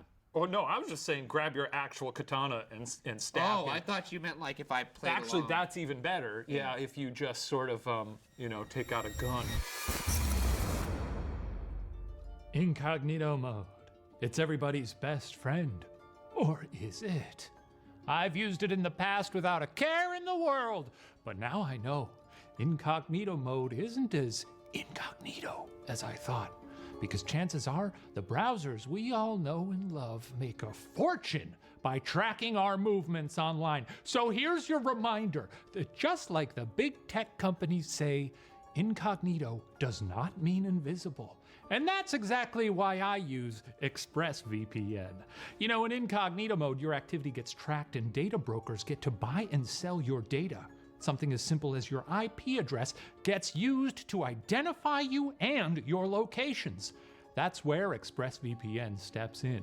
ExpressVPN reroutes your connection through an encrypted server, and every time you connect, ExpressVPN gives you a random IP address, making it way harder for those nasty third parties to harvest your precious data. ExpressVPN is super easy to use, and it works on all your devices. So, if you really want to go incognito and protect your privacy, secure yourself with the #1 rated VPN. Visit expressvpn.com/areyouscared and get 3 extra months for free. Again, that's expressvpn.com/areyouscared. Boo! I'm just kidding, it's me again. Are you scared of your fridge? Cause look, I've said it once and I'll say it again. I don't always know what to cook. And as tasty as it is, you can only get so creative with mac and cheese. So I stare into the fridge. And the fridge stares back, cold and uninspiring. But luckily, HelloFresh came to my rescue. HelloFresh is America's #1 meal kit that you know and I love. With HelloFresh, customers receive fresh, portioned ingredients right to their door. The recipes are super simple, with instructions and pictures to help you create the perfect meal. And it isn't just for dinner. HelloFresh offers a variety of tasty add-ons featuring quick breakfasts, lunches, and even dessert. HelloFresh is the perfect way to try new foods in the comfort of your own home and save money too. It's 30% cheaper than shopping at your local grocery store, and it reduces your food waste. Open your fridge with confidence. Go to HelloFresh.com/areyouscared16 and use code areyouscared16 for up to 16 free meals and 3 free gifts. Again, that's HelloFresh.com/areyouscared16. Thank you, HelloFresh. And now, back to the show. I didn't actually have this belly back then. I was in decent shape, so that climb, while tiring, wasn't impossible. Sometimes I would even climb up and down those stairs just to exercise. I guess what I'm trying to say is that I wasn't worried about climbing up all the way to the 9th floor, and so making the decision to use the stairs wasn't very difficult. I think I had reached the 4th or 5th floor when I noticed something moving from the corner of my eye. I paused, turned around, and there he was, climbing the stairs a couple of floors below me. Have you ever seen those old silent films? Ever see a character tiptoe around in an exaggerated manner when they're trying to make it obvious how important silence is? That's how he was walking, with his hands balled up into fists in front of him, and climbing with these freakishly long strides, jumping over multiple steps at a time, only using the tips of his toes to pull himself up. He froze when I saw him, mid-fucking stride, like a fucking statue with one leg suspended in air as he stood precariously. I expected him to tip over and fall backwards any second, but he didn't move, not even an inch. It was like he had turned to stone. Not all of him, however. He had this strange expression on his face, almost this cutesy, oops, mommy caught me stealing the cookies again shit. This is a good-ass mime. I was about to say, That's a good-ass that's not mime. supernatural, that's just good performance. That's great. Oops, mommy caught me stealing the cookie. You would be a scary mime. I would be a scary mime. I'll dress up as a mime at some point. You should do that for Halloween, because your legs Should are I be so a mime this year? freakishly long that if you were to do those long strides... What if instead of Halloween, I pick one random day of the year and show up to the office as a mime? I think that's good. I like it better if you just go to like a CVS or something. My concern is that if I did that in public, I would get shot in the head. We should both be mimes, and then we could do some small and tall bits. Our name could be Mime and a Half. That is good. That's not bad, right? That is good. You could go fuck yourself. That's good, though. His eyes were darting around rapidly, refusing to acknowledge my presence. I was this close to losing my shit, but I steeled my nerves and spoke up. Hey man, cut it out. I laughed nervously. You got me, man. Hilarious shit. I tried to rationalize it to myself, that it was nothing but a prank, or a practice performance, or something, you know? I don't have any money, man, I added. I'm dirt poor, so you can stop now. With that, I picked up my pace and started running upstairs. My blood ran cold as I heard him start moving again, much, much faster this time, but in the exact same motion. I looked behind me again. Fuck, he was just one floor below me, again turned into this living statue shit. But he was so close to me this time, I could see the whites of his eyes as he stared off into the distance. It was so bizarre. I didn't even know whether this was all malicious or not, you know. Was this mime trying to hurt me? I think knowing that he was a psycho nut would have made it easier to deal with. But this, it was irrational. The fear I felt was primal, shaking me to my core. Are you not scared at this point? I guess I'm not scared of mimes. I've also just never been big on the scared of clowns thing, so I'm probably just waiting to see how it plays out. I love mimes. I think that's what I'm discovering about myself. I screamed at him. What the fuck do you want? I shouted at the top of my lungs, not caring who would wake up. No, hoping someone would. Leave me alone, asshole. Fuck off. His expression instantly changed at that. He looked sad, almost, but it was frighteningly disingenuous, like he was putting on a show. His face fell, and he brought his hand up to wipe off a non-existent tear. I watched in stunned silence as he then proceeded to climb the railing of the stairs and jump before I could so much as open my mouth. I screamed and quickly bent over the stairs to see what the fuck happened. He was sprawled on the ground 6 floors down, limbs twisted at odd angles and lying in a pool of blood. I must have spent almost a minute just staring at his lifeless body, wondering what the fuck just happened. At the back of my mind, I knew that I had to call the cops or something, but I was far too shocked to even move. It was a tingling sensation in my spine that brought me back to reality. This strange feeling of being watched, like thousands of ants running down your back. I looked up at the stairs above me, and I kid you not, son, there he was. That fucking mime, looking at his own dead body with this shocked expression on his face. He was holding his cheeks like that Scream painting, and his mouth had dropped open with his eyes threatening to pop out of his sockets. His face was just inches from mine, and I damn near peed my pants. Do you see my hands right now? Do you see how much they're shaking just thinking about that night? Wait, what? He's multiplying? Or is he a mime ghost? I don't know. Like, I feel like it's a golden opportunity, though. Mime is slightly above He's gonna you. piss on him? No, I was gonna say just... You said golden opportunity. Right into the nose. See if that fucker screams. That's true. Very punchable nut height, too. You could do a headbutt and a nut punch. You could speed bag it. Imagine how terrified I must have been back then. My body had just shut down, refusing to move, and we both stood there, like statues, like a fucking living art installation. He was the one who moved. After about half a minute or so of being utterly still, his eyes moved and finally locked onto mine for the first time that night. Shivers ran down my spine as I stared into those deep pits of nothingness. But the spell was broken, and I could move my body again. I stumbled and fell backwards, but quickly scampered off to my feet and ran, and kept running until I left the building, not bothering whether I was still being followed and doing my hardest to keep away from the body lying on the ground floor. I stayed awake that whole night, grabbing a coffee at the first cafe that opened at the crack of dawn. Of course, I anonymously called the cops from a payphone in the morning, and of course, there was no body in the building when the cops later showed up. I am not a very religious man, but I knew that shit was not something logic could explain. For the next week, I stayed away from my apartment as much as I could, only going there to shower and or change my clothes, spending the night at friends' places after making just the weakest excuses imaginable. No, I didn't tell anyone. Are you crazy? Who would fucking believe me? And no, there were no CCTVs in that building. Poverty is fucking cruel, son. If this happened to me, I would tell you there's a mime. Yeah, I'd be like, get a load of this shit. Would you believe me, though? Yeah, I would. And I would believe you.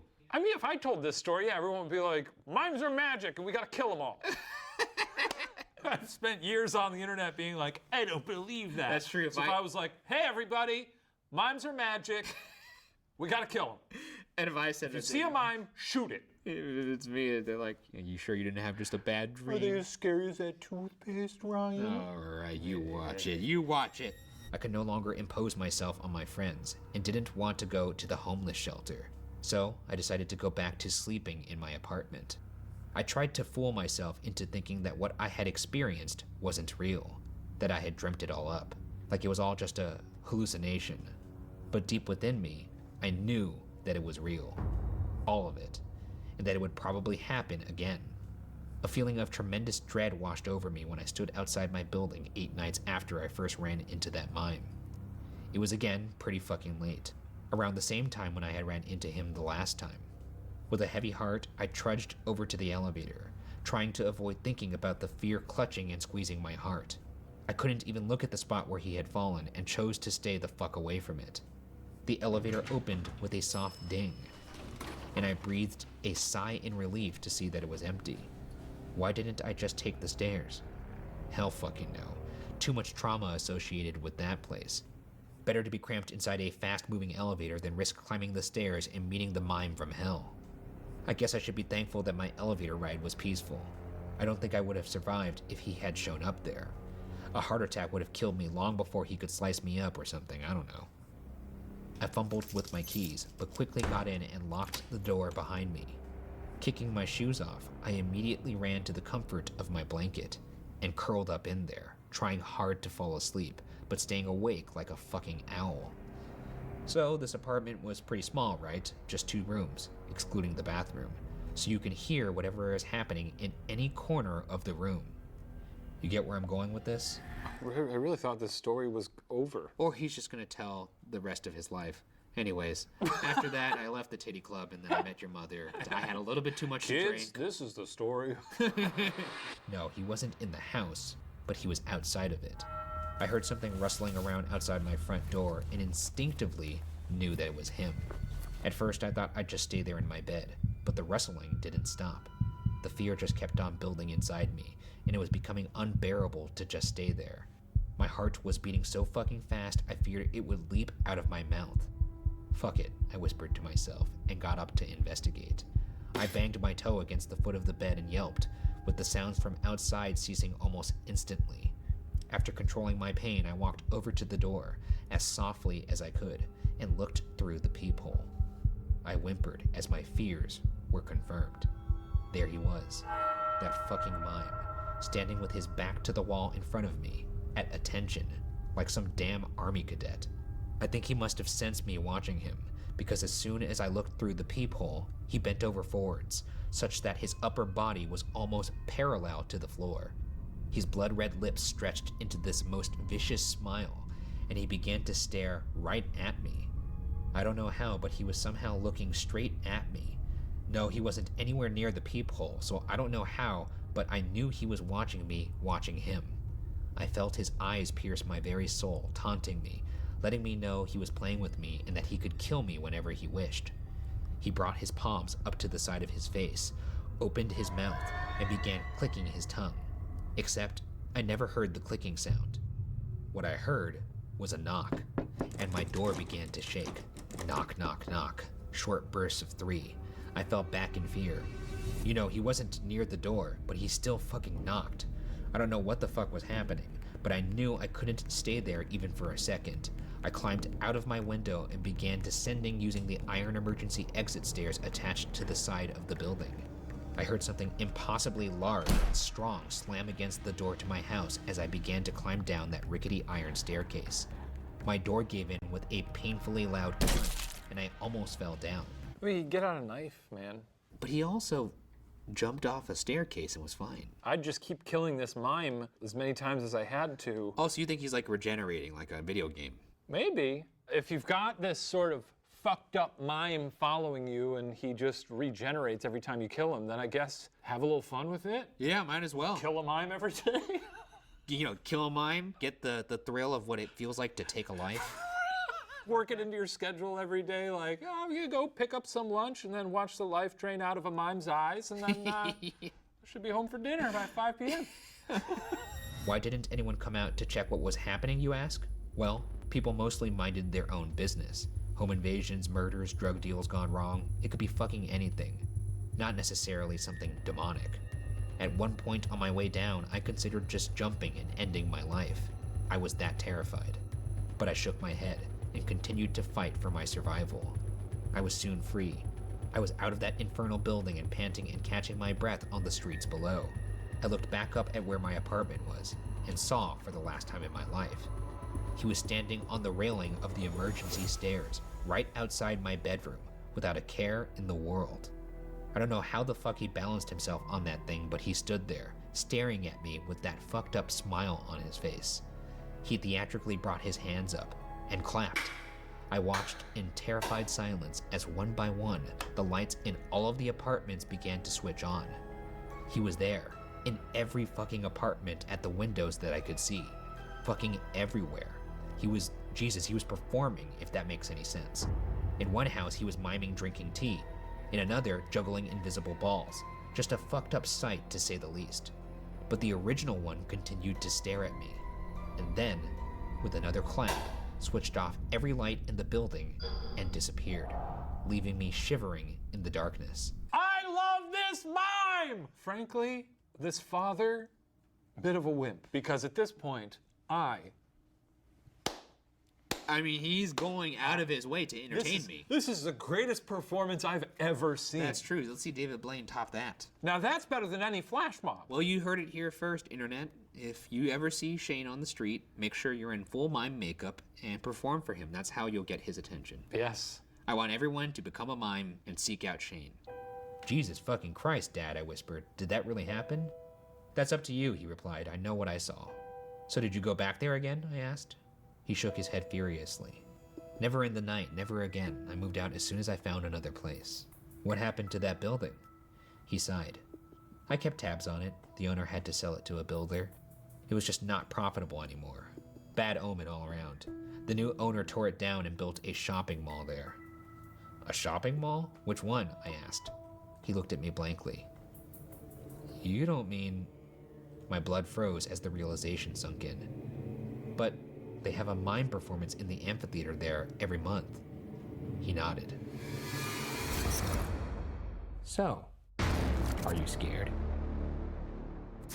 After I'm hearing this story, I absolutely am going to that mall. I'm going to that mall. Mimes can be scary, but I think we need to love them. That's my takeaway. This was a beautiful bit of performance art. I think so. The mime touched on every emotion. Sadness, laughter, fear. And in the end, ended with sort of a bravura image. Mimes everywhere, in every window, a mime, bow, the end. That's pretty I good. love this mime. I mean, you have to think, this mime is confused. Yeah. Because just put on the performance of a lifetime, and yet no appreciation. Nothing. Well, that story was found on Reddit, and it was written by Bikram Man, and if that name sounds familiar, it's because he also wrote 2 other stories this season. Bikram also has written a book called Unclean Spirits, Horrifying Stories, Never Sleep Again, so check that out in the description. Well, see you next mime.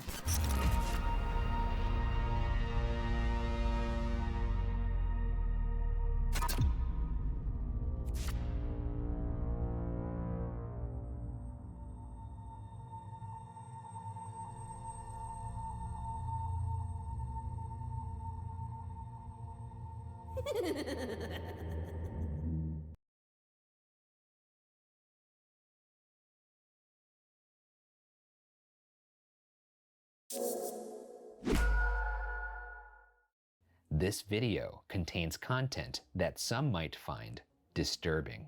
Viewer discretion is advised. Who doesn't love the cinema?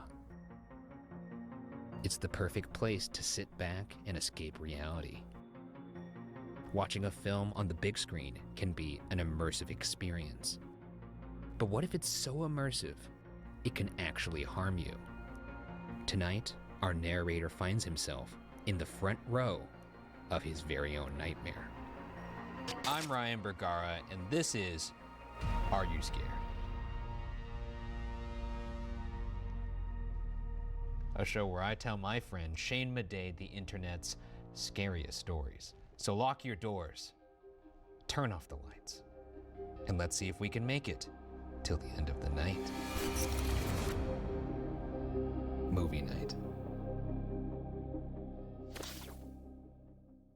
We love a movie night, don't we, folks? The whole experience. Film, popcorn, a Pepsi. I'm a Coke guy, but you know, to each their own. Is that why you dressed in blue? Yeah, Team Peps. I wear blue because I love Pepsi. I drink Pepsi all the time. Okay. Tell me a scary story. All right. When something happens you can't explain, something no one would believe or understand, there's nothing you can do except force yourself to forget. I try not to think about it, but sometimes I still do. My wife Alyssa loves watching movies, and so do I. It was part of the reason we connected. A lot of our dates happened at the movies. Eventually, our daughter Rachel, who's now 12, grew to love them too. It became a tradition in our family that at least every 2 weeks we'd go out and see a movie together. There was a small local theater just a bit away that gave family discounts, and tickets were half off for anyone under the age of 13. So, it wasn't an expensive outing. It was last April when I stopped loving the movie theater experience. I haven't been back to one since. What could cause you to never go back to the movies? Worms in your popcorn? I'd still go. I'd just be like, huh, bad batch. Well, no, I'm saying like, what if it's a bucket of popcorn, it's all worms? Still just bad batch. You'd take it to the counter and be like, bad batch here, it's worms. Hey, could I get a hot one? Yeah. Top me off. It would take the movie coming out of the screen and attacking me. Like if Michael Myers jumped out of the screen. I'm going every week. Well, Who knows what's gonna happen? It depends what kind of movie you're in. Demi Moore steps off the screen? Okay, keep it in your pants, weirdo. What, are you gonna smooch me? You know? It was later in the evening on our designated theater trip day. and we ordered dinner from a place nearby since neither myself or my wife felt like cooking. We only had about an hour before we wanted to leave, so we ate quickly. It was about 10 minutes before we had to leave that Rachel started feeling sick. I suggested we cancel the plan and save it for another night, but Alyssa insisted I go to the theater still and enjoy an outing. I had been working a lot and she knew I was really looking forward to going to the movies. After contemplating for a few moments, I decided that I would go alone while Alyssa stayed back to look after Rachel. I felt bad leaving, but when my wife texted me, "Have fun, love you," I figured I might as well try to have a nice night instead of feeling guilty. This is a future PSA for any children of mine. If you get sick and I'm supposed to go to the movies, if I have tickets for Batman, God forbid, and you get sick, the train stops for nobody. Yeah. I'm going, get lost. When I walked into the theater, I noticed it was unusually empty. The place wasn't always busy, sure, but this was the first time I'd been the only one in the lobby. Well, the ticket guy was there too, but he had to be. "On your own tonight?" the ticket guy asked. I recognized the boy. His name was Justin. He was usually the one who sold my family tickets. He was a high school kid who obviously didn't care for his job, but he was always polite to us. My family visited the theater so often we had a small rapport built. "Yeah, just me," I replied. I looked around the room again and realized how correct that statement was. "Slow night?" I asked.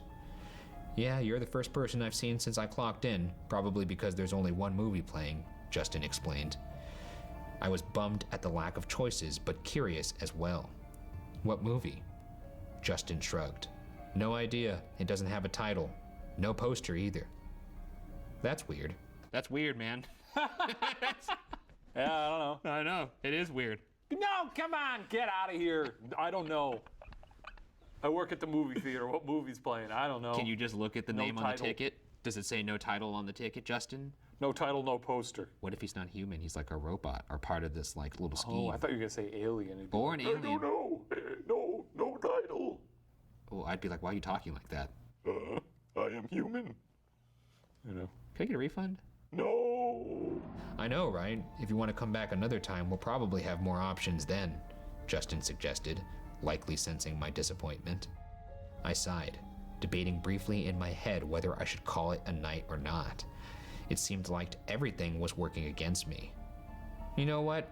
I'm already here. Might as well go see it," I decided. "You sure?" Justin asked, and I nodded. "All right, that'll be $8 then, Mr. Matthews." I pulled out my wallet and handed over the money in exchange for the ticket Justin passed back. "It'll be in Theater 6 to the left. I remember," I joked, smiling. "Have a nice night, Justin." I wanted to go to a movie theater and make it my Cheers. They know me well enough that they call me Mr. Bergara when I walk Yeah. After we shutter Watcher Entertainment, in. Nice. we'll start our own movie theater. I think you and I should open up our own movie theater. Emphasis on good popcorn, a lot of rules. No cell phones. And I've said this before, the best thing about a cell phone in a dark room is it lights up their stupid face, and that's when we have our robot that slings like ding-dongs. And it flies. Slings a ding-dong? You know. What's a ding-dong? A ding-dong, you know, like a small little sausage? You know, like a little cocktail weenie? What do you mean slings a And ding-dong? it slings it at high speed, right into their stupid face. And it's just trained to look at like bright just spots. say, you know, like a tiny sausage. Everyone Those knows are what called ding-dongs. everyone knows what a ding-dong is. Okay. My brain worked on autopilot as my feet carried me towards my destination. It was eerily quiet, and just as Justin had said, there weren't any other movies playing. Usually, the little panels that hung above the doors displayed titles, but there weren't any tonight. When I got to Theater 6, I noticed the lack of a title on the sign, but the illuminated number 6 on the wall told me that something was playing. I heaved open the door and slipped into the dark room just before the door slammed back shut. I walked down the path that led to all the seats, and when I turned to scan the room, I saw it was entirely empty. Something about the empty theater made me uneasy, like I was trespassing somehow. But I shrugged it off and tried to enjoy the fact that I could sit wherever I wanted. Some people have hang-ups about that, though. They don't There's like a lot of sitting people who are alone. like, it's so weird to see a movie alone, and Yeah. I get that, but at the same time, I think it's an acquired taste. I usually just call those people losers. You, the person going to see movies alone. Well, that's the thing is, they think that it makes them look like a loser is the thing. Which is why they're losers. No, if they're seeing a movie alone. Oh, that's a winner. That's what a winner does. Right, exactly. That's what I'm trying I to do it all mean. the time. Yeah. I'm a winner. Okay. Are you questioning that? No. I think we all agree Ryan Bergara is a winner. I'm going to need to see everybody in this room raise their hand that I'm a winner. Please raise your hands. Otherwise, we're not moving on. We all think you're a winner who gets a lot of good ghost evidence. Raise your fucking hand. Please raise your hand. Raise it! I chose a seat in the middle of the theater, a good enough distance from the screen that I could see the full thing, but not so far back that I was near the loudspeakers. If I had popcorn, it would have been perfect. But when I passed by the concession stand after getting my ticket, there was no one there. Where's your desired seat? It's dead center, but it's a little bit up past a third of the way. Because up in the pit, you're looking up like this. In that little second, third part, you're like a perfect viewing angle. Yeah. And then the last third is for all the burnouts and people who want to make out. Getting their sick little pleasures up there. Yeah, I know. Cutting their holes in the popcorn. A thing that people definitely do. We've all done it. What? It's not great though. Boo. Didn't expect to see me here, did you? I can tell you a horror story in just 2 words. Food waste. I can't tell you how many times I've bought celery or spinach only to let them die and wither in the back of my fridge. It might not sound scary at first, but those scraps add up.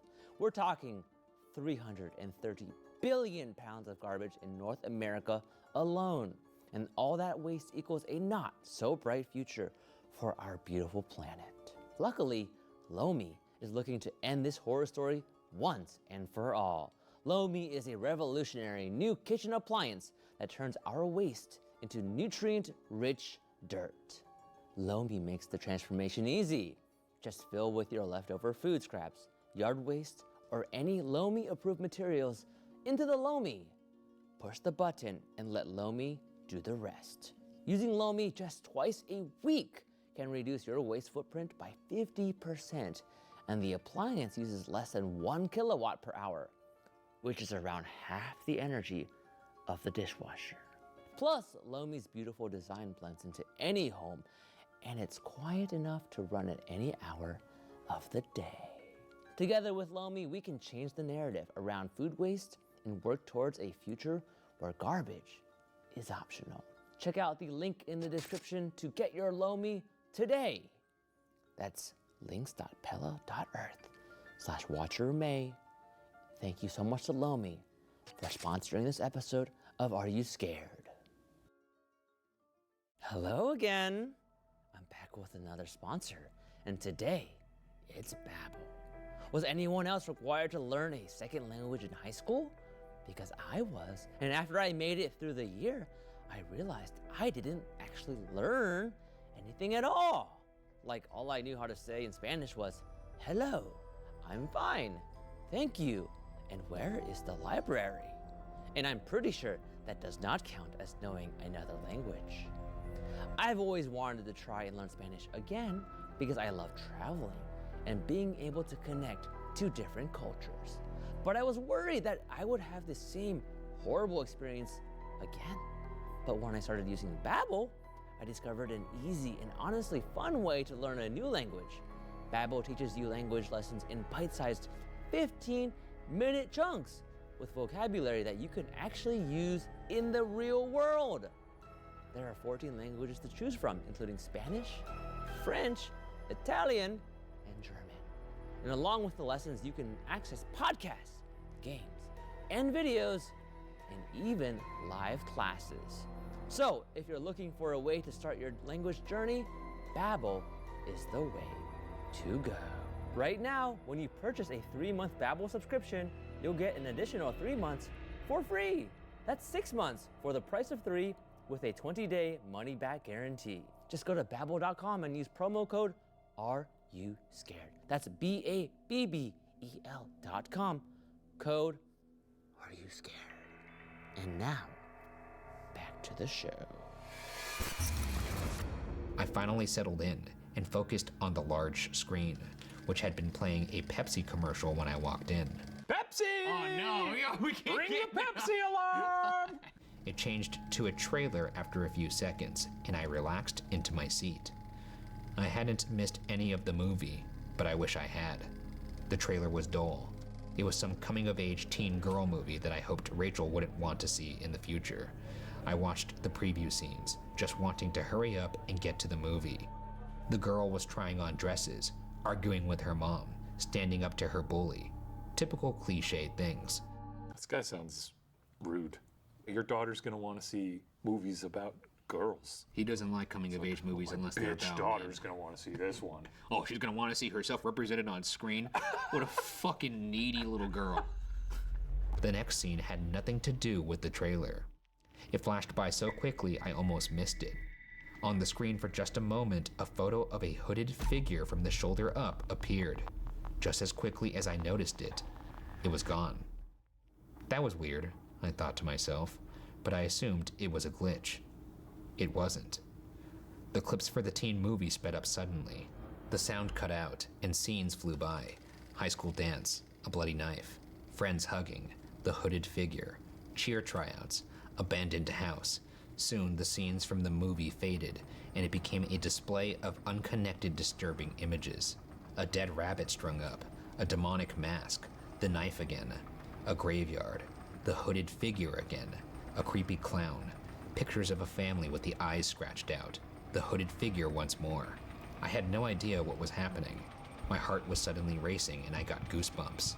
I felt frozen in my seat, stuck watching creepy image after creepy image display itself on the screen. I couldn't look away, couldn't close my eyes, couldn't move. I just watched. Sounds like the Bergara home videos. I know. I was about to say, someone got a hold of Steve Bergara's handy cam. Your family's sick.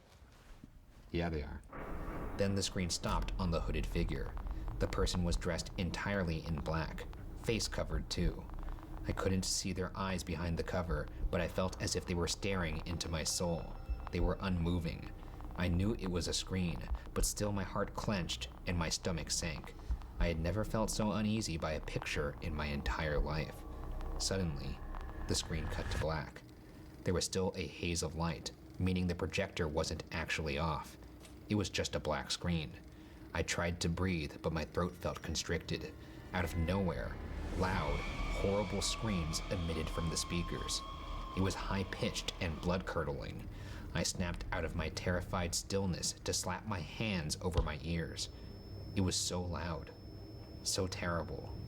I couldn't imagine what was so awful that a person could shriek like that, and I didn't want to know.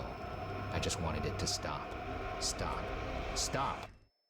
I yelled out, not even realizing I had done it until the room fell silent seconds after my words. I'd probably walk out if this happened to me. Yeah, I'd probably walk out too. Maybe the implication is that he's sort of transfixed, you know, it's like hypnotic, almost like a... I see.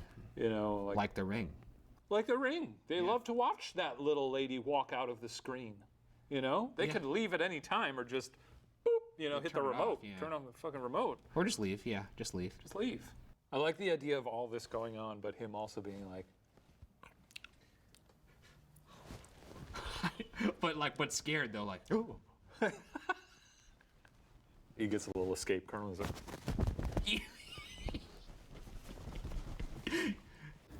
I had unknowingly curled into myself, as if to physically shield myself from the noise. I slowly uncovered my ears and straightened up. I took a shaking breath as I looked at the screen. It was black again. Wait, no, it wasn't. On the screen was a dark room. There was barely any light, but I could make out rows of seats facing the same direction. When I looked closer, my heart stopped. I saw myself on the screen, seated in my chair in the theater. I stared at the mirror image, my mind racing as to how this was even possible. There had to be a hidden camera. This had to be a prank. Any moment someone would jump out and tell me they got me good. Maybe it was Justin. He was a high schooler after all. They were cruel for no reason, even though that didn't sound like him. That had to be the explanation. I forced myself to speak. I announced, "Okay, you got me," hoping that if I admitted defeat, then whoever was doing this would stop. but nothing happened when I spoke up. You got me. Hello? I called out. I said, you got me. I tried to hide the quake in my voice. I waved my hand in the air, trying to signal someone. As I waved, I looked at the screen and froze yet again. The me on the screen was unmoving. My hand lowered slowly as it dawned on me that this wasn't live. How is that possible? Let me know if you agree here. If you could go see a movie you love, okay, but they could deep fake you onto one of the characters. Like if you wanted to go see Titanic, but I was like, make me Rose, you know? Let me see what I look like up there. I wouldn't want to see that. That sounds awful. Okay, what about this? What if we could put you in your little Grinch film that you love so much? The Jim Carrey Grinch, but you're the Grinch now. What about then? I still don't think I'd want to see that. I like Jim Carrey as the Grinch. $65 to see me in Titanic up there with Leo. You're a weird guy. Or Avatar. Okay, well, Blue, make me blue. Me as an Avatar is pretty Yeah, cool. what if we could both go and be the blues? Okay, you got me in the We'll end. both be blue. Yeah, we'll both be blue. That's good. The screen cut to black once more for a split second. And then, it was back on. I jumped out of my seat at what I saw. Everything was the same as before, except there was now a hooded person, the same hooded person, standing behind me on the screen. I whipped my head back and found that I was still alone in the room, yet I was too scared to experience relief. I looked back to the screen and spotted a smile creep its way onto my face. It was unlike any expression I had ever seen on myself, or anyone else for that matter. My own face, my real face, remained unmoving as I watched the scene unfold in front of me. There really is nothing creepier than a very inappropriate smile. Like a smile that's coming at a moment when you shouldn't be smiling. Yeah, like at a funeral. Yeah. Yeah, exactly. That would be spooky. Though I did smile at that Watcher funeral. What was his name? I forgot his name. He's fucking blue. If you're thinking it's about on the little tip of my tiny tongue. It's on the fuzzy tip of my blue tongue. man. The professor. Yeah. Yeah, that's what it was. Smiling the whole time because you clearly didn't learn your lesson. No, I think I learned it. I guess he did. I guess he's pretty content with his actions. He'll never learn again. I guess not. I was standing now, but my feet felt so heavy. I was weighed down by curiosity and fear as I watched the hooded figure withdraw a large knife from behind its back. It was the same knife from the photos that had been displayed rapidly on the screen moments ago. In a rapid motion, the hooded figure slashed the blade through the neck of my on-screen doppelganger. I gasped audibly, my hand unconsciously reaching for my neck. My fingers brushed against my intact skin as I watched in a trance. The smile never left my face. Even as blood began to pour from the wound, it gave me chills. I mean, at that point, you got to figure, okay, nothing's going to happen to me. You know, if you check your neck and you're fine, then I'll be like, all right, chill. This seems like just something for me to enjoy then. So No, let me not kick back chill. and see how this goes. You see that and realize there's no blood and you just go, oh, neato. Yeah, that's exactly what I do. I'm getting out of there, man. Fuck that. It's cool to see yourself on the big screen. As far as I'm concerned, that's strike 2. Strike 1 was no popcorn. Strike 2 is killing me on screen. I'd be into it. The screen cut black again, only for a picture to rerun moments later. It was the hooded figure. It was so close to the camera that the entire background was out of view. The screaming started again. I took action this time. I pulled myself from my state of shock to dash to the exit. My entire body was shaking and my heart was pounding inside of my chest, slamming against my ribcage so hard I thought it was going to break free. I ran from the theater to the lobby. Justin was still at his post, and he tried to say something to me, but my feet carried me so quickly I was already out the door before he could finish. I ran all the way to my car and sped home. I locked all the doors behind me once I got inside, and only then, in the safety of my home, I could finally let myself breathe. They just went right to theater to home. So he's like freaking out the entire drive, just getting in the car, just you're checking the mirrors. Right. Yep, that's what people do when they drive. Yep. Put it in reverse. Yep, put it in reverse, then putting it back into drive when they're done reversing. Stopping at AM/PM, filling up gas. Yep. Back in the car. Yep. Seatbelt. Come here. Check those mirrors again. You good? Still freaked out? That was a fucked up movie. I still couldn't wrap my head around what had happened, even as I caught my breath. There was no way that was a prank. It couldn't be. No one could orchestrate something like that. Not Justin or anyone. Not that brilliant boy, Justin. Not that beautiful boy, Justin. With his big, big brain and strong biceps. It was impossible. Honey, what's wrong? The sound of Alyssa's concerned voice jolted me out of my own mind. I looked at her with wide eyes, unable to speak. You're home early. Did something happen? She pressed further, but I didn't answer. How could I explain that? She'd think I was crazy. Anyone would. I'd think I was if I hadn't witnessed it myself. I didn't like the movie. I told her after. Movie was me. Movie was me. Oh, she said softly. Okay, well, Rachel's in bed. She ate her food too fast, and I think it upset her stomach. Alyssa explained, but her voice became drowned out in the background. All I could hear was that shrill screaming. Every time I shut my eyes, I saw that hooded figure slashing a knife across my neck. I felt a chill shoot up my spine, and the hair on my arm stand up at the memory. I zoned back into reality when I heard my wife suggest, I was thinking we could go to the movies tomorrow. No. I cut her off, my voice louder and shakier than I had intended. She looked at me weird, and I swallowed before softly saying, I don't want to go to the movies. So, are you scared? Wait. We don't get to know who the hooded figure was? Did he see this? Was it Justin? I mean, who can say? It's clearly a paranormal experience, something supernatural going on there. You know? He's back home and Justin and all his pals are back at the theater going, we got him good. Did you see how he ran out of the theater? His wife thinks he's weird now. He pissed himself. She's totally gonna ask him for a divorce. That sounds like one bad trip to the movies. I'm gonna need an ending to that. I need a sequel, or maybe in the comments you write the ending and we'll pin the best one. I mean, I think the sort of assumed ending is this man will start pissing the bed. What if you could never consume content ever again? Now that's a horror story because I love prestige television. Or any content. Yeah. Watcher content. That'd be devastating. But it would be scary at first, and then it would get really annoying. Like every time you turn on the TV, it's just you, and you're just like, sure. Or what if even you read books? It was like, oh, A Tale of Two Cities. I haven't read this one. It was like a tall, goofy man sitting there reading a book. I'd be like, this is about me! It's like, damn it! He's yelling and holding the book and shaking it. Well, that's what I'm doing! That's what I'm doing, he yelled. He flipped through the pages. Thank you to Genevieve Trent for sending us this very gripping story. It's very impressive. You destroyed what I loved most, the cinema. Well, I guess we will not see you at the movies. See you next time. Unless you see yourself at the movies. Oh.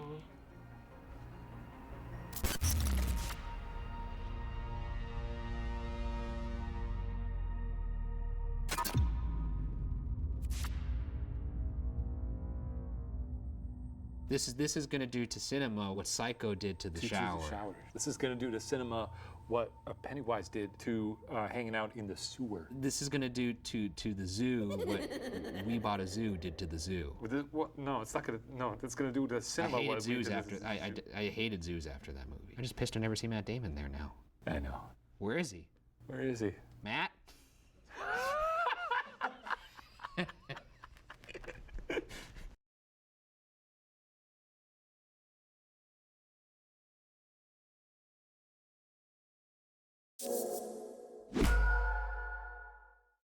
This video contains content that some might find disturbing. Viewer discretion is advised. What's the most terrifying experience you've ever had? Were you literally shaken by fear? Did it feel like death was right on the other side of the door? In tonight's story, an inexplicable, terrifying encounter has left our narrator an unforgettable image of the Hat Man. I'm Ryan Bergara, and this is Are You Scared?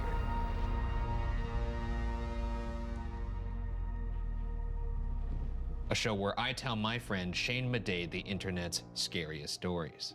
So lock your doors, turn off the lights, and let's see if we can make it until the end of the night.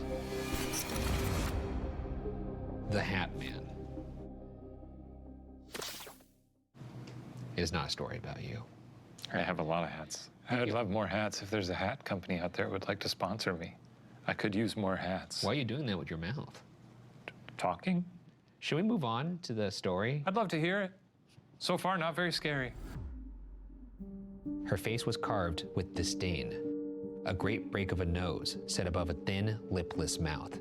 Wiry gray hair pulled back into a tight bun, revealing gaunt cheekbones like chiseled marble, and coal-black eyes smoldering with anger. Who could have said that this was a helpless old lady in desperate need of a live-in caregiver?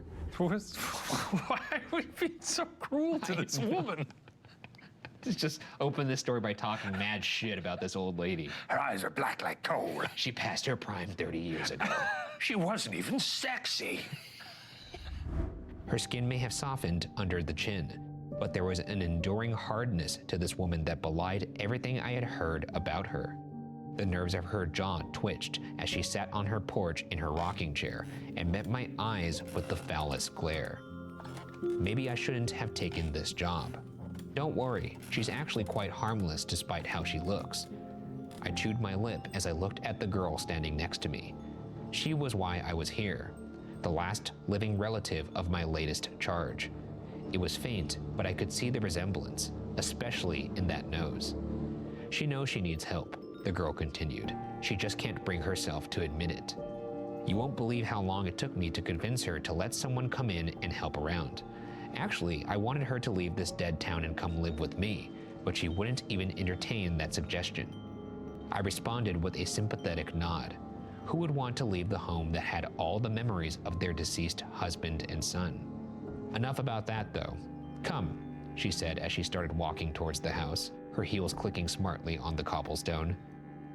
I followed, letting my eyes wander over the rusted swing and the overgrown bushes that choked the yard. Aunt Sarah?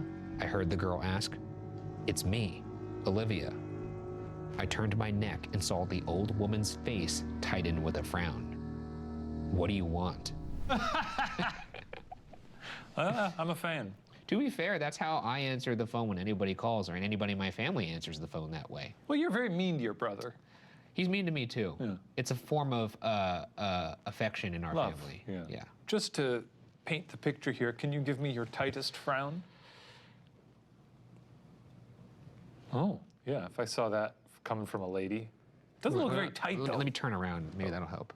Say, hey, can I have something? Say some dipshit request. Pass the Doritos. Where's the frown? There we go. That's good. I like that. It's getting looser. Tighten it. Tighten it. It's good to see you too, Olivia said. This is Marie. She's going to be staying with you from now on. Just like what we talked about, remember? Her mouth dropped open. The hell she will. I don't need a goddamn nanny. Olivia put a hand on my shoulder before I could say anything. Just give me a moment. No, the old woman screamed as Olivia hurried up the rickety porch steps. You gotta get her out of here. You hear me? Her loud protests dissolved into angry whispers as her niece knelt in front of her and tried to set things straight. Not wanting my presence to turn an already awkward situation more uncomfortable, I turned and strolled back towards the front gate. Thick clouds drifted overhead, pulling a blanket of shadows over the streets. I couldn't see anyone out there, not a soul. Normally, that wouldn't have bothered me, but there was something about that emptiness that bordered on desolation, something that made shivers surge down my spine. Yeah, a couple interesting notes here so far. No hats, no men. Yeah, a lack of hats and men so far in the story called The Hat Man, which is surprising. The mind reels, are they gonna set Grandma up with a handsome elderly hat man? I'm gonna be honest, I completely forgot we were reading a story called The Hat Man. I got really wrapped up in this cranky granny. My heart skipped a beat when I heard Olivia calling for me. Marie, come.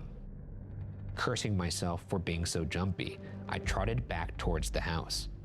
Is everything okay? I asked when I was at a reasonable enough distance to do so. Yeah, Olivia replied as she smiled at her aunt. Everything is perfect, isn't it? The old woman snorted. I looked at Olivia, who nodded reassuringly.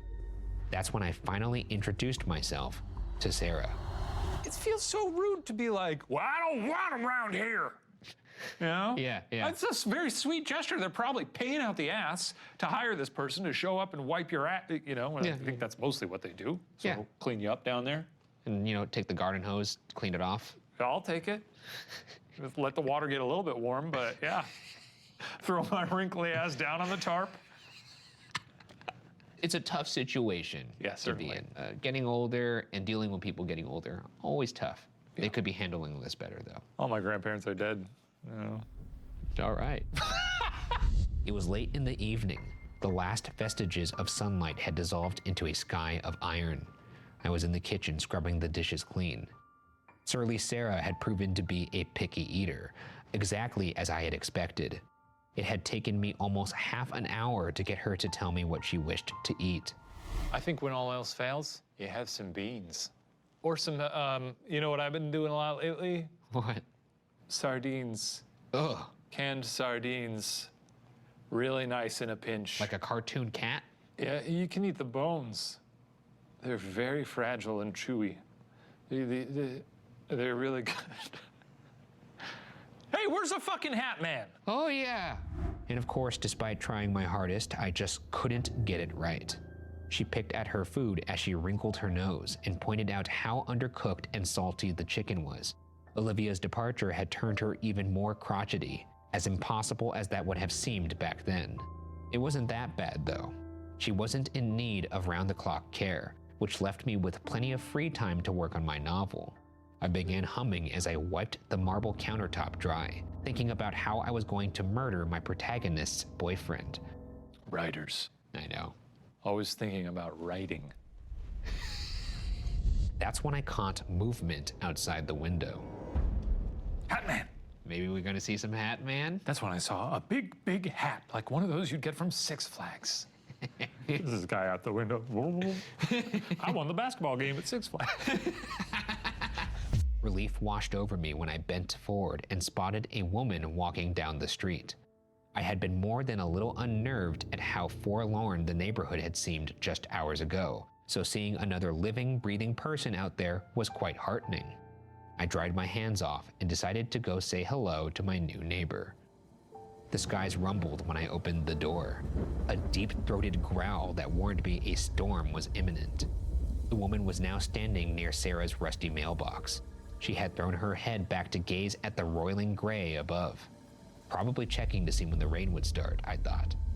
I quickly reconsidered my assumption when I noticed that she wasn't moving. Seconds ticked by, yet she stood where she was, still as a statue. Hesitantly, I moved towards her. She seemed to be about my age, give or take a few years, dressed in a yellow sundress with long brown hair hanging stiff in the air. I walked towards the swing, in a wide arc around her. My heartbeat began to quicken when I saw her eyes. Wide, vacant, unblinking. My head began to fuzz with confusion. What was I watching right now? Was she mentally ill? Did she need my help? I looked around to see if there was anyone else out there, anyone who could help me with whatever this was. To my horror, there were. Dozens of them. An old man watering his plants, a young boy with a basketball in hand, a couple with their arms linked together. All of them with their necks turned up. I let out a gasp, and the woman noticed. I felt shivers dance down my spine as she snapped her head in my direction in a reckless, violent motion, the bones in her neck cracking like dried twigs. Very unnerving to just see a bunch of people looking up into the sky. I don't want to see what they're looking at. I'd check it out. Of course you would. What if it was like an Eye of Sauron situation? You look into it and I'd want to check it out. I want to see what was going on up there. If everybody's doing it, I'm going to do it too. Yeah. Her pupils contracted, turning into little chips of onyx as the muscles on her face scrunched up with the utmost loathing and malevolence. Then her mouth began to crank open.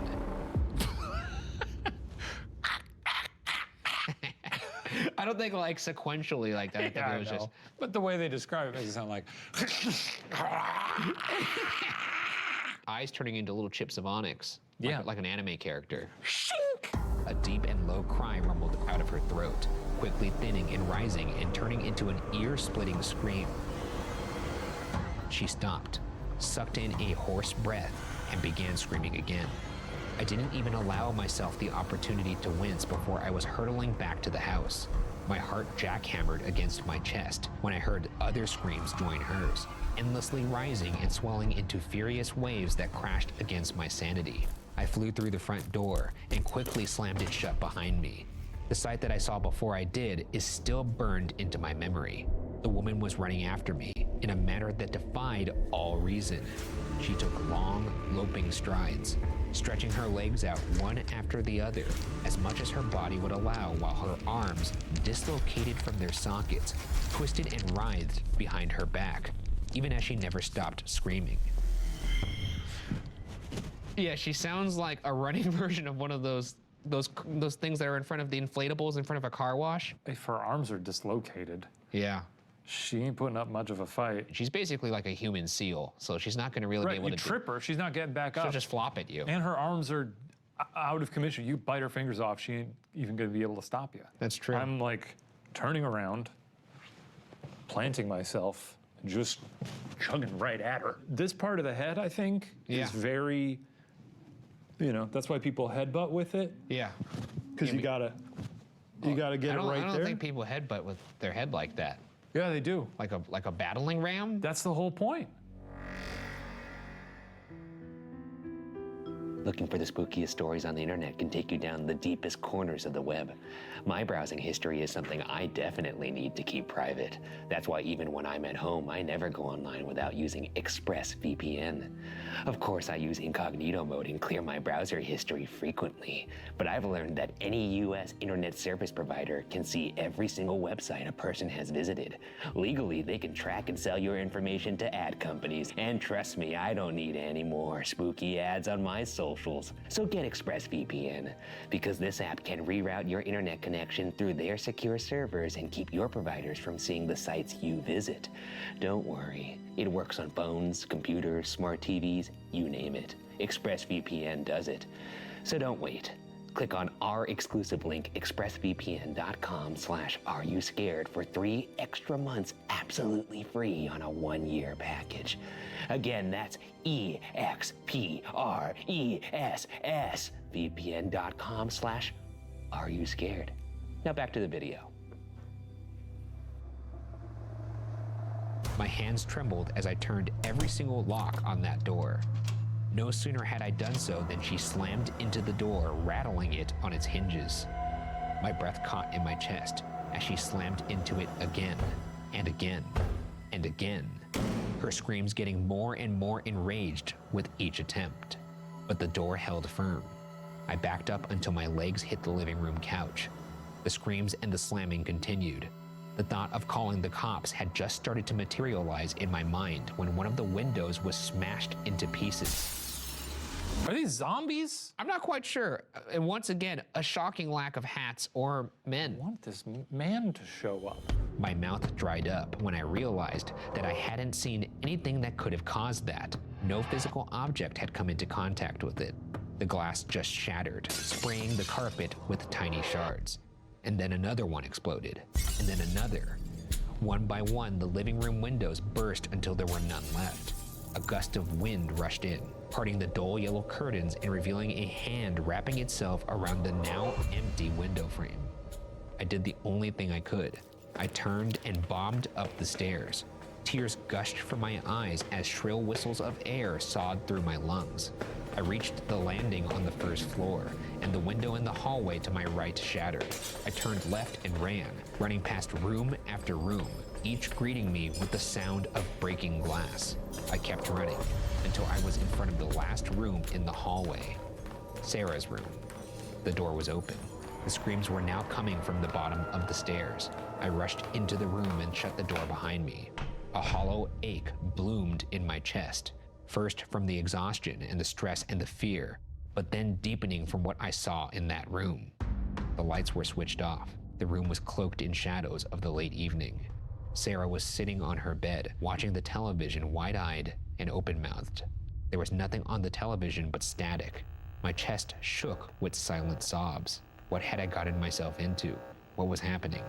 She has this old lady now who's just staring at static. It's a creepy thing to look at. Is the ring girl about to pop out of the TV? There's so many possibilities now that are on the table. Here's what I'm thinking. I was literally about to say, I'm shaking the shit out of this old lady like a salt shaker. Just like, I think it's maybe the only time you'd be justified slapping an old woman across the face. I think you shake her first, give her a little shake, wake her up like an Etch-a-Sketch. You shake her till those dentures just flop right out. I was going to die, wasn't I? Someone outside slammed into the door, making me jump. I sniffled. The door was pounded again. Ear-shredding screams, dozens of them punctuated by the slamming of the door, ripped through the air while the buzz of static continued unabated. Knees trembling, I stumbled my way over to the hollow between the dresser and the bed and plopped myself down on the ground. The door shook with the continuing impact. Any second and death would come waltzing in. Maybe not through the door, I thought, as I saw the sash window behind Sarah being pulled up. An arm entered. I hugged my knees to my chest and squeezed my eyes shut. Then the sound of a gigantic bell pealed through the house. My bones, my heart, and my eardrums rippled. The screams and the pounding died down. Oh, sounds like someone's got a craving for fourth meal. Oh. Liv Moss. Yeah, some Taco Bell. I don't think it was a Taco Bell bell. Yes, please. Even the static seemed to lessen in intensity. The bell pealed again. My teeth chattered. What was that sound? It was short. A single note, but it had so much power. The invading arm decided to retreat. The door was no longer being assaulted. The bell pealed again. Why? Why did those things attacking me just leave? Was something even worse coming? I bit my cheek, wiped the tears off my face, and hoisted myself up on my feet. With extreme caution, I inched over to the window and took a peek outside. Hat man. Now, if he doesn't come now, what if there's never a Hat Man? There's gotta be a Hat Man. I saw the things that had just been trying to force their way into the room, awkwardly stepping away from the house, almost as if this place was infected. Then, I saw the reason. Coming out of the woods at the back of the property, all 10 feet of it. A man, no, a giant, thin as a twig, wearing a black coat and a top hat, holding a long walking stick in hand. I'm imagining the Babadook's cousin. Yeah, the Babadook's lanky cousin. It's like if Babadook had a Shane to his Ryan. Yeah. This is the Shane. Yes. This might be you. He slammed his walking stick down into the ground, and the sound of a ringing bell erupted from the impact. My attacker shrank away from him. The man strode slowly but purposefully towards the house. Fear flooded back through my veins. No, don't come here. I paced the room, pulling at my hair, wondering what I should do. That bone-rattling sound rang again. It was much closer this time. Closer and far more threatening. Is Hatman friend, not foe? You think Hatman is friend? I think Hatman might be friend. He's using his little bell stick to get all the weirdos away. What if Hatman is the old lady's side piece? Yeah. Oh, he's tapping that? Yeah. I decided to go back to my little hiding spot when I heard footsteps outside, bending the floorboards almost to the point of breaking. From beside the dresser, I watched the door unlock and swing open effortlessly. The Hat Man stepped in, bending to avoid brushing against the ceiling.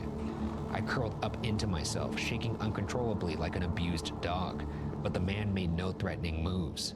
He just stood at the door. Seconds ticked by, then minutes. He didn't do anything, just stood there.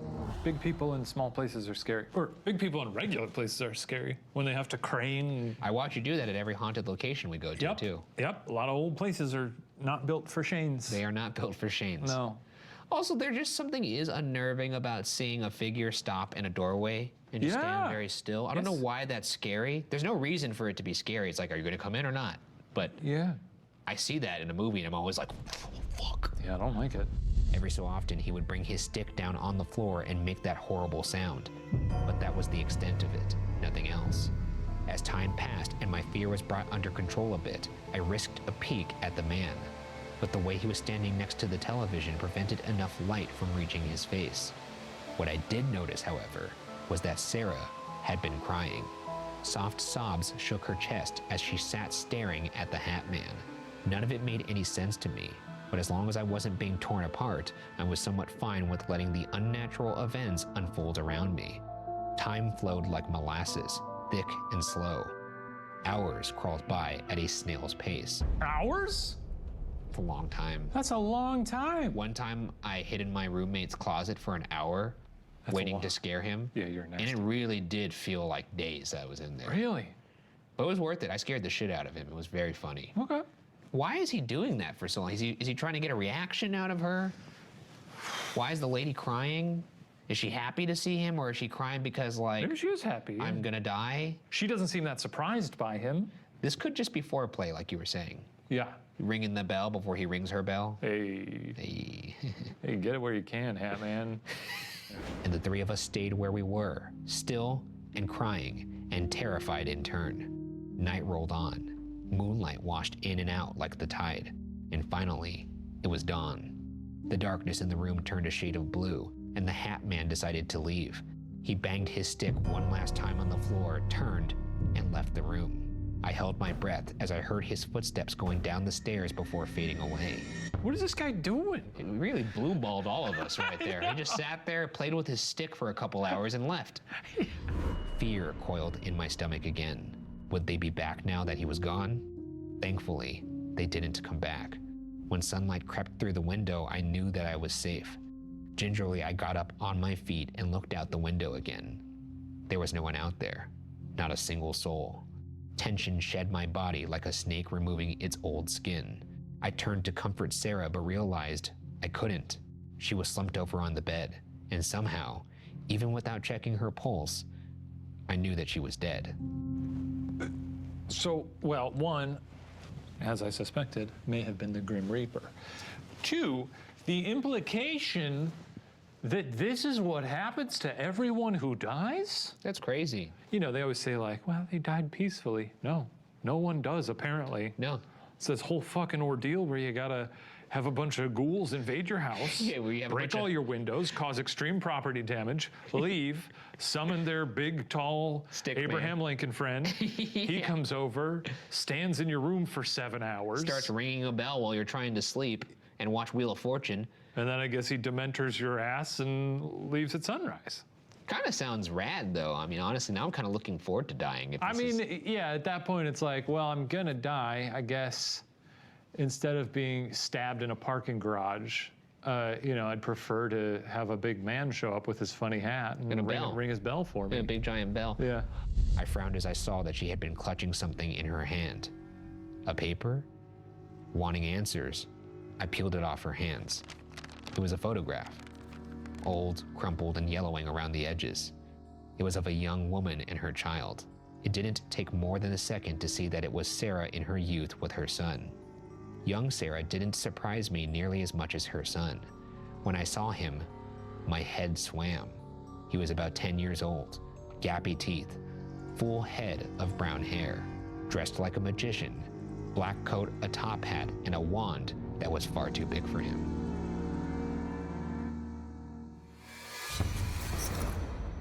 So, are you scared? What just happened? We'll find out. We won't. That's the end of the story. What? Oh, I didn't know that. That's why I'm flabbergasted. You heard of this guy? You heard about this? Have I heard of a Hat Man? Yeah. No, no. I think the only like Hat Man technically that's popular in literature or film is the Mad Hatter. That's who I was gonna say, Johnny Depp. This is not that. I think this is something that maybe torments you. I've heard tell of this. Maybe there's a Hat Man Origins sequel we can request for this one. It was certainly an interesting story. I mean, the tension in the atmosphere palpable. I don't know what's going on there. You know, the people break into your home, big man shows up, all very, you know, none of us would like to experience that. Okay, well, this story was submitted to us by Bikram Man. So thank you for the story, Bikram. Just so you guys know, if you want to submit stories to Are You Scared for use in the show, there's a little link in the description box that you can click. Okay, what about this? The window people. Yeah, the window people. They're like little harpies from hell, you know? Nasty, nasty little demons. They just look like people. Okay, they come to the house to drag this nasty old woman down to hell. Because she's mean. She's mean. She's a mean lady. The ghost of her son, who was a magician and therefore beloved by all, but maybe died because he was so big. Well, some people hate magicians, but yes. Big people die. I'm the cutoff. If I were 1 inch taller, I would be very concerned. But he was a good man, he was a magician, he made people happy. So he's up there in heaven. And he spies from heaven that his mother is going to die and that she's going to get dragged to hell. So he says to God, "Hi, can I go down there? Can you give me a magic bell?" God says, okay. He goes down, scares them all away with his big bell, and then goes and takes his mother to heaven with him. What about that? I wrapped it up perfectly. Hey, hot shot, what do you think happened? You're so fucking smart. Huh? I guess we'll just let it be a mystery. Yeah, sometimes you gotta let it be a mystery. Magician never reveals its tricks. I guess not. Well, she's dead. We'll see you next time on Are You Scared? Rip. Sleep tight.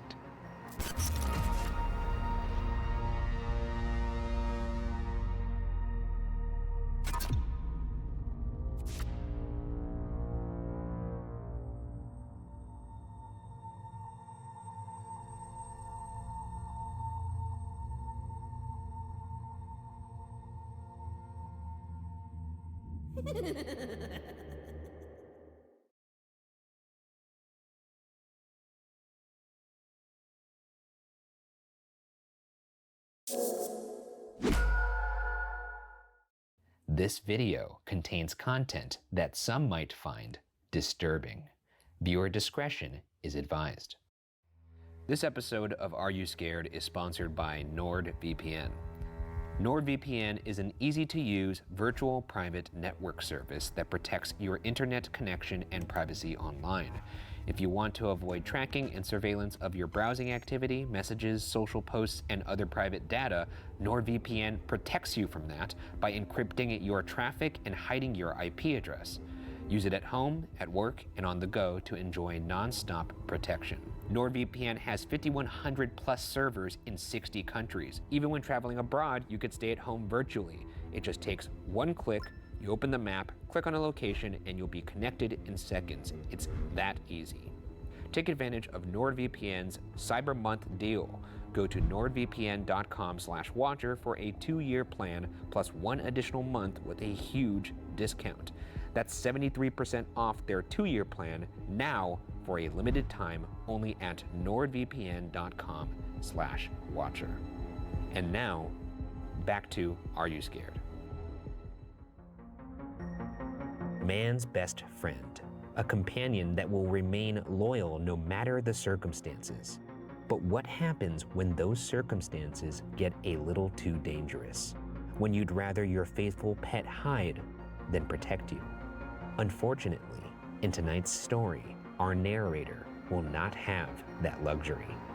I'm Ryan Bergara, and this is Are You Scared? A show where I tell my friend Shane Madej the internet's scariest stories. So lock your doors, turn off the lights, and let's see if we can make it till the end of the night. Good boy, Bear.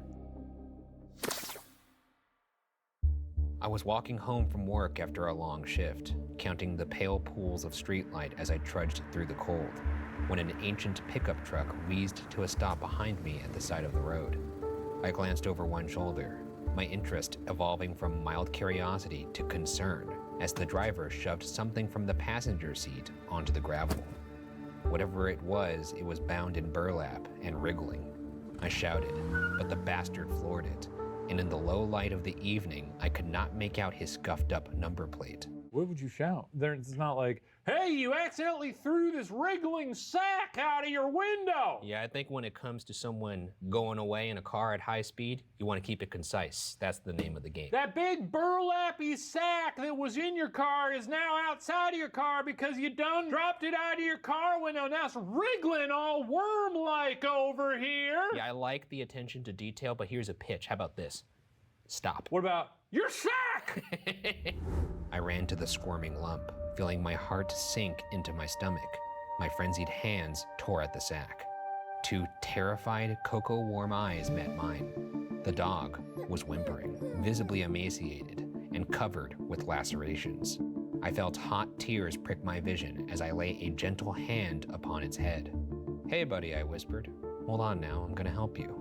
The taxi driver who picked me up minutes later was kind enough to take me to the emergency vet without giving me grief about having an animal in his car.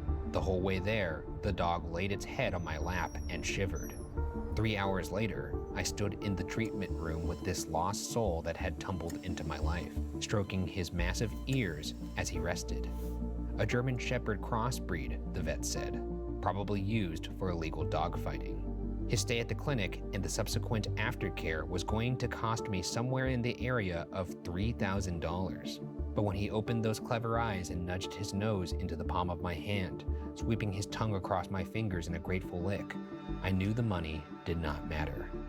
And that is the story of how I met Bear. I mean, to put this into perspective, that's like 6 PS5s. That's true, and that's that like... dog better be fun. And that's retail PS5s. Yeah. No, it's a lot of cash, but you know you can't put a price on love. You're right. Nothing I wouldn't pay for my sweet little Paco. If a mad scientist came to me and said, do you want to resurrect your sweet little parrot, Paco? You know, it'll cost $25,000. Yeah, I'd do it. And they'd also have to do invasive surgery to pry him from your stomach. Well, I didn't eat him. Yeah, you didn't. All right, well, let's get back to Bear before Shane works up an appetite. I'll just bring him back to eat him again. When he was well enough to be brought home, I was worried that my neighbors would not take to him. What if he made too much noise? Would he adjust to suburban life in a small cluster of villas? But as he recovered and as he spent more and more time outside, he blossomed into a sociable, loving dog. Every person he met had a kind word for him. A pat behind the ears, a rub for his ridiculously fluffy tummy. Bear relished every moment of attention. I think he knew he was finally safe. Let's quickly assess the name Bear. I don't like it. My quality measure of a dog name is imagining someone on my block yelling it a lot. Like, Bear! Come on, Bear! And I don't like that. Also, it would be funny to have a dog that was small named Bear. No, that's fine. Kind of That's like an ironic, like calling you Smalls. Yeah, short stack. Short stack. They used to call me that at a job I was on. That's funny. Yeah. You got some good coworkers. Yeah, so like a 60-year-old lady who would call me that. Sucks that you killed them. What the fuck is that? He fit in just as well inside my villa. It wasn't huge, a 2-bedroom place built in the mid-70s. It boasted a kitchen finished with orange tiles, popcorn-style ceilings, and an adorable oak-paneled basement where I used to store my bits and pieces in. Once Bear moved in, it became dog storage, a place for his bulk pack of dry kibble, old toys, and the expensive orthopedic bed I had bought for him that he'd utterly rejected. You see, Bear had a habit of sleeping in one place, and in one place only. Once I climbed into bed for the night, he'd flump across my legs, and within minutes, I would be serenaded with soft doggy snores. I'll admit that at first, this arrangement was almost insufferably uncomfortable, but I actually quickly got used to it. I found that after a while, I couldn't sleep any other way. We even had a nightly ritual of me reaching my hand down for a goodnight doggy lick before we both drifted off. He made me feel safe too. Where's this going? I don't know. I got a feeling this bear's gonna go sour soon too. Yeah. You ever seen Cujo? No, I haven't. But that dog is a bad dog. Cujo killed people, right? Yeah, he did, dude. In like grotesque fashion, he ripped them apart. So he wasn't like Beethoven. It just occurred to me. You ain't never seen Beethoven? Jesus. What yes. about Beethoven second? Well, obviously no. My accident at work happened about 2 years after Bear moved in. I'd been working with chemicals for a long time, processing samples for various mining companies, and I guess I'd grown kind of complacent. Accidents always happen to other people, right? I wasn't wearing my safety goggles when I tripped on the lab floor. The acidic solution I was carrying sloshed out of my test tube and splashed up across my eyes. My contact lenses softened, the plastic fusing to my exposed sclera. I remember screaming as my colleague shoved me beneath the chemical burns tap. I remember the feel of the water on my seared flesh. I remember how it smelled. Ugh!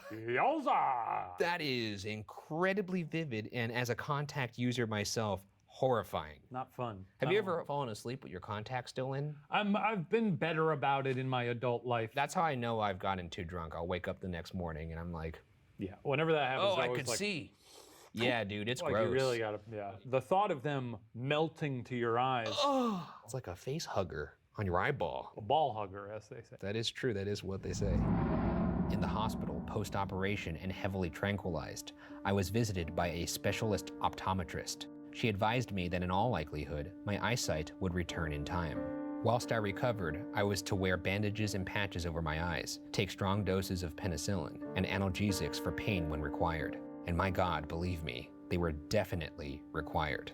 I was given time off work to heal, assured by HR that the incident would be thoroughly investigated. I was scared that they'd find out about my negligence and I'd lose my job. But most of all, I was scared that my own stupidity had cost me my eyesight. When I got home, I was led to my front door by one of the hospital's social workers. She had me sit down at the kitchen table whilst she prepared my house for me. I was lucky, she told me, that everything was neat and linear and easy to navigate. It was a mercy that I kept a tidy home. I should have no problem getting from my bedroom to the bathroom and to the kitchen. She put out some high-nutrition food packs for me, stuff that didn't need cooking, like protein bars and liquid supplements, as well as packets of chips and pretzels and dried fruit. Whoa, this kicks ass. Yeah, it's a lot. Chips and pretzels? She's putting a goddamn CVS in front of him. All you gotta do for someone to buy you a bunch of chips and pretzels is throw some chemicals in your eyes and melt your contacts to Just them? melt your lenses to your raw balls. Yeah. That's crazy. God, I love chips. Doesn't seem worth it, but... You know, certainly devastating to lose your vision for an indeterminate amount of time, but chips are good. She gave me a buzzer to carry around with me, should I fall or get into any other trouble. All I had to do was press the button on a cord around my neck, and help would be minutes away. I think it would be a good idea to give your neighbor a copy of your key and ask her to check in on you once a day. I will also come by daily to make sure you have everything you need. She patted my hand, and despite the pain and the misery of the situation, I felt reassured. Thank you, I sighed, fumbling with the bottle of water she handed me. I cracked it open and took a few sips before throwing back some of the glorious painkillers at her behest. Where's Bear? I felt around beneath the table. He liked to make camp there sometimes. Sorry, I mean, my dog. Can you see him? The social worker clicked her tongue. I heard her footsteps as she wandered towards the living room. No, I don't see a dog. But she was cut off by the sound of a single boisterous bark coming from the direction of my bedroom. She laughed. I guess that answers that, then.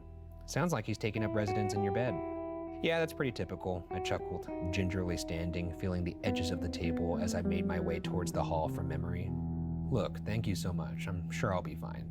This all sucks, but I'm a tough cookie. Yeah, you are, she agreed, gently touching my shoulder with a kindly squeeze. From the kitchen, I heard a beeper begin to chirp. Damn, I've got to get that. I'll let myself out.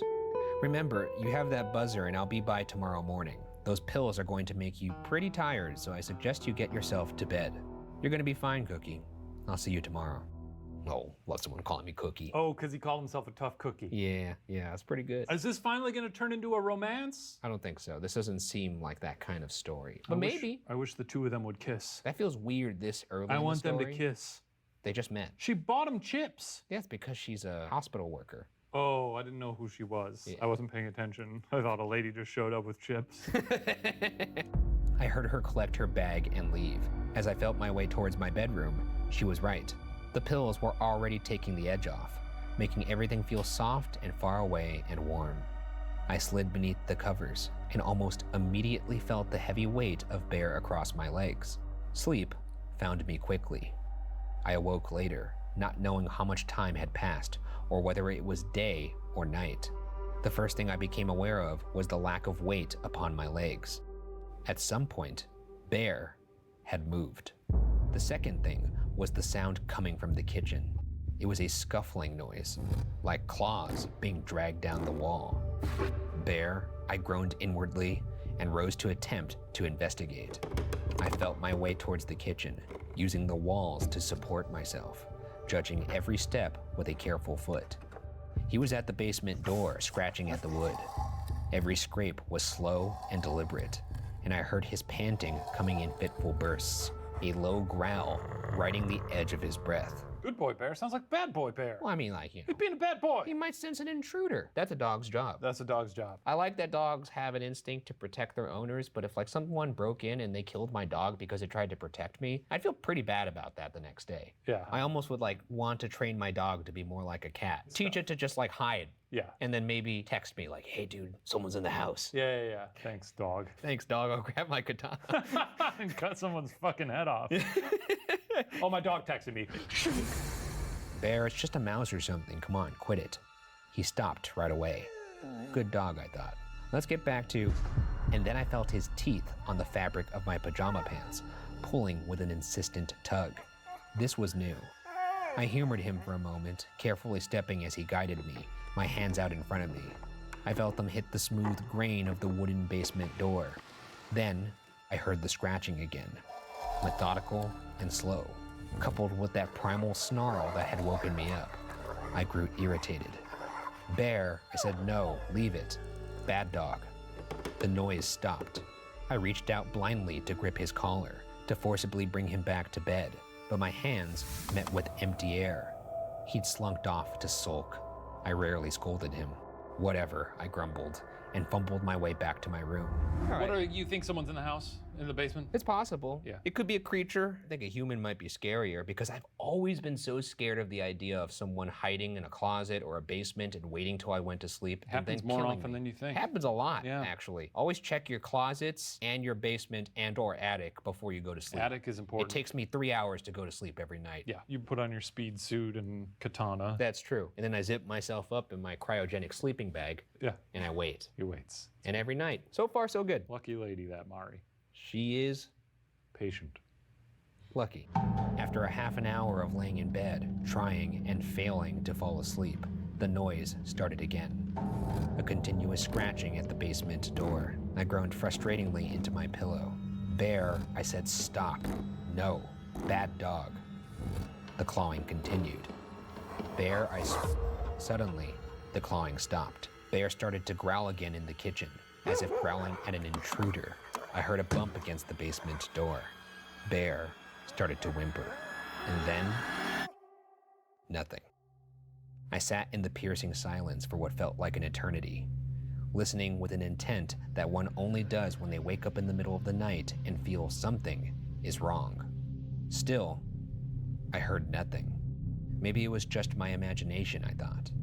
Discontented with that, I hesitantly got out of bed and walked towards the kitchen. I gripped the buzzer hanging on the necklace that was given to me by the hospital worker, ready to press it if anything went south. I slowly turned the corner to the kitchen. I didn't hear Bear anymore. In fact, I heard nothing. Have you done this before, by the way? Have you ever like woke up in the middle of the night, thought you heard something, and you just kind of, I don't know how I can describe it, is you're like... It's happened to me a few times, and then I just go back to sleep. But how long do you sit in that like pause before you think, it was nothing, go back to sleep? I usually wait about like a minute. Like, nothing's gonna get me out of bed, really. There's never been like a big bump or something, and Sarah was like, go check that out? No, I'd always just assume it's Obi getting up to nighttime mischief. That cat's gonna get you killed. Yeah, maybe. You'll definitely... Yeah, because I'll be like, it's just Obi. It's just Obi. And someone walks in holding Obi. Holy shit! Just gutted. Holy fuck. And a big knife. I reached out my hand towards the basement door, horrified that I would find it open. I continued to inch my hand closer, and then I felt the smooth wood of the closed basement door. Relief washed over me. At that moment, I heard Bear loaf back into the kitchen and rub against my leg before hearing his little paws trot toward the bedroom. I managed a half smile. Yeah, all right, I'm sorry too. Sleepless, I basically fell back into bed and felt the dead weight of Bear across my legs again. I reached my hand down and felt the familiar feeling of his friendly goodnight doggy lick. And before I knew it, I was asleep again within minutes. Hey, bear. Oh, bear, come on, bear. Well, sometimes dogs cop an attitude when you yell at them. Do they? They get slang. They're like, oh, I'm sorry. They know when they've done a bad thing. I didn't mean it. I just That's wanted to cute. get my toys. Do they do that thing where their eyebrows are kind of like, Yeah. I just wanted to play. I don't wear a watch. I don't know what time it is. The sound of the doorbell startled me out of my slumber, and I sat up alone in my bed, disoriented. I heard a key in the lock, followed by the voice of my closest neighbor. "Hello, dear," she called out. Her voice sounded thin and shaky. I pushed myself out of bed. "In here," I called, hastening to stand to greet her. No, dear, don't get up." I felt her warm hands grip mine, and I could tell by the quiver of her breath that she was trying not to cry. I was confused. "I know my face is a bit of a sight, but surely it's not that bad," I joked, trying to ease her discomfort. She squeezed my hands tighter. "No, dear, it's not that." "Oh my God, I'm so sorry." They found Bear. I began to tense, immediately recognizing he was no longer laid across my legs. "What do you mean, found him? He was just here last night. How the hell did he get out?" A pause. I asked again, "What are you talking about?" "Andy, Bear was hit by a car yesterday afternoon. You must have gotten out when that nice hospital worker dropped you off. I'm so sorry." Her voice became a distant hum, a blur of apologies and sympathy. I did not really hear it. There was a noise in the kitchen. I held my breath and trembled as the scratching at the basement door began again. "So, are you scared?" Who is it? Another dog? You know, I want to assume it's a creature. I really hope it's a creature. Yeah. Because the thought of a person crawling around, pretending to be a dog, licking my hand. I like the idea, though, of a classic burglar breaking in and being like, "I'm going to take this guy's PS5. Then suddenly, this guy with these burned eyeballs comes over and he's like, "Hello, you're my dog." And I'd be like, "Oh, okay." Woof, woof. And then he's like, "Come on, get in bed and lick my hand like I like you to do so much." And I'd be like, "Oh, oh, that's a good bear." Yeah. I didn't think of the horrifying conundrum of the guy not digging it, but just being like, "Time to get the peanut butter." Time for me to open this jar of Jiffy peanut butter. You know what I like to do. All right, onto my chest it goes, Bear. Picking little chest hairs out of it. Oh, that's a good dog, Bear. Oh, good boy, Bear. Boy. This is even better without my eyesight. Or even better if he knew it wasn't Bear. "Go on, lick it. You're Bear, aren't you? Lick my hand." Well, if you like that story, that was written by Tumblr user Inber, submitted to us specifically for this show. And a fitting way, I think, to wrap up the season. It's been a good season, giggling and shivering and trembling. Could have done without that last part. Because that's what the episode's about. Yeah.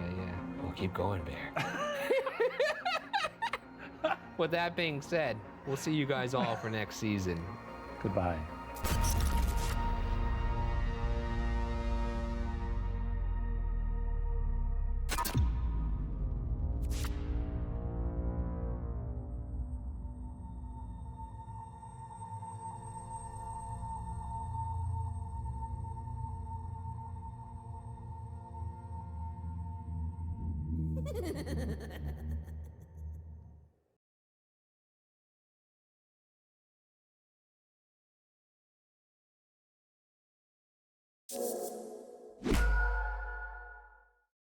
This video contains content that some might find disturbing.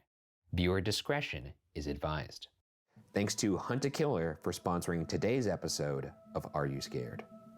Spooky season is my favorite time of year, and I like to do as many creepy activities as possible because I'm a spooky guy. That doesn't always have to be watching scary movies or going to scary events. Sometimes the scary event can be brought to your own home, and that's the case with Hunt a Killer. Hunt a Killer is an immersive game that brings people together with engaging storytelling. Check out their monthly murder mystery experiences and help solve a murder, something I don't know anything about. Each case is investigated over the course of 6 episodes, or boxes, that are sent to you once per month. filled with letters, documents, clues, and physical evidence. You complete the objective of each box until you eventually crack the case and catch the killer. Congratulations! The Watcher team got together to play the all-new season of Hunt a Killer, starting with the first episode on Mallory Rock, a story about a suspicious murder in a small New England island community. Can't stand the suspense? Premium boxes are an entire themed mystery all contained within one box. Go to huntakiller.com/watcher and use code WATCHER for $10 off your purchase. And now, back to Are You Scared?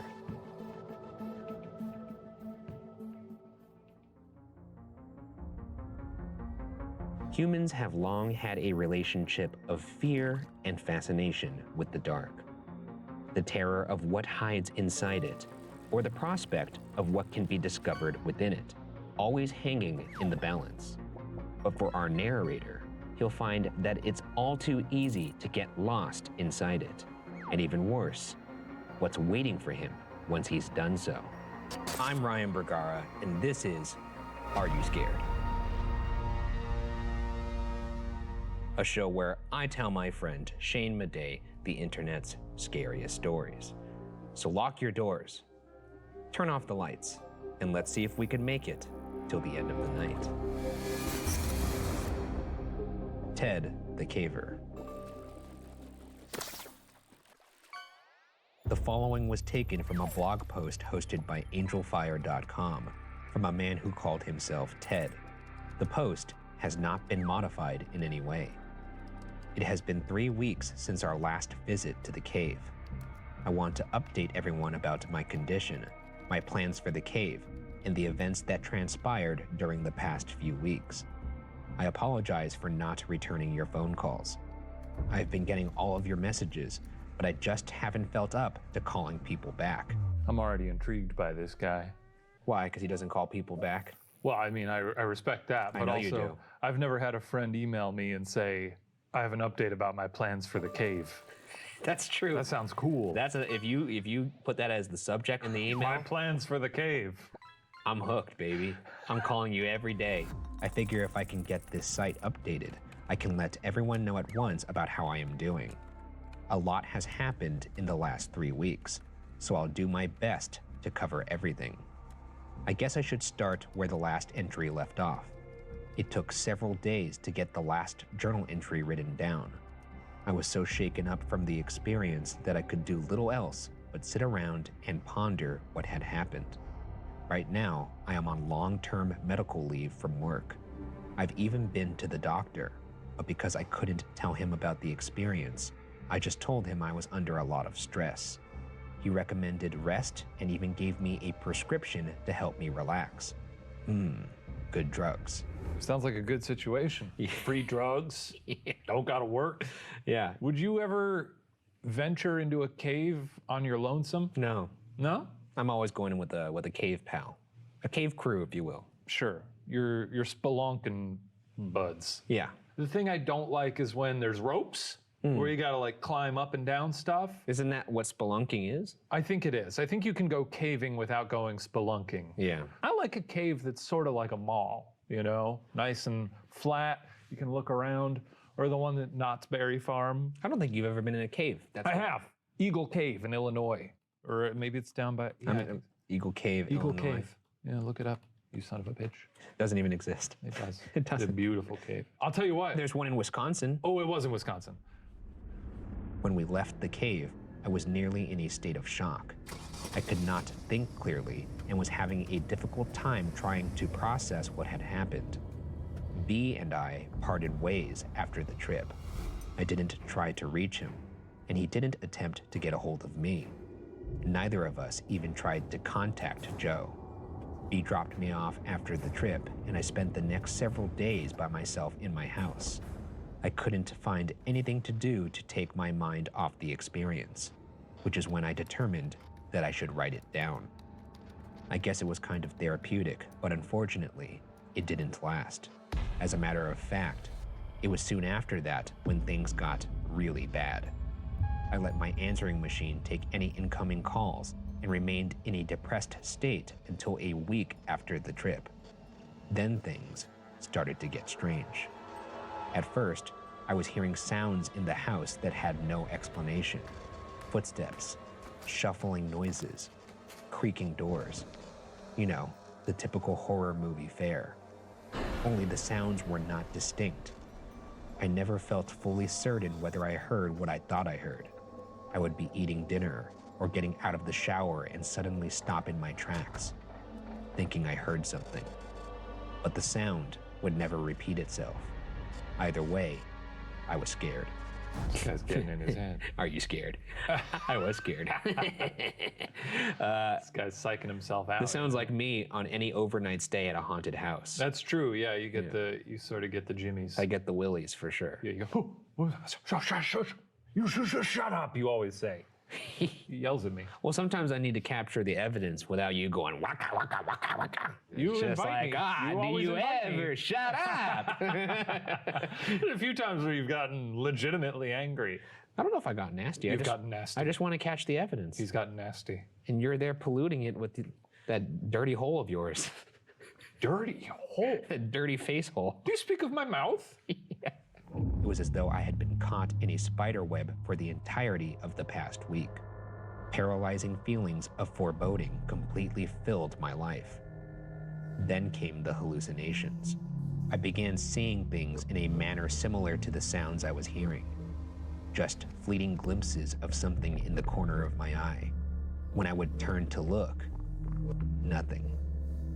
I had been sleeping with the lights on in my room, but now I made sure to keep all the lights in the house on from before dusk all the way to after dawn. Once again, I paid the doctor a visit, but omitted any details of what was happening in my life. I simply told him that I was unable to relax, and I walked out of there with a prescription in hand. Fortunately, by then, my wounds and injuries had pretty much healed. When I was on the medication, I felt great, but I didn't want to walk around high the rest of my life. That makes one of us. Disagree.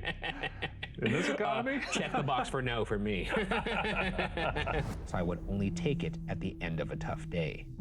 Unfortunately, I kept seeing things, which drove me to regularly take the pills. I continued to see the flashes in the corner of my eye.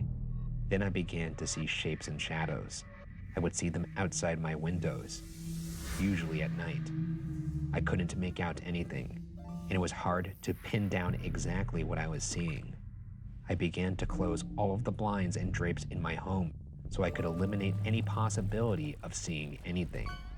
My life was in shambles, and my daily routine felt mechanical and empty. I would sleep in as long as I could and still wake up exhausted. I would then clean myself up and try to eat something, especially since I had lost a significant amount of weight.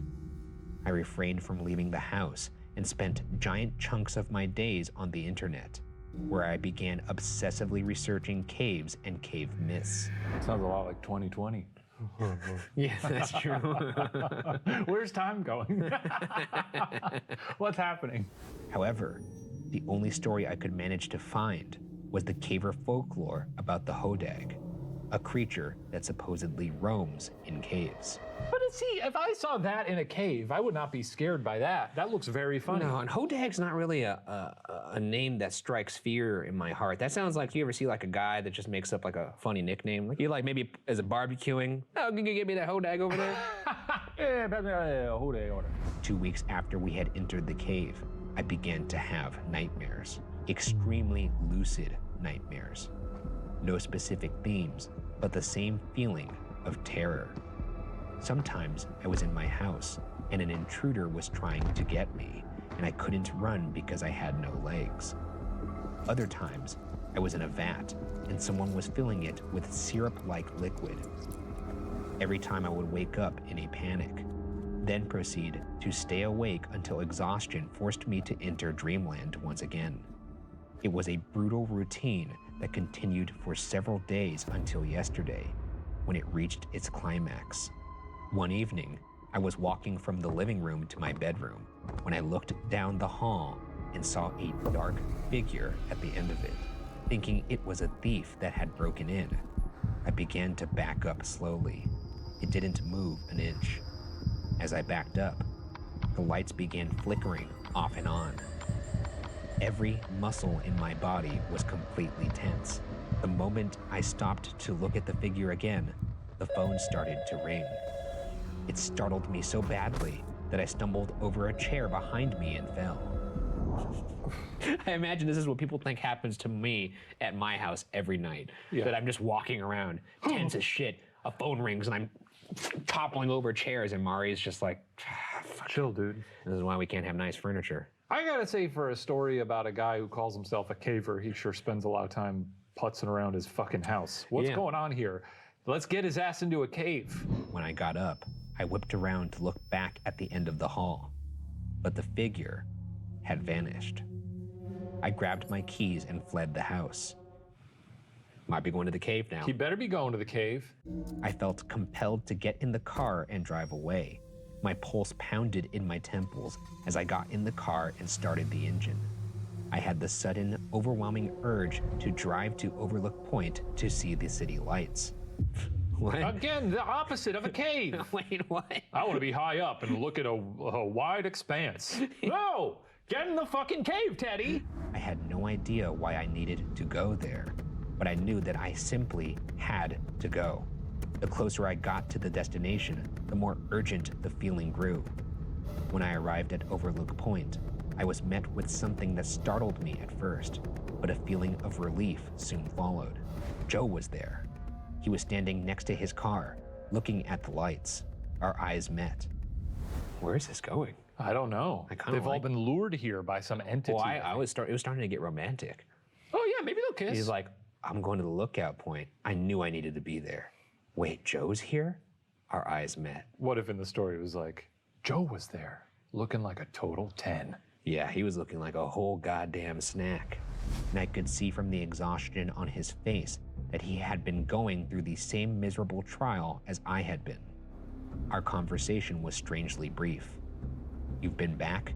He asked, even though he knew the answer. Yes, I said. We need to return. Is tomorrow good? I asked. Yeah.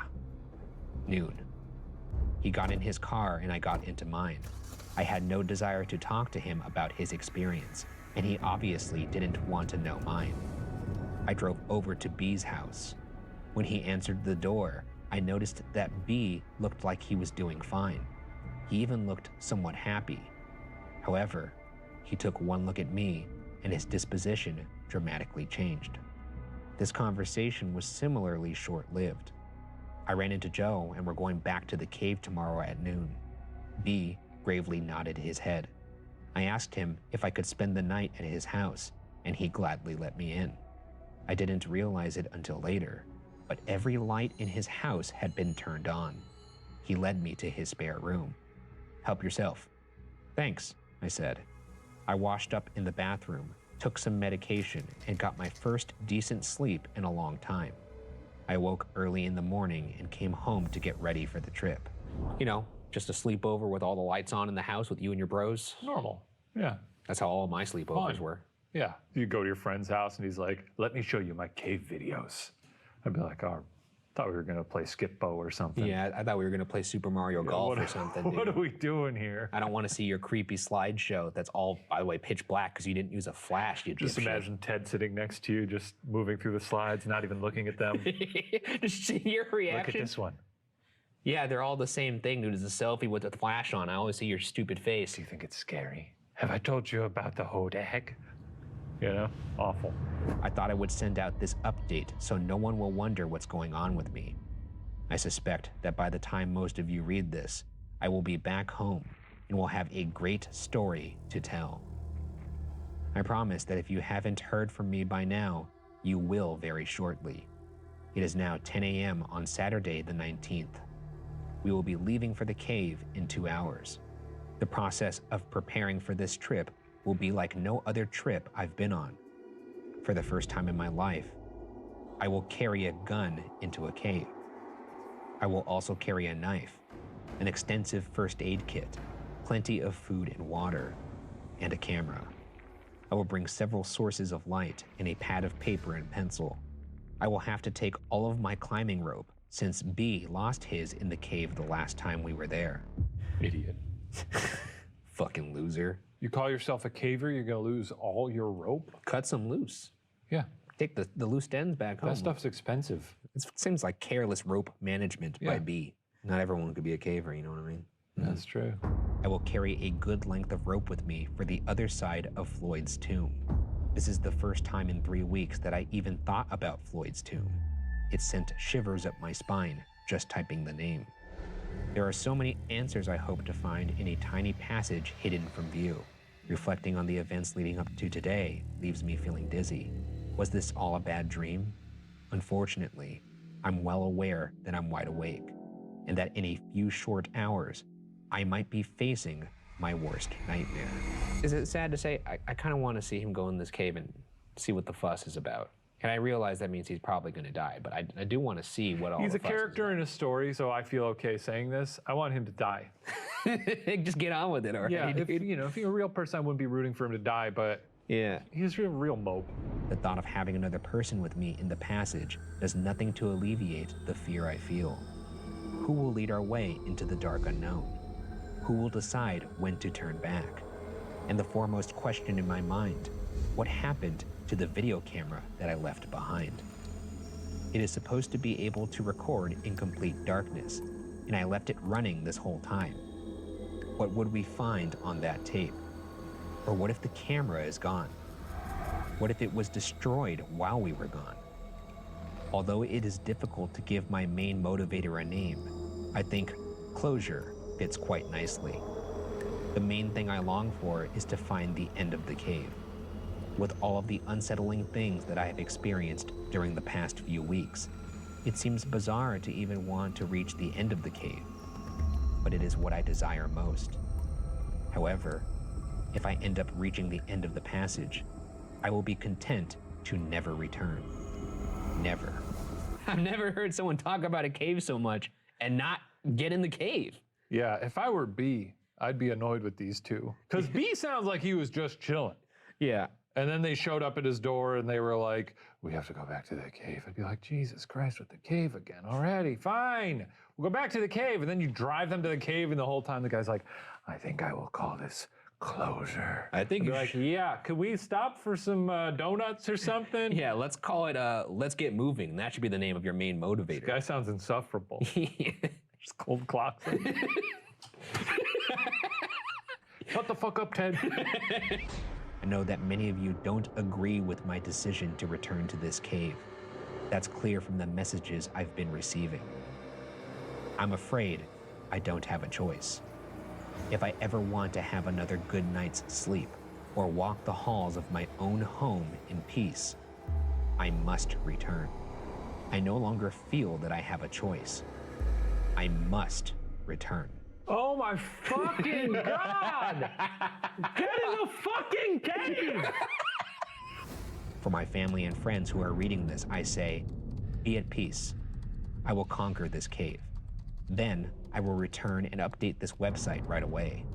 I will include any photos we take in the cave today, and if you stop by the house, I will show you the videos I retrieved. I expect to be home later tonight, or tomorrow at the latest. See all of you soon with lots of answers. Love, Ted. Ted was never heard from again.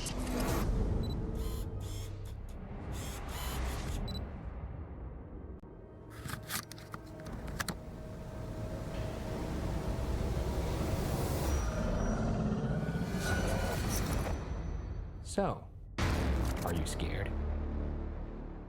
That's not the end. That's it? I get the feeling that viewers are going to be livid that we don't have any cave time in this story. So I challenge the commenters to chime in below with the rest one of the final story. blog post from Ted about what happened in that cave. Yeah, send in your cave stories, Yeah. your Ted cave stories. And might I encourage a very vicious and graphic death. Just Ted. really fillet the guy. That was actually written by an anonymous person. And it was actually on a blog called angelfire.com. We'll include the link in the description. I'm gonna assume that that is not a real man. I do love the idea that he just never went back to the cave and couldn't live with the embarrassment, so he just stopped vlogging. Could be. He was really, yeah, he was really hyping himself up. I'm gonna do it. I swear to God, I'm gonna do it. I'm gonna go to that cave. You guys are gonna be so proud of me. I guess we'll see you next time on Are You Scared? Don't go chasing waterfalls. Huh? Why? There's usually a cave behind a waterfall. Oh.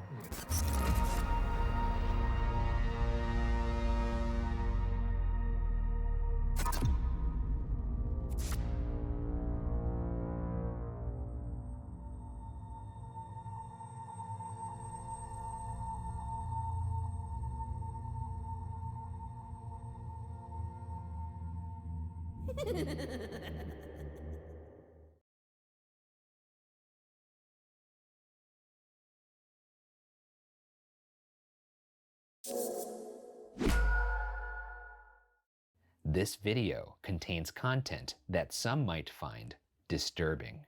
Viewer discretion is advised. Today's video is sponsored by Mobile Premier League. Mobile Premier League, aka MPL, is an easy-to-use app featuring casual games you can play to win cash. It has all your favorite games in one place so you can decide what you're in the mood to play today. If you're extra competitive like me, you'll love the head-to-head and multiplayer tournaments. To play, simply deposit cash to your MPL wallet through MasterCard, Visa, PayPal, or Apple Pay, choose any game to play, and receive cash rewards if you win. MPL ensures that users' gameplays and payments are protected. All cash won is for keeps and can be easily and securely withdrawn to PayPal or your preferred bank account.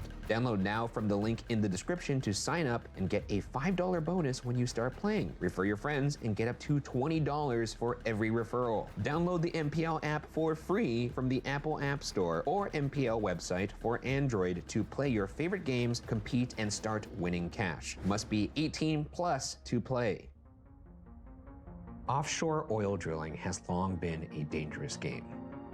With spill after spill contaminating the ocean, it was only a matter of time before it came to a necessary and inevitable end. Enter into the scene the patient yet inevitable truth of nature fighting back. In tonight's story, our narrator will find himself in the midst of that reckoning. I'm Ryan Bergara, and this is Are You Scared? A show where I tell my friend Shane Madej the internet's scariest stories. So lock your doors, turn off the lights, and let's see if we can make it till the end of the night.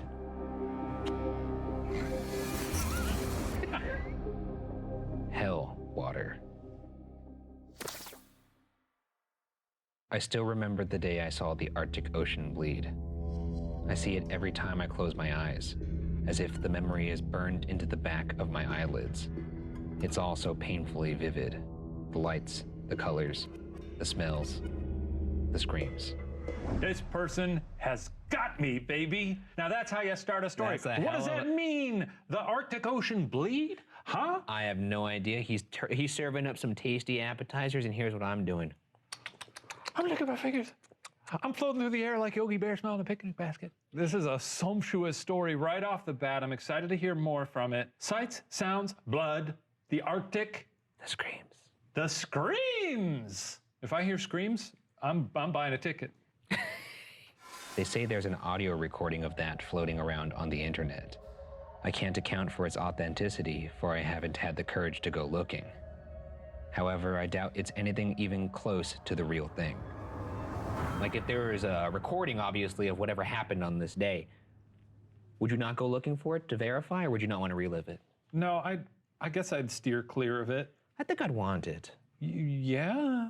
You know, you could show your friends and stuff, invite them over for Catan. Instead, I pull out my katana and I put on my little film and I watch. Your little film. Do you like it? I will continue to decline the invitations. Then I might have to bring the party to you. Okay. The operation was doomed from the start. Its very conception was rooted in immorality. I knew that fact, yet chose to ignore it for obvious monetary reasons. Not a day goes by that I don't regret my decision. Climate change. That was what had made it all possible. Glaciers cracking and splitting, melting due to the heat, giving us access to vast reservoirs of hydrocarbons that just a decade ago had been completely inaccessible. Once it became evident that global warming was making the waters of the Arctic navigable, a race began among multinational corporations to see who could extract the most oil. Isn't that the darkest irony you've ever heard of?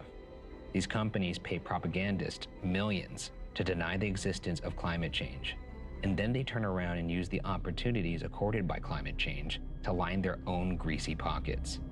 Sickening. Greasy pockets. Sounds uncomfortable. Yucky. What's the saddest part of any story we've read so far? If you like really close your eyes, you can almost like see it happening. Yeah, profit over everything, sure. Hey, that's what we do here Hey, at dude. Watcher. Cash rules everything around me. Dollar bill, yo. Okay. But I guess I have no right to be too bitter about that. I was, after all, just another cog in the wheel, one who willingly took his place in the machine. In a way, everything that I went through there was divine punishment for my part in all of it. It happened at dusk, a beautiful one at that. The sun was a red ball sinking beneath the horizon, turning the calm waters into liquid rust. I was leaning on my elbows against the dull yellow railing of the gantry just above and to the west of the drill room, drinking in the beauty of the evening.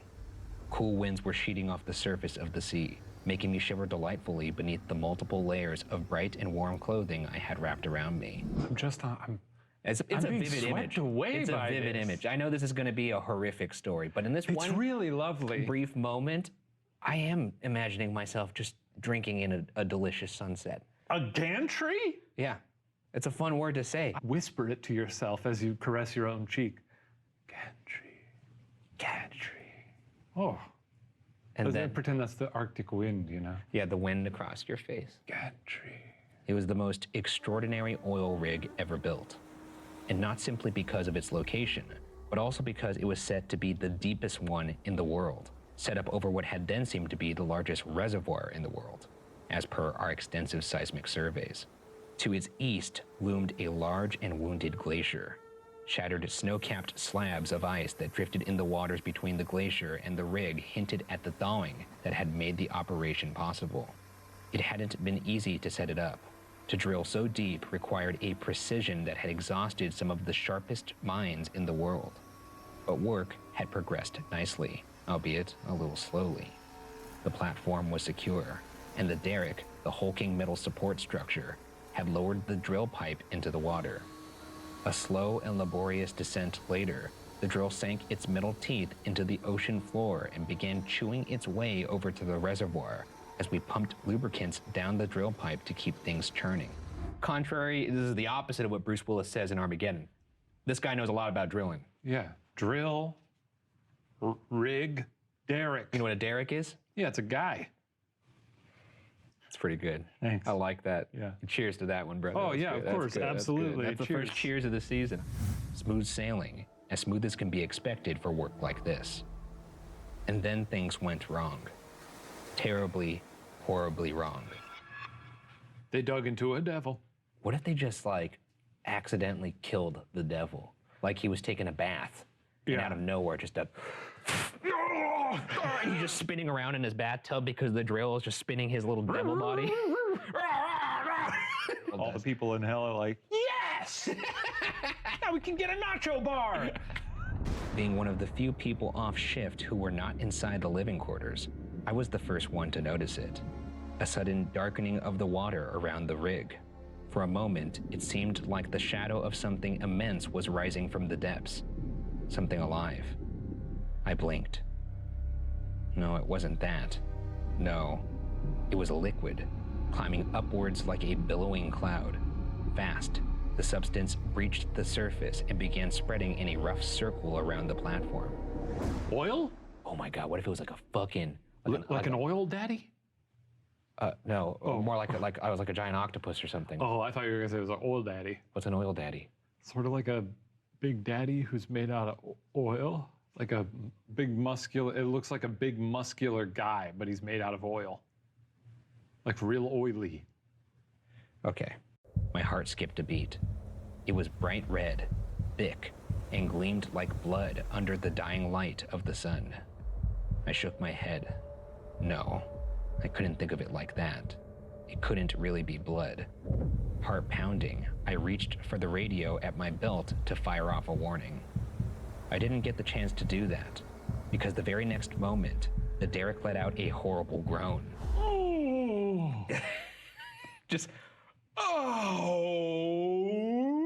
If this was in the Pixar Cars universe. Yeah. Oh God, can you imagine that guy with Cars eyes being like, oh. Just big googly eyes. Well, that looked like the derrick had something else happening to it. I turned and watched in horror as the huge metal structure holding up the drill pipe began to bend, inwards and downwards, like an aluminum can being crumpled from the top, as if something deep within the ocean crust was pulling at the drill pipe from the bottom, causing the derrick to give way under pressure. Another metallic groan, followed by shouts of fear and panic. It sounds like we're dealing with some kind of big sea creature here, because it's pulling down the derrick. Ah, hard. yeah, it's pulling down the derrick. Unless that's the devil down there. Odds on devil, what, like 25%? Yeah. You're just the devil walking through hell, like, what the fuck's this? Huh? Huh? Does it turn on a light somewhere? It seems to be attached to something. What's that noise? Alarms began to blare as men in orange jumpsuits and hard hats scurried out of their stations and tried to make sense of what had gone wrong. I began making my way towards the stairs at the far end of the gantry. My legs trembled. My heart pulsed in rhythm with the alarms. I tried not to look off to the side. Something about that blood-like liquid pooling around the rig scared me something awful. I didn't want to think about what it might have to do with what was happening on the rig. I like this guy being like, there's just some quality to the ocean turning to blood that didn't sit right with me. There's something about a metallic, non-human structure bleeding that really gave me pause, and I don't know what it was. I had reached the small landing at the top of the stairs when the derrick creaked one last time and snapped with the deafening crash of metal against metal. It sounded like ringing bells, gigantic ones, dozens of them, all at once. Thick beams of steel broke free of the structure and began smashing their way down to the platform as the metallic wires connected to the drill pipe started unspooling at a blinding rate. Some men ran for cover.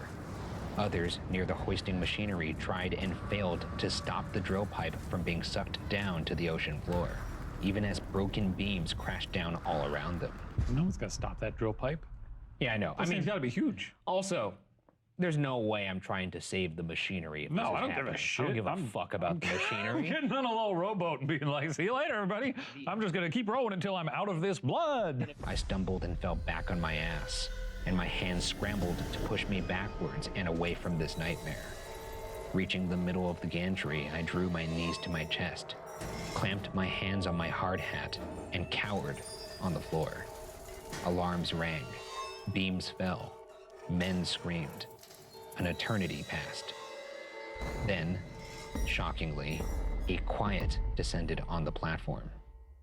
Shivering, I poked my head out from my cocoon. Alarms and machines had been switched off. Remnants of the shattered derrick stood silently, looking like a narrow iron cage with a hole punched through at the top. Jagged bits of metal pointing in every conceivable direction. The drill pipe was gone. Not a trace remained. I pulled myself onto my knees and crawled back to the stairs, trembling as cold sweat chilled my spine. Out on the main drill floor, no one screamed anymore. No one moved. Looks of fear were exchanged, a realization passing from one person to the next. We had just witnessed something unnatural, something unfathomable, and we were all too terrified to talk about it, lest we make it all real. Miraculously, no one was hurt. I hoisted myself up on my feet, suddenly ashamed that I had behaved like such a coward. What a pathetic display. Those placed under me were running helter-skelter, trying to prevent it all from turning into a complete disaster while I was cowering up there like a baby. Taking a deep breath, I started descending the stairs, my boots ringing off the narrow metal steps. I was more than halfway down when the sound of rumbling thunder rolled around the platform, which began to shudder. Metal flooring trembled.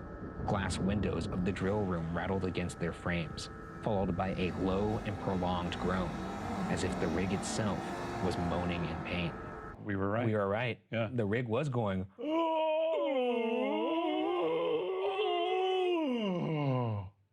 I clenched my jaw, wrapped my arms tight around the railing. Then, another sound. The roar of an ocean rushing through a narrow tunnel. My jaw dropped as the hole previously occupied by the drill pipe erupted. The bright red liquid I had observed around the rig exploded out like lava from the top of a cinder cone volcano. Higher and higher it rose, a thick column of ruddy fluid, cresting the derrick, going even higher before smashing down.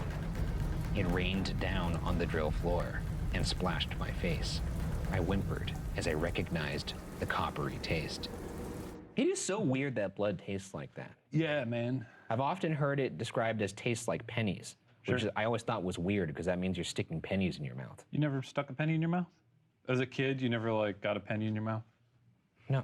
I mean, I don't go out of my way to eat pennies, but I've definitely, even if you haven't tasted pennies, if you have a penny, I don't have a lot of pennies anymore. I want to find some more pennies. They're so hard to spend. Nobody wants your pennies. I'll wait till you circle back around. So, all right, well, let me tell you something. Pennies smell like blood tastes. And they taste like blood tastes. And they probably taste like blood smells. This couldn't be happening, I thought. It was a nightmare, one that I seemed unable to wake from. The drill floor once again was a bed of chaos. The fountain of blood was falling back down onto the derrick with such force and in such volume that it began to tip the derrick over. Men were crying, scrambling for cover, their boots splashing in blood. The derrick tore free of its foundation and came crashing down to the ground in a flurry of sparks, ramming into offices and engines and mud tanks, starting a dozen different fires. I saw men get crushed under the falling metal, get impaled upon jagged metal beams.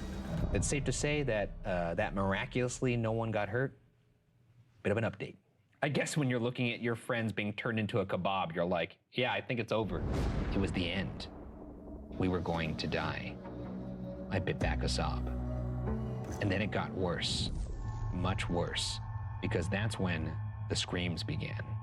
Dear God, those screams. I have never been a religious man, have never believed in God or the supernatural. Not until I heard those screams. Because when they flooded out of that hole, I knew that I was listening to the very sounds of hell. Nails on a chalkboard doesn't even begin to describe them. They were shrill and loud, louder than anything I had ever heard, full of unimaginable anguish, thousands upon thousands of voices slathered on one another, screaming for their lost souls. There was a terrifying musical quality to them, each scream a discordant note in an unholy song. Higher and higher and higher they rose, like an orchestra reaching for a crescendo that never came. My head hurt, and the skin just below my ears was warm and wet. I knew I was bleeding out of my ears. I should have gone deaf hundreds of decibels ago, but something unnatural was protecting my hearing, while shredding it to ribbons at the same time. The contradiction threatened to drive me insane. My chest tightened, like it had been lashed with thick iron bands, slowly squeezing the life out of me. Tears burned my eyes, and my heart felt like it was sinking into a void. All happiness was ending. All the light in the world was fading. And all that was left was pain. An eternity of suffering in the deepest bowels of hell. This sounds unpleasant. Yeah, not my cup of tea. I gotta say it though, maybe I'm a weirdo. You are. But there's a small part of my brain, maybe a little bit larger than I'd admit, that would like to hear what this noise sounds like. We'd all love to hear it. And not only hear it, but experience what he's experiencing. Just for like 5 seconds where I was like, "Ooh, that was fucked up," you know? I think we'd all love to experience something, you know, large and incomprehensible and horrifying, with the guarantee that we'd be okay. I'd love to witness some sort of grand disaster from afar. I think it's fun to be reminded that you're little, that you're a tiny little speck, and that things can be much bigger and scarier, and you know, it's true. It's fun. It's almost a liberating feeling. Yes. Because it's like, well, I have no control here. What am I? What am I? Just a guy bleeding out of my ears. Right. I stuffed my fingers into my ears. It didn't seem to help. The screams just got louder, even grew harsher, offended at the thought that I would try and shut them out. Mad with rage and fear and hopelessness, I slammed my head into the railing. Hard. The world spun around me as blood trickled out of a gash on my forehead, but the urge to harm myself had lessened. Some of the others hadn't fared as well as me. I saw one man running across the platform, boots splashing in the blood before he hurled himself off the rig and into the sea below. Another slumped against the wall of the drill room, eyes clawed out, cheeks stained with blood. More corpses littered the area, but there were some who were still alive. One who knelt and stared at the sky, mouth open, eyes vacant. One who was curled up like a baby, sobbing hysterically. Sounds like me and you at the end there. Yeah. Just you checking shit out in the sky, just. Yeah, yeah. And me just curled up like a little baby, you know? There's screaming coming from hell, and there's a blood geyser in front of you, so it's like. It's a real scene, man. Holy fuck. Yeah. Yeah, that's what you would say to me. Check that shit out. Check that shit out. Oh. No. Just curled up like a little baby. I didn't want to end up like them, and I knew the only way to prevent that would be to stop these screams. I bolted for the drill room and found more corpses amidst the machinery. My eyes shot towards the table in the corner, a stack of papers placed on top of it, a stack held together by a metal clip. With trembling hands, I yanked the clip free, straightened it, and jammed it into my ear. I screamed, and for a second my voice was one with those gushing out of that hole. I pushed the clip as far as I could, until the pain threatened to knock me unconscious, until the sounds assaulting my ears lessened, became unbalanced. I repeated the process with my other ear, and this time, I did black out. Oh, that is so... yeah, man. It's very vivid. Yeah, it's sort of a visceral description. Visceral, that's the word I was just looking imagining, for. just a... Yeah. Yeah, until you literally pop your eardrum like a water balloon. Is that how that works? Is that what it's like in there? I think it's a structure. Yeah. And there's a hammer and a... Yeah, you can pop it, though. I remember in grade school, they'd be like, this is what's in the ear. And I was like, I don't give a fuck. Go to hell. When I came to, night had fallen, and I had found peace. My head felt like a hammer was pounding against the inside of my skull, yet my skin tingled with pleasure. Silence enveloped me like a mother's warm embrace. Tears of joy pricked my eyes. No screams, no sound of any sort, just blissful quiet. After savoring the silence for a moment, I stumbled out of the room. Complete loss of hearing had affected my balance, as expected. The pillar of blood rising into the sky had retreated back into the hole, and I could clearly see fires raging across the platform, and could feel the heat wash over my face. No one was left alive. None that I could see. For a second there, it sounded peachy. I woke up. Things were fucking chill as hell. Dilly-dilly. Yeah. Fires everywhere. Heat. Are we in hell? Did they done go down a hell hole? Oh, maybe. I think he just woke up on a burning platform and was like, oh, fuck. That could be, yeah. I like the idea, though, that the whole thing got sucked down into hell. And devils there like, yeah, I got you. I didn't know how it would end. Whether it would be the fire that would burn me out of existence or the waves that would snuff out my life. But I knew that the end was coming. No help could possibly arrive in time. I squeezed my eyes shut and prayed that I wouldn't have to hear those screams ever again. I should have kept my eyes open, for if I had, I would have noticed the rescue helicopter flying towards the rig. Someone had called in for help before dying. A single beam of light in the darkest day of my life. So, are you scared? Tight. So he's good. He's good, he's alive. Nice. Can't hear for shit, but he's alive. He's alive. Yeah. That's fucking cool, man.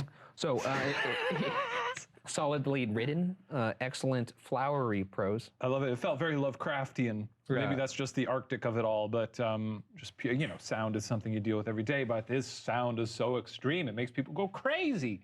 Love it. A lot of fun. Okay, so if you like that story, that was written by Bikram Man, and his Reddit username is Mandark. So you can find his stories there. Also be sure to check out the link in the description. That's a link to his book, Unclean Spirits, Horrifying Stories, which you can purchase. Talented guy.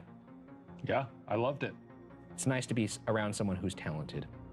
Yeah, I agree. I say For that all the once. time. Yeah. Yeah, me too. Me too. Yeah. You didn't hear what I said, right? Huh? When you No. were talking? Okay. We were complimenting each other, right? Yeah, I was. Oh, good. We'll see you next week, everybody.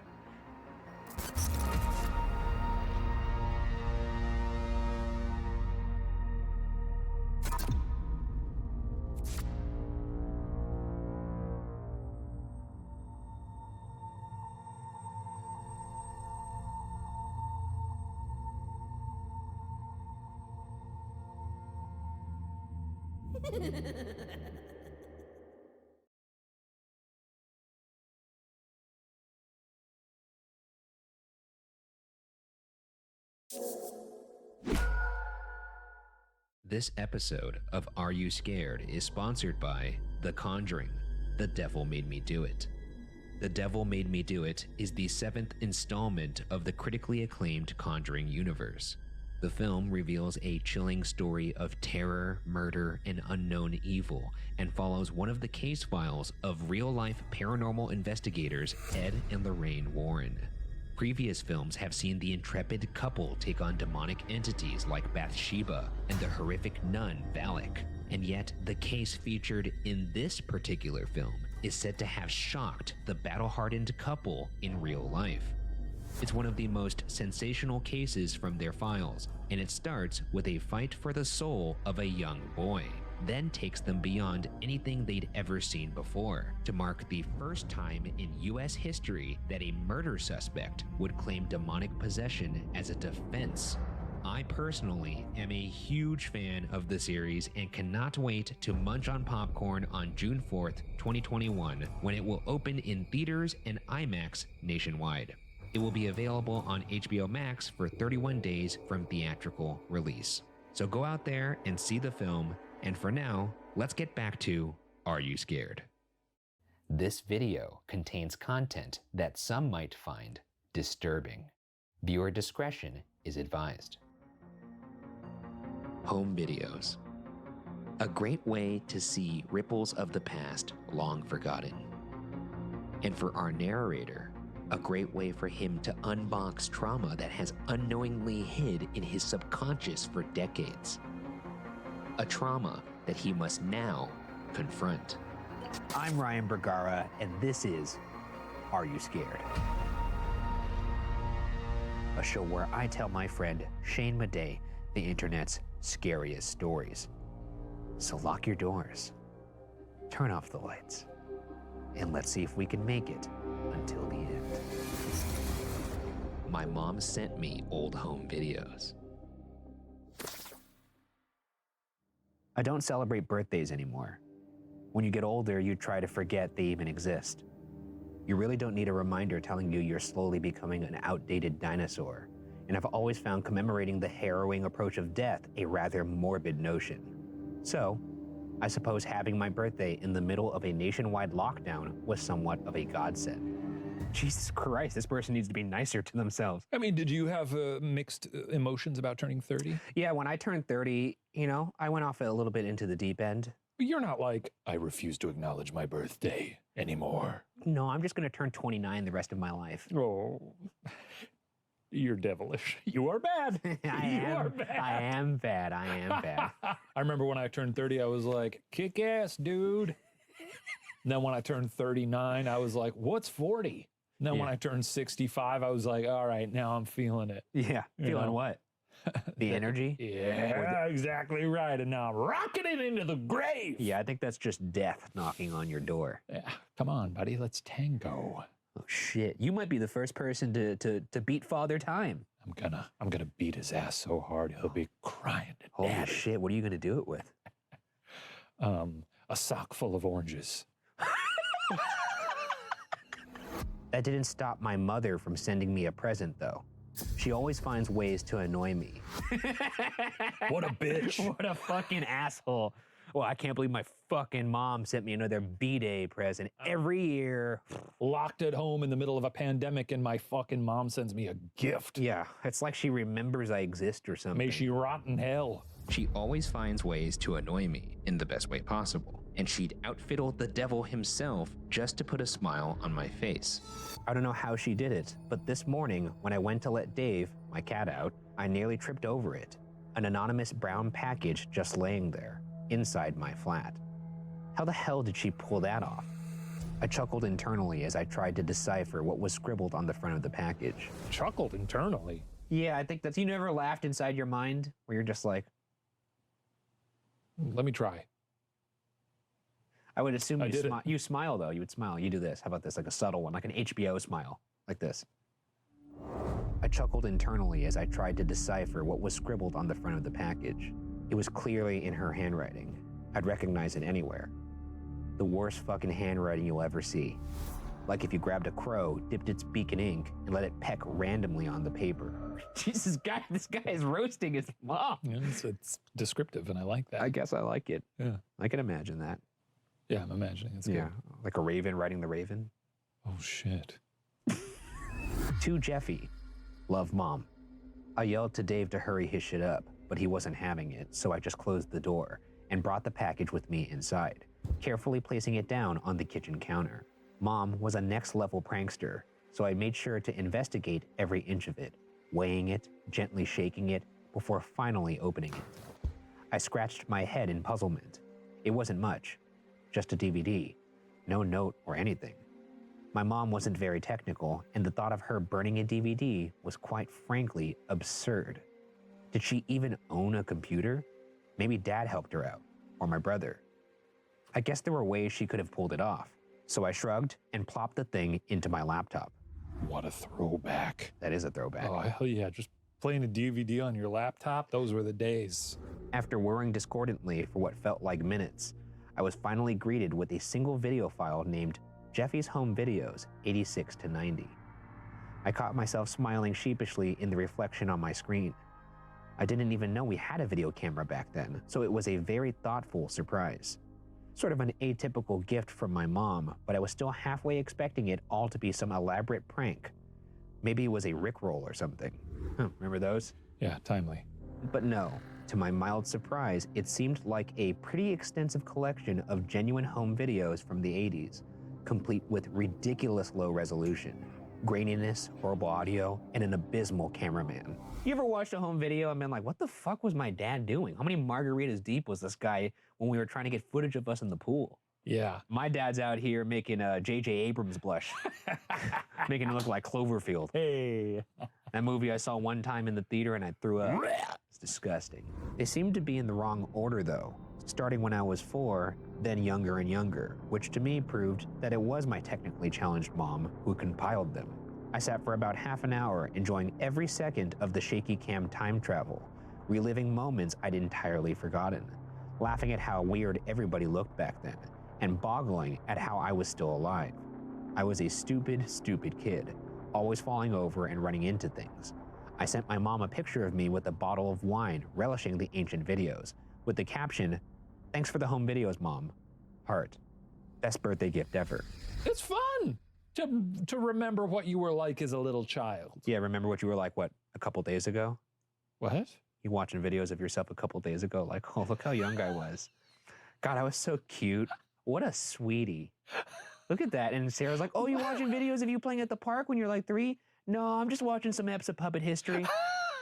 Look at those cheeks. Couldn't you just pinch them? But then it got strange. I'd finished watching the summer of '87 when we apparently spent the holiday out by my grandpa's cabin by the sea. I was 2 years old then, and my brother Justin must have been 5. It was a wonderful trip down non-memory lane, since I had no recollection of it, and I was anxiously looking forward to videos from my first year. I didn't have any photos or anything from back then. My mom said they must have been misplaced when they moved a decade ago, but she could never seem to find them again. It was the summer of '86, according to the date in the bottom left corner. A shaky cam, more than likely maneuvered by my dad, looking over a tall white fence. A family of 3 was gathered on the other side: husband, wife, and a tiny toddler. I didn't recognize any of them, but I suppose they must have been our neighbors. We moved every couple of years when I was a child, something about my mom's work, so it was an educated guess. There was some barely audible whispering as the camera was lowered, now facing the grass. I replayed this part several times, but I could never really hear what was said. Just fragments of it made sense. We, move, leave, hurry, were the only words I could make out. It seems like a weird thing. You would think a mixtape would be, highlights. That's usually what my mixtapes Chuck were. E. Cheese. Yeah. Six Flags. Playing in the bounce house. Sure. Maybe some bath time with your brother. Bath time with the bro. Yeah. Get those bubbles going. One time, my dad forgot that he was recording. Yeah. And he clipped the camera on his waistband. And so for 30 minutes, we just heard. That's classic And then dad. He took a shit. It stopped. You're telling an Are You Scared within an Are You I know. Scared? This is a Russian nesting doll of Are You Scared? That's too much. I'm gripped. Tell me more. We see my dad's sneakers. We kind of hear like the background of oldies music. We're not really sure what's happening. So we all of a sudden hear, hey, you guys got beer here? Yeah, I'll take a beer. You know what? I'll take 2 beers. You know what? And then make it 3. 4. I'm not driving. And then the camera angle changes and we just see knees. And we just see my dad drinking a beer silently for about 30 to 40 minutes where I don't know where the rest of the family went, but he snuck off. Ain't that like a dad? That's the most dad story you could possibly have. Wow. Good story, right? That's wonderful. Anyways, that story has a happy ending. I don't think there's a frothy cold one at the end of this story. Then the camera was raised, once again peering over the top of the fence. The family was gathered out by the front porch of a house. The toddler with his assumed mother, and the assumed father operating a hose, spraying water on some flowers. Sounds like we've got ourselves a peeping papa. Yeah, we do got ourselves a peeping papa. Could you imagine catching your dad doing this in the act? Just What are you doing, you're dude? just filming going, yeah, we, more, leave, hurry. Honey, what? Just in the camera, honey. Then the camera moved again, focusing on the cheery face of my mom. She was wearing a bright red sun hat, real cheesy looking, and the first time I saw it, I giggled out loud. Let's do it, she said, grinning widely. A chill ran down my spine. Those exact words have no meaning without context, Could point to absolutely anything. Let's do it. Let's go get ice cream. Let's do it. Let's drive down to the beach. Innocent things, mundane snapshots. But the way she said it and the expression on her face, I knew instantly that something wasn't right. Let's steal a boy. Let's steal a boy. Oh, shit! Dude, Let's steal a boy. This is the present. This is how we got you. That's fucked. I mean, it's a good prank on that other family. Yeah, I mean, that other family is Hey, like... remember how you had a son? JK, he's ours now. Bye. Gotcha. Moments later, the shaky cam got shakier, now running around the fence and into the backyard of the family. The cameraman, assumedly my dad, stopped at the gate, zooming in on the woman's face. She looked shocked, scared even, holding onto the toddler tightly and backing away towards the front door. Then, my mom came into view again, and I realized why the woman appeared so frightened. I had to replay that moment several times too, because I couldn't believe it. Does mom have a gun? Does mom have a gun? Does mother have a gun? Couldn't believe it was her. She was wielding a knife, a huge butchery thing. She turned and grinned to the camera, waving the knife around playfully, before suddenly charging at the woman, her terrifying high-pitched screams echoing through my kitchen. I almost stumbled to the floor as I watched the carnage unfold. My mom stabbed the woman brutally in her left leg, causing her to collapse on the front porch, the toddler rolling down onto the grass, wailing hysterically.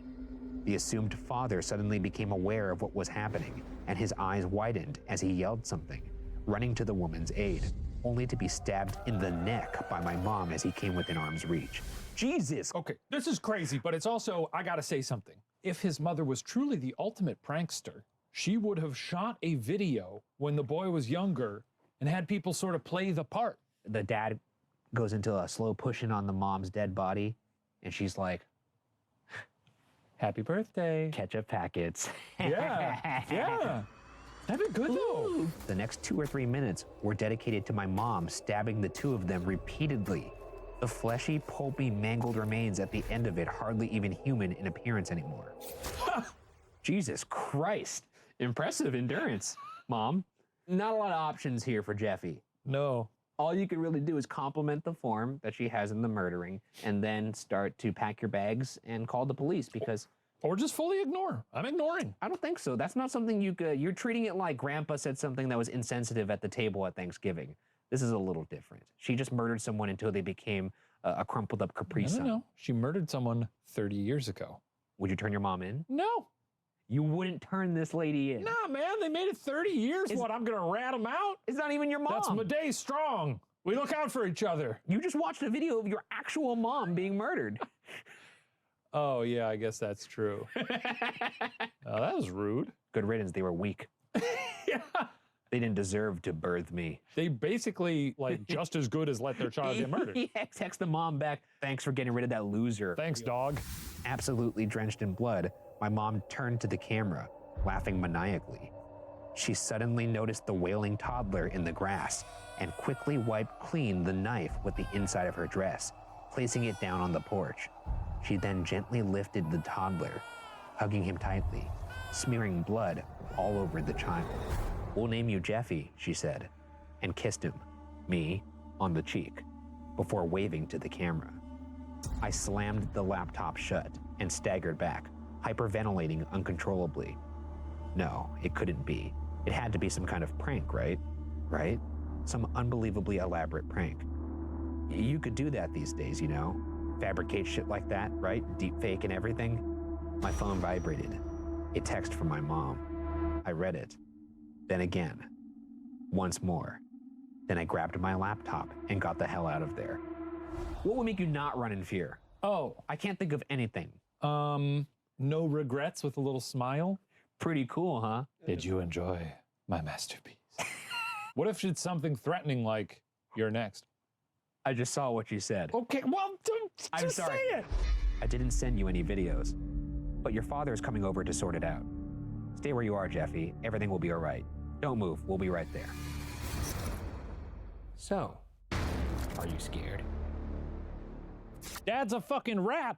He turned his back on his partner in crime? I don't think that's added anything. I think it's just like, they're gonna come murder this kid, but why would they murder him after? Well, the father's going over, I believe, to, as the children say, a bit of a vibe check. They're like, get over there, see if he's a little pale in the face, or someone else figured out what they had done somehow. Oh, and then sent it to him. And they were like, this son needs to know. But then how would they know that was on the tape? Because all he said was got the birthday present. Well, I would think that if in your possession of your home videos, you had videos of you brutally murdering. Yeah, that's true. You'd probably be like, ooh. Well, counterpoint, you would also probably label that as murdering 87. Jeffy's third birthday, the brutal murder of Jeffy's parents. I kicked ass. You like that one? I had a lot of fun, Ryan. I'm glad you liked that story that was written by Tor, Anders Olven, or as they're known on Reddit, Hyper Obscure. Ooh. This is the first part of a 5-part series. If you guys want us to cover part 2, just let us know in the comments. I'm gonna remain in the void until I get closure on this. Okay, you might be dead. That does it for this season. Thank you for watching. Are You Scared? I guess we'll see you next time in the void. How do we feel about murder? Next time on Are You Scared? Sleep tight. Or not. Uh-huh.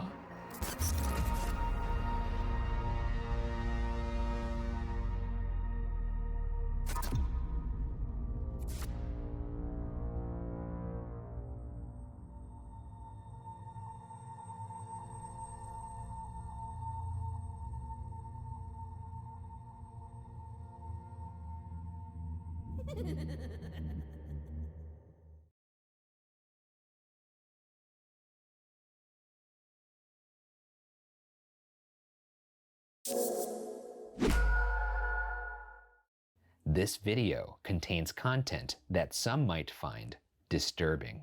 Viewer discretion is advised. Have you ever watched a cat play with its food before eating it? There's something horrifying about a predator who is fully capable of killing its prey, choosing to wait instead. seemingly basking in the fear, enjoying it. For our narrator, he'll unfortunately find out what it feels like to be toyed with. I'm Ryan Bergara, and this is Are You Scared? A show where I tell my friend Shane Madej the internet's scariest stories. So lock your doors, turn off the lights, and let's see if we can make it until the end. Someone is hiding in my house. This episode is sponsored by Honey. Honey is the #1 shopping tool in America.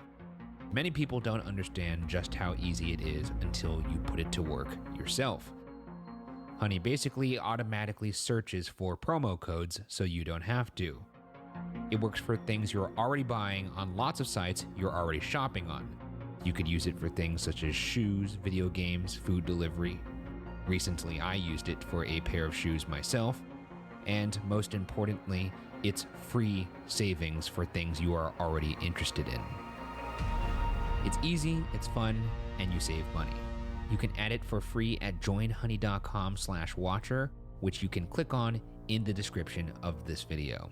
Get Honey today, the premier online shopping tool that helps you save money and time. Now, back to Are You Scared? It all started with a cup of water. Every morning, I climb out of bed, march downstairs, fill a tall glass with tap water, and drink it. Every morning. Not to brag, but I'd gotten pretty good at it. Sounds like he's bragging. Anytime someone says not to brag, here comes a brag. Not to brag, but I put on my shoes before I go outside. I've gotten pretty good at it. You have a morning routine besides waking up and being a D-bag?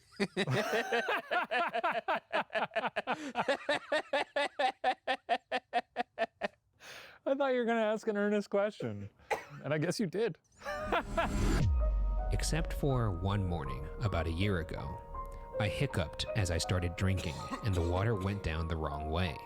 I started coughing bad, sputtering, almost choking. I wish there was someone else around for this guy to be like, not to brag, but yeah, I do this every morning. I set the glass down on the countertop, turned away, and thumped my chest until the coughing stopped. When I turned back, the cup of water was gone. I froze, my eyes darting back and forth around the kitchen. There was a shift in the air, a subtle drift, as though a wind had just blown through the room. I stepped back from the countertop, and my heel bumped into something. I spun around. It was the glass of water, tumbling over with a clattering thud. Empty. Confused, I squatted down, picked it up, and studied it. Turned it over in my hand like it was some strange alien artifact. What just happened? Very possible in a coughing fit, this person just flailed their. I own some long limbs. Yeah. I'm a flailer. I see it, dude. So I could see myself in a coughing fit just knocking some glassware off of a table. Yeah. But I certainly wouldn't then go, oh? Yeah, I imagine this is what you think most of my life is like. Is this a tesseract? Thinking that there's a ghost in my kitchen. This is not my morning routine. No. You don't wake up and you're not immediately terrified of the world? No. Well, I mean, I am that, but, you know, that's a person. That's a person. After 2020, I think we all are. I called my sister. She laughed. There must be a reasonable explanation, she said. Perhaps Dash from The Incredibles snuck into your house and moved the cup, she teased. I laughed. Maybe I dropped the glass in my coughing fit and it somehow landed upright. Crazier things have happened. I forgot about the incident and moved on with my life. But then, the cup trail incident occurred. What the hell could the cup trail incident be? The cup trail.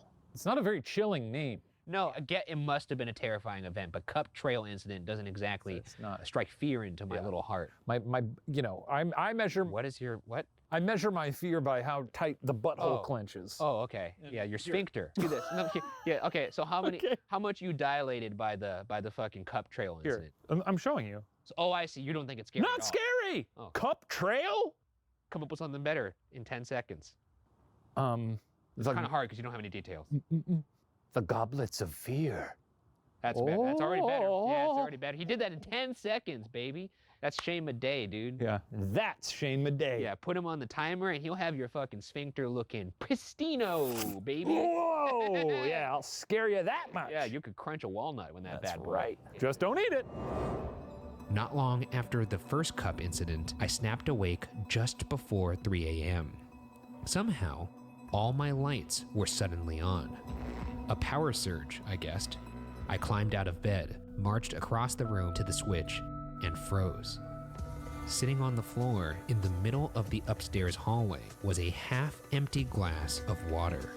The floor creaked as I crept out into the hallway. I squatted down, picked up the glass of water, and fingerprints. Fogged onto the glass were dozens and dozens of fingerprints. I recoiled, dropping the glass. It thumped on the ground and spilled over into the carpet. I glanced back over my shoulder. A looming sense of unease climbed through my body. I stood back up and another half-empty glass of water sitting at the top of the stairs. I walked forward and looked down the stairs. Another cup sat halfway down the steps. A trail of half-empty cups, put there by someone other than me. Cups everywhere is a very poltergeisty thing. Yeah, that's, wouldn't you say? This is a playful little ghost. Yeah. If this is a ghost. Mm-hmm. I actually would prefer this to be a ghost because if this is a human who's snuck into my house, you don't want someone playing little games with you who's not a child, if you know what I mean. Because all I could picture is like this creepy adult man looming in the shadows behind like a curtain, like. Oh, I don't like that one bit. No. Ooh. No. Right? Yeah, I don't like it. I went back to my bedroom for my phone to call the police. My charger was on my bedside table, but my phone was not. My phone was gone, and somebody was in my house. Buzz, buzz, buzz. Downstairs, something vibrated against the hardwood floor. A quick 1, 2, 3. Buzz, buzz, buzz. The distinct pattern my phone had for notifications. Somehow, my phone was downstairs. I went back to the stairs, took a deep breath, and stepped forward. My phone was laying on the kitchen floor, buzzing around in lazy circles. I picked it up and flicked on the screen to call the police. But once again, I froze. My eyes caught a push notification at the top of the screen.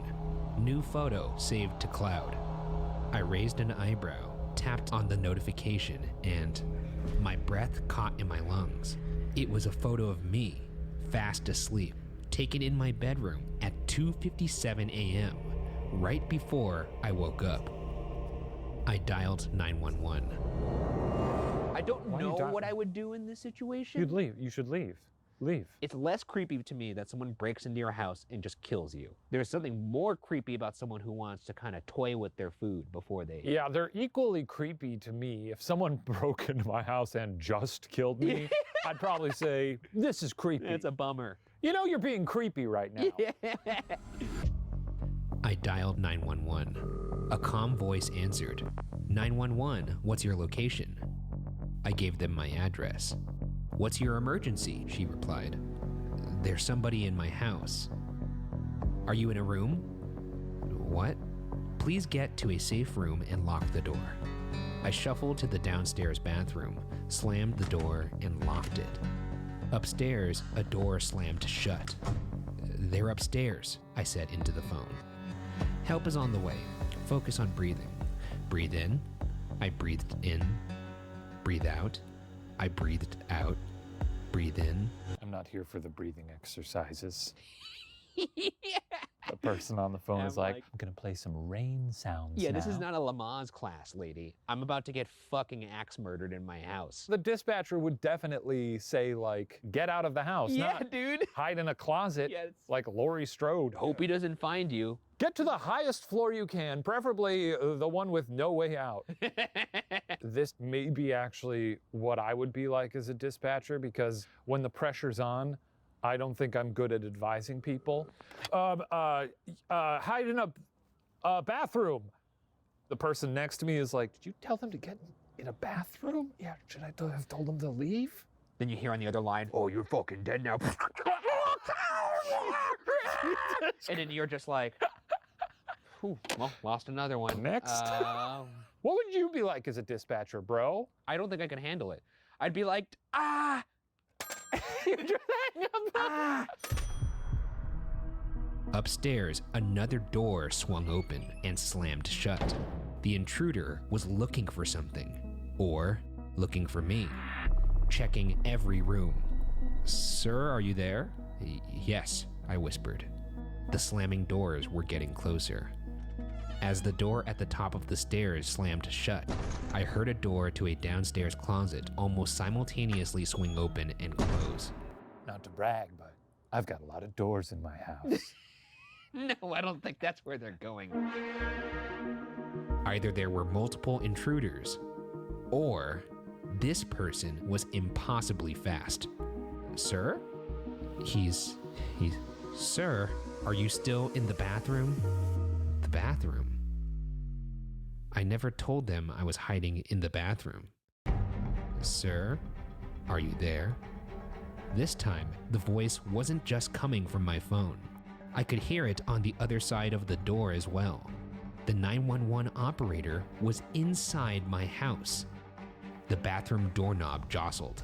Sir, open the door, please, she said.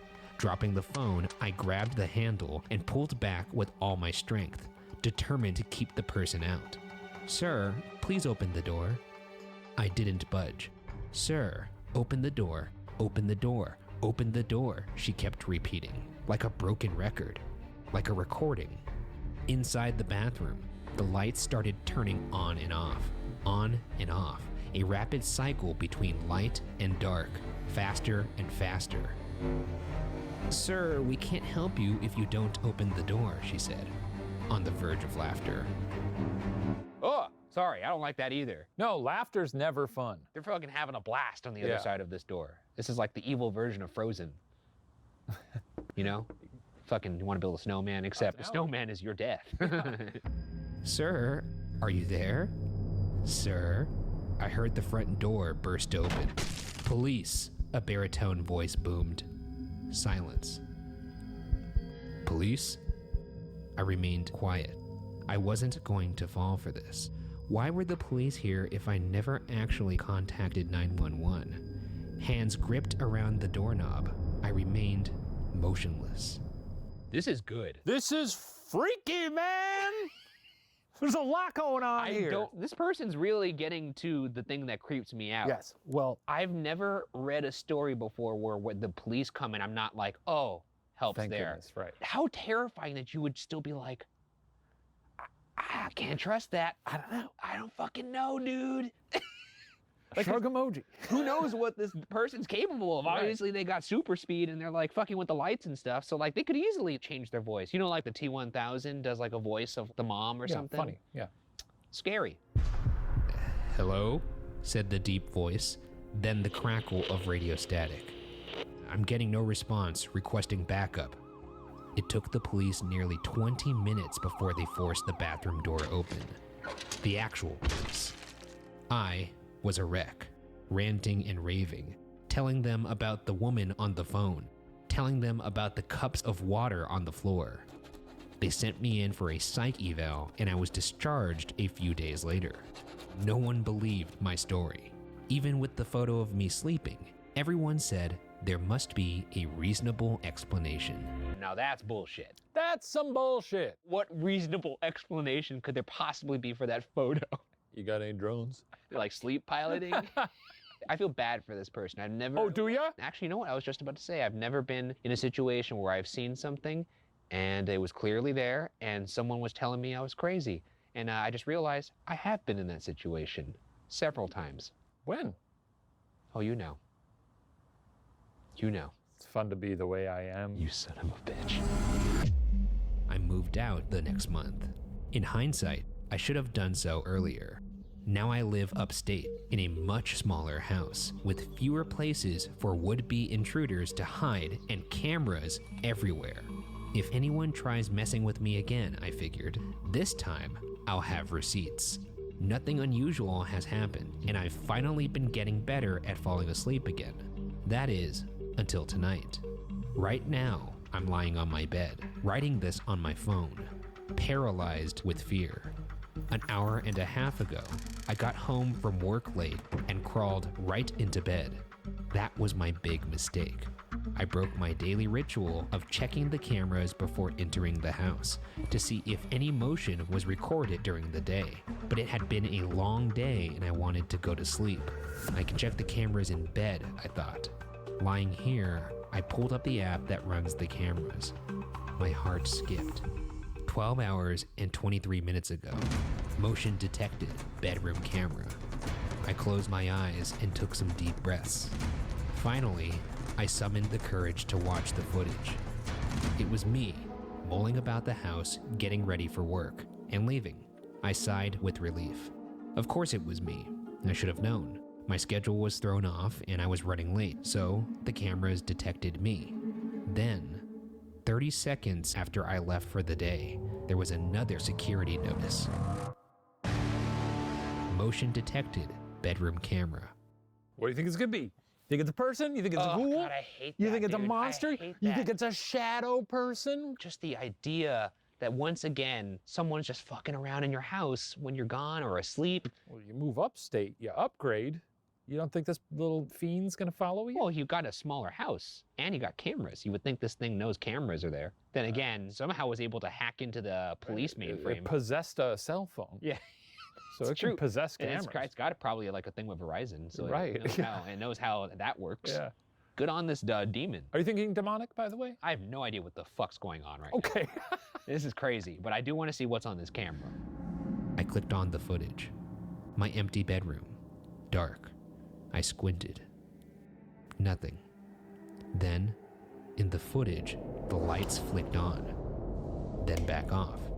They flicked on and off, and then I saw something that filled me with a fear far beyond anything I've ever felt.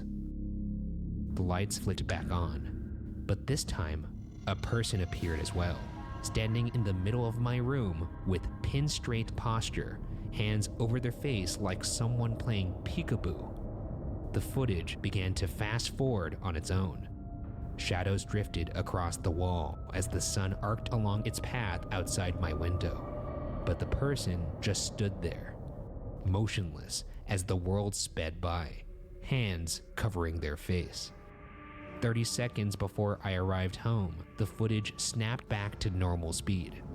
Hearing I was home, I assume, the person in the footage perked up. Then, hands still covering their face, they dropped to their knees. In one smooth, almost robotic motion, they fell to their side and rolled under the bed. Under my bed. They rolled under the bed I am currently lying on, typing on my phone in the dark. Yeah, scary. Why are you rolling under a bed if you're like a magic man? Huh? What the fuck, dude? That's the end of the story. That's the end of the story. So, are you scared? Holy shit! So just sort of like this? God, just like the image of someone just It's a standing scary, still yeah, for sure. like 20 It's hours. a scary. People don't stand still. It ain't normal unless you're one of those silver people at the park. What? One of the robot men, you know. Oh yeah, like the yeah. I don't like them either. Let me ask you this. Okay. When you were a kid, did you ever think there was something under your bed? Yeah, because there was that one time where I heard a laugh at the bottom of my bed. Oh fuck, I forgot about that story. It's horrifying. What There's is the no one else around. I just heard like a, you know. Never figured it out. I would just lay in my bed even if I had to go to the bathroom. I never did, but I would have pissed my pants if I had to. Yeah, that's actually probably a pretty good choice in Yeah, this because then situation. it just drips onto them. Drips right on through. Okay, so if you enjoyed this story, this was written by @MarcusCleaver, that's his Instagram, and you could also check out his subreddit r/polterkites, also in the description. Thank you to Marcus. Another spooky tale. I A good gotta one. say, I'm having trouble sleeping this season. Yeah, are you? Yeah. All right. Well, I mean, that's what I'm here for, so I'd like to hear it. Until next time. Good night. Sleep tight.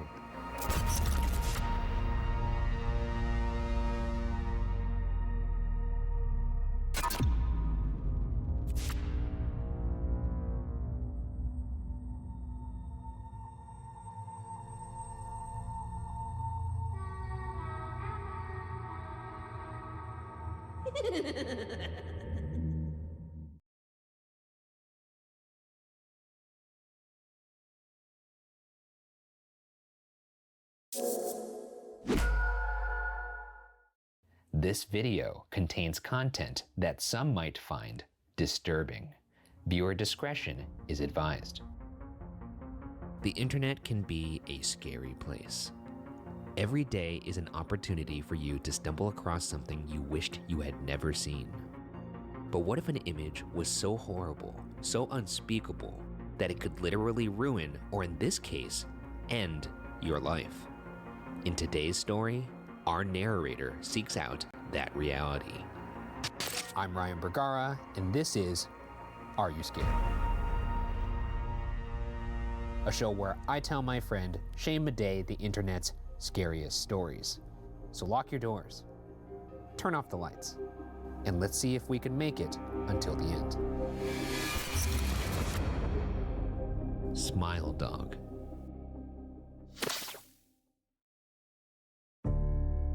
Mary agreed to meet with me because I wasn't a reporter. I was a college student, gathering information for a few early assignments, and I had arranged with her husband Terrence to interview Mary in the summer of 2007. I arrived at Mary and Terrence's house in Chicago, but at the last moment, Mary changed her mind and locked herself in the couple's bedroom, refusing to meet with me.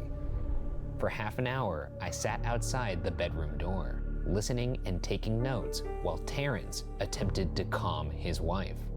The things Mary said made little sense, but fit with the story I'd heard. I could tell she was crying, and her objections to speaking with me centered around her dreams, her nightmares. When it became clear we would not be going through the interview, Terrence apologized profusely, and I did my best to take it in stride. I wasn't a reporter in search of a story after all, merely a curious young man in search of information. If someone invites you over and they lock themselves in their room, that's rude. That's what you've done at every dinner party you've invited me to. I actually do that at a lot of parties. I don't lock myself in my room, but there's you do retire. I retire for a bit, especially if there's a lot of people over. Sometimes I'm like, I gotta sit out for 20 minutes. I mean, look, he probably traveled for a long time to do this interview. He's not like a reporter with a big budget. He's just a kid who probably paid his own gas money to get out there. Kid. Yeah, and then she's just like, I'm not coming out of my bedroom. Can you Venmo me for the gas money? Oh wait, 2007. Can you give me some... Could you write me a check? Yeah, a paper check. Mary had been the sysop for a small Chicago-based bulletin board system, or BBS, in 1992, when she first encountered the file. She was one of an estimated 400 people who saw the image when it was posted as a hyperlink on the BBS, though she is the only one who has spoken openly about the experience. The rest have remained anonymous or are presumed dead.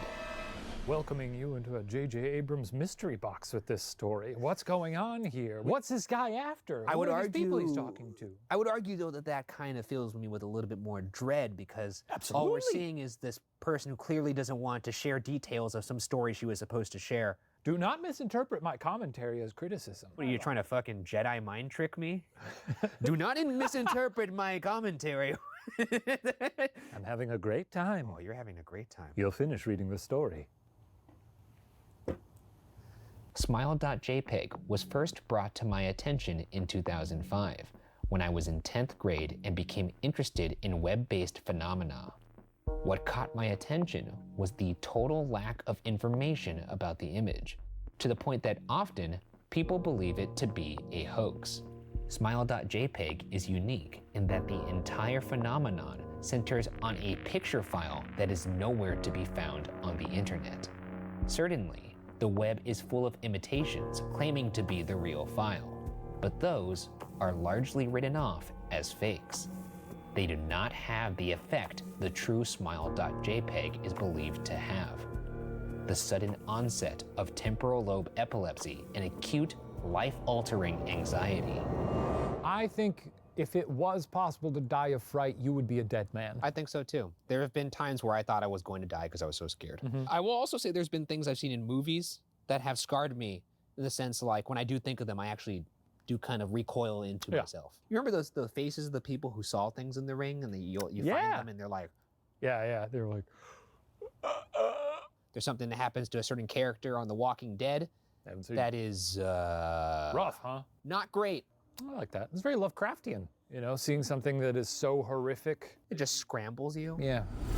Neither smile.jpg nor smiledog is mentioned anywhere on Wikipedia, even though the website features articles on other, more infamous internet rumors. Any attempt to create a page pertaining to smile.jpg is summarily deleted by admins. On its surface, a JPEG provoking said reactions in otherwise healthy individuals is admittedly absurd. The more I researched, however, the more I began to question whether the internet's reluctance to acknowledge its existence was out of disbelief or out of fear. As such, details of encounters with smile.jpg have taken on an air of internet legend. I would not trust the internet to band together to not harm people. There's a bunch of people that don't even believe the pandemic is real, let alone a fucking JPEG that could kill you. Of course, this would kill the human race. It probably. sure would. It sure would. People would have it on signs, picketing in places against the governor for some reason. I love Smile Dog. I think he's great. There are rumors of smile.jpg circulating in the mid to late 90s as a chain email attachment with the subject line, "Smile, God loves you." There's even one tale about a hacker in 2002 flooding the forums of the website Something Awful with a deluge of Smile Dog pictures, rendering almost half the forum's users epileptic. If you got sent a link from an anonymous number that said, if you open this, you'll die, you opening it? Yeah. Really? It sounds a little bit like, what's the, with the big eyes, Moo or whatever? Momo? Momo. Momo. Yeah, Momo. I remember people were like, somebody died because of Momo. Hey, you know Momo has killed people. That's Like, true. no, Momo didn't kill nobody. Despite the huge exposure these stunts would have generated, very few admit to having actually seen smile.jpg. No trace of the file has ever been discovered. Alleged victims offered the same description of the photo. A dog-like creature, sometimes described as looking like a Siberian husky, illuminated by the flash of the camera, sits in a dim room. Near the left side of the frame, a human hand extends from the darkness. The hand is empty, usually described as beckoning. The beast's muzzle is reportedly split in a wide grin, revealing 2 rows of very white, very straight, very sharp, very human-looking teeth. It sounds funny. Sounds awful. I've seen a video where a man drops his dentures and his dog puts them in its mouth. Yeah, it's really good. I want you to see this dog with the dentures in its mouth. Oh God, actually I don't like it. I don't like it at all. Victims claim to see the picture endlessly repeated in their mind's eye during the time they are in reality having epileptic fits. These fits continue interminably, often while the victims sleep, resulting in very vivid and disturbing nightmares. After my failed interview in Mary's apartment in 2007, I sent out feelers to several folklore and urban legend-oriented news groups, websites, and mailing lists, to no avail. Then, in early March 2008, Mary contacted me via email. That sounds like a curious young man. You know what, I fancy myself as a curious young man. I would be doing the same thing. This could be me and you in some weird alternate universe. I guess searching so. down Smile Dog. The funny thing is, if it did kill people, you would die laughing and I would die horrified. Yeah. And that would be pretty much us in a nutshell. It'd be a funny way to go for both of us, yeah. Dear Mr. L, I am incredibly sorry about my behavior last summer when you came to interview me. I hope you understand that it was no fault of yours, but rather my own problems that led me to act out as I did. I realized that I could have handled the situation more decorously, and I hope you will forgive me. At the time, I was afraid. For 15 years, I have been haunted by Smile Dog. Smile Dog comes to me in my sleep every night. I know that sounds silly, but it is true. There is an ineffable quality about my dreams, my nightmares, that makes them unlike any dreams I have ever had. I do not move and do not speak. I simply look ahead, and the only thing ahead of me is the scene from that horrible picture. I see the beckoning hand, and I see Smile Dog. It talks to me. It is not actually a dog, though I'm not quite sure what it really is. It tells me it will leave me alone if only I do as it asks. All I must do, it says, is spread the word. It wants me to show it to someone else.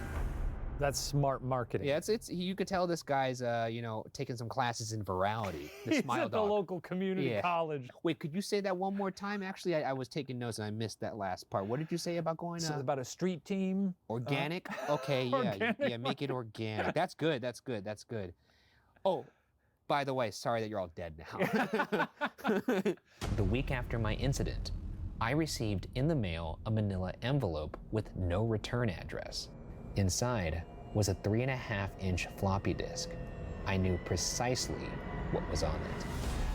I thought for a long time about my options. I could show it to a stranger, a coworker. I could even show it to Terrence. And what would happen then? If Smile Dog kept its word, I could sleep. But if it lied, what would I do then? What if something worse started coming for me? How would you show it to Terrence? The husband? Yeah, I know. What the fuck? Why would that even enter your mind? What? This poor guy who's got a wife who's like, the dog, I'm dreaming about the dog again. And he's like, Jesus Christ, I'm just trying to make some eggs, lady. Maybe that's why she wants to show it to Terrence. Because she's tired of the fucking flack. It's a dog with funny teeth. Go to sleep. Many of my fellow victims on the BBS board where I first encountered smile.jpg stopped posting. I heard some of them committed suicide. Others remained completely silent, simply disappearing off the face of the web. They are the ones I worry about the most. I kept the diskette hidden for 15 years. Every night, Smile Dog has come to me in my sleep and demanded that I spread the word. For 15 years, I have stood strong. I get the notion that a lot of people on that board were probably just like, I guess I'm done hanging around on this board where people talk about a dog with teeth. The entire time? Like it's some sort of weird deity? They're dropping like flies. Where are all my friends? It's like they probably got jobs. I sincerely hope you will forgive me, Mr. L. But last summer, when you contacted my husband about an interview, I was near my breaking point. I decided I was going to give you the floppy disk. I did not care if Smile Dog was lying or not. I wanted it to end. You were a stranger, someone I had no connection with. And since you seemed so interested in what had been tormenting me for so long, I thought I would not feel sorrow when you took the disc as part of your research. Before you arrived, I realized what I was doing. I am ashamed, Mr. L, and I hope that this warning will dissuade you from further investigation of smile.jpg. Stop while you are still whole. Sincerely, Mary. Oh, I want to show you something. Oh, God. You're going to appreciate this. Am I? I'm not sure.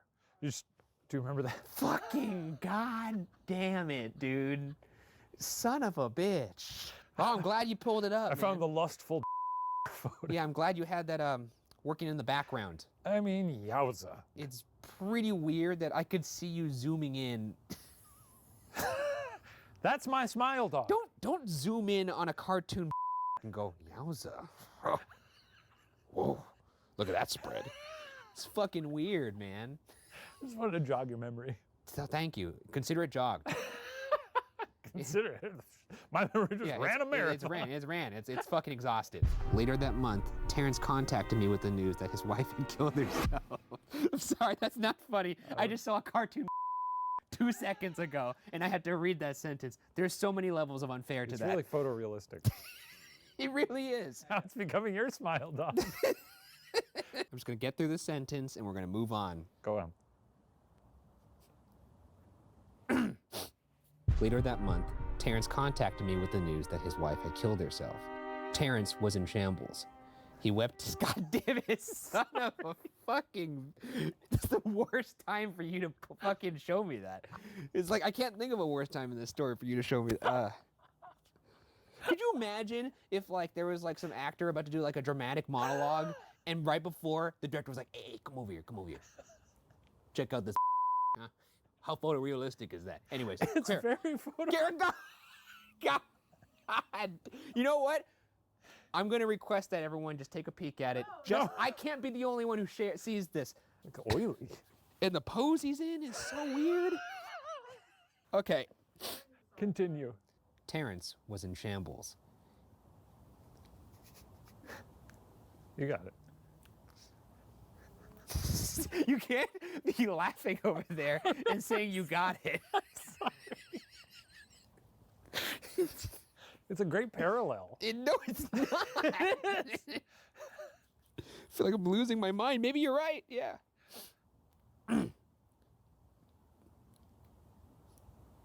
Yeah, I got it. I got it. Just give me a fucking second. Okay.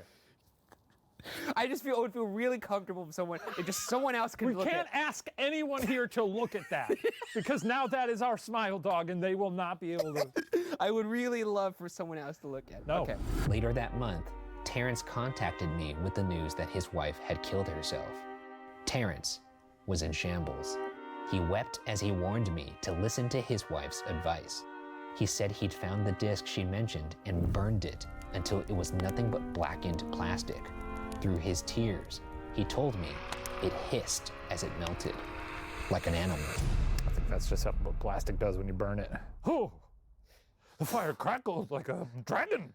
That floppy disk turned into a serpent. It glowed like magic. I think it's just burning, Dad. That's called fire, dipshit. You ever set something on fire before? I was uncertain about how to respond. Out of respect for Mary, I decided to heed her warning. I would no longer pursue the subject of smile.jpg, at least for the time being. Almost a year after I failed to interview Mary at her home, I received an email from elsahere82@redacted.com. The subject was smile. Hello. I found your email address through a mailing list. Your profile said you are interested in Smile Dog. I have saw it. It is not as bad as everyone says. I have sent it to you here. Just spreading the word. That final line chilled me to the bone. The email was signed simply with a smile emoticon. Attached was a file named smile.jpg. I considered downloading it. It was almost certainly a fake, I reasoned. And even if it wasn't, I had never been wholly convinced of smile.jpg's peculiar powers. After all, how could a single image of a dog cause years of nightmares? But if everyone knew the image was a hoax, then why did the legend exist at all? If I downloaded the image, if I looked at it, if Mary turned out to be correct and the creature came to me in my dreams, demanding I spread the word, what would I do? Would I live my life as Mary had, fighting against the urge to spread the picture until I died? Or would I spread the word? And how? Whom would I burden? If this is a real thing, you've seen Smile Dog. Do you think you would show it to someone? Can you think of one person who would deserve it? I would do one of those things, you know, like when people were protesting Donald Trump and they like projected stuff onto a building. Just catch as many people as I could. Oh, so you're going for the mass. Yeah, I want to be a super spreader. You know what I would do? You know, sometimes when you're on an airplane and right before it takes off, you turn on your airdrop and you can see some people have their airdrop as shared to everyone. That's a good idea. It's anonymous, but you still get to hear the, oh, God. That's freaky, man. That's deviant. I thought about why I reached out to Mary in the first place, about my early intentions to write a short essay about smile.jpg, and decided that's what I would do. I could attach smile.jpg as evidence. Then, anyone who read the article, anyone who took interest, would see it.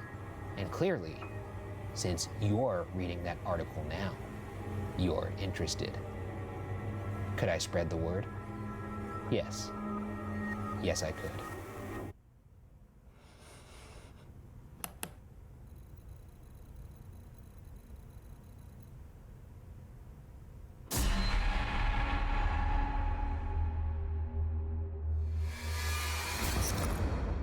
So, are you scared? You're the victim. That's a fun twist. You're the victim. I don't like.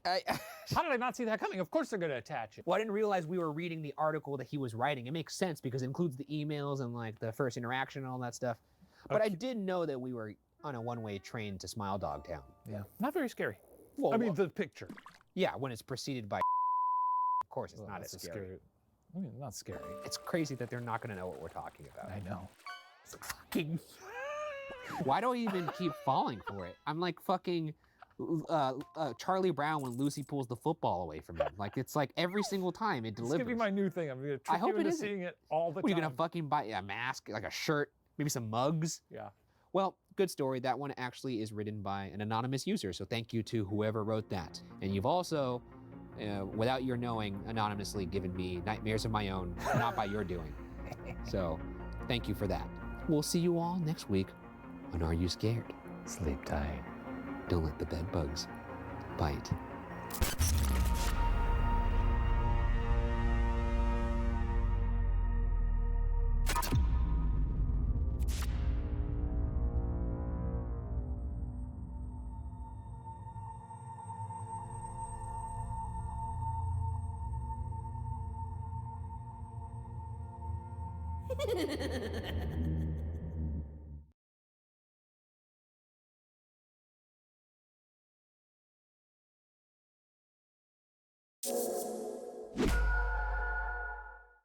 This video contains content that some might find disturbing. Viewer discretion is advised. The holidays, a time to gather together with the ones you hold most dear. Or for others, perhaps one of the lonelier times in the calendar. Unfortunately, our narrator, an elderly man, falls in the latter camp. But this Christmas, he's in for a holiday treat. I'm Ryan Bergara, and this is the holiday special of Are You Scared? A show where I tell my friend Shane Madej the internet's scariest stories that may or may not be true. Now, I have not read this story before, and neither has Shane. So grab your hot cocoa, turn off your Christmas tree, and let's see if we can make it until the end. A Christmas treat.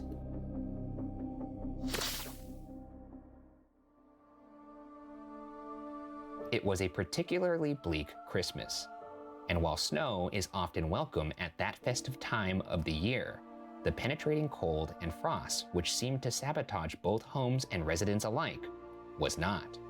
Speaking of Christmas spirit, nice of you to dress up for this holiday special. Sorry, I looked through my closet. All my clothes are very muted. Sue me! I won't. Thank you. 'Tis not the season to sue your friend for not wearing colorful clothes. The temperature had plummeted on the 7th, and there was little sign of any forthcoming reprieve. Families attempted as best they could to reach one another, but for many, it was to be a lonely Christmas day. Travel, especially for the elderly like myself, was almost impossible for fear of slipping on the ice. One fall was all it would take for a broken hip or shoulder, and recovering from such an injury was not an easy task. The Cardinal family, an affluent yet generous group of folks in the neighborhood, had noticed me and taken pity. I had recently moved into the neighborhood only a few streets away and hadn't got out much. The Cardinals were of an upstanding stock and took part in a local home help initiative, spending time with the old and vulnerable. Everyone knew and loved them. They had 2 children. Timmy was the youngest, a boy of only 5 or 6.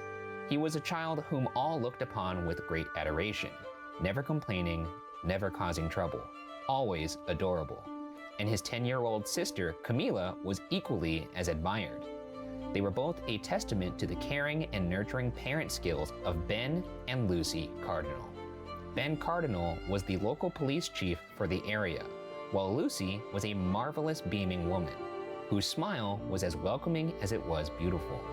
Seeing a family like this, I honestly struggled with enjoying the moment versus regretting not cultivating something like this of my own. So, when they invited me to Christmas dinner,